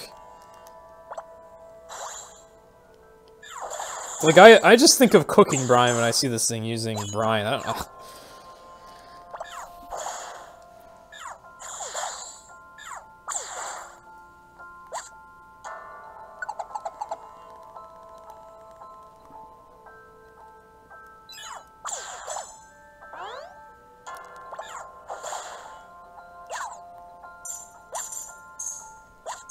Lots of wands there.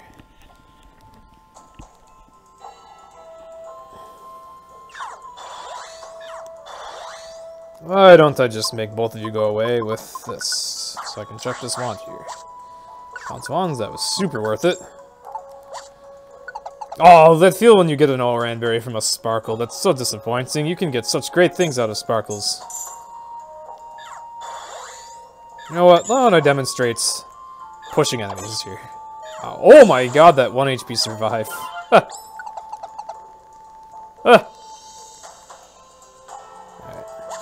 Whoa, that's a lot of petrify wands. Why don't I use some of them right now?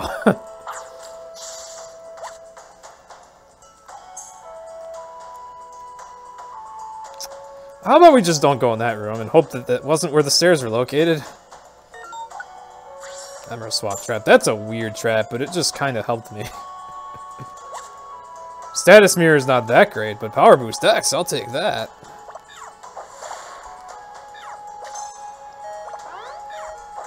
Thanks for putting me in blaze.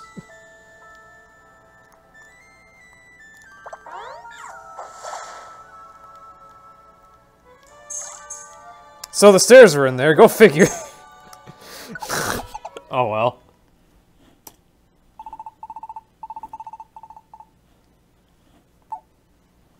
Alright.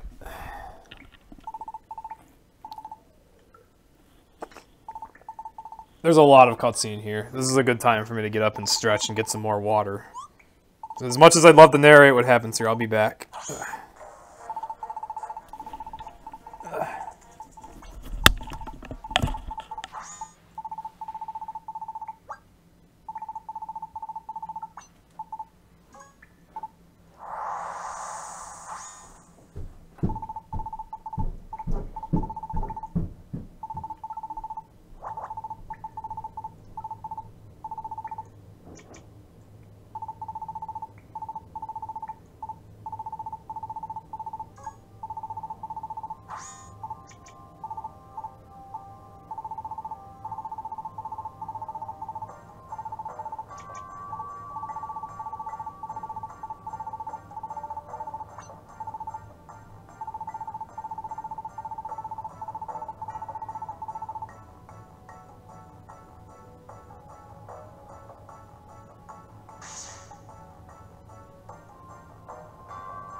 This speedrun certainly isn't doing the game's story much justice.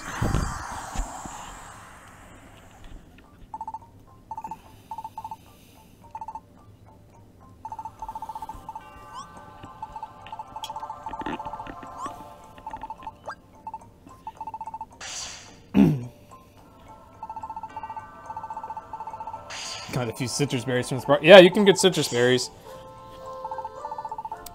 There's an item called the excavation looplet that makes gold sparkles become visible, and those have even better items than just the regular blue ones. I don't think I'll ever get the excavation looplet in this run, though. Simply because by the time I can get it, shortly after there will be a much better looplet that I'll want. So I won't be able to get my gold bars back out of that excavation looplet investment, as it takes 10 gold bars to get it.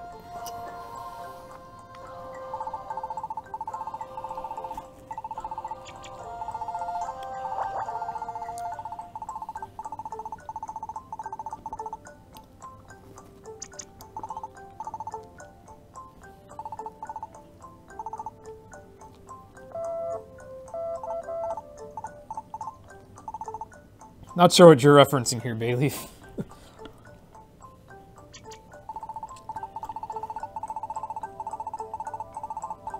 Weird GDQ donations? I don't know.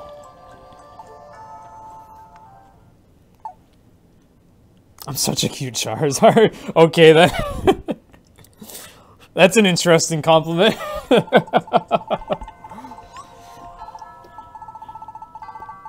I guess thank you.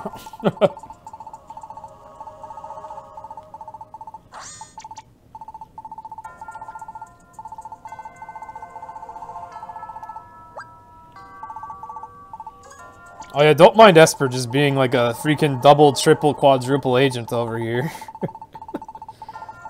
She like dodges the attack of Yveltal, pretends to side with Yveltal and Nuzleaf, so that she can actually side with you.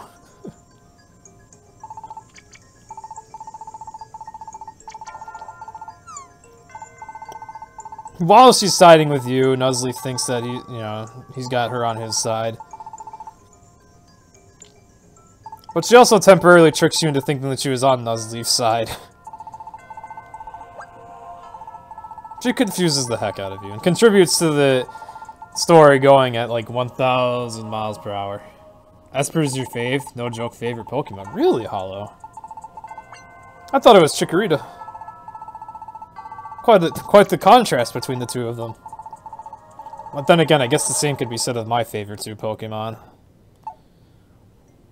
Okay, so another very chaotic dungeon. Also, maybe I want to get some food.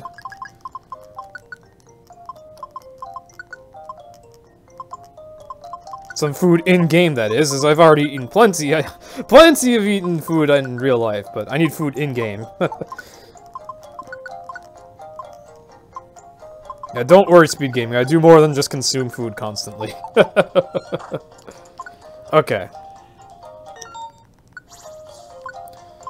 We're gonna take our boy Ampharos with us, because he's really helpful as a third-party member in an upcoming boss fight, and also just extremely powerful in general, if I get to use him in an alliance attack. Unfortunately, it's quite tough to use alliances with this giant party. This is why in other dungeons I completely remove party members so that I can use alliances more easily. I picked up a special attack little bit for himself. This dungeon has the Lilligants running around, and they have Teeter Dance, which is not fun to deal with. Especially when you have such a large party of 6 Pokemon.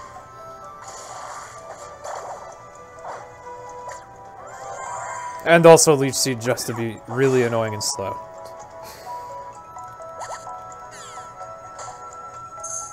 I never used Dragon Rage anyway. Joke's on you, game.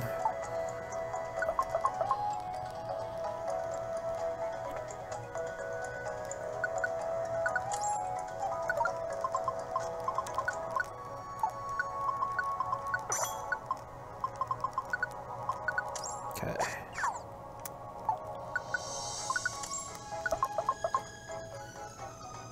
Just powering myself up with a bunch of random emeralds. As I said earlier, it's almost always good to just put them on. Oh, please don't Teeter Dance. Okay, it's Quiver Dancing. It's doing the other dance. There's Teeter Dance. Okay. Okay, Ampharos is near it, and Ampharos isn't confused, thank goodness. Ampharos, please hit it! Esper, please stop betraying us! Ugh. Oh, and I managed to tumble onto the stairs. Okay. And that's why Teeter Dance sucks. You want to at least have those things in your line of sight as soon as possible, so that you can use a wand on them. It's a nightmare when you can't. Then you get stuck in a giant party of confused Pokemon. And they all just take swings in random directions and they might kill you. It's terrifying.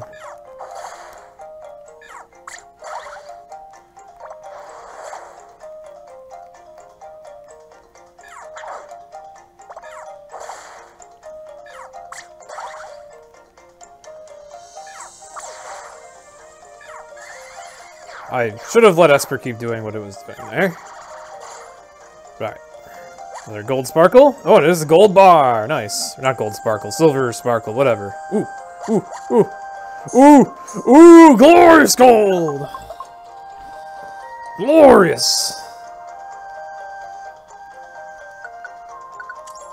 I have 2 clutch performers. I'm basically invincible if I'm at low health now. Alrighty then. I probably should have warped that Lilligant away. There's another gold bar.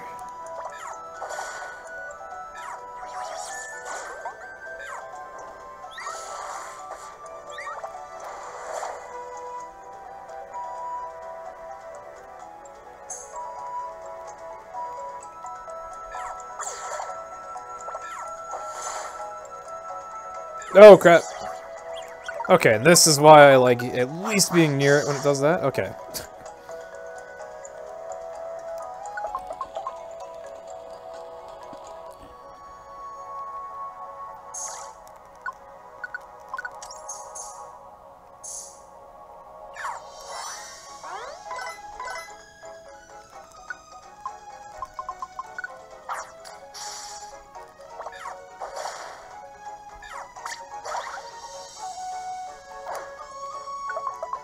Okay, that went pretty well.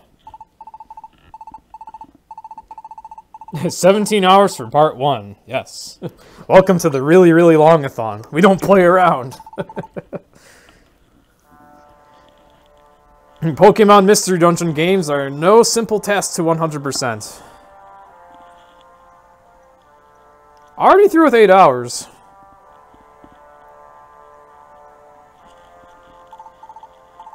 Now, we still have, I think, about 100 Pokemon recruited out of, like, almost 800. Despite being this far into my run with a 35 gameplay hour estimate. But, once the story is through, we'll be making progress on connections a lot faster. As I'll be able to focus on that.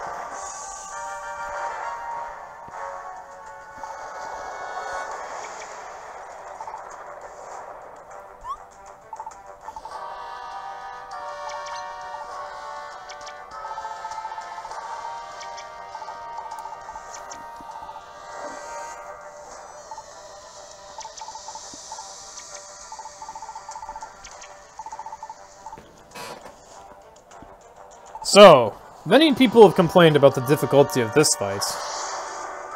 But there is one strategy for it that works really well. Casually and in a speedrun. Also, Rip Behew.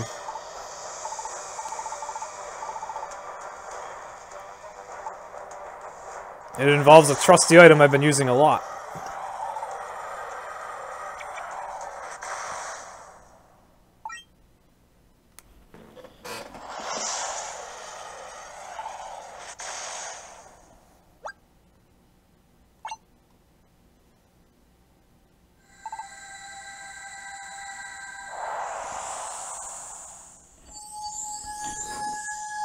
The tree is all corrupted and dying, but it still can do this. Get ready for Digimon Evolution number 3.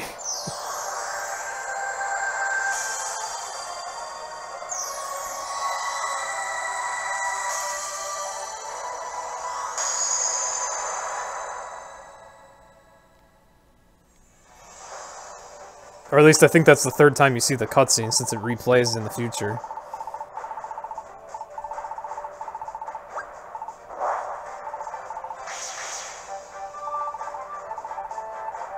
Even with this evolution, though, this fight can be a problem.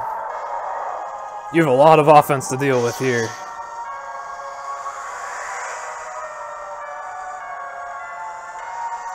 So, the problem with the fight is all of your fighters are close-ranged attackers, whereas all the opponents have ranged attacks. That's a really unfair disadvantage. So, to fix that immediately, we use a Pounce Wand and get in their face.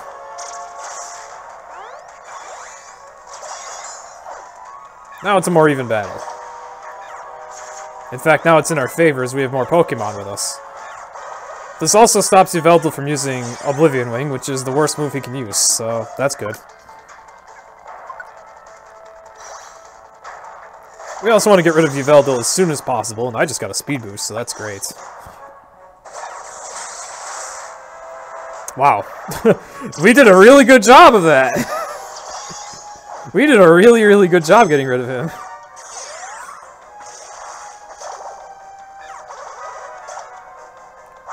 Rip Celebi.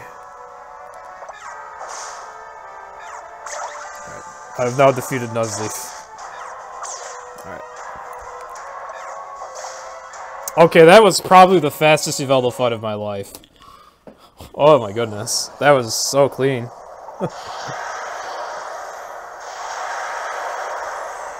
The amount of damage everyone took worked out so well for me. Oh my goodness. That was beautiful. Jojo Senpai is proud of that gold.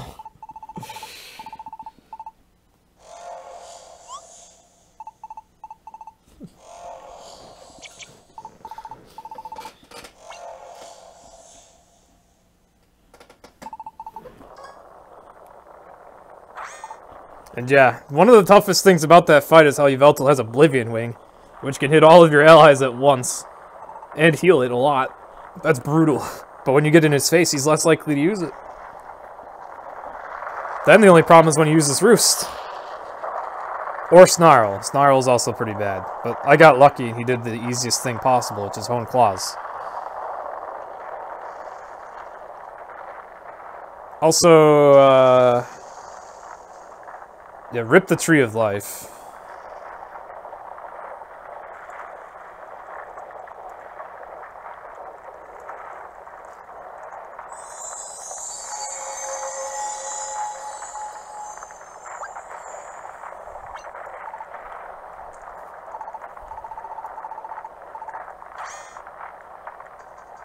Alright, get ready for absolute anime.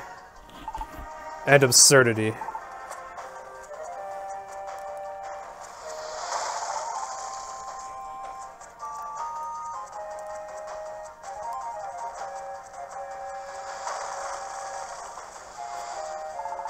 That Mudkip can jump real good for how little his legs are.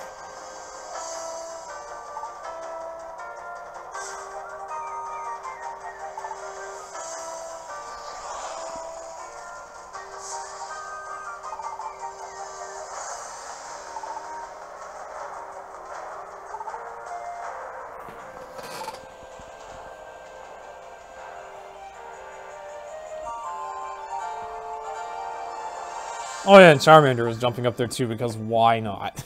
So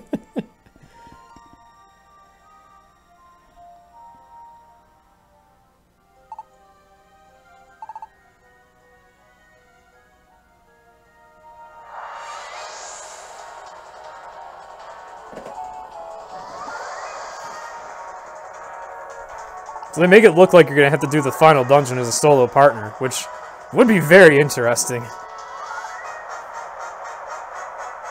But not quite.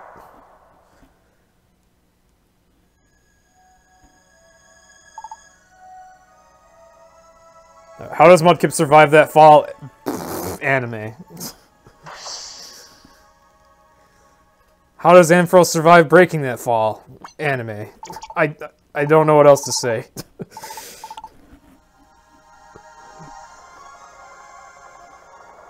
Why did these two stop flying up? Drama!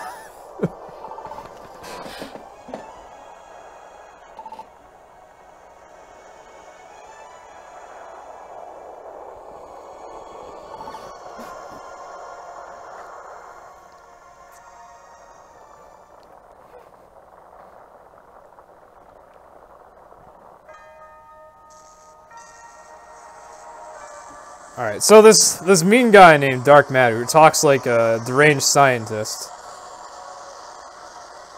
is taking away our Tree of Life, literally by hurling it into space. And it seems to be working real well for it. So what are we going to do about it? Now that we can't reach it, and Celebi and Jirachi were trying to teleport to it earlier, and they didn't think to fly. Until too late.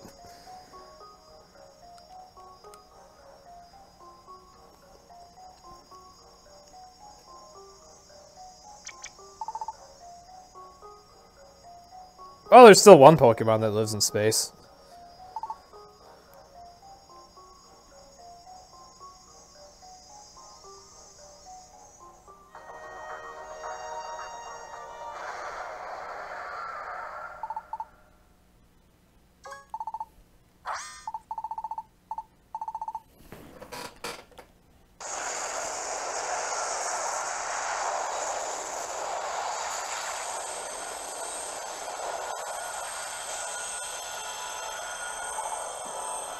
Oh, two. Two.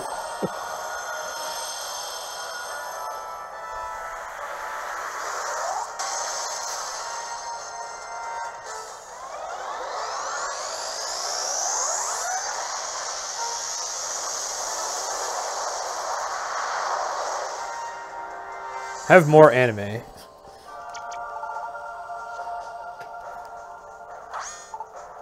It is a bit funny to see Rayquaza and Deoxys working together, since Deoxys almost ended the world in PNV1, and Rayquaza stopped it. Luckily, our good buddy Ampharos here, or something, seems to have connections with God himself in the game, so we're good. And also Rayquaza and Deoxys, or maybe those two just kind of figured it out on their own, I don't know. I love how Mudkip looks looking up, though.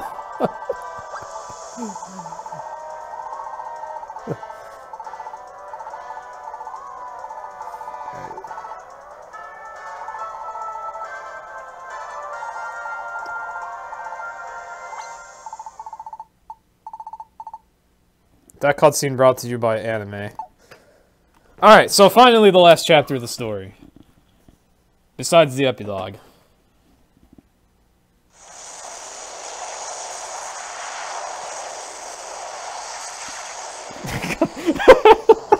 God just slides into your DMs.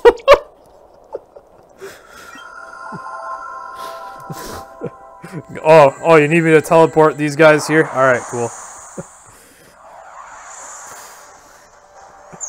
Man, you got some good connections, man.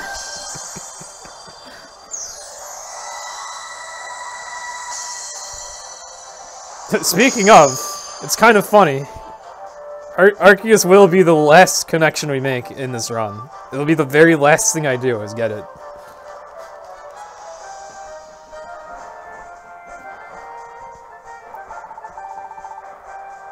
What better way to end off a 100% run by befriending God?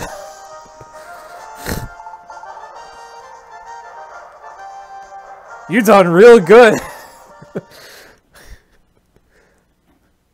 Alright, but first we need to save the world.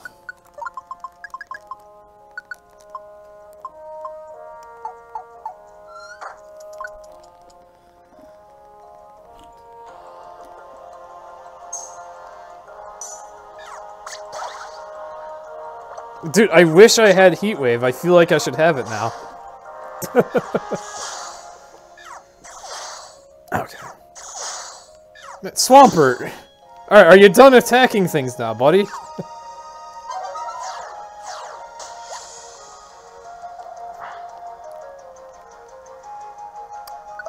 Dun, dun, dun, dun, dun, dun.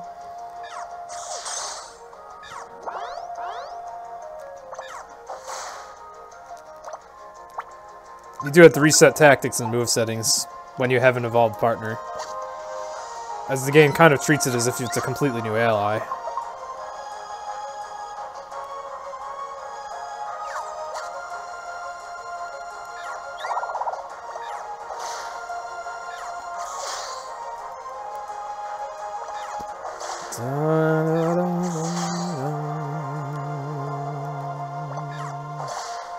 Oops. Should have used an alliance there. Oh well.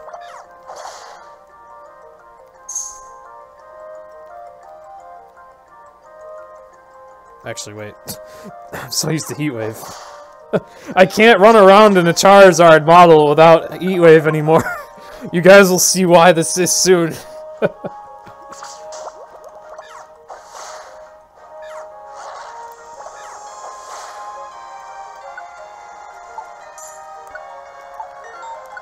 Uh-oh.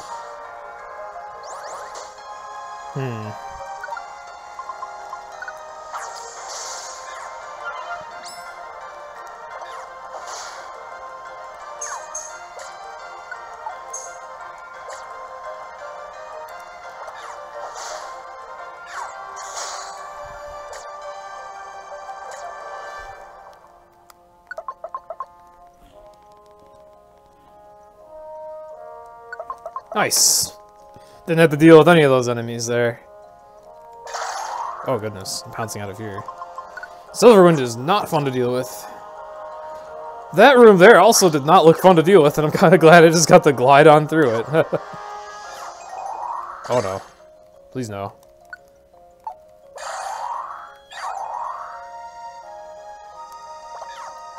Please discontinue the Silverwinds, man. You know what? I want that decoy seed. Ah!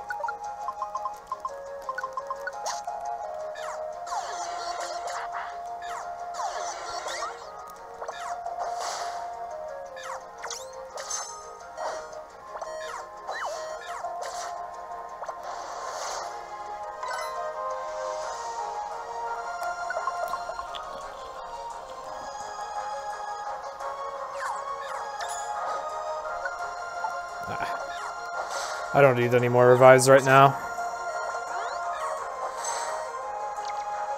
Man, that 210 damage. Alright. Wow, saving a lot of time over the old PB. That was a really quick run of that dungeon.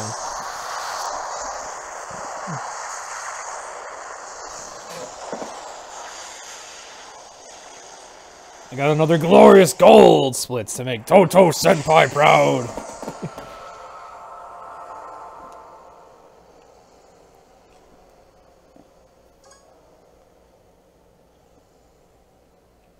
Where's the Toto? Toto Senpai is so happy about golds! There's the Toto.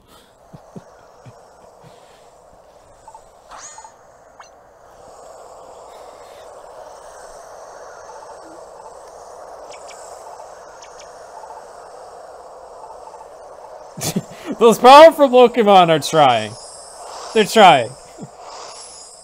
And yes, I am actually ahead of my PB.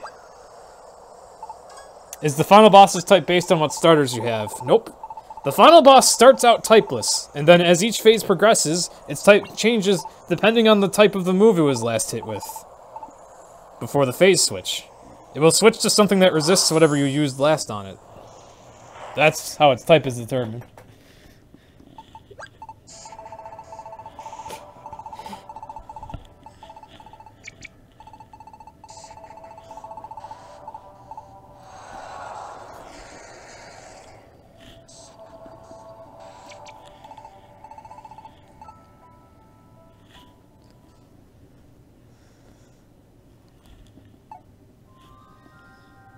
Alright, here I'm going to want to pick up some emeralds for the first part of the final boss. And also, you do want a lot of reviver seeds and healing items here.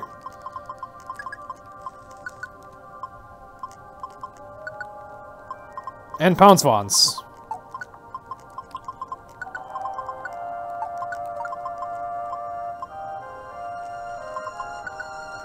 This will suffice.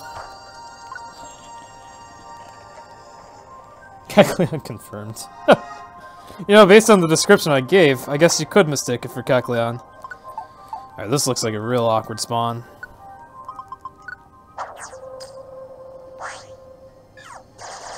Ouch! Alright, let's get away from that thing! Oh crap, there's another! Oh, it also tried to roll out. Why are there so many Pokemon in really bad spots here? Dang.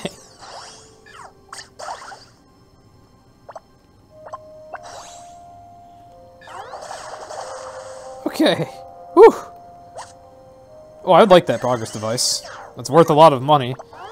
And also, I might just actually use it. I wasn't paying attention to where that Vibrel went. Okay. Guess I'm just gonna be in Blaze for a while now.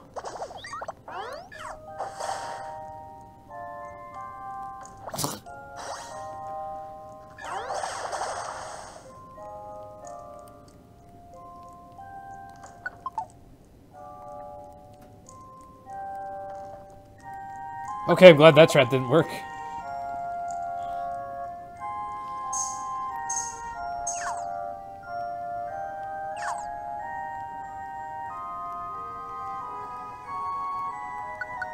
Ah, Poison Guard. Not gonna do much good.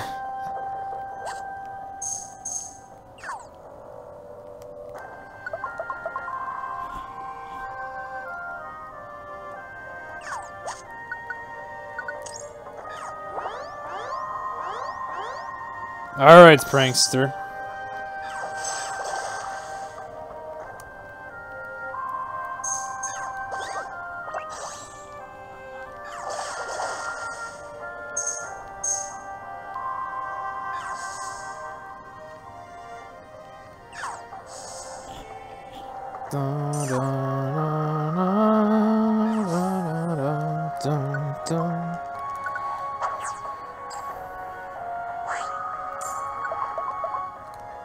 Little checkpoint room in case you think you forgot something, but I've already got plenty of healing items.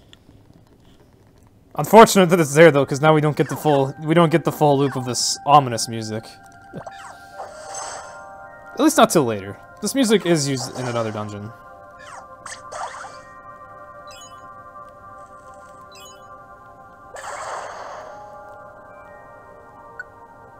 Ooh, an energy seed. These are rare. Probably should have taken some of those emeralds. Oh, hey. Oh, Wand Expert. That's not that helpful here. What emeralds do I mainly look for? The best emerald I could find would be an effect boost. Guard boost is also great, which is what I just now got. Kingler walking sideways. Nice. Ooh, I would like to be able to pick this up, but I can't. Barrage would be great. Power boost would be great. Effect boost would be nice because then I'd be likelier to get speed boosts during ooh, type bulldozer. That's kind of nice. Actually, I don't think that's gonna matter. I'm likelier to get speed boosts from flame charge during the dark matter fight, which would be really good. If I get an effect boost. What do we have here? Revive? Sure.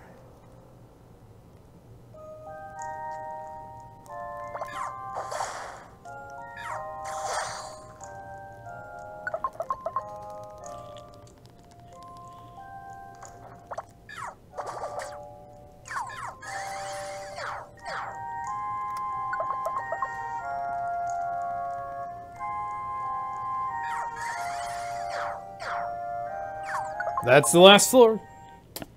All boss from here.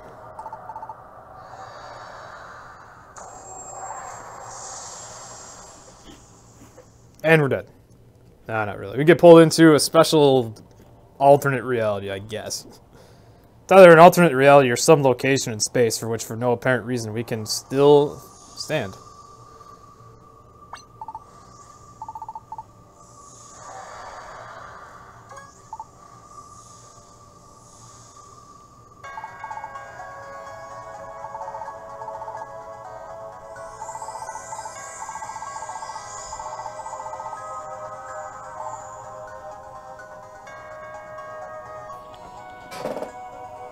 Oh, nice pyramid hollow. Good job, dude. Hey there, Cascadia.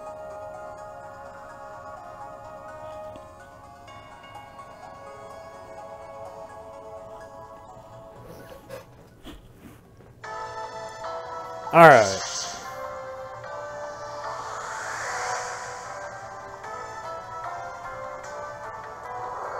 And that's why a guard boost is nice. Swampert took that much less damage there.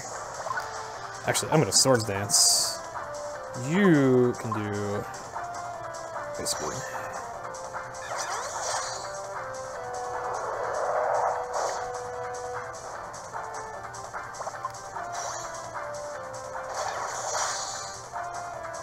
I froze Dark Matter. Oh, it thawed out immediately though.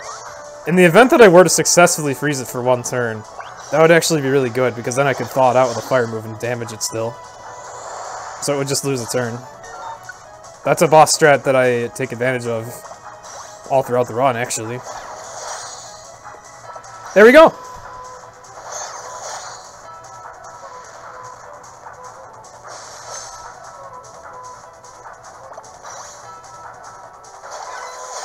Now I got a speed boost for a free turn. Now I need to heal. Actually, I don't need to heal. It missed me.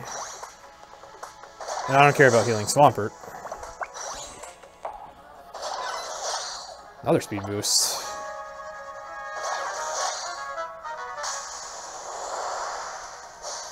He's out of ice beams. It tried burning me. Good job, Dark Matter. Good job. Alright.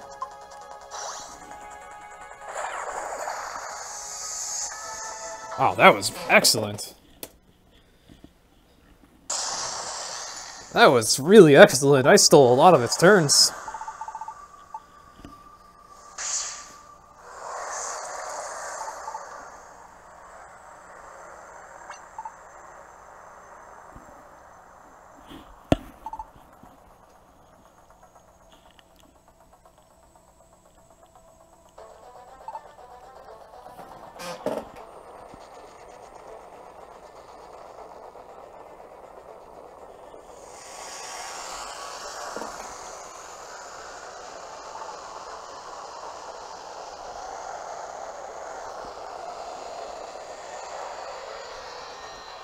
Yeah, it's very interesting having a non-Pokemon entity as the final boss.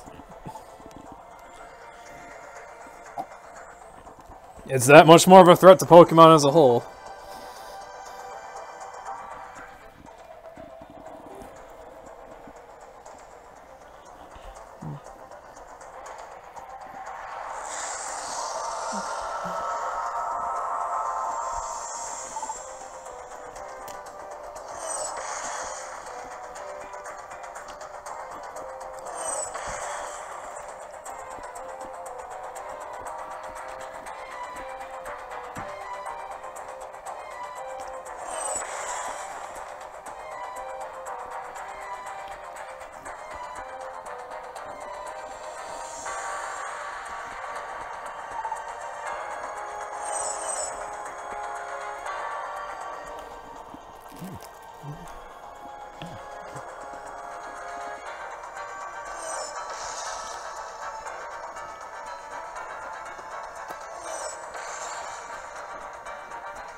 Good thing Oblivion Wing's on our side.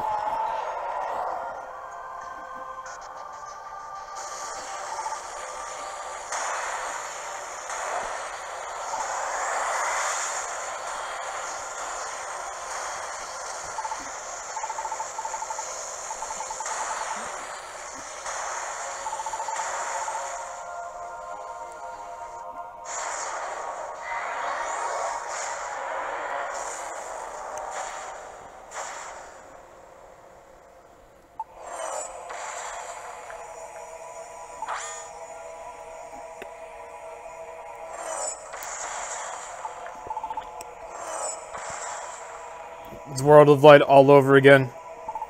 Everyone really is dead now.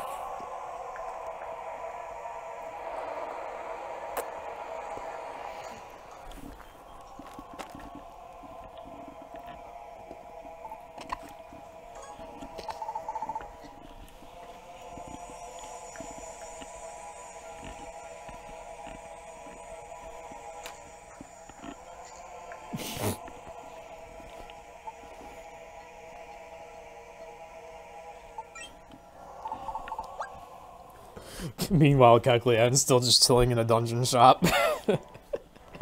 Da, da, da, da, da, da, da, da, da, da, da, da.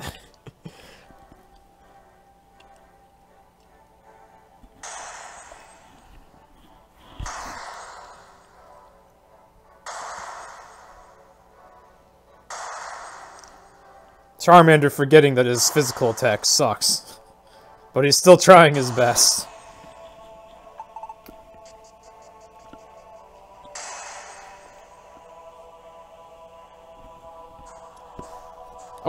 Let go of beef for a second there.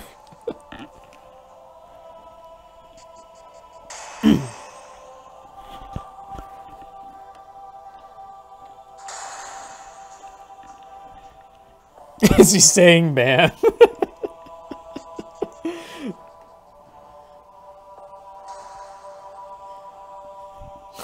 He's just shouting "bam" every time he hits it. Not really. Yeah, the way the subtitles work is a bit confusing.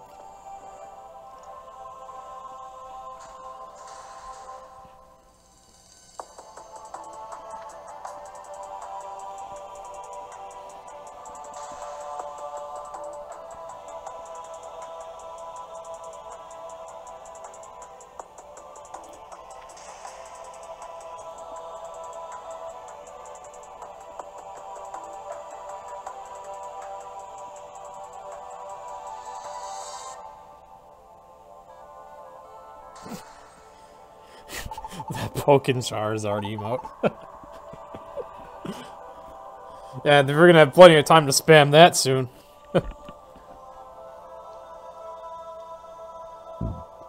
Look, it's the Pokemon of Great Canyon. And the Pokemon of Blizzard Island. I guess. And Service Fish! Service Fish wants to live in peace, I can't disappoint it. That service animal's there for me, I must be there for it.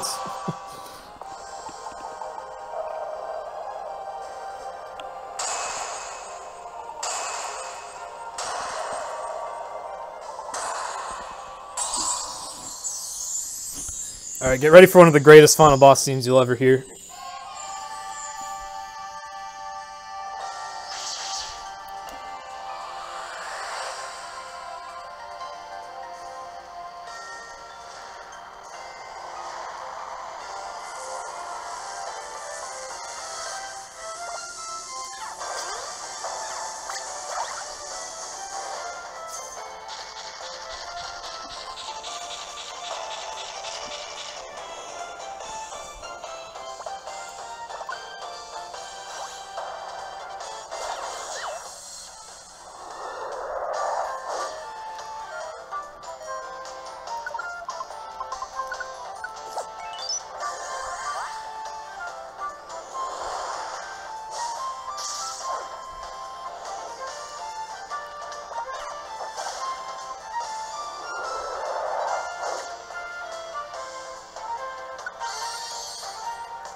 He took exactly at Mudkip's health there. Alright. You focused on attacking. There. I forgot you really want to change his AI before this fight.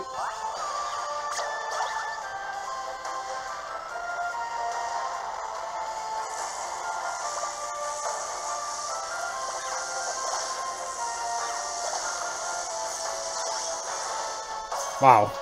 This has been very unlucky so far. It's also random how many turns Dark Matter charges before unleashing that, but for him to unleash it twice with only 2 turns charging it is very weird.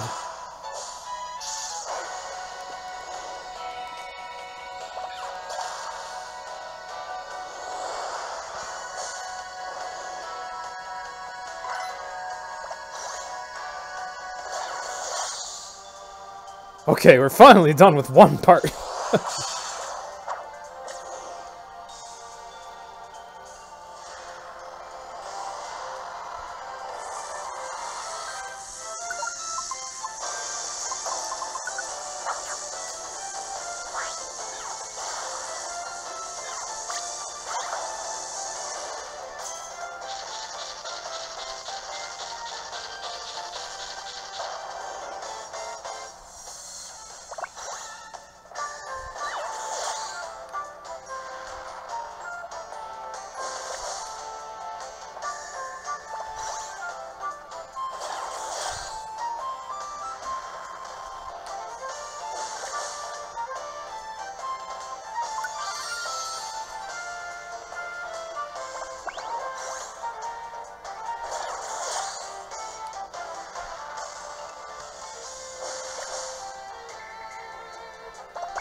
Whoa, that looks really cool.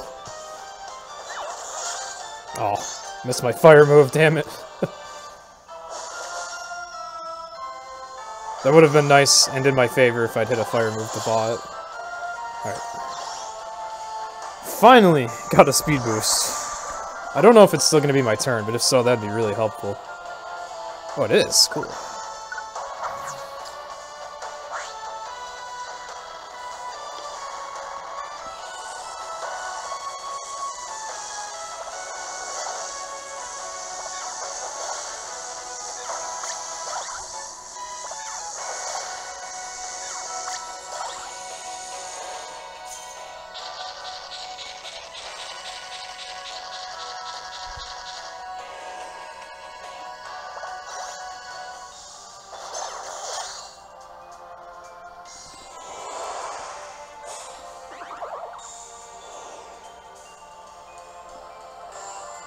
Okay, Mudkip being drowsy is really unfortunate.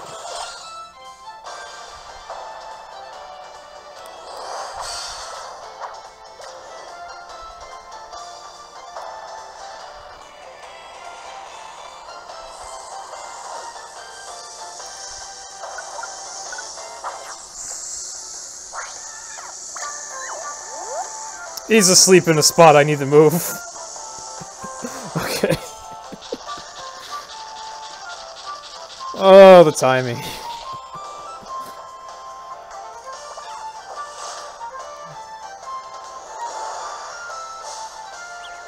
Oh, come on. Alright, I actually hit it.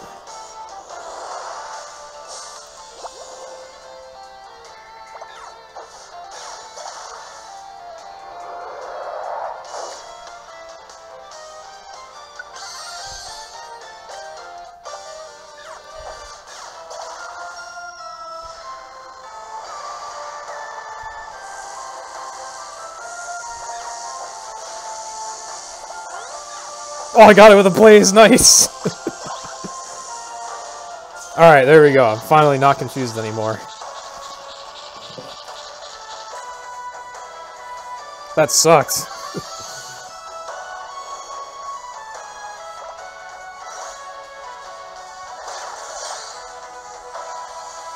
Whew! Well, that was probably one of the slowest dark matter fights I've ever had.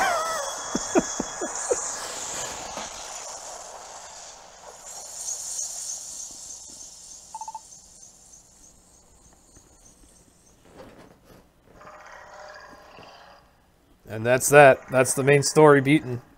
Just cutscenes and credits for a bit now. My greatest chance to relax for a while in the run. So we get to watch the ending unfold. But the run is far from over. Very far from it.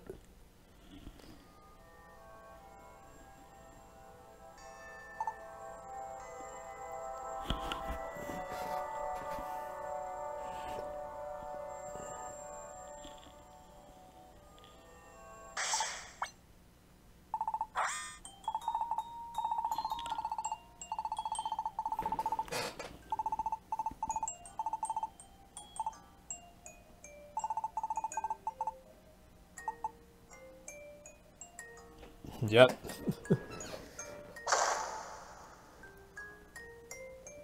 Fatality. If you look very closely as this fades out, you see a little bit of text that says thank you from Dark Matter. A very interesting little touch.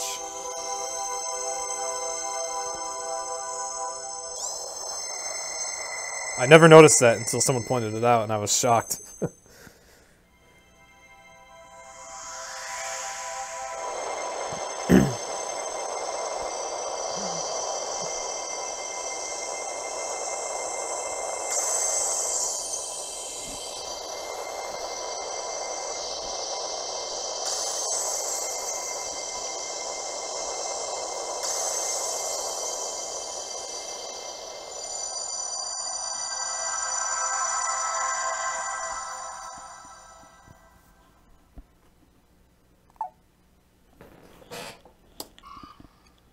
Oh, this is the beginning of the end of Mozzarella Cheese. This chapter is poorly named.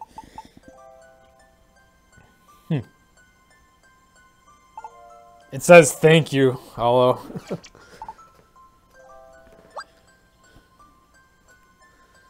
So we have a rare case of an ending where, in order to 100% the game, I have to go through the credits in the middle of the run.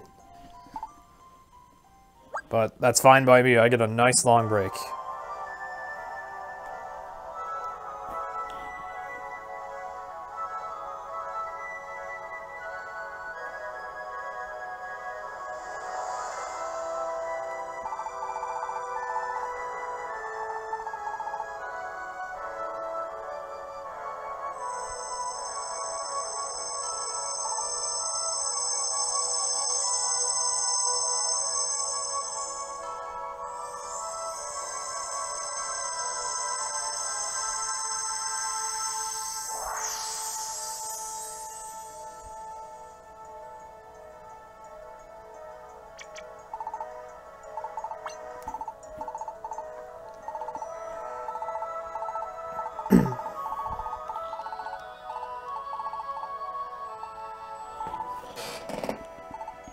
Is a 17-hour estimate for this part any particular milestone, or just a place to split? Just a good place to split, because I'll probably be really tired by then. Also, rip Jirachi. I mean, Jirachi. I keep calling this Pokemon Jirachi because of a runner we have. Shoutouts to Jirachi.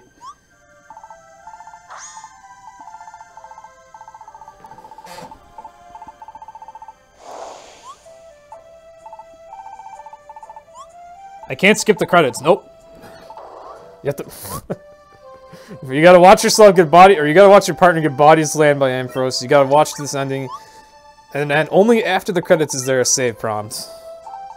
So I do have to sit through them.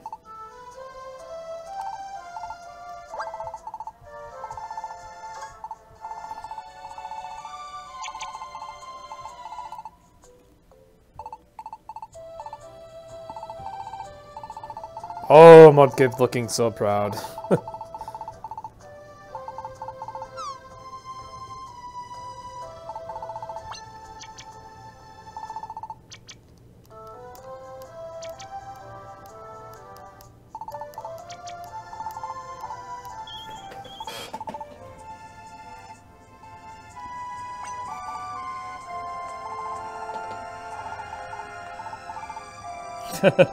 And their SPR, and yes, the PNB is special indeed.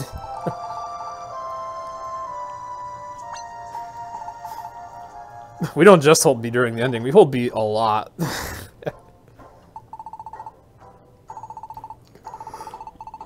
You know what? I'm craving some fruit. I'm gonna eat an apple. Ugh. An IRL apple. The food of PMD.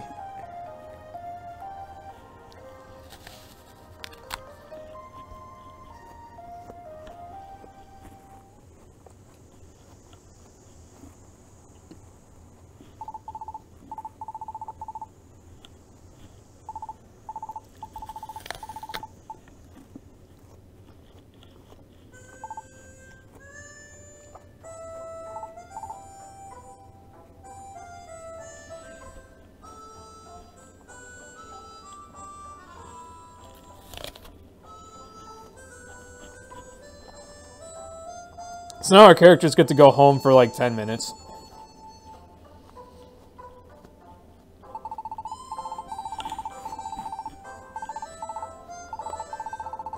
And then they'll be back to recruiting hundreds of Pokemon.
Indeed.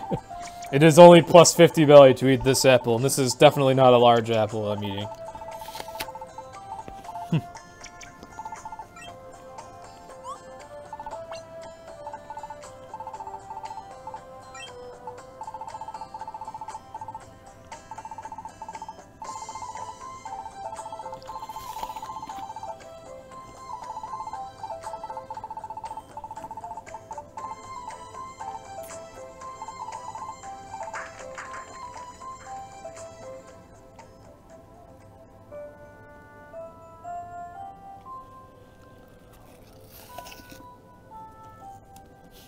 Indeed, hunger does deplete fastest. Perfect apple fills your belly entirely and then increases your max belly size by 50 and fills that. That's what the perfect apple does. It's kind of ridiculous. There are actually a couple dungeons where I'd like to use one of those.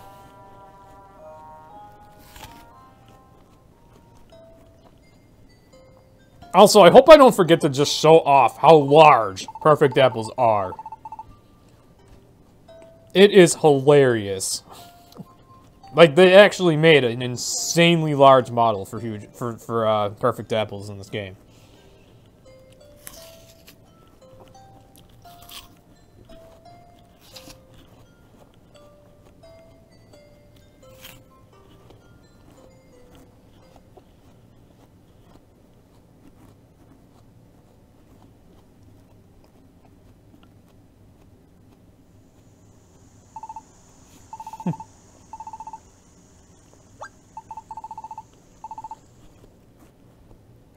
Alright, so I actually have to move here.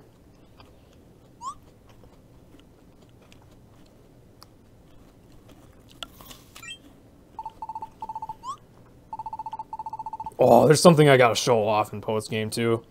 It'll cost me some time, but...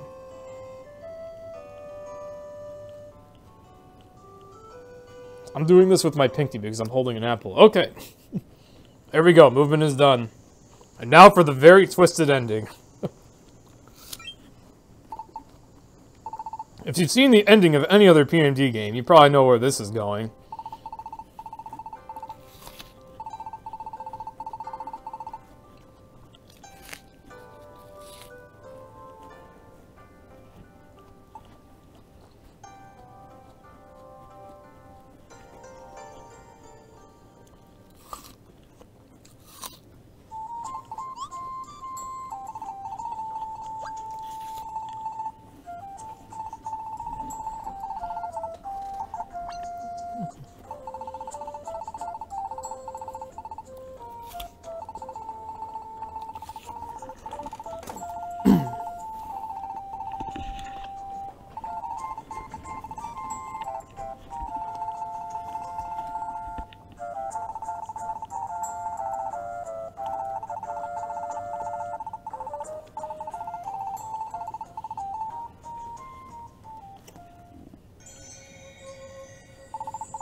Indeed, he was Mukip all along.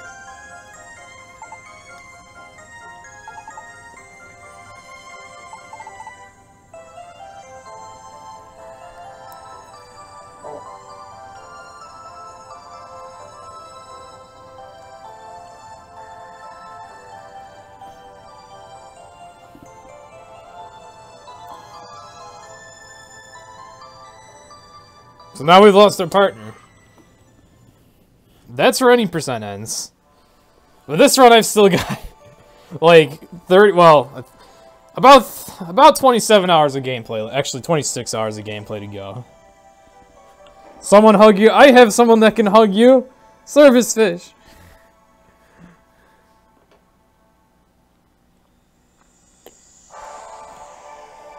Alright.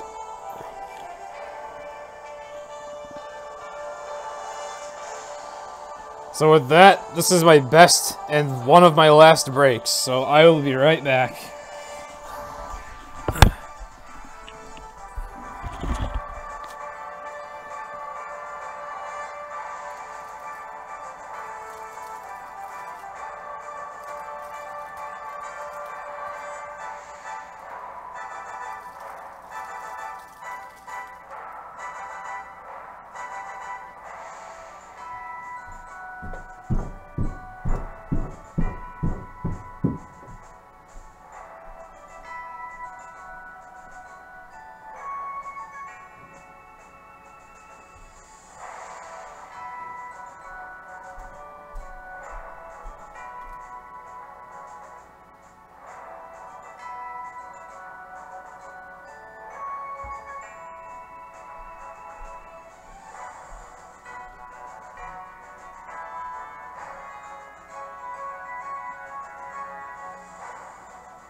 Okay.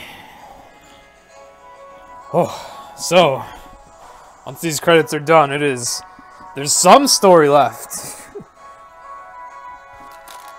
If my partner was actually gone for the rest of the run, I probably wouldn't have taken Mudkip. But no, he has important uses, so he's not through yet. So we gotta get him back. And then from there, it is recruit, recruit, recruit, recruit, get treasure, recruit, recruit, recruit, recruit, get legendary, recruit, more recruit, recruit. And we'll gradually get faster and faster and faster at accomplishing the task. Eventually it'll get to a point where I'm not even checking inventory before going. I'll just rush from dungeon to dungeon to dungeon.